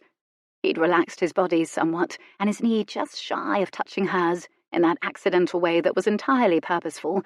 She could smell him now over the tired roses. Mostly he smelled clean, shaving soap. With an infinitesimal series of glances, he took in her bosom outlined in white muslin, then her lips, and then his eyes went to her hands, gloved in white. They lingered there. His hand crept closer to hers on the bench. Speaking of needs, she suspected she would need to go gingerly here, lest she find herself needing to fight off Mr. Goodkind in the garden. She reached out and touched a rose nodding over the top of the bench. He followed her hand very closely with his eyes. "It is the gloves." She turned to him. "But then, don't we all have particular needs? And should we not be forgiving of differences in others?" "Miss Brightly," he breathed, "you have a truly revolutionary way of thinking." She was encouraged. "And two people with different or unique needs can find a way to live comfortably together." This confused him a little. "I suppose you are correct," he agreed carefully. "For instance, I am quite a fair seamstress, which means I could discreetly sew a very large garter." She sent him a sidelong glance. "The kind that might even fit a masculine thigh." Goodkin froze. For a brief moment there was no sound apart from the snick of scissors lopping roses. "Are we still discussing unique needs, Miss Brightly?" He said this gingerly. "Oh, yes," she assured him gently. He frowned slightly. Then his mouth opened. He began to point with his finger in what appeared to be the beginnings of a fervent comment. Then he stopped, as frowning seemed to make him feel queasy. "And I believe very strongly in sharing," she added, prompting him. "Well, sharing is admirable." He began to brighten a little. "I shouldn't mind at all sharing my bonnets. For instance," she took a deep breath in preparation for the plunge. "I have one that I think would look very well on you. It would suit the shape of your face." Goodkin recoiled. His blue eyes bulged. "It has the blue lining," she added encouragingly but hesitantly. He stared at her. Then he stood very, very slowly, straightening very, very slowly, as one crippled. "A den," he muttered darkly, sounding amazed. "I beg your pardon, Mr. Goodkind." She was nervous now. "A den!" he roared to her, to the sky. He was upright now. She heard a distant little yelp. He'd frightened the gardener. Cynthia scrambled backward on the bench. "This place is a den of iniquity. First you encouraged me to drink myself into foolishness, and then young Redmond and that lordling robbed me blind with wagering on billiards, and now you tempt me with your pretty face and your talk of needs, and you want me to wear a garter and bonnet to satisfy your unique needs. You are depraved, Miss Brightly, irreparably damaged by your time in the ton." "Mr. Goodkind," he shook his head sadly. "I shall pray for your soul, Miss Brightly. But I do thank you. You are the devil in a beautiful disguise. I have seen temptation, and I've shown that I can conquer temptation, but my writing will be the better for it. I need no longer remain in this den of iniquity, and I will not wear a garter for anyone. I will depart." He turned to stalk off. He'd gone a few yards when he turned to her. "Don't forget to buy my book this fall," he added on a slightly less aggrieved note. And then he turned and strode righteously to the house. "Garters," she heard him muttering. Miles had just swung his body down from Ramsay and was getting ready to hand the reins off to a stable boy when a voice made him whirl. "Mr. Redmond!" It was Cynthia. He wasn't certain whether he was happy to hear it, because he'd spent the morning attempting to drum her from his mind and body with a hard ride and rigorous planning. Yet something about the tone was portentous. He turned slowly. Her face inside her bonnet was rosy from heat and from a lengthy walk from the house. She pushed the bonnet impatiently from her face then, and it dangled down her back, and dark, dampened streamers of hair clung to her temples. She must have made a point to track him down. She must have asked where he would be. Why did he feel a trifle uneasy? "Good afternoon, Miss Brightly," he said, matching her formal tone cautiously, as stable boys lurked nearby, awaiting orders from him and eager to eavesdrop if he gave them an opportunity. But he couldn't help it. No matter what, it was wonderful to see her, and his voice was soft. "Was there something I could help you?" "It seems, Mr. Redmond, something I said to Mr. Goodkind greatly offended him." "Oh, dear." "Is that so?" It was a brilliant bit of nonchalance. "Would you, care to share what you said to Mr. Goodkind?" There was a pause. "No." One crisp, inscrutable little syllable. "I would not." He waited. He cleared his throat. "What makes you think he didn't like?" Cynthia swiftly moved very quickly toward him, stood so close to him he could have counted her eyelashes. Her eyes were ablaze, and 2 spots of deep colour sat on her cheeks. "Well, then, it's safe to say she's angry. Mr. Goodkind has, in fact, ordered his trunks packed and has departed in one of your family's carriages for saner climes, specifically because of something I said." "He did," Miles said stupidly. He was stalling now. He made frantic shooing motions at the stable boys, who wisely fled across the yard, sensing that an uproar was about to ensue. "You lied, didn't you, about his alleged peccadillo, about the women's clothing?" Well, he was still picturing Goodkind storming off, and then he imagined the content of the conversation, and it was nearly impossible not to smile. What precisely had she said? I might have invented... He stopped, because she looked stunned. "That wasn't fair," she whispered. "What you did, it wasn't cricket." Cricket? It seemed an odd word. He couldn't quite gauge her mood. She was breathing heavier now. "This is not a game." Her voice was shaking a little. Not a game? He gave a short laugh.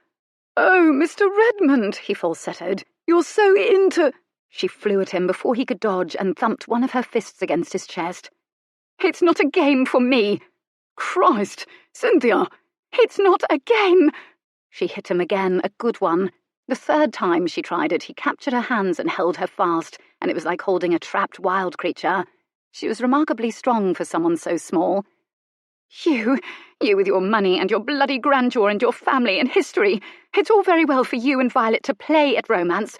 It'll be all right in the end, of course, but I've none of that. None. I've no one. And you've gone and played dice with my future. Why shouldn't I have what Violet will have, what you will have so easily? Why shouldn't I? You bloody snob!" She could have chosen a different word, a much more scathing word, and somehow he didn't doubt that she knew words like that. Still, the one she'd chosen stung. She tried to kick him in the shins. He dodged. "Cynthia, please, just—" She looked up at him, attempted to tug her wrist free. At least she wasn't biting. Yet. "I know what you think of me, Miles. I know what you have thought of me. But I have a heart. I do have a heart. I just cannot afford to use it. Don't you see? Why can't you see this? Whereas you may play at all of this as much as you like. There will always be someone for you. And that is the difference. I cannot afford to use my heart. And you choose not to use yours." Stunned, he kept his grip on her wrists and could say nothing at all. Her voice cracked a little. "I have a heart," she repeated very softly, wearily, as though some invisible audience had accused her otherwise, and had been dunking her over and over again for a witch, as though confessing a fatal debility of which she was ashamed. She turned her head away from him and gave a half-hearted attempt at freeing her hands. He maintained his grip. Such fragile wrists. Her skin was hot, as though her anger, her fear permeated her skin. "Cynthia," he said firmly, "do you have any money at all? Anywhere at all to go that isn't here?" She turned away from him, still breathing hard. She refused to look at him. She had no family, no money, the rumours had said. He'd always thought it figurative, a means of social dismissal, social ranking. "Tell me," he demanded. "I'll be penniless within a week or so, and no, I have no place to go when this party is over. I have no one." He'd given her a kitten. He'd given her bliss with his hands and tongue. He'd known bliss at her hands. Playing at romance. She was mercenary because she was terrified. His stomach knotted in fear for her. Oh, God, he'd been an ass. "I liked him," she said again, finally, and he could still hear the thwarted, fear-tinged exhaustion in her voice. "Goodkind. He was pompous and he wasn't interesting, but he was kind enough and wealthy, and he liked me, and it would have been—" She shook her head. "It would have been safe." He pictured this sensual starburst of a woman standing before him, married to a kind enough man. Would she end up creeping through hallways in the dark toward assignations, running away with gypsies? No, she wanted safety. She'd never known it. She'd told him that she would be loyal. He didn't doubt it at all. She had that kind of fortitude. He kept his hand tightly round her waist, as if holding on to her to prevent her from drifting away. Her fist was still a small white knot at the end of it, and her whole body trembled slightly. Hectic colour stained her face. "Tell me what happened in London, Cynthia," he ordered softly. "What went wrong?" She sighed. He waited. "I'm not good," she finally said softly. This was an intriguing beginning. "No." "No. Someone was nearly killed because of me." "Ah." His head went back sharply, then came down in comprehension.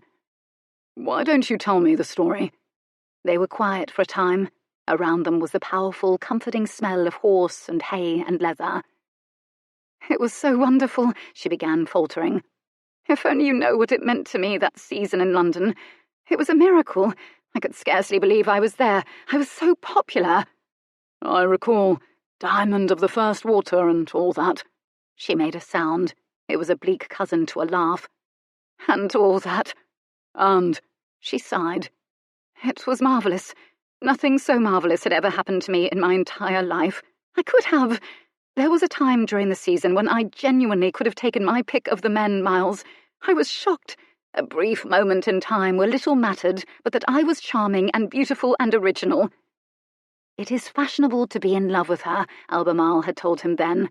And yet no one had ever truly known her, he realised. She hadn't allowed it. "And then," he encouraged softly. "And then, well, Courtland proposed." This is what Miles knew of Courtland. Young, arrogant, had all of his limbs, even features, splendid manners, owned fine cattle, could hold his liquor, could shoot tolerably well. He knew, in short, the things most men knew about other men of a similar station. He knew nothing of the man's character. He was inclined to think well of him for not abandoning Cynthia because of her lack of pedigree. "I know of Courtland." "I want you to understand, if you can, but I'm not certain you can, because you've hundreds of years of family simply everywhere. And for me, well, Courtland was the ending of the story, you see. I never sensed I belonged to anyone or anything. My own family history is hazy at best. So I thought, I will have a happy ending. I will have a family. Why shouldn't I?" "Why not, indeed?" He said it easily to calm her, but he felt the depth of the loneliness she carried with her in the pit of his stomach. There wasn't a soul to help her bear it. He stopped himself from putting his arms around her, because he would have done it as much to comfort himself as her. He squelched a directionless anger, because it wouldn't help her now. "Well, the Stanshaws are from Little Roxbury, and Liza was my friend, and Liza and I made the right friends. I had barely enough money for a season's worth of dresses, so I took the gamble and I bought them, well, they fought over me, the men in the ton." She still sounded breathless, bemused. "I heard about it." Endlessly. "I found it exhilarating. And, Miles, I did play one off another. I can't tell you why precisely. Part of it was the pure pleasure of being wanted. For the first time ever in my life, everyone wanted me. And the other part was that I couldn't seem to stop testing them, to see if the magic would last. I didn't trust it. And so I tested it again and again, and it lasted and lasted, until—" "What finally happened?" Behind him, Ramsay whickered, his way of clearing his throat. Ahem, I'm still saddled. Ramsay would have to wait. "Well, I truly thought it was all drama and silliness. The bets, the bristling, the arguments over who would fetch punch for me, the jealousy, all manly posturing. But Courtland truly was jealous. He had a temper." She gave a short, wondering laugh. There really was no end to the way men could be stupid, particularly over women. "So there was a duel." She inhaled resignedly, looked up at him more calmly now. "You should know I cared for him," she said evenly. "I did, or thought I did. But someone who managed to kiss me in the garden, just a little kiss." She said this cautiously. She knew all about kisses that weren't little now, but he wasn't eager to hear about anyone else kissing her. "I told Courtland about it. To test him, you see. Courtland called him out." She tensed again as the memory rippled through her. He stroked lightly the insides of her wrists with his fingers. "He would hear nothing of reason. Bloody pride. And so they duelled. He was—" She cleared her throat. "He was shot," she said boldly. "In the shoulder. Gravely injured. He almost died. It was a very near thing, I'm told, because they would never let me see him when he was carried off, and I haven't seen him since." Her voice had gone thin. "His parents brilliantly hushed it up. It's not as though duelling is legal." She said this with admirable irony. "And they somehow made certain I was dropped, completely, by everyone. I was poison. He broke it off with me with a letter." She gave a short, wondering laugh here too. It was only a little bitter. "And I can't say that I didn't deserve it. And all of this mystery about my sudden loss of status, of course, intrigued Violet, and she invited me here. I've always been more fortunate than I deserve." This she found ironically amusing. Fortunate. It wasn't the word he would have chosen. So, you see, though I didn't pull the trigger, I did play with his life, and he paid for it. So I'm not good. Suddenly he was angry. Cynthia, enough self-flagellation. I cannot tell you what good means. Perhaps it simply means one hasn't the imagination or character to think of being wicked, as you once convinced Goodkind. I don't admire what you did, but I understand it. And Cortland, the bloody fool, had free will. He got himself shot. But it's a measure of your heart that you would suffer at all over what would make Milthorpe happy, or over Cortland. It's a measure of your heart that anyone would want to help you or be your friend. It's you, Cynthia. Don't you see? You don't feel kind or good because you don't like what you're doing to them or to yourself. People like you because you are good, but mostly you're you, and that's worth... His voice nearly broke. That's worth everything. She was staring up at him, eyes wide, mouth parted in astonishment, listening raptly. But this doesn't mean you can use people simply because you're afraid, and that means Milthorpe or Argosy or Goodkind or anyone. Your fear doesn't justify it. Her head jerked back, her eyes wide. I'm not afraid. You are, he corrected firmly. And you've every right to be. Anyone would be in your position. He said this relentlessly. You're so afraid, in fact, you're willing to deny every other part of yourself in order to ease your fear. You're hurting yourself, don't you see? And by God, you're proud. His anger had infected her. Proud? Interesting thing to say to a kettle, Mr. Pot. This was so nearly whimsical, he stopped speechifying at once. What about Lady Georgina, Miles? Do you think you will be happier with her than I would be with Goodkind, or with Milthorpe? You've just had the convenience of having all the work done for you. Your father chose her, didn't he? Brought her right to your door, and with her comes all of your dreams. I've centuries of family honour and a missing brother and a duty to people who need me. I can't just abandon it. I do understand, I do. I don't begrudge you any of it, I swear to you. But it doesn't make what I said less correct. It doesn't make you better than me. He conceded this with abrupt silence. What would you have me do? Her voice was harder now. I shall have what you or Violet has. I want it. Why shouldn't I have a good marriage and money and a home? I'm suited for nothing else. I won't take money from you, Miles, so don't offer it. I want a life, a family. What would you have me do instead? Stay with me forever. Be my mistress. Make love to me every night as long as we're able. She read it in his eyes, and he read in hers that she was tempted. Don't say it, she said softly. He sighed. I wouldn't ask it of you, he assured her softly. They let a silence go by.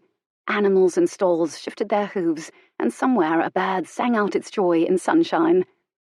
Just see people, Cynthia, first in terms of who they are, and then in terms of what they have, not as £20,000, or a doer second son.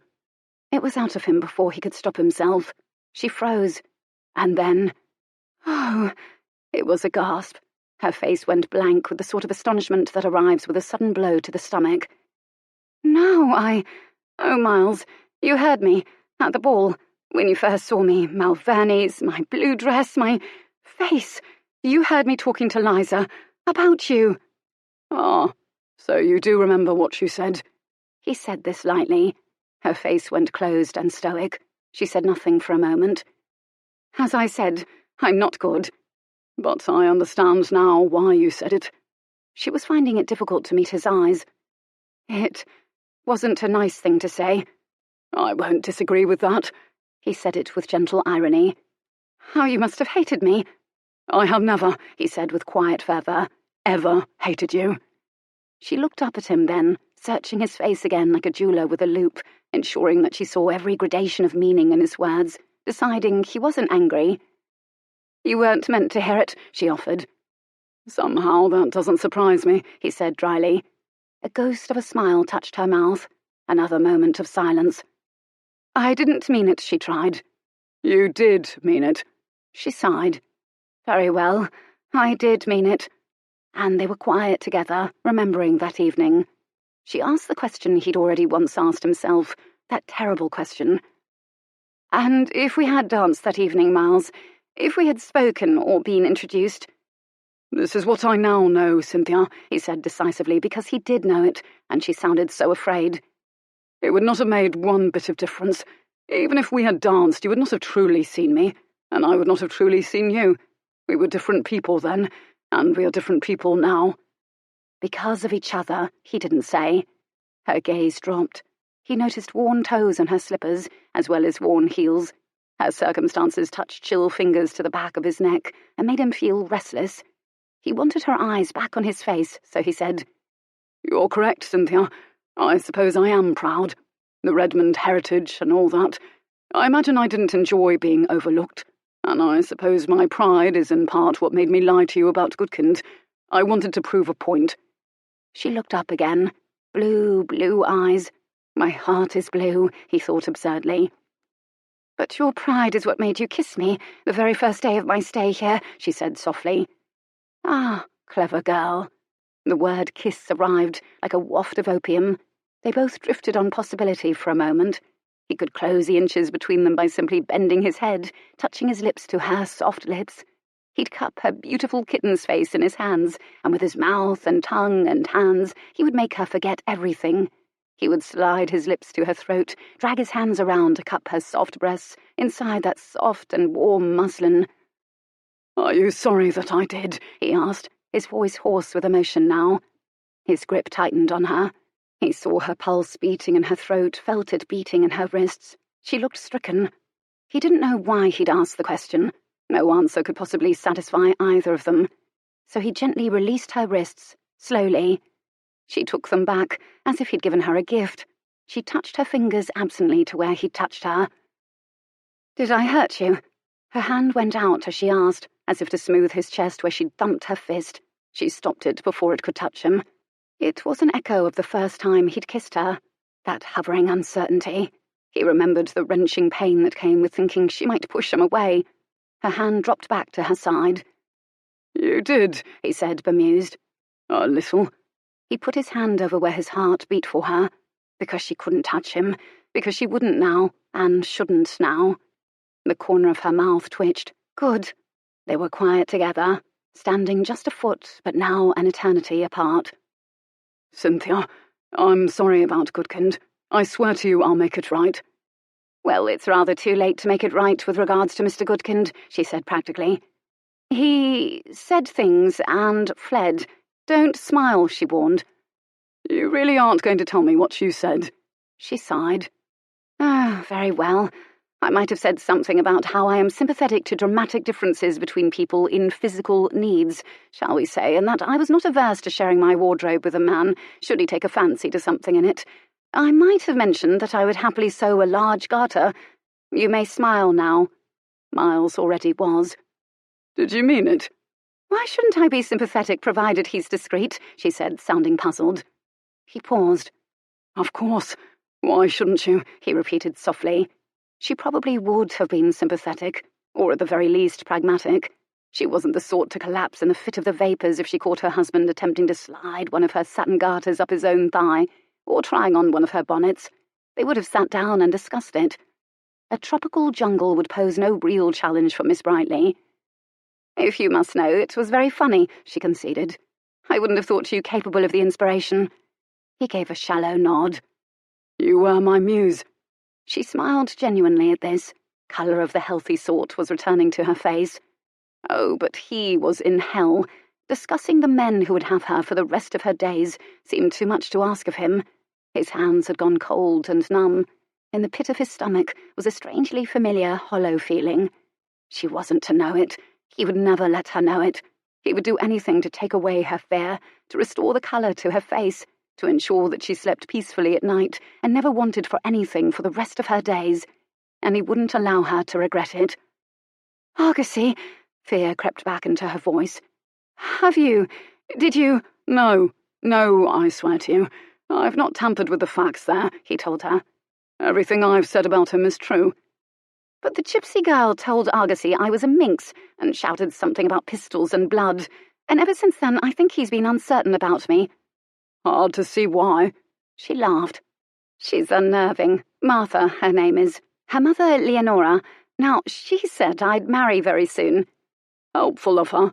"I thought so." "If you had to choose between Millthorpe and Argosy, Cynthia, who would it be?" He managed to say this calmly. It was like swallowing knives. Her hands twisted nervously in her skirt. "Argosy, I suppose." "Consider it done. "Miles—" You know you can trust me." The words brought back the night before. He'd meant them to, which was unfair, but it was how she knew she could trust him. She jerked back and stared up at him. "Trust me, Cynthia," he repeated softly when she remained silent, her cheeks hot, her eyes dark with memory. "I have never in my life failed to do what I set out to do." "Very well. I trust you." The words were a gift, her trust. And there was nothing else to say, and yet there was everything. And Miles found he couldn't allow her to leave just yet, because there was something he needed to say, and yet he had no vocabulary for what had happened to him since he'd met her. He faltered. He tried. "I want you to know that you're wrong on one count, Cynthia. I have a heart. I have only recently discovered this. Ironic, isn't it, given that I made rather a life out of discovery? And I wish to God I had a choice. I wish to God I could, because if I could—" "Don't!" She bit off the word. She backed away from him. Her face was white again. That isn't cricket, and you know it." She turned so quickly her dress whipped her ankles, and she was rushing from the stables on her worn slippers. Chapter 19. Miles made it right. Cynthia might have said that this, the business of snaring a husband, wasn't a game to her, but viewing it as a game was the only way he could make good on his promise to make it right. It ensured that his intellect was fully engaged. It gave him permission to bluff or lie. And to do all of this, he reminded himself that he was a man who could view with fascinated detachment a rodent-eating plant the height of his younger brother. He would wonder at its genus, its history, its diet, and draw it, in detail, and never fear it or exalt it. Everything, he reminded himself, awe, fear, had component parts and an origin, could be understood when examined, demystified. Feelings needn't enter into the equation at all. No one need ever learn that he'd discovered he had a heart. He wasn't about to deliver a paper to the Royal Society about that particular discovery, after all. No objective in his life ever felt more urgent, and he had scarcely a week to accomplish it. Then again, as he'd said before, there was nothing he had failed to do once he set out to do it. He started his campaign that very evening. "Didn't you have your fortunes told by the Rom while they were here?" he asked Jonathan and Argosy idly over billiards. They were surprised, but pleased enough to have him about. "Why, yes, we did," Argosy told him. "Eerie it was. They know things, those gypsies." Jonathan snorted. 10 children, he muttered resentfully. "Poppycock, a man would have to be mad. I paid good money for that dickering, too." "I paid good money for that," Argosy corrected idly. "Take your shot, Redmond." "You're going to have 10 children, Jonathan." Miles was genuinely surprised by this. "No!" His brother was appalled.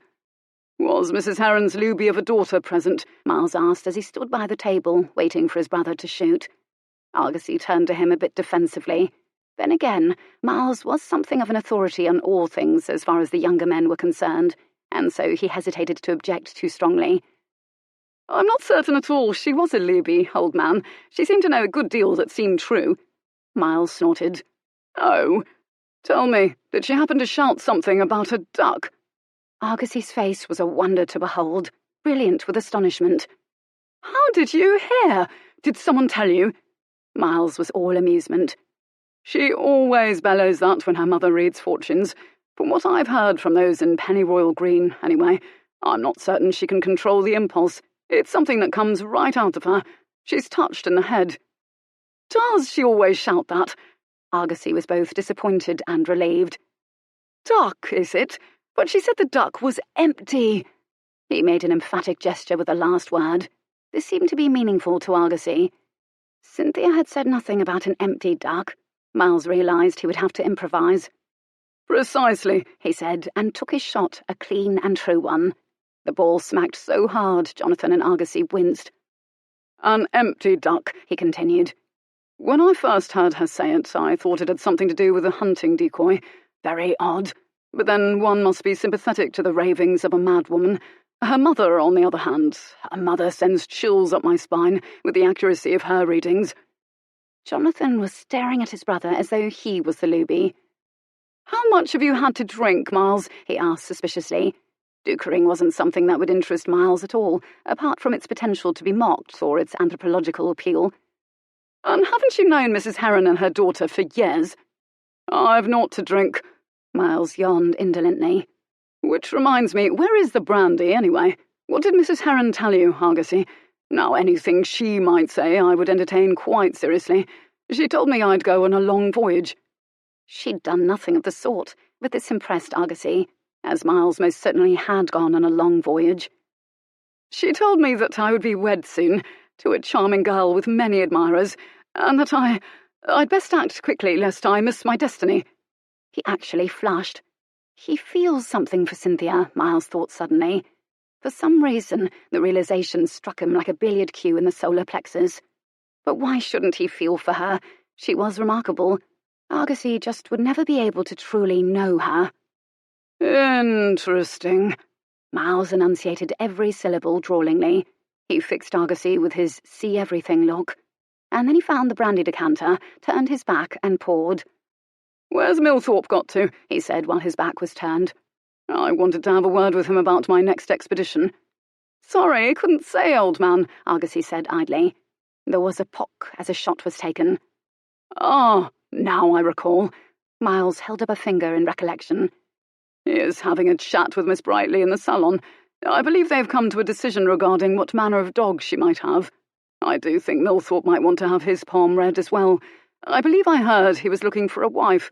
Seems everyone is in the market for a wife. Most of us at the house party, anyhow." Argosy went rigid with alarm. He had probably never seriously entertained Millthorpe as a rival, and was suddenly reviewing him in a different light entirely. "She'll be gone from Sussex in a few days, too. Miss Brightly, so I'm told, by Millthorpe." Argosy was distracted from that point on, and lost badly at billiards, which meant Jonathan and Miles won a good deal of money from him. "Trust me," he'd said. Cynthia had decided she would, and the day after he'd asked her to do precisely that, Argosy had become ardency personified. A miraculous evolution indeed. It required a bit of adjustment, but she was nothing if not resilient, and allowed herself to savour just the tiniest bit of ease, and to enjoy the attention and to try not to feel guilty. She only shook her reticule once that day, and she, like Miles, refused to think of anything that had happened before, refused to think of what could not be. She focused on the needs of the present. 2 days later, something extraordinary happened while she waited in the salon for Argosy, who had begged permission to take her walking, alone in the garden. "Miss Brightly, I wonder if I may beg a word." Cynthia turned very slowly. It was Lady Georgina. Sun blazed in the big windows of the salon, and on the shady end of it, Violet sat with Jonathan and Lady Windermere.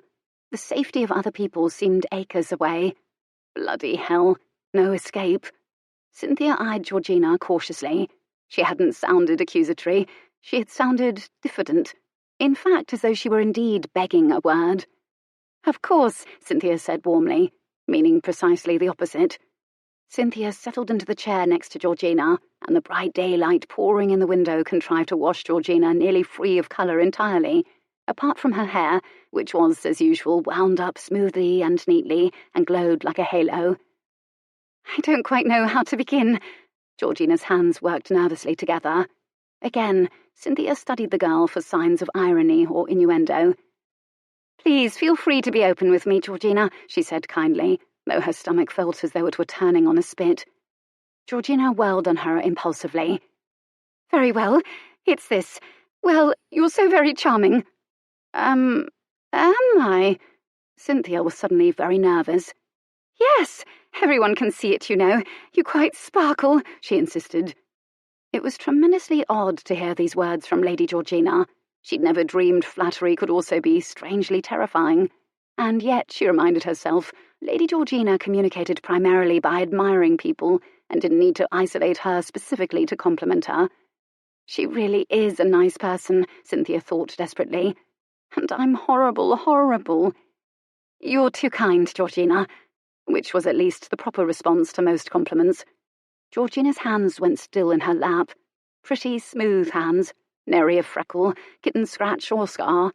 She cleared her throat. "Here is the thing, Miss Brightly. I wonder if you might know what it is I ought to be doing to charm Miles Redmond." Cynthia couldn't help it. She felt her mouth drop open. She closed it quickly, but not before Georgina had gone scarlet in the face. But the girl straightened her spine and added in a determined rush, "Since you know how to charm people, and since I cannot quite seem to do it, I can't charm him, anyway." "Since I know how to charm?" Cynthia was baffled. "Everyone is quite taken with you." Ah, now this sounded like something of an accusation, though it was true. "Mr. Redmond likes you very much, Lady Georgina," Cynthia offered. Well, he liked her, anyhow. "Do you think so?" Georgina sounded desperate. "He is so very kind, and he teases me sometimes, which is pleasant, but I never know quite what to say, so I become very shy, and he must ever carry the burden of conversation. I feel so gauche around him, Miss Brightly, and I ought not, as I am well out of the schoolroom, and I am an heiress, for heaven's sake. And yet he is—" She paused, picturing Miles, perhaps. Tiny white teeth sank into her neat lower lip. "I feel he is somewhere else when he speaks to me. I do not engage his interest, and I think that you know how to engage the interest of a man." The generalization was a trifle uncomfortable. Imagine Lady Georgina arriving at these conclusions. Cynthia studied her face for signs of subtle meanings or warnings. No, she meant it. Georgina thought, somehow, that she could impart the secret of charm. "Charm, my dear," Cynthia wanted to tell her, "is not learned, it is innate, and it is honed by desperation and need and sharpened by application. If you want the truth, that is." It might be entertaining to confuse and unnerve the girl by saying those things, but she knew it would be unkind. "You are fond of Mr. Redmond, then," Cynthia said slowly, her voice a little faint. "I have been in love with Mr. Redmond since I was 8 years old." Cynthia froze. Georgina's intonation had been fervent and factual, and her expression scarcely changed, which might be the fault of her pale lashes and brows, but her eyes held misty torments. "You are in love with Mr. Redmond?" "He is beautiful, don't you think? So very quiet and calm, so large and dark and wise. His eyes, his—" Words clearly failed her. "He has always been so pleasant to me." Cynthia couldn't stop gaping at Georgina. Pleasant, and this was love. Probably Lady Georgina could not put into words the things she felt. The sum of love and of Miles Redmond would be impossible to put into words. And despite how she would have preferred to feel, suddenly Cynthia found herself begrudgingly respecting this girl. Poor Georgina had the good sense to fall in love with the quiet Redmond long ago. How, in God's name, could she tell this girl how to make Miles Redmond fall in love with her? "Well, a place to begin," she faltered, "is to share his interests, Georgina." "Oh, I have tried. But, Miss Brightly, I have a confession to make." Cynthia braced herself. Yes? "I loathe spiders and insects." Georgina was all passionate despair. "They frighten me." She gave a shudder. "I hate them all." Cynthia was shocked, speechless. Her words emerged stammered. "But spiders are so repellent," Georgina moaned. "It is all I can do to look at one." But you think ants are disgusting, tiny busy things eating carcasses and the like." She gave another shudder. "I care naught for their societies, or that they have queens, or anything about them, and yet I am an expert on the ants of Sussex only because I care for Mr. Redmond, and so I have tried and tried to take an interest in his interests. Why does he have to like these things?" It was all very dramatic, and admittedly fascinating to see Lady Georgina in the throes of such romantic pain. The pressure the girl had been under to pretend to enjoy the things Miles Redmond enjoyed. She'd held up admirably. Ironic to discover that she had rather more in common with Georgina than she'd ever dreamed. Cynthia considered the moment. There were myriad things she could have done or could have said. Myriad things she was tempted to say or do right now. But here was the woman Miles Redmond was compelled to marry, would spend the rest of his life with, would see and talk to, and— Cynthia closed her eyes for a moment. She needed to breathe through the sudden sharp pain as her heart kicked a protest over what she was about to do. "Have you considered that these things, Mr. Redmond's interests, are a reflection of who he truly is?" she said carefully. "All these many-legged crawling things," Georgina whispered aghast. Her hands went up to cover her face briefly. Surely not. Surely it's just a diversion of some sort. A boy type of thing. Surely once he's wed, he'll take an interest in the Redmond business and the Mercury Club and his children. The scarlet colour that had begun to ebb from her face rushed in again. But he wants to return to Lacau. He wants to take an expedition there. Cynthia was aghast. I'll refuse to go. But Georgina... Cynthia was suddenly terribly afraid for Miles. Perhaps he's interested in all living things, in learning and discovering them, and how they live among us, and the worlds within worlds, and... But she could be days explaining Miles, and if she did explain, go on and on, she would only betray herself. She thought of Miles married to someone who would never truly know him, who was incapable of seeing him. She felt the howling loneliness of his future in the pit of her stomach, and her palms felt damp, and she thought, I need to do for him what he is doing for me. Do you truly care for him, Georgina? Oh, yes. Georgina at least thought she meant it. Cynthia took a deep breath, pressed her damp palms against her knees, and chose her words carefully, feeling as though Miles's entire future rested upon her shoulders. Then you must learn to understand why he likes the things he likes, because then you will know him. Those things will cease to repel you if you understand them, and once you understand them, then you will be able to truly charm him. Lady Georgina seemed to consider this. I was hoping you could simply tell me how to charm him, she said stubbornly. Cynthia sat for a moment in quiet, bemused irony and gazed at this girl who was her same age, but such a babe in so many ways. What a gulf Miles would need to cross. And here was another person who thought love could be managed. Why is it we want things that are not right for us, she wondered. Why is it we want things we cannot have? What is the point? She imagined these were age-old questions, and she was not of a sentimental bent, and not one to wallow, and she doubted it was the sort of mystery even Miles Redmond could solve, as he was at the mercy of it too. I have told you how to charm him, she said to Georgina. You must do what I say, you must try. Please try. And then she stood and walked quickly away, so Georgina didn't see her squeeze her eyes closed, or see the flush of colour on her face. And so there passed 3 more days, days both peaceful and also hollow, where Miles scarcely saw Cynthia at all, except from a distance across the great green spread of Redmond land. He would see her burnished, shining, brown hair. Her hair was brown, alongside Argosy in conversation. What on earth did they talk about? He supposed it didn't matter, as it was Cynthia after all, and she would make the conversation effervesce, take shape somehow. She would take an interest, and Argosy would feel even more interesting than he already felt, and this would be the life Cynthia would lead for the rest of her life.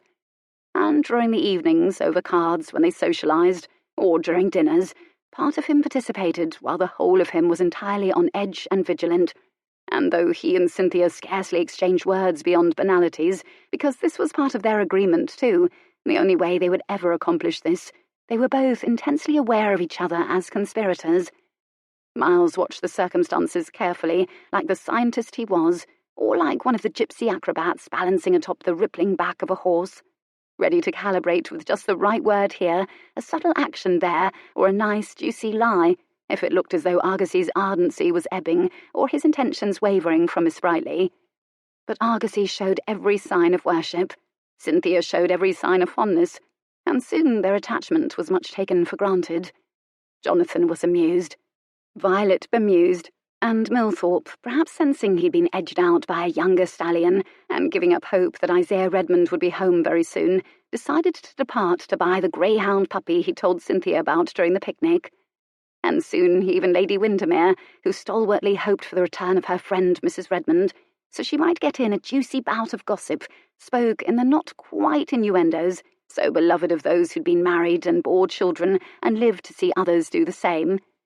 And when the servants dutifully began polishing silver and beating carpets, and getting in supplies for the second and final of the dinner parties, the dinner party that would conclude the house party and see everyone disperse, the air at Redmond House began to shimmer important.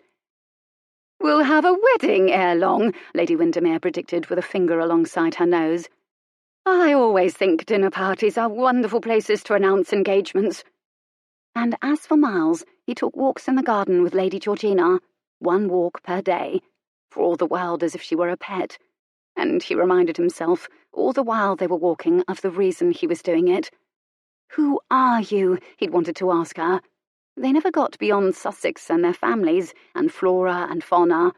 He was a brave man, but he didn't have the courage to ask her that question. His thoughts were too full, and one day the silence had stretched too long, and he'd been mentally planning his overseas expedition, the passion remaining to him, the passion he nurtured, when she startled him with precisely that sort of question. "Why do you like the things you like, Mr. Redmond?" she'd asked him. Hesitantly. She sounded as desperate as he felt. He turned to her, astounded. He stared at her, looked down into her grey eyes. "Miles," he said to her. Aware that his name was a metaphor for the distance they would need to cross to know each other, but the fact that she'd asked the question at all meant perhaps there was a glimmer of hope. And he tried to explain those things to her, but he didn't know where to start, as those things had no real beginning or end. So he stopped. It was so much harder to explain it to her when another woman had simply known it from the moment they'd met. Well, from the moment they'd truly seen each other. Quietly, bets were taken below and above stairs. Lord Argosy would propose to Miss Brightly the day of the dinner party, was the popular guess. No two people had been better matched for beauty or youth or spirit, it was thought, and dancing at a ready-made celebration seemed ideal.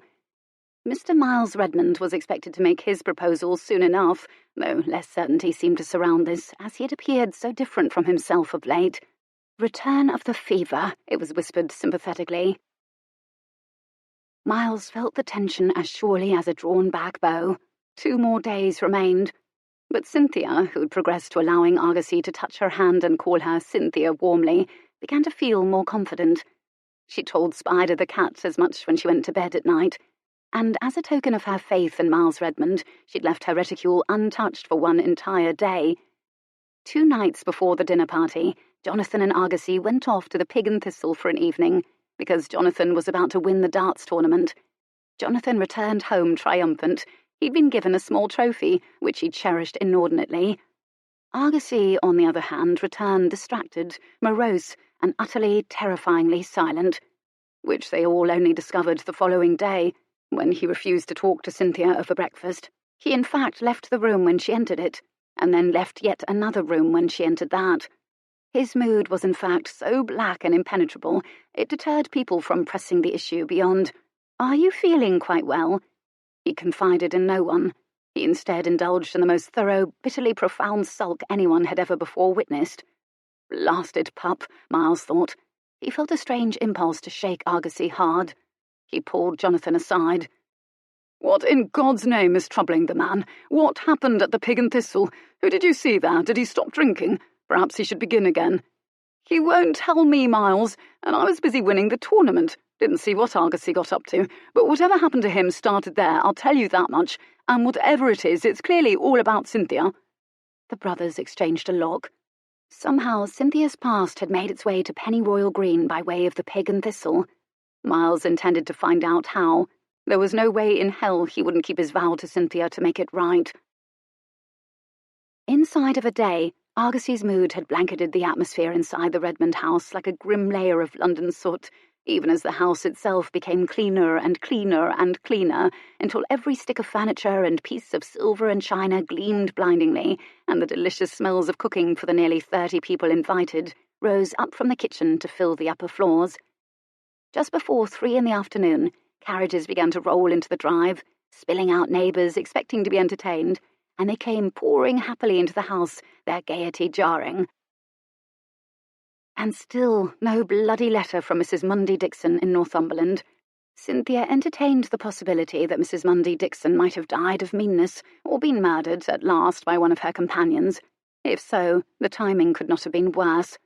What had happened to Anthony, which was how she now referred to Argosy, since they'd become so very intimate, so very attached? With shaking hands, and no idea where to get the bravado she would need to bring with her to the tea party in order to face, or indeed charm away the impressive aristocratic snit Lord Argosy was indulging in, she got herself into her green dress with a net overlay. There was a small tear at the hem where it had been trod upon at some point. It suddenly seemed significant beyond all reason. Her life was unravelling. On impulse, heart hammering, she crossed to the window and peered up into the corner, half dreading what she might find. She exhaled. The web was still intact. Susan was perched up in the corner of it, quietly waiting for her next meal to fly into it. And somehow this seemed a more significant sign than anything a gypsy might read in her palm or in the leaves of tea. Cynthia closed her eyes and heard his voice again, saw his eyes, felt his hands on her wrists. "I'll make it right." A smile began to tug up the corner of her mouth, and she felt the beginning of ease in her chest. She gently detached her kitten from the hem before he turned it into streamers, then made her way downstairs, shoulders squared. By 3 o'clock in the afternoon, a good many of the guests had arrived and were milling happily about in the grand salon, partaking of tea and little cakes, the crumbs of which would be ground into the carpets and keep the maids busy for days.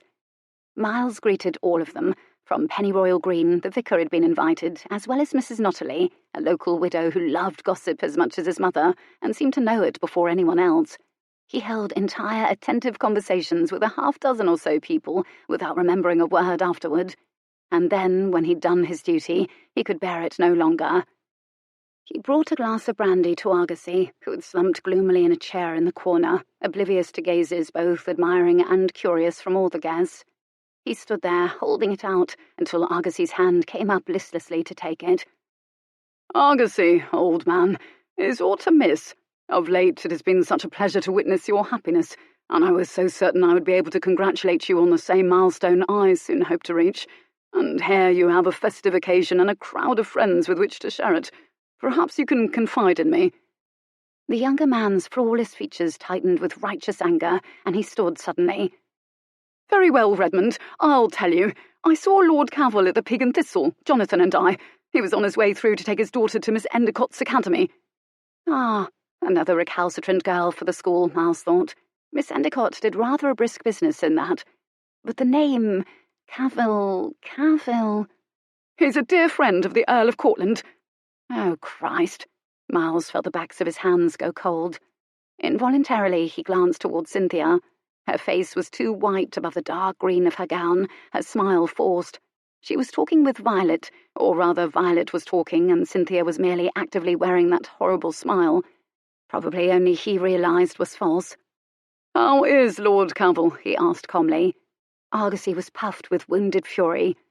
"I'll tell you how he is. I shared with him my happy news, that I hope to be a married man soon, that I was in love—" His voice broke here.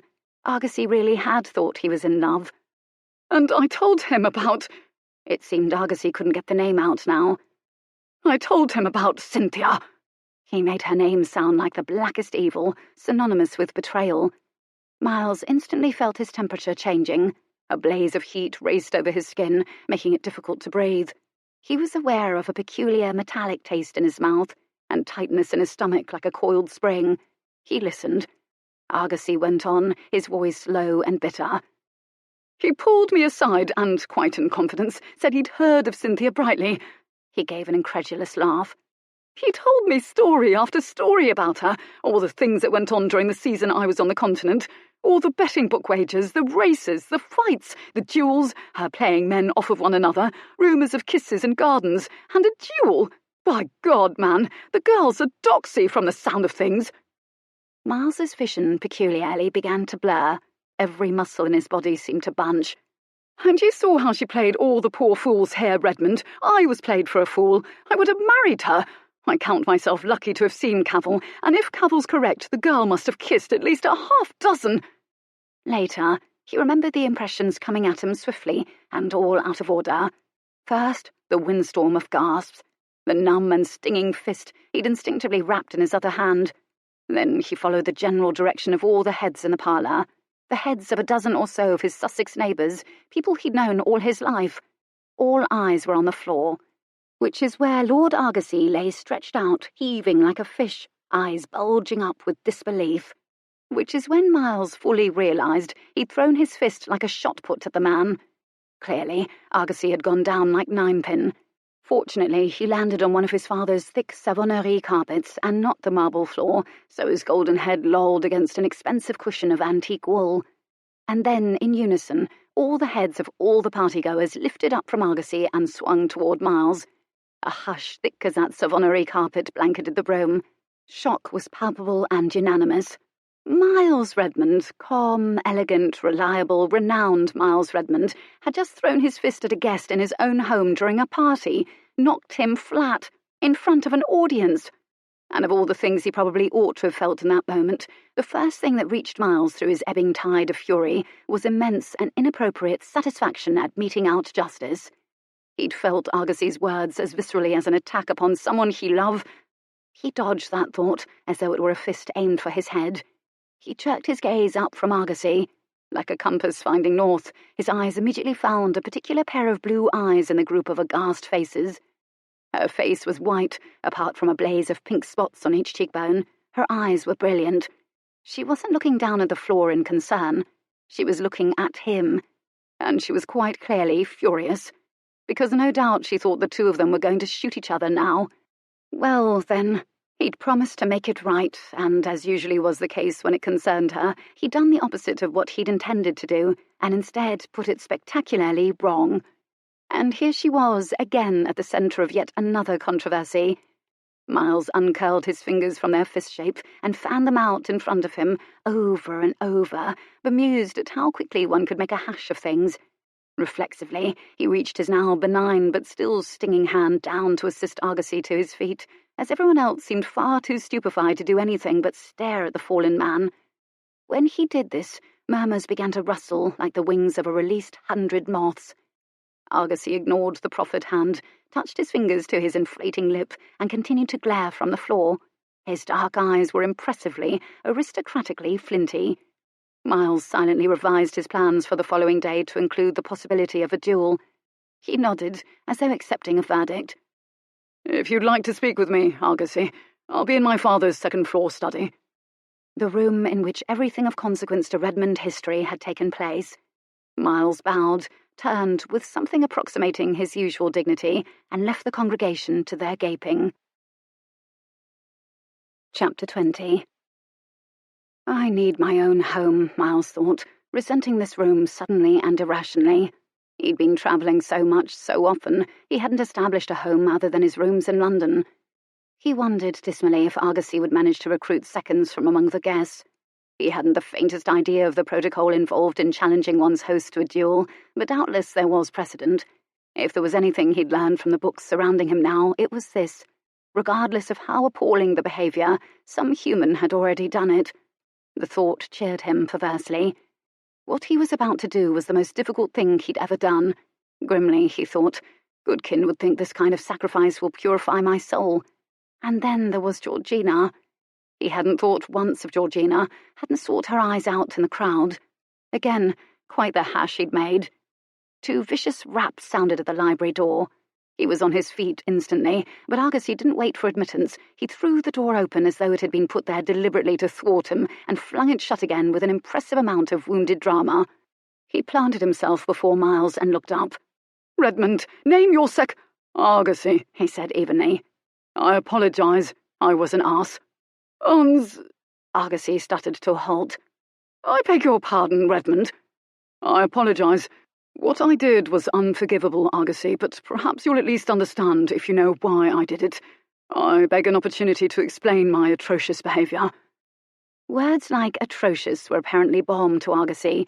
He enjoyed hearing his attacker denigrate himself. His feathers visibly settled. "Firstly, Cavil is wrong. He's fortunate he wasn't here, because I might have been tempted to call him out. The rumours about Miss Brightly were a result of jealousy in the tour, nothing more. I greatly dislike hearing Miss Brightly disparaged. It is a personal affront to hear her name at the centre of rumours, and to hear them repeated beneath my roof. For Miss Brightly's character is without question He cleared his throat. "A very fine one." He paused. Argosy was watching him, a bit puzzled, but drinking up the words.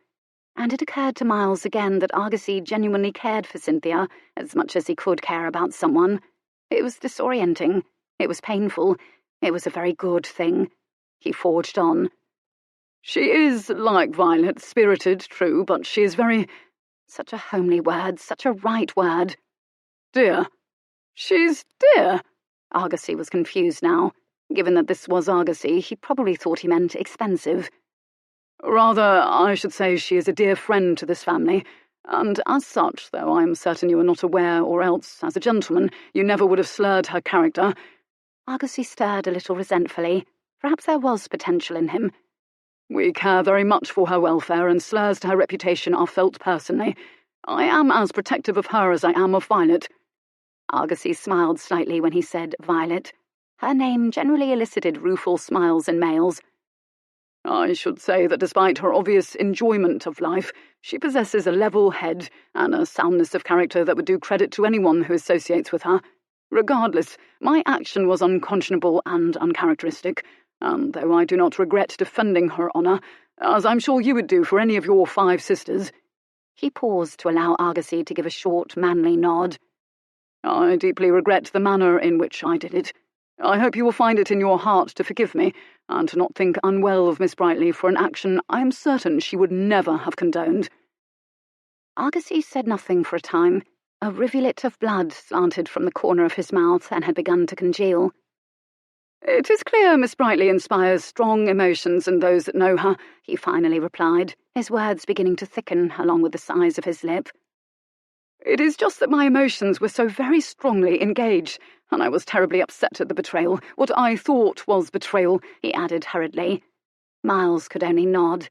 He did feel a twinge of guilt about obfuscating to the man, but no matter what Cynthia had ever done or not done, Argosy was clearly getting the best part of the bargain.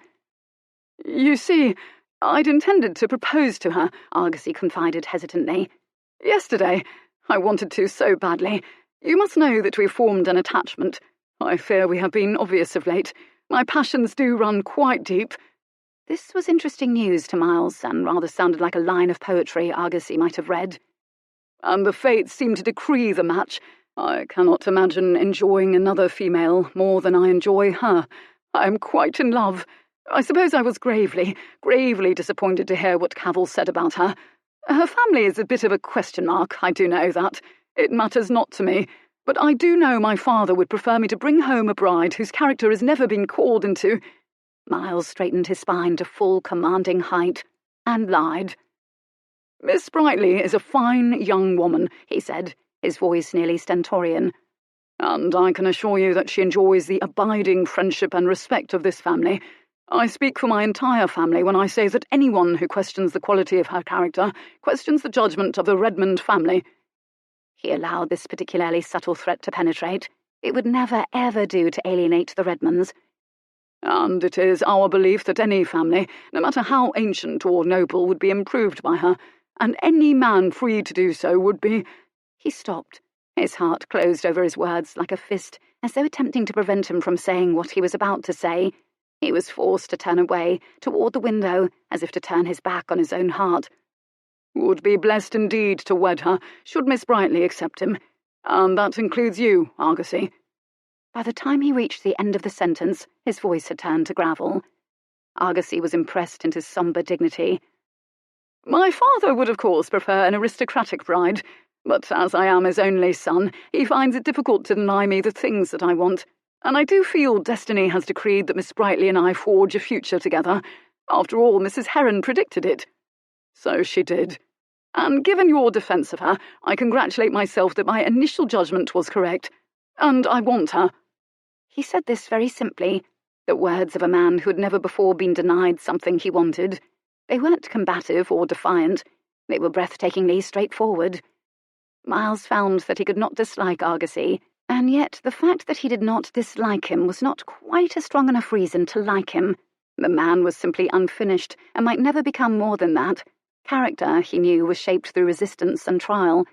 Then again, Cynthia Brightly for a wife might just prove resistance and trial enough for any man. And then, realizing that his strength was failing him, it occurred to Miles that this moment was almost too much to ask of any man. Of all the myriad little agonies he'd endured in his day, this one had required everything of him. But it was almost over, all of it, this entire episode of his life. Almost over. These were the same words he'd used as he escaped cannibals, as his strength returned to him when the fever finally gave way. "Miles," Argosy said impulsively with charming earnestness, "you are forgiven. Please accept my apologies for my careless and unwitting slur against your dear friend and mine." He was having a bit of difficulty enunciating his S's as his lip before Miles's wondering eyes was growing enormous. "I shall endeavour to behave as reflects my breeding in the future."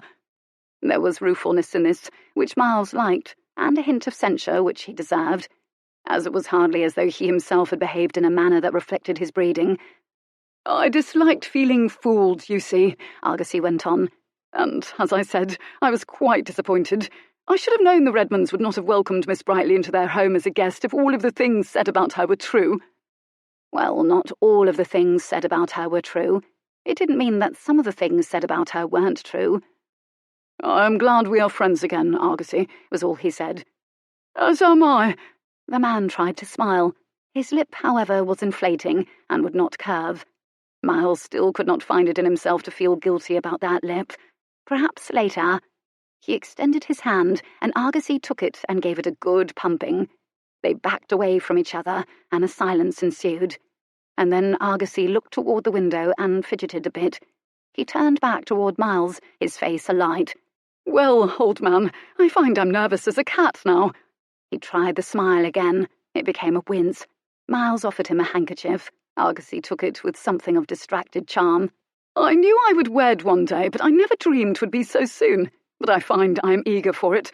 I will ask Miss Brightly for her hand tomorrow, and should fortune smile upon me, and, as I say, I do believe fortune means for us to be together, she will be my wife within a fortnight.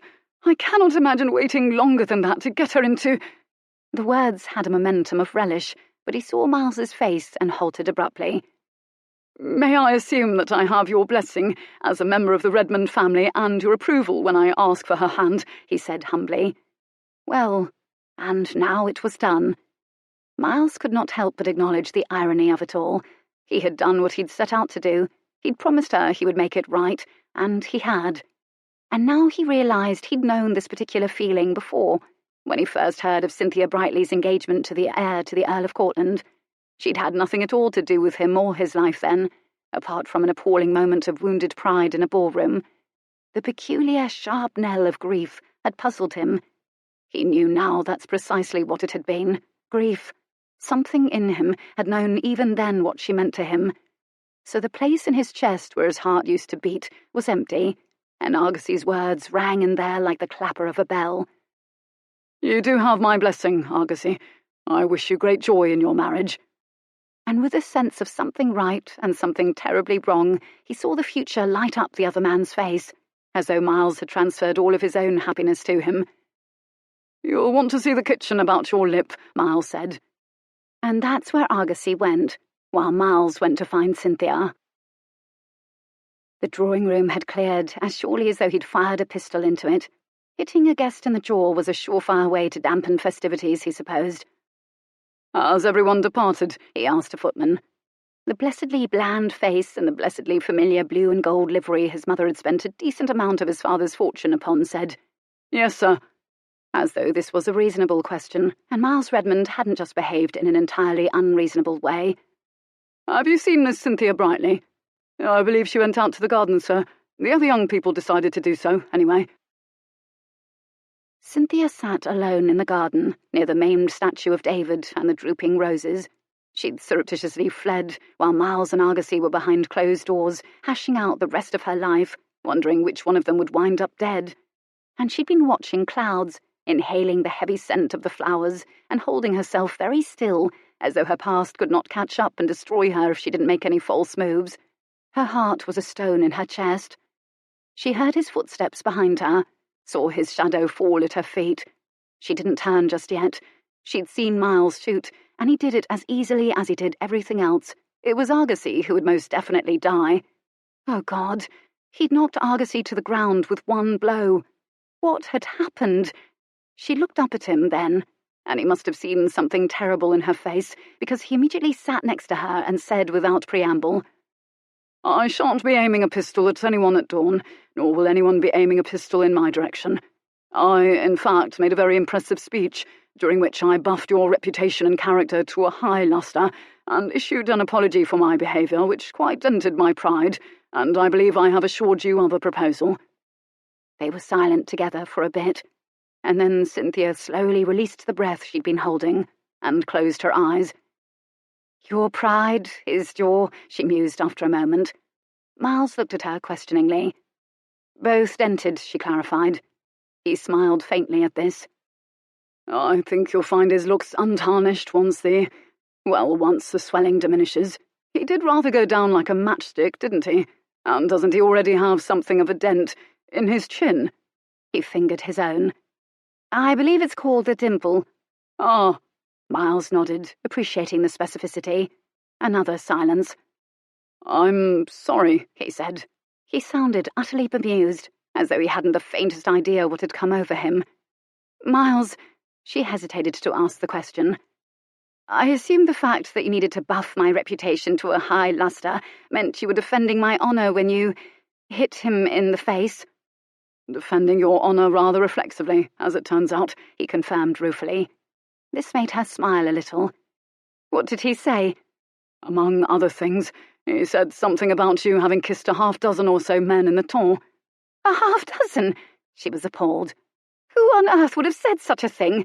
I don't think I've kissed more than 2 or 3 at the most. I've only—" "Cynthia, I'm not certain it's necessary to enumerate," he said dryly, quickly. "And I assure you I've taken care of it. It's as though your past never happened. I told him they were all lies." A small, fat bird landed with a sudden splash in the bird bath near them and began to bathe exuberantly. "Thank you," she whispered, half wondering. Thoughtful silence ensued. "That must be why you like him. The dimple. God knows it isn't his intelligence." Was he teasing her? If so, the attempt was woefully limp. His voice was distracted and hollow. "The dimple?" She pretended to consider this. "Perhaps. Well, he has 3 altogether. The one in his chin, one on this side of his mouth, the other—" "Cynthia," Miles interjected with sudden strength and urgency. He hadn't been listening to her at all. His gaze was aimed gazebo-ward. "Yes?" She turned, surprised, and her heart stepped livelier. He said nothing for a moment. She knew him well enough by now to suspect it was because he was deciding precisely what to say, and that when he said it, it would be irrevocable. "You do like him?" The question surprised her. "Argosy," she replied stupidly, because of course this was whom he meant. "Yes," she added. Then, realizing this sounded rather pallid, she added stoutly, if not with complete fervour, "Of course." If Argosy was prepared to offer for her, she was prepared to be grateful to him for the rest of her days. She would like him for that alone. He would have her loyalty. She liked him enough to try to make him happy. But he was not. "Because—" Miles stopped again. He pulled in a long breath, sucking in courage from the Sussex air, it seemed, or the brio from his Saxon ancestors permeating Pennyroyal Green. Then he exhaled and turned to her decisively. "Because I cannot bear thinking you will spend the rest of your days with someone you do not at least truly like. Your happiness, quite simply, is my happiness." Cynthia slowly closed her eyes against the look in his. "Cannot bear." The words swelled in her chest. She let them sit there, let the meaning penetrate, and she gave a short, ironic laugh, almost a moan. Oh, at last, the joke was on the 2 of them, wasn't it? For a moment she couldn't speak at all. She lowered her head when her eyes began to burn. "I like him," she told him gently at last. It hurt to speak. Her throat seemed swollen, the words had jagged edges. She knew it was important for Miles to know it, even if she was uncertain. "Truly, thank you, thank you." The last words contained all of her heart, encompassed everything that had happened during this fortnight, and were barely audible. They sat in a little pocket of silent surprise, these 2 people who'd been so certain love was unnecessary when they set out to get what they wanted. How peculiar it was that this moment of realization and total happiness should be indistinguishable from anguish. Cynthia risked opening her eyes. The striped muslin covering her knees now swam before them. Bloody tears! She never wept. Weeping over the years had become a luxury. No one had ever been able to hear her do it, or to care. But now. How like tears to take gross advantage of the circumstance, now that here was someone who cared, and who would do anything at all he could for her. Through the moist blur, she noticed a tiny, pale green insect sitting on her knee. The sun had turned the minuscule wings it wore into miniature rainbows. Well then, she held very still for it. Interesting that she could be a place of rest between bouts of flight in its brief life. Bloody Miles Redmond. She was certain she would think of him for the rest of her life whenever she saw any crawling or flying thing, and of course crawling and flying things were simply everywhere. And then there was Spider the cat. A tear splashed free of her eye. It surprised both Cynthia and the insect. Its wee wings whirred invisibly, and it was gone. She dismally watched the tiny, damp spot darken her knee. She half hoped it would stain. She wanted the reminder of the moment. She breathed in and squared her shoulders. So be it. This interlude in her life was to be as brief and brilliant as that little winged creature. She envied it the speed at which it had disappeared. Still, she had never been one to flee, and she wouldn't do it now. Distantly, voices and laughter came to them. Violet, Argosy, Jonathan, she picked them out from the bright tangle of conversation, and the polite, amused tones of a gardener pressed into answering frivolous questions. The whole crowd of them would happen upon Miles and her, and their little tableau of misery-edged bliss at any moment, as they were obscured only by that veritable vat of a bird bath, in which 3 birds were now hedonistically wallowing, and a robustly green, aggressively uniform hedgerow, keeping Redmond House and Miles in his place. She lifted her head, knowing her eyes were damp and ringed in red, and that the tip of her nose was likely scarlet from efforts to suppress the tears. She'd never been a graceful weeper. This was as stripped bare as Miles would ever see her. He might as well have a good look. She brushed a knuckle at one of her eyes almost defiantly, sending tears scattering like brilliant pinheads from her eyelashes. He did look, and the way he looked. It was as though he knew this moment would need to last him a lifetime. And then he slowly turned away from her to look out over the Redmond parkland that unfurled nearly to the sea, and despite the fact that anyone could happen upon them at any minute, Miles slowly, purposefully, gently, defiantly slid his fingers through hers until their hands were woven into a single knot. Their entwined hands rested between them on the bench. It was more shattering in its way than that moment of release. It was gratitude and apology. It was acknowledgement of all there was between them that would never be spoken. It was reassurance and farewell. And given the voices coming upon them, it was a grave risk. Cynthia clung to him. They didn't look at each other. She fancied she could feel his heart pulsing in his palm, but more likely she was simply marshalling all of her senses to remember forever the feel of his skin against her and the beat of her own heart echoing resoundingly through her veins. If she closed her eyes, she could imagine his hand was his body, his long fingers his limbs twined with hers, and this was what she did. For this was the very last time she would touch him, and her imagination was greedy. Together they sat, as though riveted by the scenery that spread in abandon ahead of them. Neither saw a thing. Then Violet's voice rose up, startlingly closer now. Miles drew his hand away from hers inexorably, until just the tips of his fingers touched hers. They lingered against hers for a brief second, like a kiss. Then he stood, and with no bow or word, just a single enigmatic glance back at her, gracefully made himself scarce in the hedgerow. Seconds later, Violet came bounding forward, turned to call out something. "Jonathan, you really must stop behaving like an She stopped comically abruptly, dumbstruck at the sight of a red-eyed, red-nosed Cynthia sitting alone on the bench. Violet mercifully and instantly misinterpreted the red eyes and nose, and rushed to Cynthia, reaching for her hand. Cynthia almost snatched it away from her. She felt proprietary about that hand now. She'd wanted the warmth of Miles's touch to linger. But Violet wouldn't release it. "Oh, Cynthia," she whispered excitedly. "Dry your eyes, goose. All is well. Miles has apologized, and Argosy is mostly unhurt and quite in love with you, and he intends to propose tomorrow. I do believe he meant to surprise you, but I thought I should tell you now." "Tomorrow," Cynthia repeated numbly. "Yes," Violet repeated triumphantly. "Tomorrow. He shall ask you to go for a walk in the garden, and do it then." "But why tomorrow?" "Violet!" came a mild voice from the distance, sounding faintly irritable. Violet looked a bit puzzled by Cynthia's response. She ignored the voice and lowered her own. "Well, he won't do it today. He's having a bit of trouble getting out his S's and F's, as his lip is rather large. Miles quite laid him out, didn't he? I wonder what on earth got into him. He should see a doctor. I'm really quite concerned. Anyhow, Argosy is a trifle sensitive about it. He thought today might be time enough for the swelling to recede, but if not, he needs time to phrase his proposal properly. The sentence, "Will you consent to be my wife?" contains too many difficult consonants given his swollen lips. "I would be honoured if you should spend the rest of your days with me," is scarcely better. We've been trying to help him decide upon just the right one. "Will you be my mate" is easier, but it does sound like something Miles would produce. Cynthia was paralysed by a wave of conflicting emotions. She was battered by hilarity and grief and relief.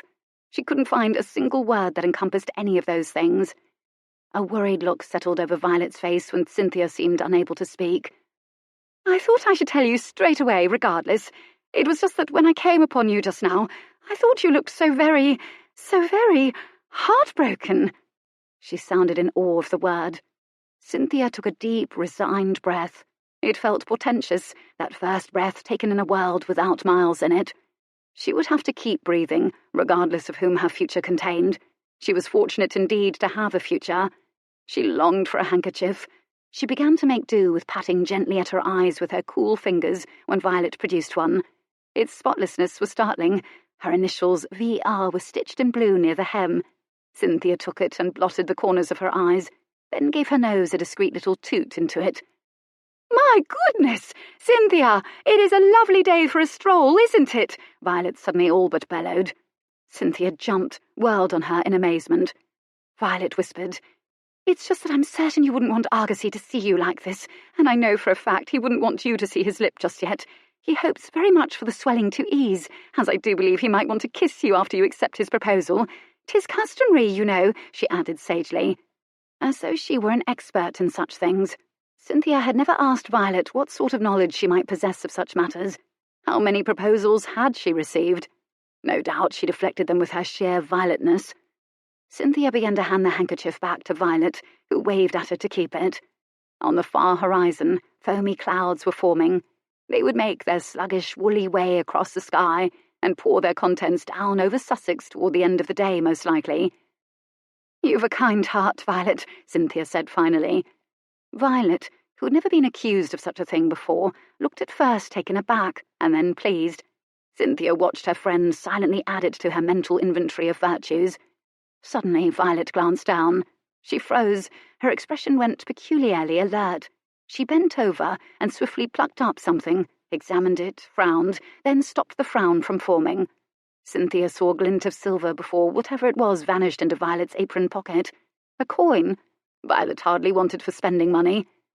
And then Violet returned her eyes to the clouds. "Cynthia, was I wrong to tell you about Argosy's proposal in advance?"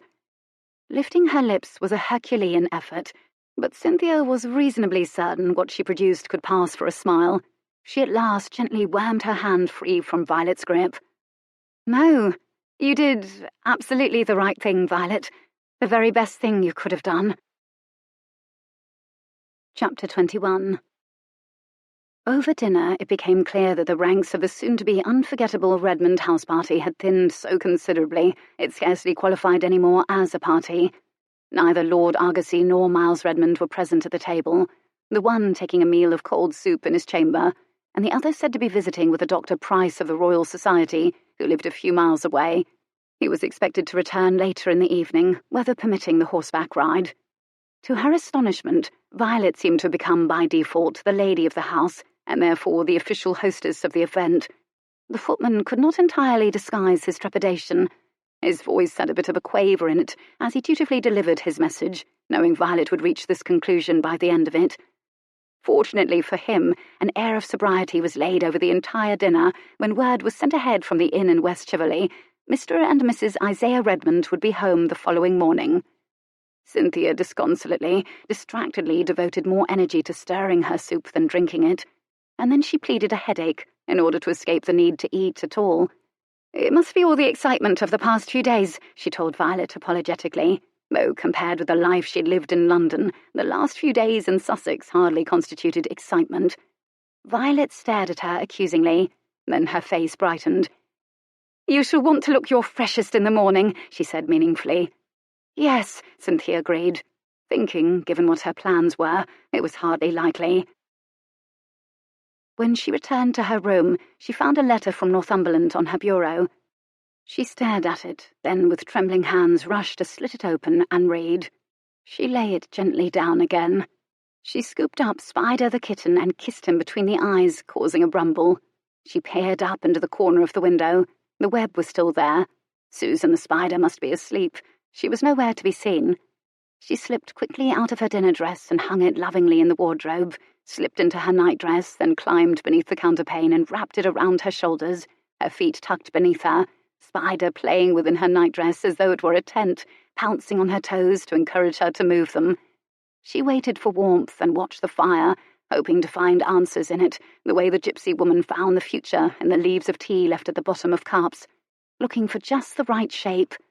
He'd given her character depth and dimension now. Her focus had been single-minded before, born of fear and ambition. But now she knew what she needed to do. Light had flooded into her life. She decided that was sign enough. "Be a good boy," she told Spider, and placed him fruitlessly in his basket in front of the fire. He wasn't quite ready to go to bed yet. He leaped out and began to attack the fringe on the carpet. And Cynthia left the room. She tried the handle and found that his chamber door wasn't bolted, so she gripped the doorknob and turned it slowly, then eased the door open just a few inches, enough for her to slip into the room. It didn't creak as it opened, nor did the bolt squeak or protest when she turned and slowly slid it to lock it. Of course it wouldn't. It was a Redmond bolt, after all. It was maintained as scrupulously as the rest of the house. The dark in this room was as dense and velvety as his eyes. The fire was lowering, shadows and chill encroached, and for a moment she wasn't certain he was there at all. But then she could hear him, rhythmically breathing in that vast schooner of a walnut bed. She waited for the shadowy shapes to come more into focus as things she recognized before she thought it safe to travel deeper into the room, for it wouldn't do to crash into furniture. When she was oriented, she placed one bare foot carefully in front of the other, slowly, as though walking a high wire, as though conscious of the danger and beauty of what she was doing. The thick carpet silenced her footsteps. The bed was before her, and Miles, asleep, mounded beneath his blankets, breathing steady, rhythmic, deep. Slowly, slowly she crept forward and perched upon the edge of the bed. The mattress didn't creak so much as sigh. It was thick and she was small. Slowly, slowly she swung her legs up. His arm lashed out and held her arm fast.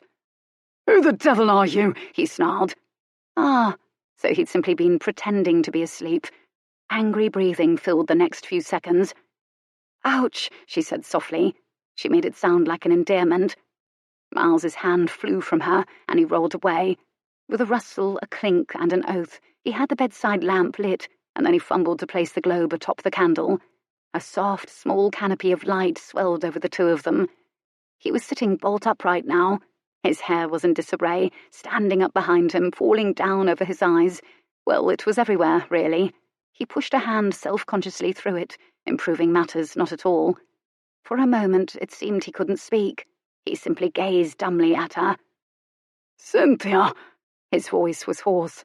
She heard the astonishment in it. And oh yes, the yearning too, because she suspected it was the only way he would be able to say her name from now on, and the only way she could say his. "What the devil? You can't—" She leaned forward and abruptly placed her fingers over his mouth. He glared at her, almost comically, over the tops of her fingertips. It was then that she became fully aware that the bedclothes had slipped from him, and he was bare at least from the waist up. Whoosh! Just like that, she lost her ability to pull air into her lungs. She'd taken his beauty in before, in fragments, that wedge of burnished skin through an open shirt, for instance, and she knew the feel of his skin against hers, because, wanton that she was, she'd sought it out. But Miles, entirely bare, seemed to demand everything of her senses. Weakened, her fingers slid from his lips to lie in her lap. She drew in a steadying breath. Viewed from this distance, his bare shoulders loomed, muscle both ridged and elegantly curved, met in a torso that tapered to a narrow waist that was, sadly, at this moment, draped in rumpled sheets and hidden from her view. That fine dark hair she'd curled her fingers into before, had brushed her breasts against before, trailed from a flat belly upward, from where it began, beneath the sheets. He was at once magnificent and so unutterably male, she felt bashful and peculiarly unequal to him and the occasion. And yet he was somehow vulnerable too, because this beautiful bare person was Miles Redmond, rumpled from sleeping, confused, yearning. And she knew him. Odd that in this very moment she should feel protective of a man who could probably lift her by the scruff and toss her from the brougham. But she would go at anyone with her fists for him, as he had done for her. He saw her expression, his own instantly reflected hers, she suspected. The awe, the heat, the immeasurable desire, the futility of resistance. Why? He sounded bemused. He'd whispered the word. She supposed he meant, why are you here? Because her mind answered with, because I love you and damn you for it. You have both made my life worth living and utterly ruined it, and I'm grateful that you did. She smiled faintly. She would never say it. She reached out a shaking hand instead and dragged the bedclothes entirely away from him.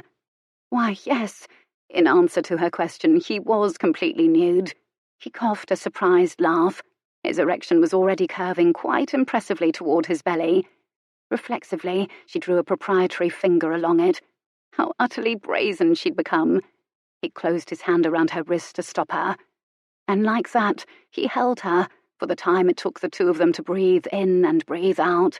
Then gently, slowly, he uncurled his fingers from her wrist, and with both hands he reached for the hem of her nightdress draped around her feet. Thus, with those two gestures, he told her, I will lead every moment of this. Her heart barked. She never seemed to have any choice where he was concerned. She gave herself up into his hands. Now she slowly raised her arms so Miles could divest her of the nightdress, which he did with a minimum of ceremony. It was going well enough until it snagged on her chin, necessitating a grunt and a decisive tug from him. So this wasn't to be a flawless seduction. He folded the nightdress neatly in his hands and placed it aside on the bed, as carefully as if it were a living thing. She was suddenly profoundly aware that she was entirely nude. The air of the room chilled her skin. She fought the urge to cross her arms over her breasts. But there was no need. His arms were already wrapping her bare back gently, his warm hands sliding firmly along either side of her spine, just as her hands went around his neck. She knew she would forever remember the moment they were finally folded tightly together, skin against skin. Cradled in his arms, he tipped her back against the bed. Her head seemed to sink for slow miles into the feathers of his pillow. And there were his eyes above her, burning, his beautiful mouth a solemn line. She was afraid and a little frantic, and shivering with desire. Frantic because she wanted to touch him everywhere, to know and memorize every inch of him, to become him, and this seemed impossible in the time they had, because every inch of his skin seemed precious, desirable, interesting, a universe. A lifetime would be required. Her hands unlocked from their grip around his neck, slid urgently down to smooth over the hard ridge of his collarbone, the taut swell of his chest, to discover again the texture of his flat nipples. He allowed her to explore, but she felt the impatience in him. God help me and forgive me, Cynthia. I don't think I can be slow. He said it ruefully. A slight smile came with the words, but his eyes contained a warning. She'd thought herself unable to speak, but when she opened her mouth, out the words haltingly came, like something imprisoned too long, unsure of its welcome. I want you now. Well, she might as well have handed him her raw and beating heart, along with a knife with which to carve off a piece. But Miles closed his eyes, as if to protect her from the searing emotion flaring in his. He gave a short laugh, and then his lips moved in a silent hosanna. Ah, but she'd seen his eyes before he closed them, white-hot joy, and it was as though the sun lived in her chest, rose and set there.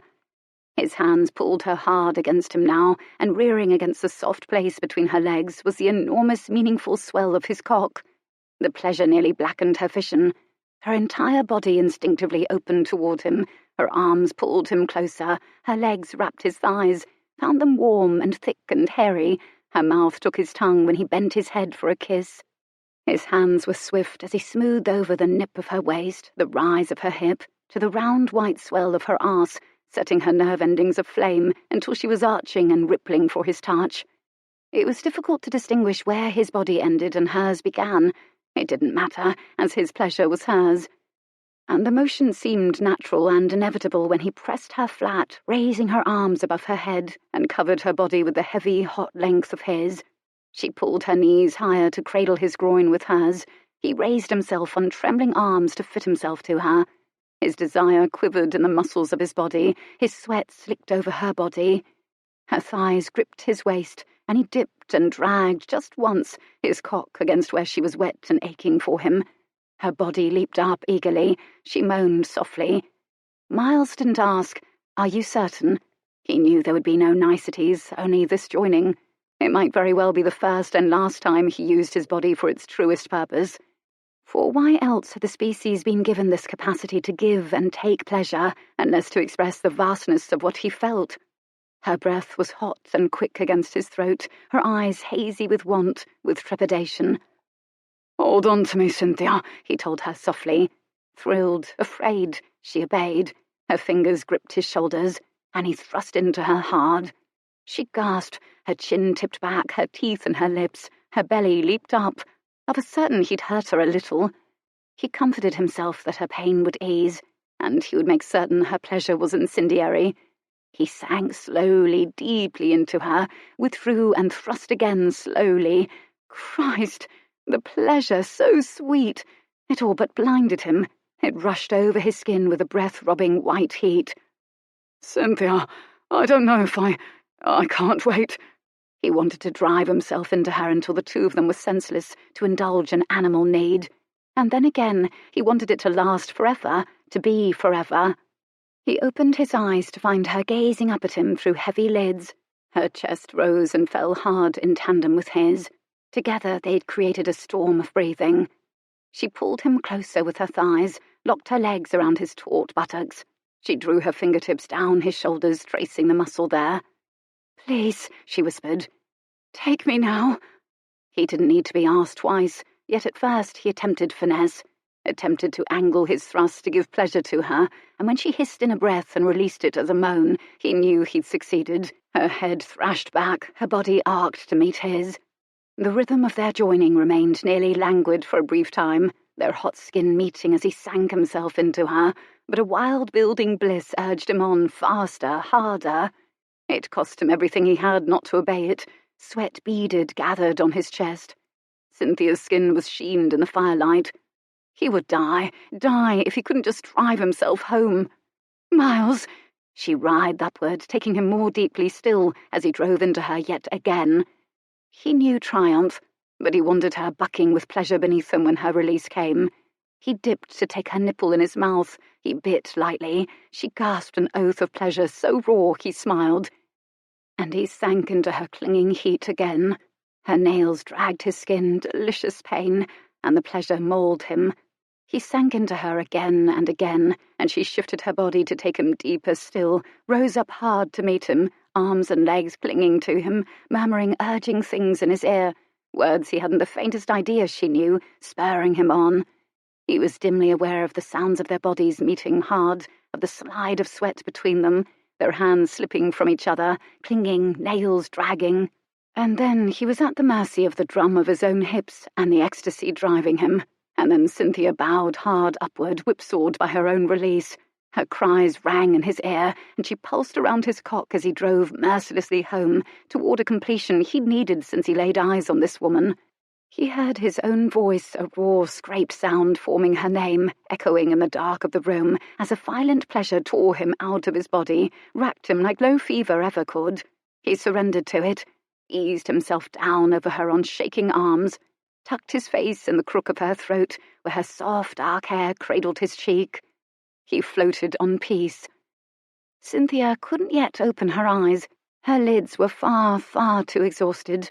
Every bit of her body seemed to have participated in and thoroughly enjoyed this bout of lovemaking with Miles Redmond, and she needed to marshal all of her resources to lift her eyelids. Not yet. Not just yet. She felt him gently withdraw from her body and lower himself next to her. He pulled her into his arms, and she went with a contented sigh, as though she had no muscles or bones. Warm again. His body was home. She listened to his breathing and smiled. He sounded as though he was recovering from running a mile or two. It soothed her, the life gusting through him rhythmically. She finally got her eyes open, curious to see what Miles Redmond looked like in the aftermath of ferocious coupling. He lifted his head to look at her. He was smiling. He looked amused at her languor and... "Smug," she murmured. "You look smug." He seemed to think about this. "That's one of the things I feel," he concurred, his murmur as languid as hers. He continued to smile. She raised a hand and pushed his sweat-dampened hair back so she could see his eyes and those straight dark brows and his eyelashes and nostrils, and every bit of him, every hair and scar seemed important. Every bit of him comprised the topography of her heart. She traced that smile with her fingers slowly. Beautiful, gifted mouth. It seemed permanent, his smile. He kissed her finger. She rested it on his sandpapery chin. "Wonderful," she murmured, almost to herself. She didn't know why she'd said it, but it rather summarized everything. And for a moment he seemed mesmerized, gazing down at her, not blinking at all, as his smile slowly faded. "Yes," he said. The word was faintly surprised and soft as cobwebs, and full of his heart. She turned her head and slowly bit his shoulder, savoured the salty, musky taste of him. He laughed. "Savage." "I learned it from Spider." She turned to laugh up at him, but he surprised her with a kiss. He'd meant it to be tender and brief, she knew, but once his lips pressed hers, they lingered, as though he couldn't bring himself to leave her unless he'd thoroughly tasted her. And, minx that she was, she parted her lips, inviting him in, touched her tongue to his. He sighed deeply and happily against her mouth and surrendered. And thus their mouths began again to blend, to tease, and, of course, to arouse. The kiss became purposeful, hungry and deep and greedy, and soon their hands were roaming each other in feverish objective, limbs tangling to pull each other closer and closer still, a vain attempt to all but fuse. Cynthia loved, and was a little afraid of the sheer size and hard strength of him. There was great relief in surrender, great safety in those strong arms and great hard, hairy thighs, and a dizzy sense of falling, pleasure and terror in allowing him to do what he would with her. He drew her upward to her knees before him, her shoulder blades against his chest, his arms wrapping her waist. He ducked his head, whiskers chafing her chin. "Look," he whispered directly into her ear. "Look in the mirror." In the oval cheval glass across the room, she could see two shadowy people, pale and clinging and abandoned. She watched in the mirror as Miles's pale, shadowed hands travelled her moonbeam white belly, saw the flat of his hand slide over the furred triangle between his legs, saw his fingers disappearing into that shadowy valley. She saw her head loll back against his shoulder as his fingers moved over her, slipped easily inside her, sent bolts of nearly intolerable pleasure through her that made her groan and move with him. Saw herself arcing back against him, moving her body against his hand, abetting him, telling him precisely how to touch her. And watching this was incomparable. It was almost as though two men were making love to her. Her every sense now engaged, every sensation doubled. She watched Miles's dark head duck to gently nip the place where her neck and shoulders joined, then his mouth travelling upward again to whisper in her ear. "God, how I want you." He sat back against the headboard and pulled her slowly, slowly backward until she was in his lap, her legs nearly straddling his, and like this he eased his cock into her again. He took in a breath, a sharp hiss of pleasure. The surprise and pleasure at being filled by him again was extraordinary. She leaned back against him, and for a moment they were still together, savouring the wonder of being joined, the sway of each other's breathing. And then, mesmerised, Cynthia watched the shadowy Miles in the mirror fill his hands with her breasts, and his fingers explored them until her ribs leaped and fell with tattered breaths. His hand slid down to stroke between her legs, where he joined her. "Oh, God!" In her own ears, her wondering moans sounded like a plea for mercy, but it was, in truth, a plea for more. More. The kinds of pleasure that could be had from him seemed endless. She raised her arms, latched her hands behind his head, pressed back against him, and lost herself in the play of his fingers over her. "Like this, Cynthia," he demanded on a whisper. He braced his hands on her hips and urged her up and then down over his cock. She learned. She slid languidly along him at first, purposely teasing, loving her control, and then she all but unconsciously took her cues from him, from the heat of his body, the slick sweat and damp curls of his chest hair chafing her back, the tempo of his breathing, from muttered oaths and soft groans of disbelieving bliss. And as she teased his desire into a conflagration, he did the same to her own, and they played each other as intuitively as two musicians in an orchestra, moving together. She saw two abandoned people in the mirror out of the corner of her eye, and in the haze of her lust she thought, it looks like love, and it looks like violence. It looked like a capture and surrender, and bliss and torture. It was all of those things, and it was beautiful, beautiful. And then Miles was begging her with her name, the syllables of it a ragged gasp against the crook of her neck. "Cynthia, faster, oh God, please." His body tensed, and even as he cried out his release with hers, and she felt it inside her, her own came from everywhere and nowhere, white heat roaring along her skin, incinerating her with astounding bliss, shaking her violently. His arms wrapped her tightly, and she surrendered to it until she was limp in those arms.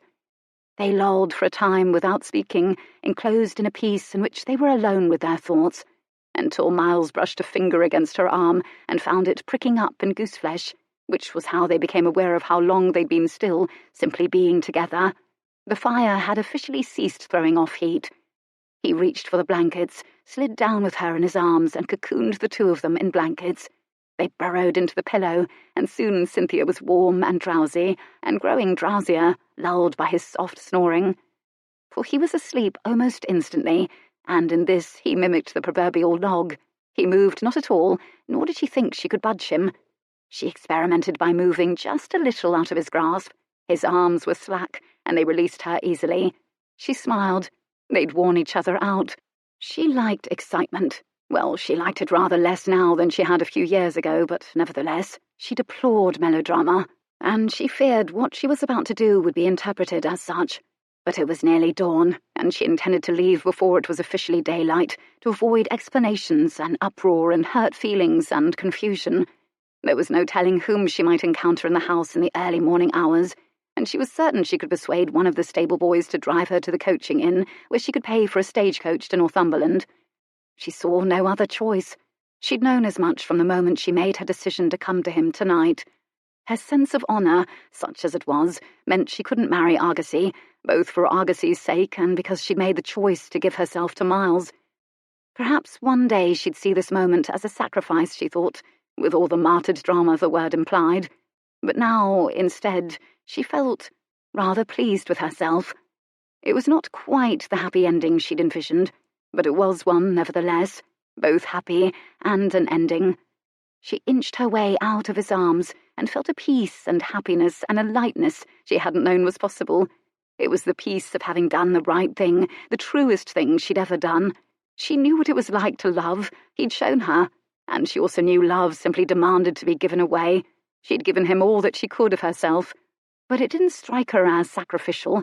It was something she'd done as much for herself as for Miles. She knew with a bone-deep certainty that she would never regret it, no matter how long those days with the woman in the bath chair should prove to be, for she'd been offered employment. He'd broken her heart open like an egg, but inside was the whole world, and as she looked back at him, she felt the serrated edges of her heart in her chest, but also a sort of dizzying vastness. She could face anything now. Loving and being loved had given her that kind of strength, and a sort of permanent safety she could carry with her forever. So she would not be spending her life with him. Life was not fair. That's what made it interesting. And she had probably been much luckier in her day than anyone had a right to expect. She had £3 to her name, one of which would pay her way to Mrs. Mundy Dixon's home by stagecoach, a small trunk of tired clothes, a tiny cat, and, though he'd never said it, she knew she had Miles Redmond's love. She was the richest woman in the world. She slipped the final way out of his arms and placed a light kiss on the hard curve of his biceps. And, after all, she was Cynthia Brightly. She squared her shoulders. Miles stirred as she slipped out of the room. The sheets sighed. He murmured, but he didn't wake, and she was glad, because despite her own grand inner talk, she didn't quite trust her own resolve. Chapter 22. Miles awoke to the sound of a maid building up the fire. He stirred, remembered, shot upright, alarming the maid, who had not expected to find Mr. Redmond half bare in a bed that looked as though the sheets had been frappéd. He slid a hand over to where Cynthia had slept. The other side of the bed was cold. So she'd been gone for some time, sensibly perhaps slipped out during the night. He supposed he was relieved. He couldn't have said what last night meant for their futures. It occurred to him that he ought to have asked her. He dressed, a peculiar unease making him hurry. He looked in the mirror, saw the beard darkening his jaw, decided to leave it until at least after breakfast because of his urgency to see her. He looked thoroughly rested. He grinned wickedly at his reflection. He found his sister alone at the breakfast table, her chin propped on her fist. She looked up, saw him, frowned, perhaps at the bed, and gave him a boldly succinct report. "Cynthia has gone." She sounded subdued and, truth be told, a trifle envious. "She's nowhere. Argosy is in a bit of a state. She left him a note. Jonathan is comforting him. Georgina has not yet come down to breakfast as I'm earlier than usual. Oh, and Mamma and Papa are home." And at first it was like the angels had descended to sing a celestial chorus. The day was brilliant. Cynthia wasn't engaged. She wouldn't marry Argosy. His heart skidded to a sickening halt. "Gone," he repeated with near funereal calm. "She left a letter for him, slid under his door. It said, 'I'm sorry.' He's feeling quite thwarted." Violet was wry and disconsolate. "He's having his valet pack his things." "Gone?"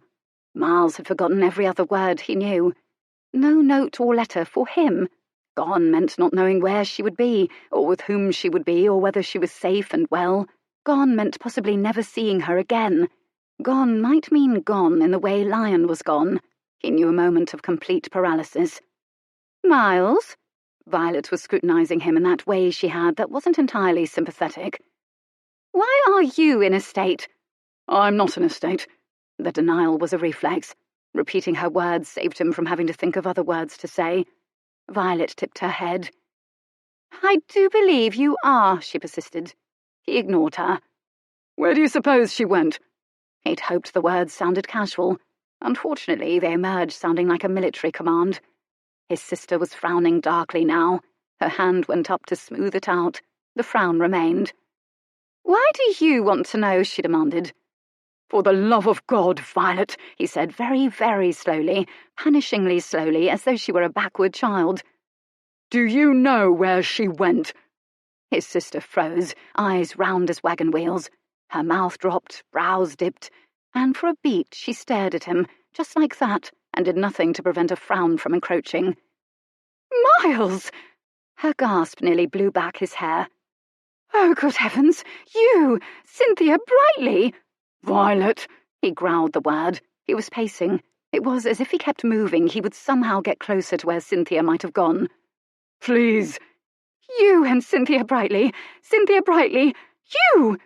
Oh, now he'd done it. He'd addled Violet, and for the rest of her days she'd repeat those two things like a demented parrot. He stopped pacing. "Do you want me to shake you by the scruff, Violet? Is that what you want? I can still do it, and I've no compunctions about it. Tell me where she might have gone. That is, please," he added as an afterthought, an absurd attempt to return the conversation to normality. "You haven't been rude and strange because you were feeling ill. You were feeling... Cynthia!" "Oh, God, Violet, you must stop." Clearly, Violet's fascination was buffering her from the very real threat to being shaken or boxed about the heirs. She was still staring at her brother in a way that had begun to make him feel distinctly exposed. And then her expression softened into awe. "Good heavens, Miles, how very sweet that you have a tendre for Cynthia Brightly, and oh dear God in heaven, Papa will disown you." A sentence that had begun in wonderment ended in shrill alarm. "He won't disown me." Miles said this rather by rote, as he wasn't at all convinced of it. He was, in fact, certain the consequences would be grave. "No, Miles, you cannot do it," Violet said firmly. "You cannot go after her. I can't bear losing you too, Miles, and Papa will cast you out. He nearly made a meal of Lion. Surely whatever you think you feel for Cynthia is only—" "It's not only, Violet."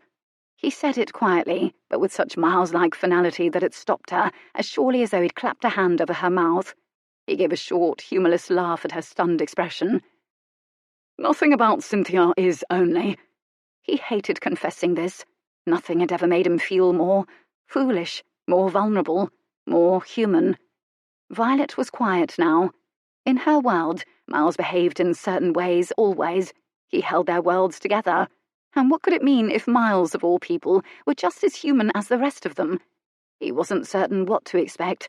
A tantrum, storming from the room, more stubborn silence. She dipped her hand into the pocket of her pelisse, fished around a bit, extended her palm. Something glinted from the centre of it. "This is yours, isn't it?" He looked down at his missing silver button, then looked up at Violet, the answer on his face. "I found it near the bench yesterday, where I found Cynthia in the garden. She was sitting alone, and she looked quite pink in the face." Violet touched her nose by way of illustration. "She'd been crying. I told her she looked—" Violet paused. Just as she'd stumbled across Cynthia yesterday, she was stumbling across a realization now. She looked heartbroken. Miles! Oh, she was heartbroken. She wanted you. She wanted you. Her hand went up to her mouth. Violet's face went pale and pinched, as surely as though she felt the heartbreak herself. Miles thought of Cynthia yesterday, weeping and trying to disguise it. He'd known how that must have felt for her, then turning her face up to him so he would know for certain everything she felt. Last night, her generosity and beauty and, oh God, her gift for passion. It had been a blessed interlude of forgetting, a reckless respite from thought and sense. It had seemed terribly right, terribly necessary. He, so like a man, simply hadn't considered what the morning might bring. I just never imagined she'd leave." He was barely conscious of having said the words aloud. The sentence was a finish to the run of his thoughts. He never suspected there was pain in his voice. He didn't hear it, but his sister had it. Violet watched him, trying not to frown. She rubbed his silver button between her fingers thoughtfully, because he hadn't taken it from her. Poor Violet. Once again she was confronting upheaval and change and realization, but perhaps she needed to. The Redmond family, so serene and elegant and dignified and impenetrable on the surface, buffeted this way and that by that capricious thing called love, shaped by it despite the fact that they would prefer to be above it, shaped by it the way the elements shape mountains and valleys. He wouldn't blame Violet if she decided to retire to a convent. The very idea of this, the havoc she would immediately wreak in any convent, distracted him and almost cheered him up. "Miles?" She made his name sound like a question. Interestingly, she also sounded like their father, coolly in command of what she was about to say. She'd come to some conclusion then. "I cannot bear the thought of losing you, but I also find the idea of you with a broken heart makes me dreadfully unhappy, and I've decided that I should like you to be happy more than anything." He managed a faint smile at this. "How very mature of you, Violet." "I invited her to the party. It's all my fault." "Oh, no," he said, smiling a little ruefully. "It most certainly is not all your fault, as much as I would like to credit you with it." She was quiet, for Violet anyhow, and subdued for a moment. "Violet, I promise you this. You will never lose me. Never, no matter what happens." Implying, of course, that something was about to happen. Neither he nor Violet had any idea how he would be able to keep that promise. For that matter, neither he nor Violet had any way of predicting what their father might do, only that it was a certainty he would do something. But the force of Miles's conviction seemed to cheer Violet, as it always had. She simply sighed. "No matter what, Violet, you should know that I will do anything at all to find her. It doesn't matter whether you tell me or not." She said something about an irritable old woman in a bath chair, Mrs. Mundy Dixon, in Northumberland. She will be a companion. This seemed an entirely unlikely occupation for Cynthia Brightly. He wondered what manner of trouble she would manage to get into as the paid companion to an irritable woman in a bath chair. "Where?" he demanded. "I don't know. Northumberland is all I know." It was enough. Really, a single fact posed no difficulty for Miles, who was trained to follow facts to wherever they might lead next, to ruthlessly unravel mysteries. He turned swiftly to leave. He hesitated. "Did you tell Argosy about Mrs. Mundy Dixon?" "Well, no, but—" "Tell him," Miles said. "I want him to know." Because no matter what, he wanted Cynthia to be able to choose. Despite what he thought he knew about how she felt and what she wanted, he wanted to be chosen.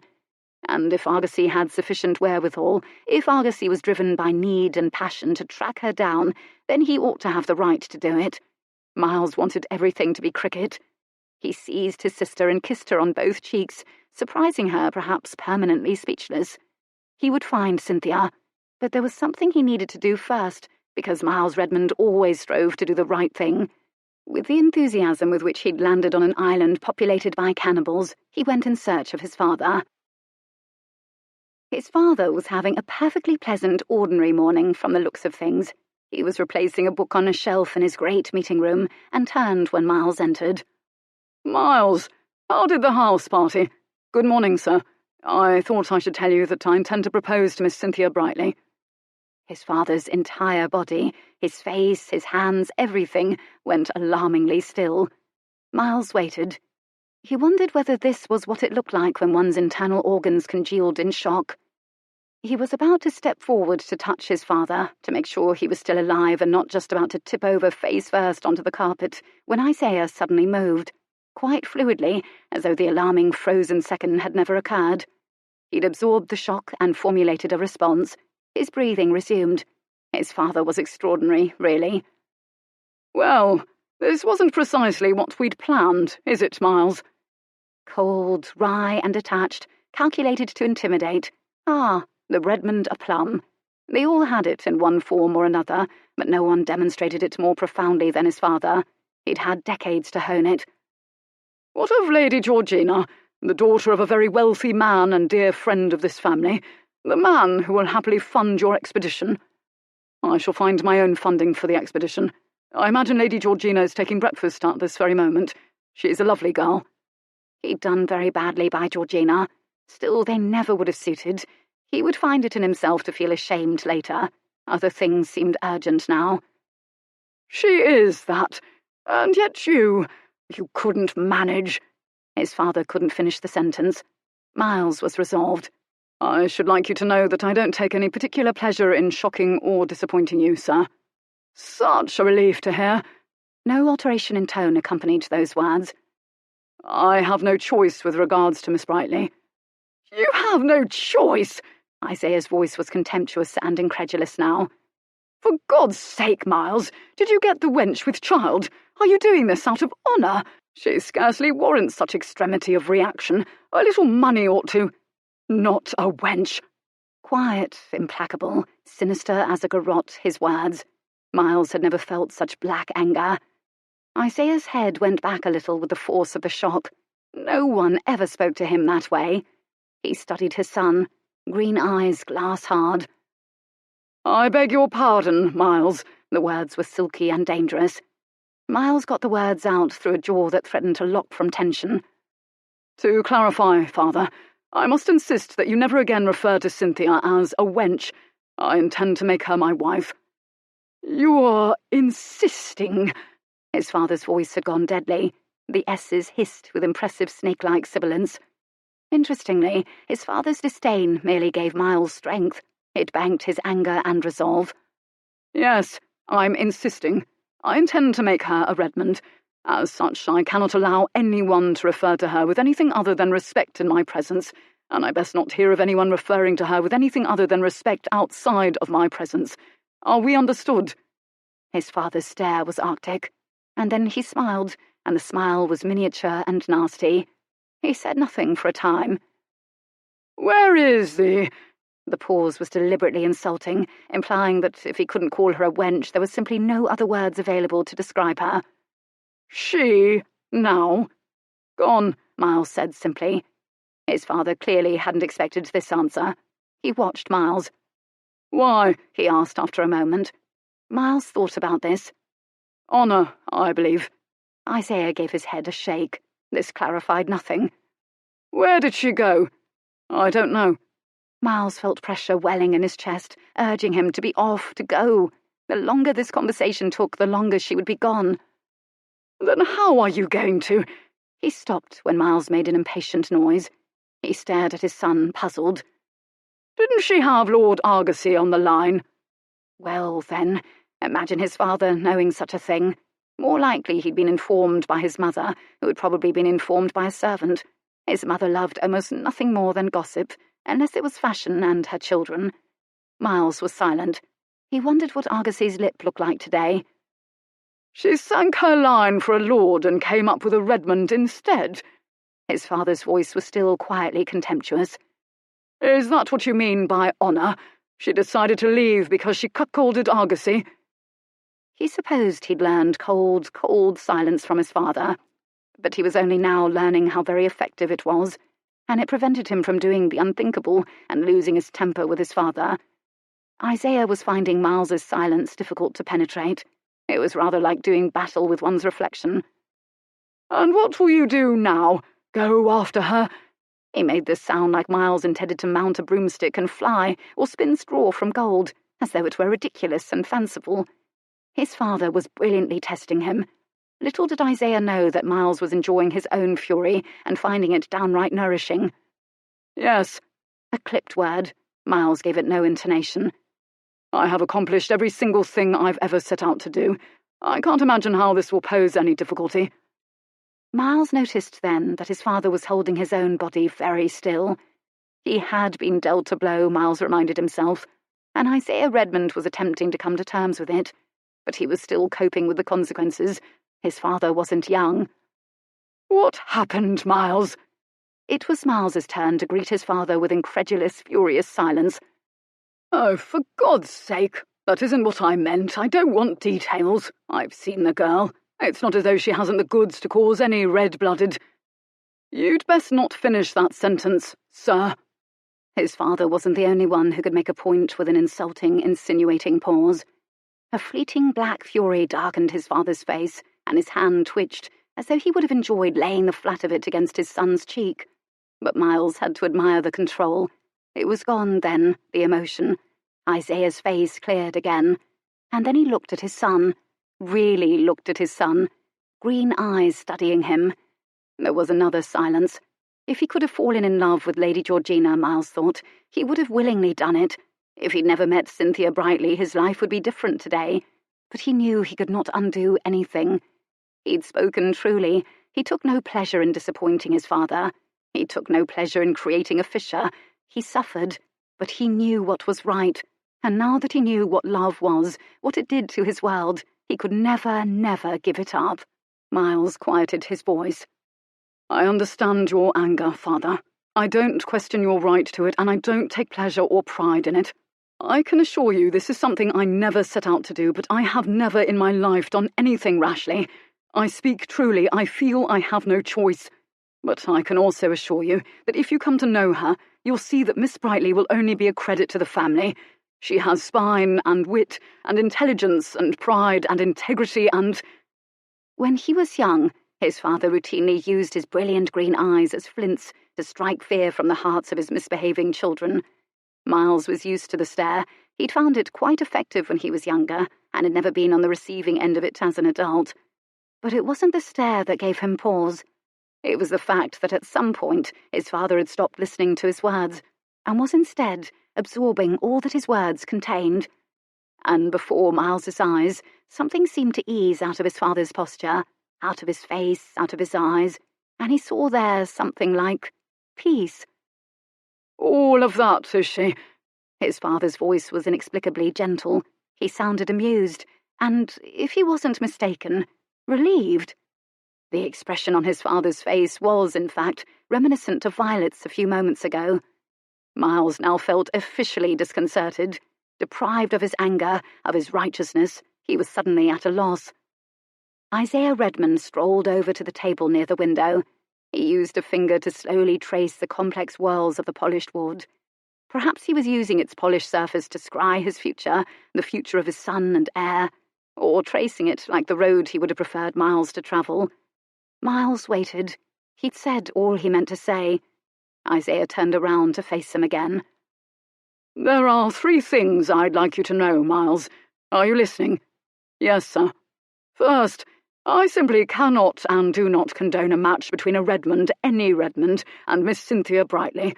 This means you will not receive another shilling from me while I'm alive, should you choose to marry Miss Brightly. You will, however, be welcomed in our home by your mother and me.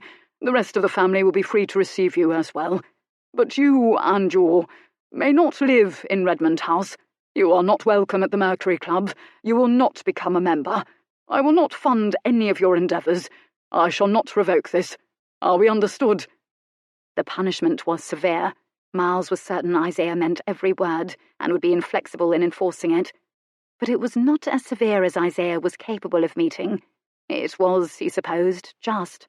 He would have time to absorb what it meant to him later, or if it would mean anything at all to him. Nothing mattered at the moment but Cynthia. Miles inhaled, nodded. "The second thing," he urged his father curtly. "The second thing is this." Miles watched in fresh amazement as his father's lips drifted upward into a smile that bordered on the rueful. It was, in fact, very nearly affectionate. It was decidedly amused. "It's not absurd, is it, son?" It took a moment, and then Miles remembered. Miles was difficult to stun. He was stunned now. What did his father know about love? Was his mother the love of his life? Had he correctly interpreted that look his father had sent Isolde Eversey so many years ago? And no, love might be humbling, miraculous, hilarious, and necessary, transcending. It required everything of him. In fact, it was everything. Everything, that is, except absurd. "No, sir," he conceded firmly. "It is not." And then his own mouth rebelled. It twitched up into a crooked smile. The other side of his mouth wouldn't commit to the smile. But he supposed that was a place to begin knowing his father, this tentative exchange of smiles after a cold battle of words. And all of this was Cynthia's fault. Miles contemplated all the many ways in which Cynthia Brightly had managed to upend his life, split him open, show him vistas he'd never dreamed existed. He who had wended his way through jungles, sweated through fevers, peered through microscopes, and tasted exotic pleasures of the flesh. The real frontier, apparently, was inside him, and in front of him, in the form of his family, in the form of his father, in the form of his future with Cynthia. He was now free to spend the rest of his life in discovery. This was interesting, and of course he loved interesting more than anything in the world. His father gave a crisp nod of satisfaction. A silence bordering on awkward ensued. The only other awkward moment involving his father that Miles could recall was when Isaiah Redmond had shouted out, "Son of a bitch!" when Colin Eversey hadn't been hung as scheduled. To this day, Miles wondered why Isaiah had been at all surprised. Colin was an Eversey, after all. "The third thing, father?" he asked gently. He struggled to keep impatience from his voice. Miles wondered if the long pause that followed indicated his father's indecision about what he might say. But in the end, Isaiah finally said it. "I admire you, Miles." The mild surprise and reluctance with which he delivered the words were hardly flattering, but the words stopped Miles's breath. Not, "I'm proud of you, Miles," but the infinitely better, "I admire you." Isaiah had carefully chosen the words to acknowledge that he deserved no credit for who Miles had become, and to ensure that Miles knew another formidable man, a man Miles admired, found him worthy of admiration. "What specifically do you admire?" he suddenly wanted to know. "My achievements or my choices, my ability to make them irrevocably, to risk everything I know for the one thing I need?" For now, he simply gave a short nod. His father smiled to himself. Isaiah Redmond was deliberately offhand. "If any weddings do take place, I should be happy to see them held at the church, here in Pennyroyal Green.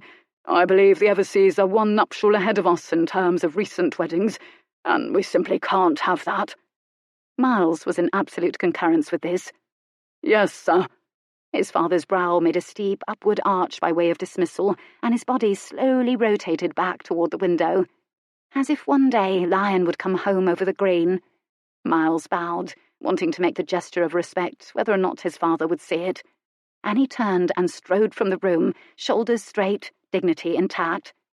He paused in the hall outside of his father's study as the peculiar enormity of the conversation broke over him. He allowed himself just one moment of stillness, of wonderment.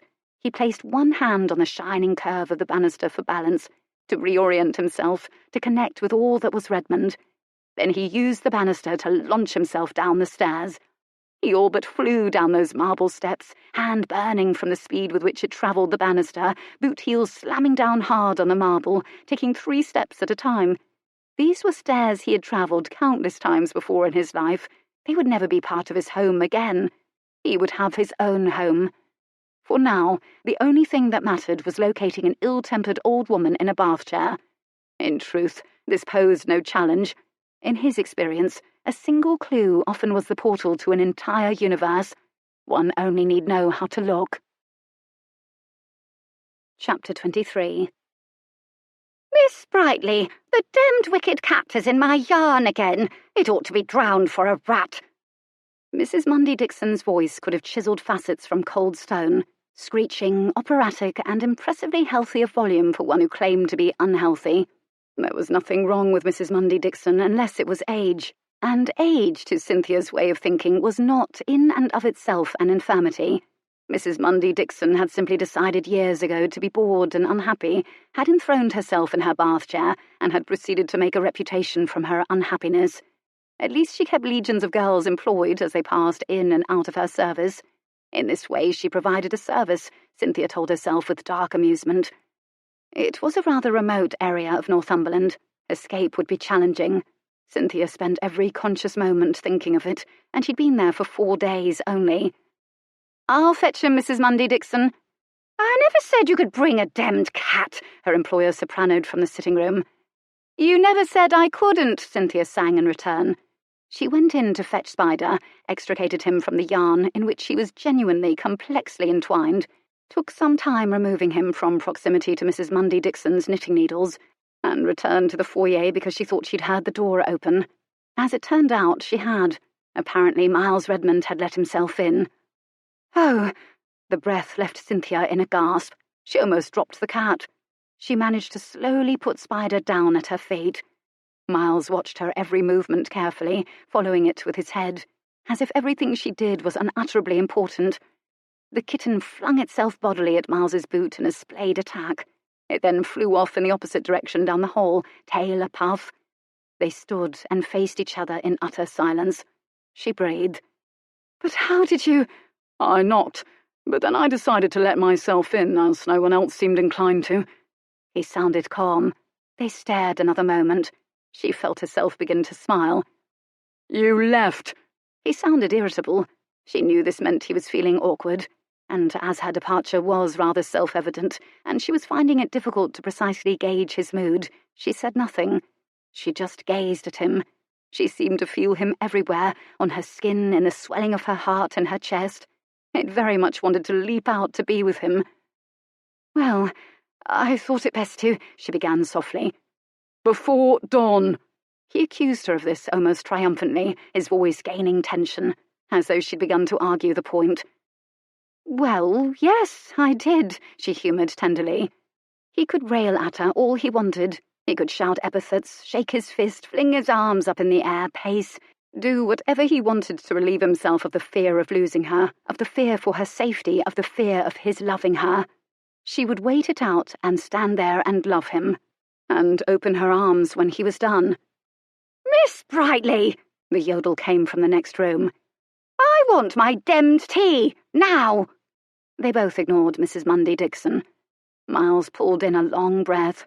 He was holding his hat in one hand, and he began to tap it against the other, almost as if attempting to shake something out of it. Good heavens, Miles Redmond was fidgeting. How did you find me?" She was tremendously impressed at the speed with which he had found her. "Violet," he said shortly. His voice was still very soft. "She knew something about an old woman in a bath chair in Northumberland. It was a simple enough thing to ask questions. Seems Mrs. Mundy Dixon is rather well known in these parts." "Miss Brightly!" bellowed the old woman in the bath chair from the next room. "I want my tea! T-E-A! Tea! And if you don't bring it straight away, I'll take a cane to—" Miles whirled abruptly. "If you please," he snarled. Shocked silence rippled out of the other room. Cynthia had never known such delight. Miles turned to look at Cynthia, looking just as composed as if he'd never said a word. "I've come to ask something of you, Cynthia," he continued softly.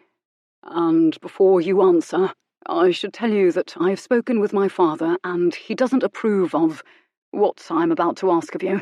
In the event you are amenable to what I am about to ask of you, you should know that we will live on my income only, which means we will live modestly in comparison to how my family currently lives.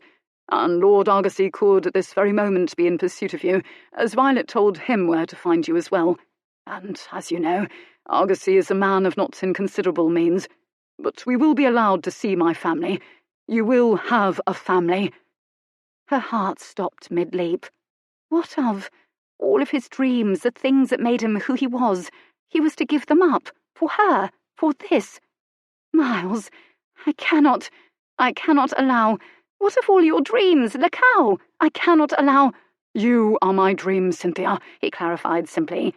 He didn't add, "you fool," though it was nearly implied in his tone. She stopped abruptly. She'd been silly. She knew that Miles Redmond never did anything he hadn't carefully considered. He knew precisely what he was doing. He'd chosen love. He'd chosen her. Her heart launched itself skyward, like coins flung in the wake of a wedding.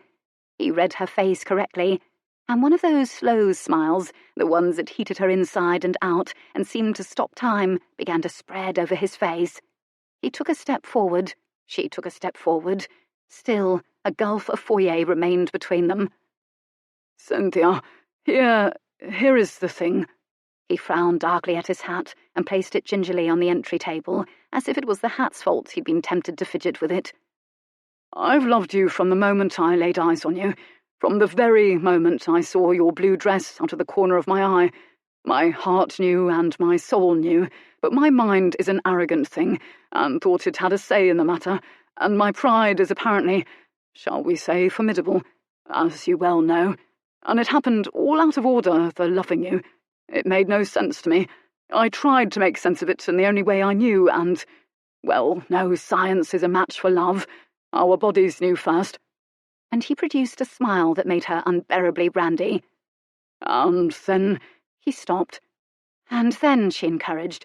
She could never hear enough of Miles Redmond telling her how much he loved her, and she was enjoying this speech. "Well, wanting you is how I was able to see that I love you. But the funny thing is, I did know right away that you were meant to be part of me, and do you know why? I stopped breathing when I first saw you. But the irony is when I'm with you, I feel like every breath is my first one, and I was never really alive until I touched you. So, clearly, in order to continue living, to keep breathing, I need to be with you." It was the most extraordinary speech she had ever heard, or would forever in her life hear again. Count on Miles Redmond to find a way to entwine love with science, and to add a dash of irony. "It's a matter of biology, is it?" she said softly. "Well, that, and I would happily die for you." She didn't doubt it for a moment. "I'll try to arrange it so that will never become necessary." This made him smile. "I love you, Miles." She sounded so surprised that he gave a short laugh. "It is strange, isn't it?" said the man, who had never before been daunted by anything strange. It was as though they both assumed love was a mythical place akin to El Dorado, but they'd gone and stumbled across it and were now abashed, both for attempting to evade it.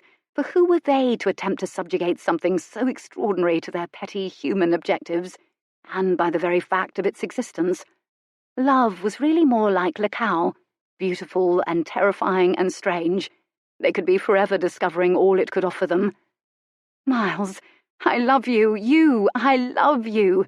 I am sorry if Argosy is hurt, but I cannot feel too sorry with you standing here. But I will go anywhere with you." "Oh," he said softly. "Very good, then."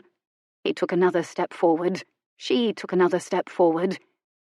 "We'll find a way to go back to Lacau," she promised him fervently. "Of course we will." He still sounded distracted. Spider the cat skittered back into the room and sat on his boot for an instant before darting off again. "Which brings me to my question. Cynthia—" He took a sustaining breath. "Will you do me the honour of being my wife?" The words came out in a rush. Oh, everything had gone blurry and moist, like the tropics perhaps. She brushed a hand back across her eyes as she needed to see his face when she answered him. "I should be honoured to be your wife, Mr. Redmond." She'd said it with a dignity that would do honour to any Redmond. Or rather, she tried to say it with dignity. Her voice did break a little.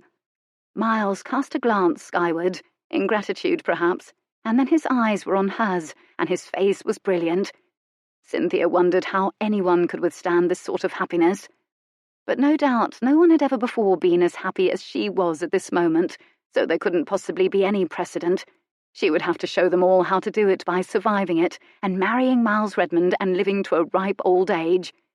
Suddenly bashful, suddenly equal, they regarded each other across the stretch of Mrs. Mundy Dixon's foyer. Mrs. Mundy Dixon, shockingly, had said nothing more. They heard stirrings and thumps in the other room. She sounded as though she were pouring her own tea. Imagine that. The moment was simply filled with miracles. Then Miles was before her in a final, long, startling stride, his big hands cradling her face, and his mouth touched hers almost tentatively, as though he could hardly believe she was real. So she assured him that she was. She looped her arms around his neck and held him fast, so he would know she wasn't going anywhere ever again. She reached up and kissed his beautiful mouth fiercely, kissed his jaw, turned her cheek to feel the scrape of his whiskers, murmured to him nonsense, which is the language of love, inhaled the heat of his skin, the sweat from his mad, galloping rush to find her. And as his arms went around her back, folding her close to him where she belonged, she leaned back in his arms and gently plucked his spectacles from his face, because they'd misted over a bit.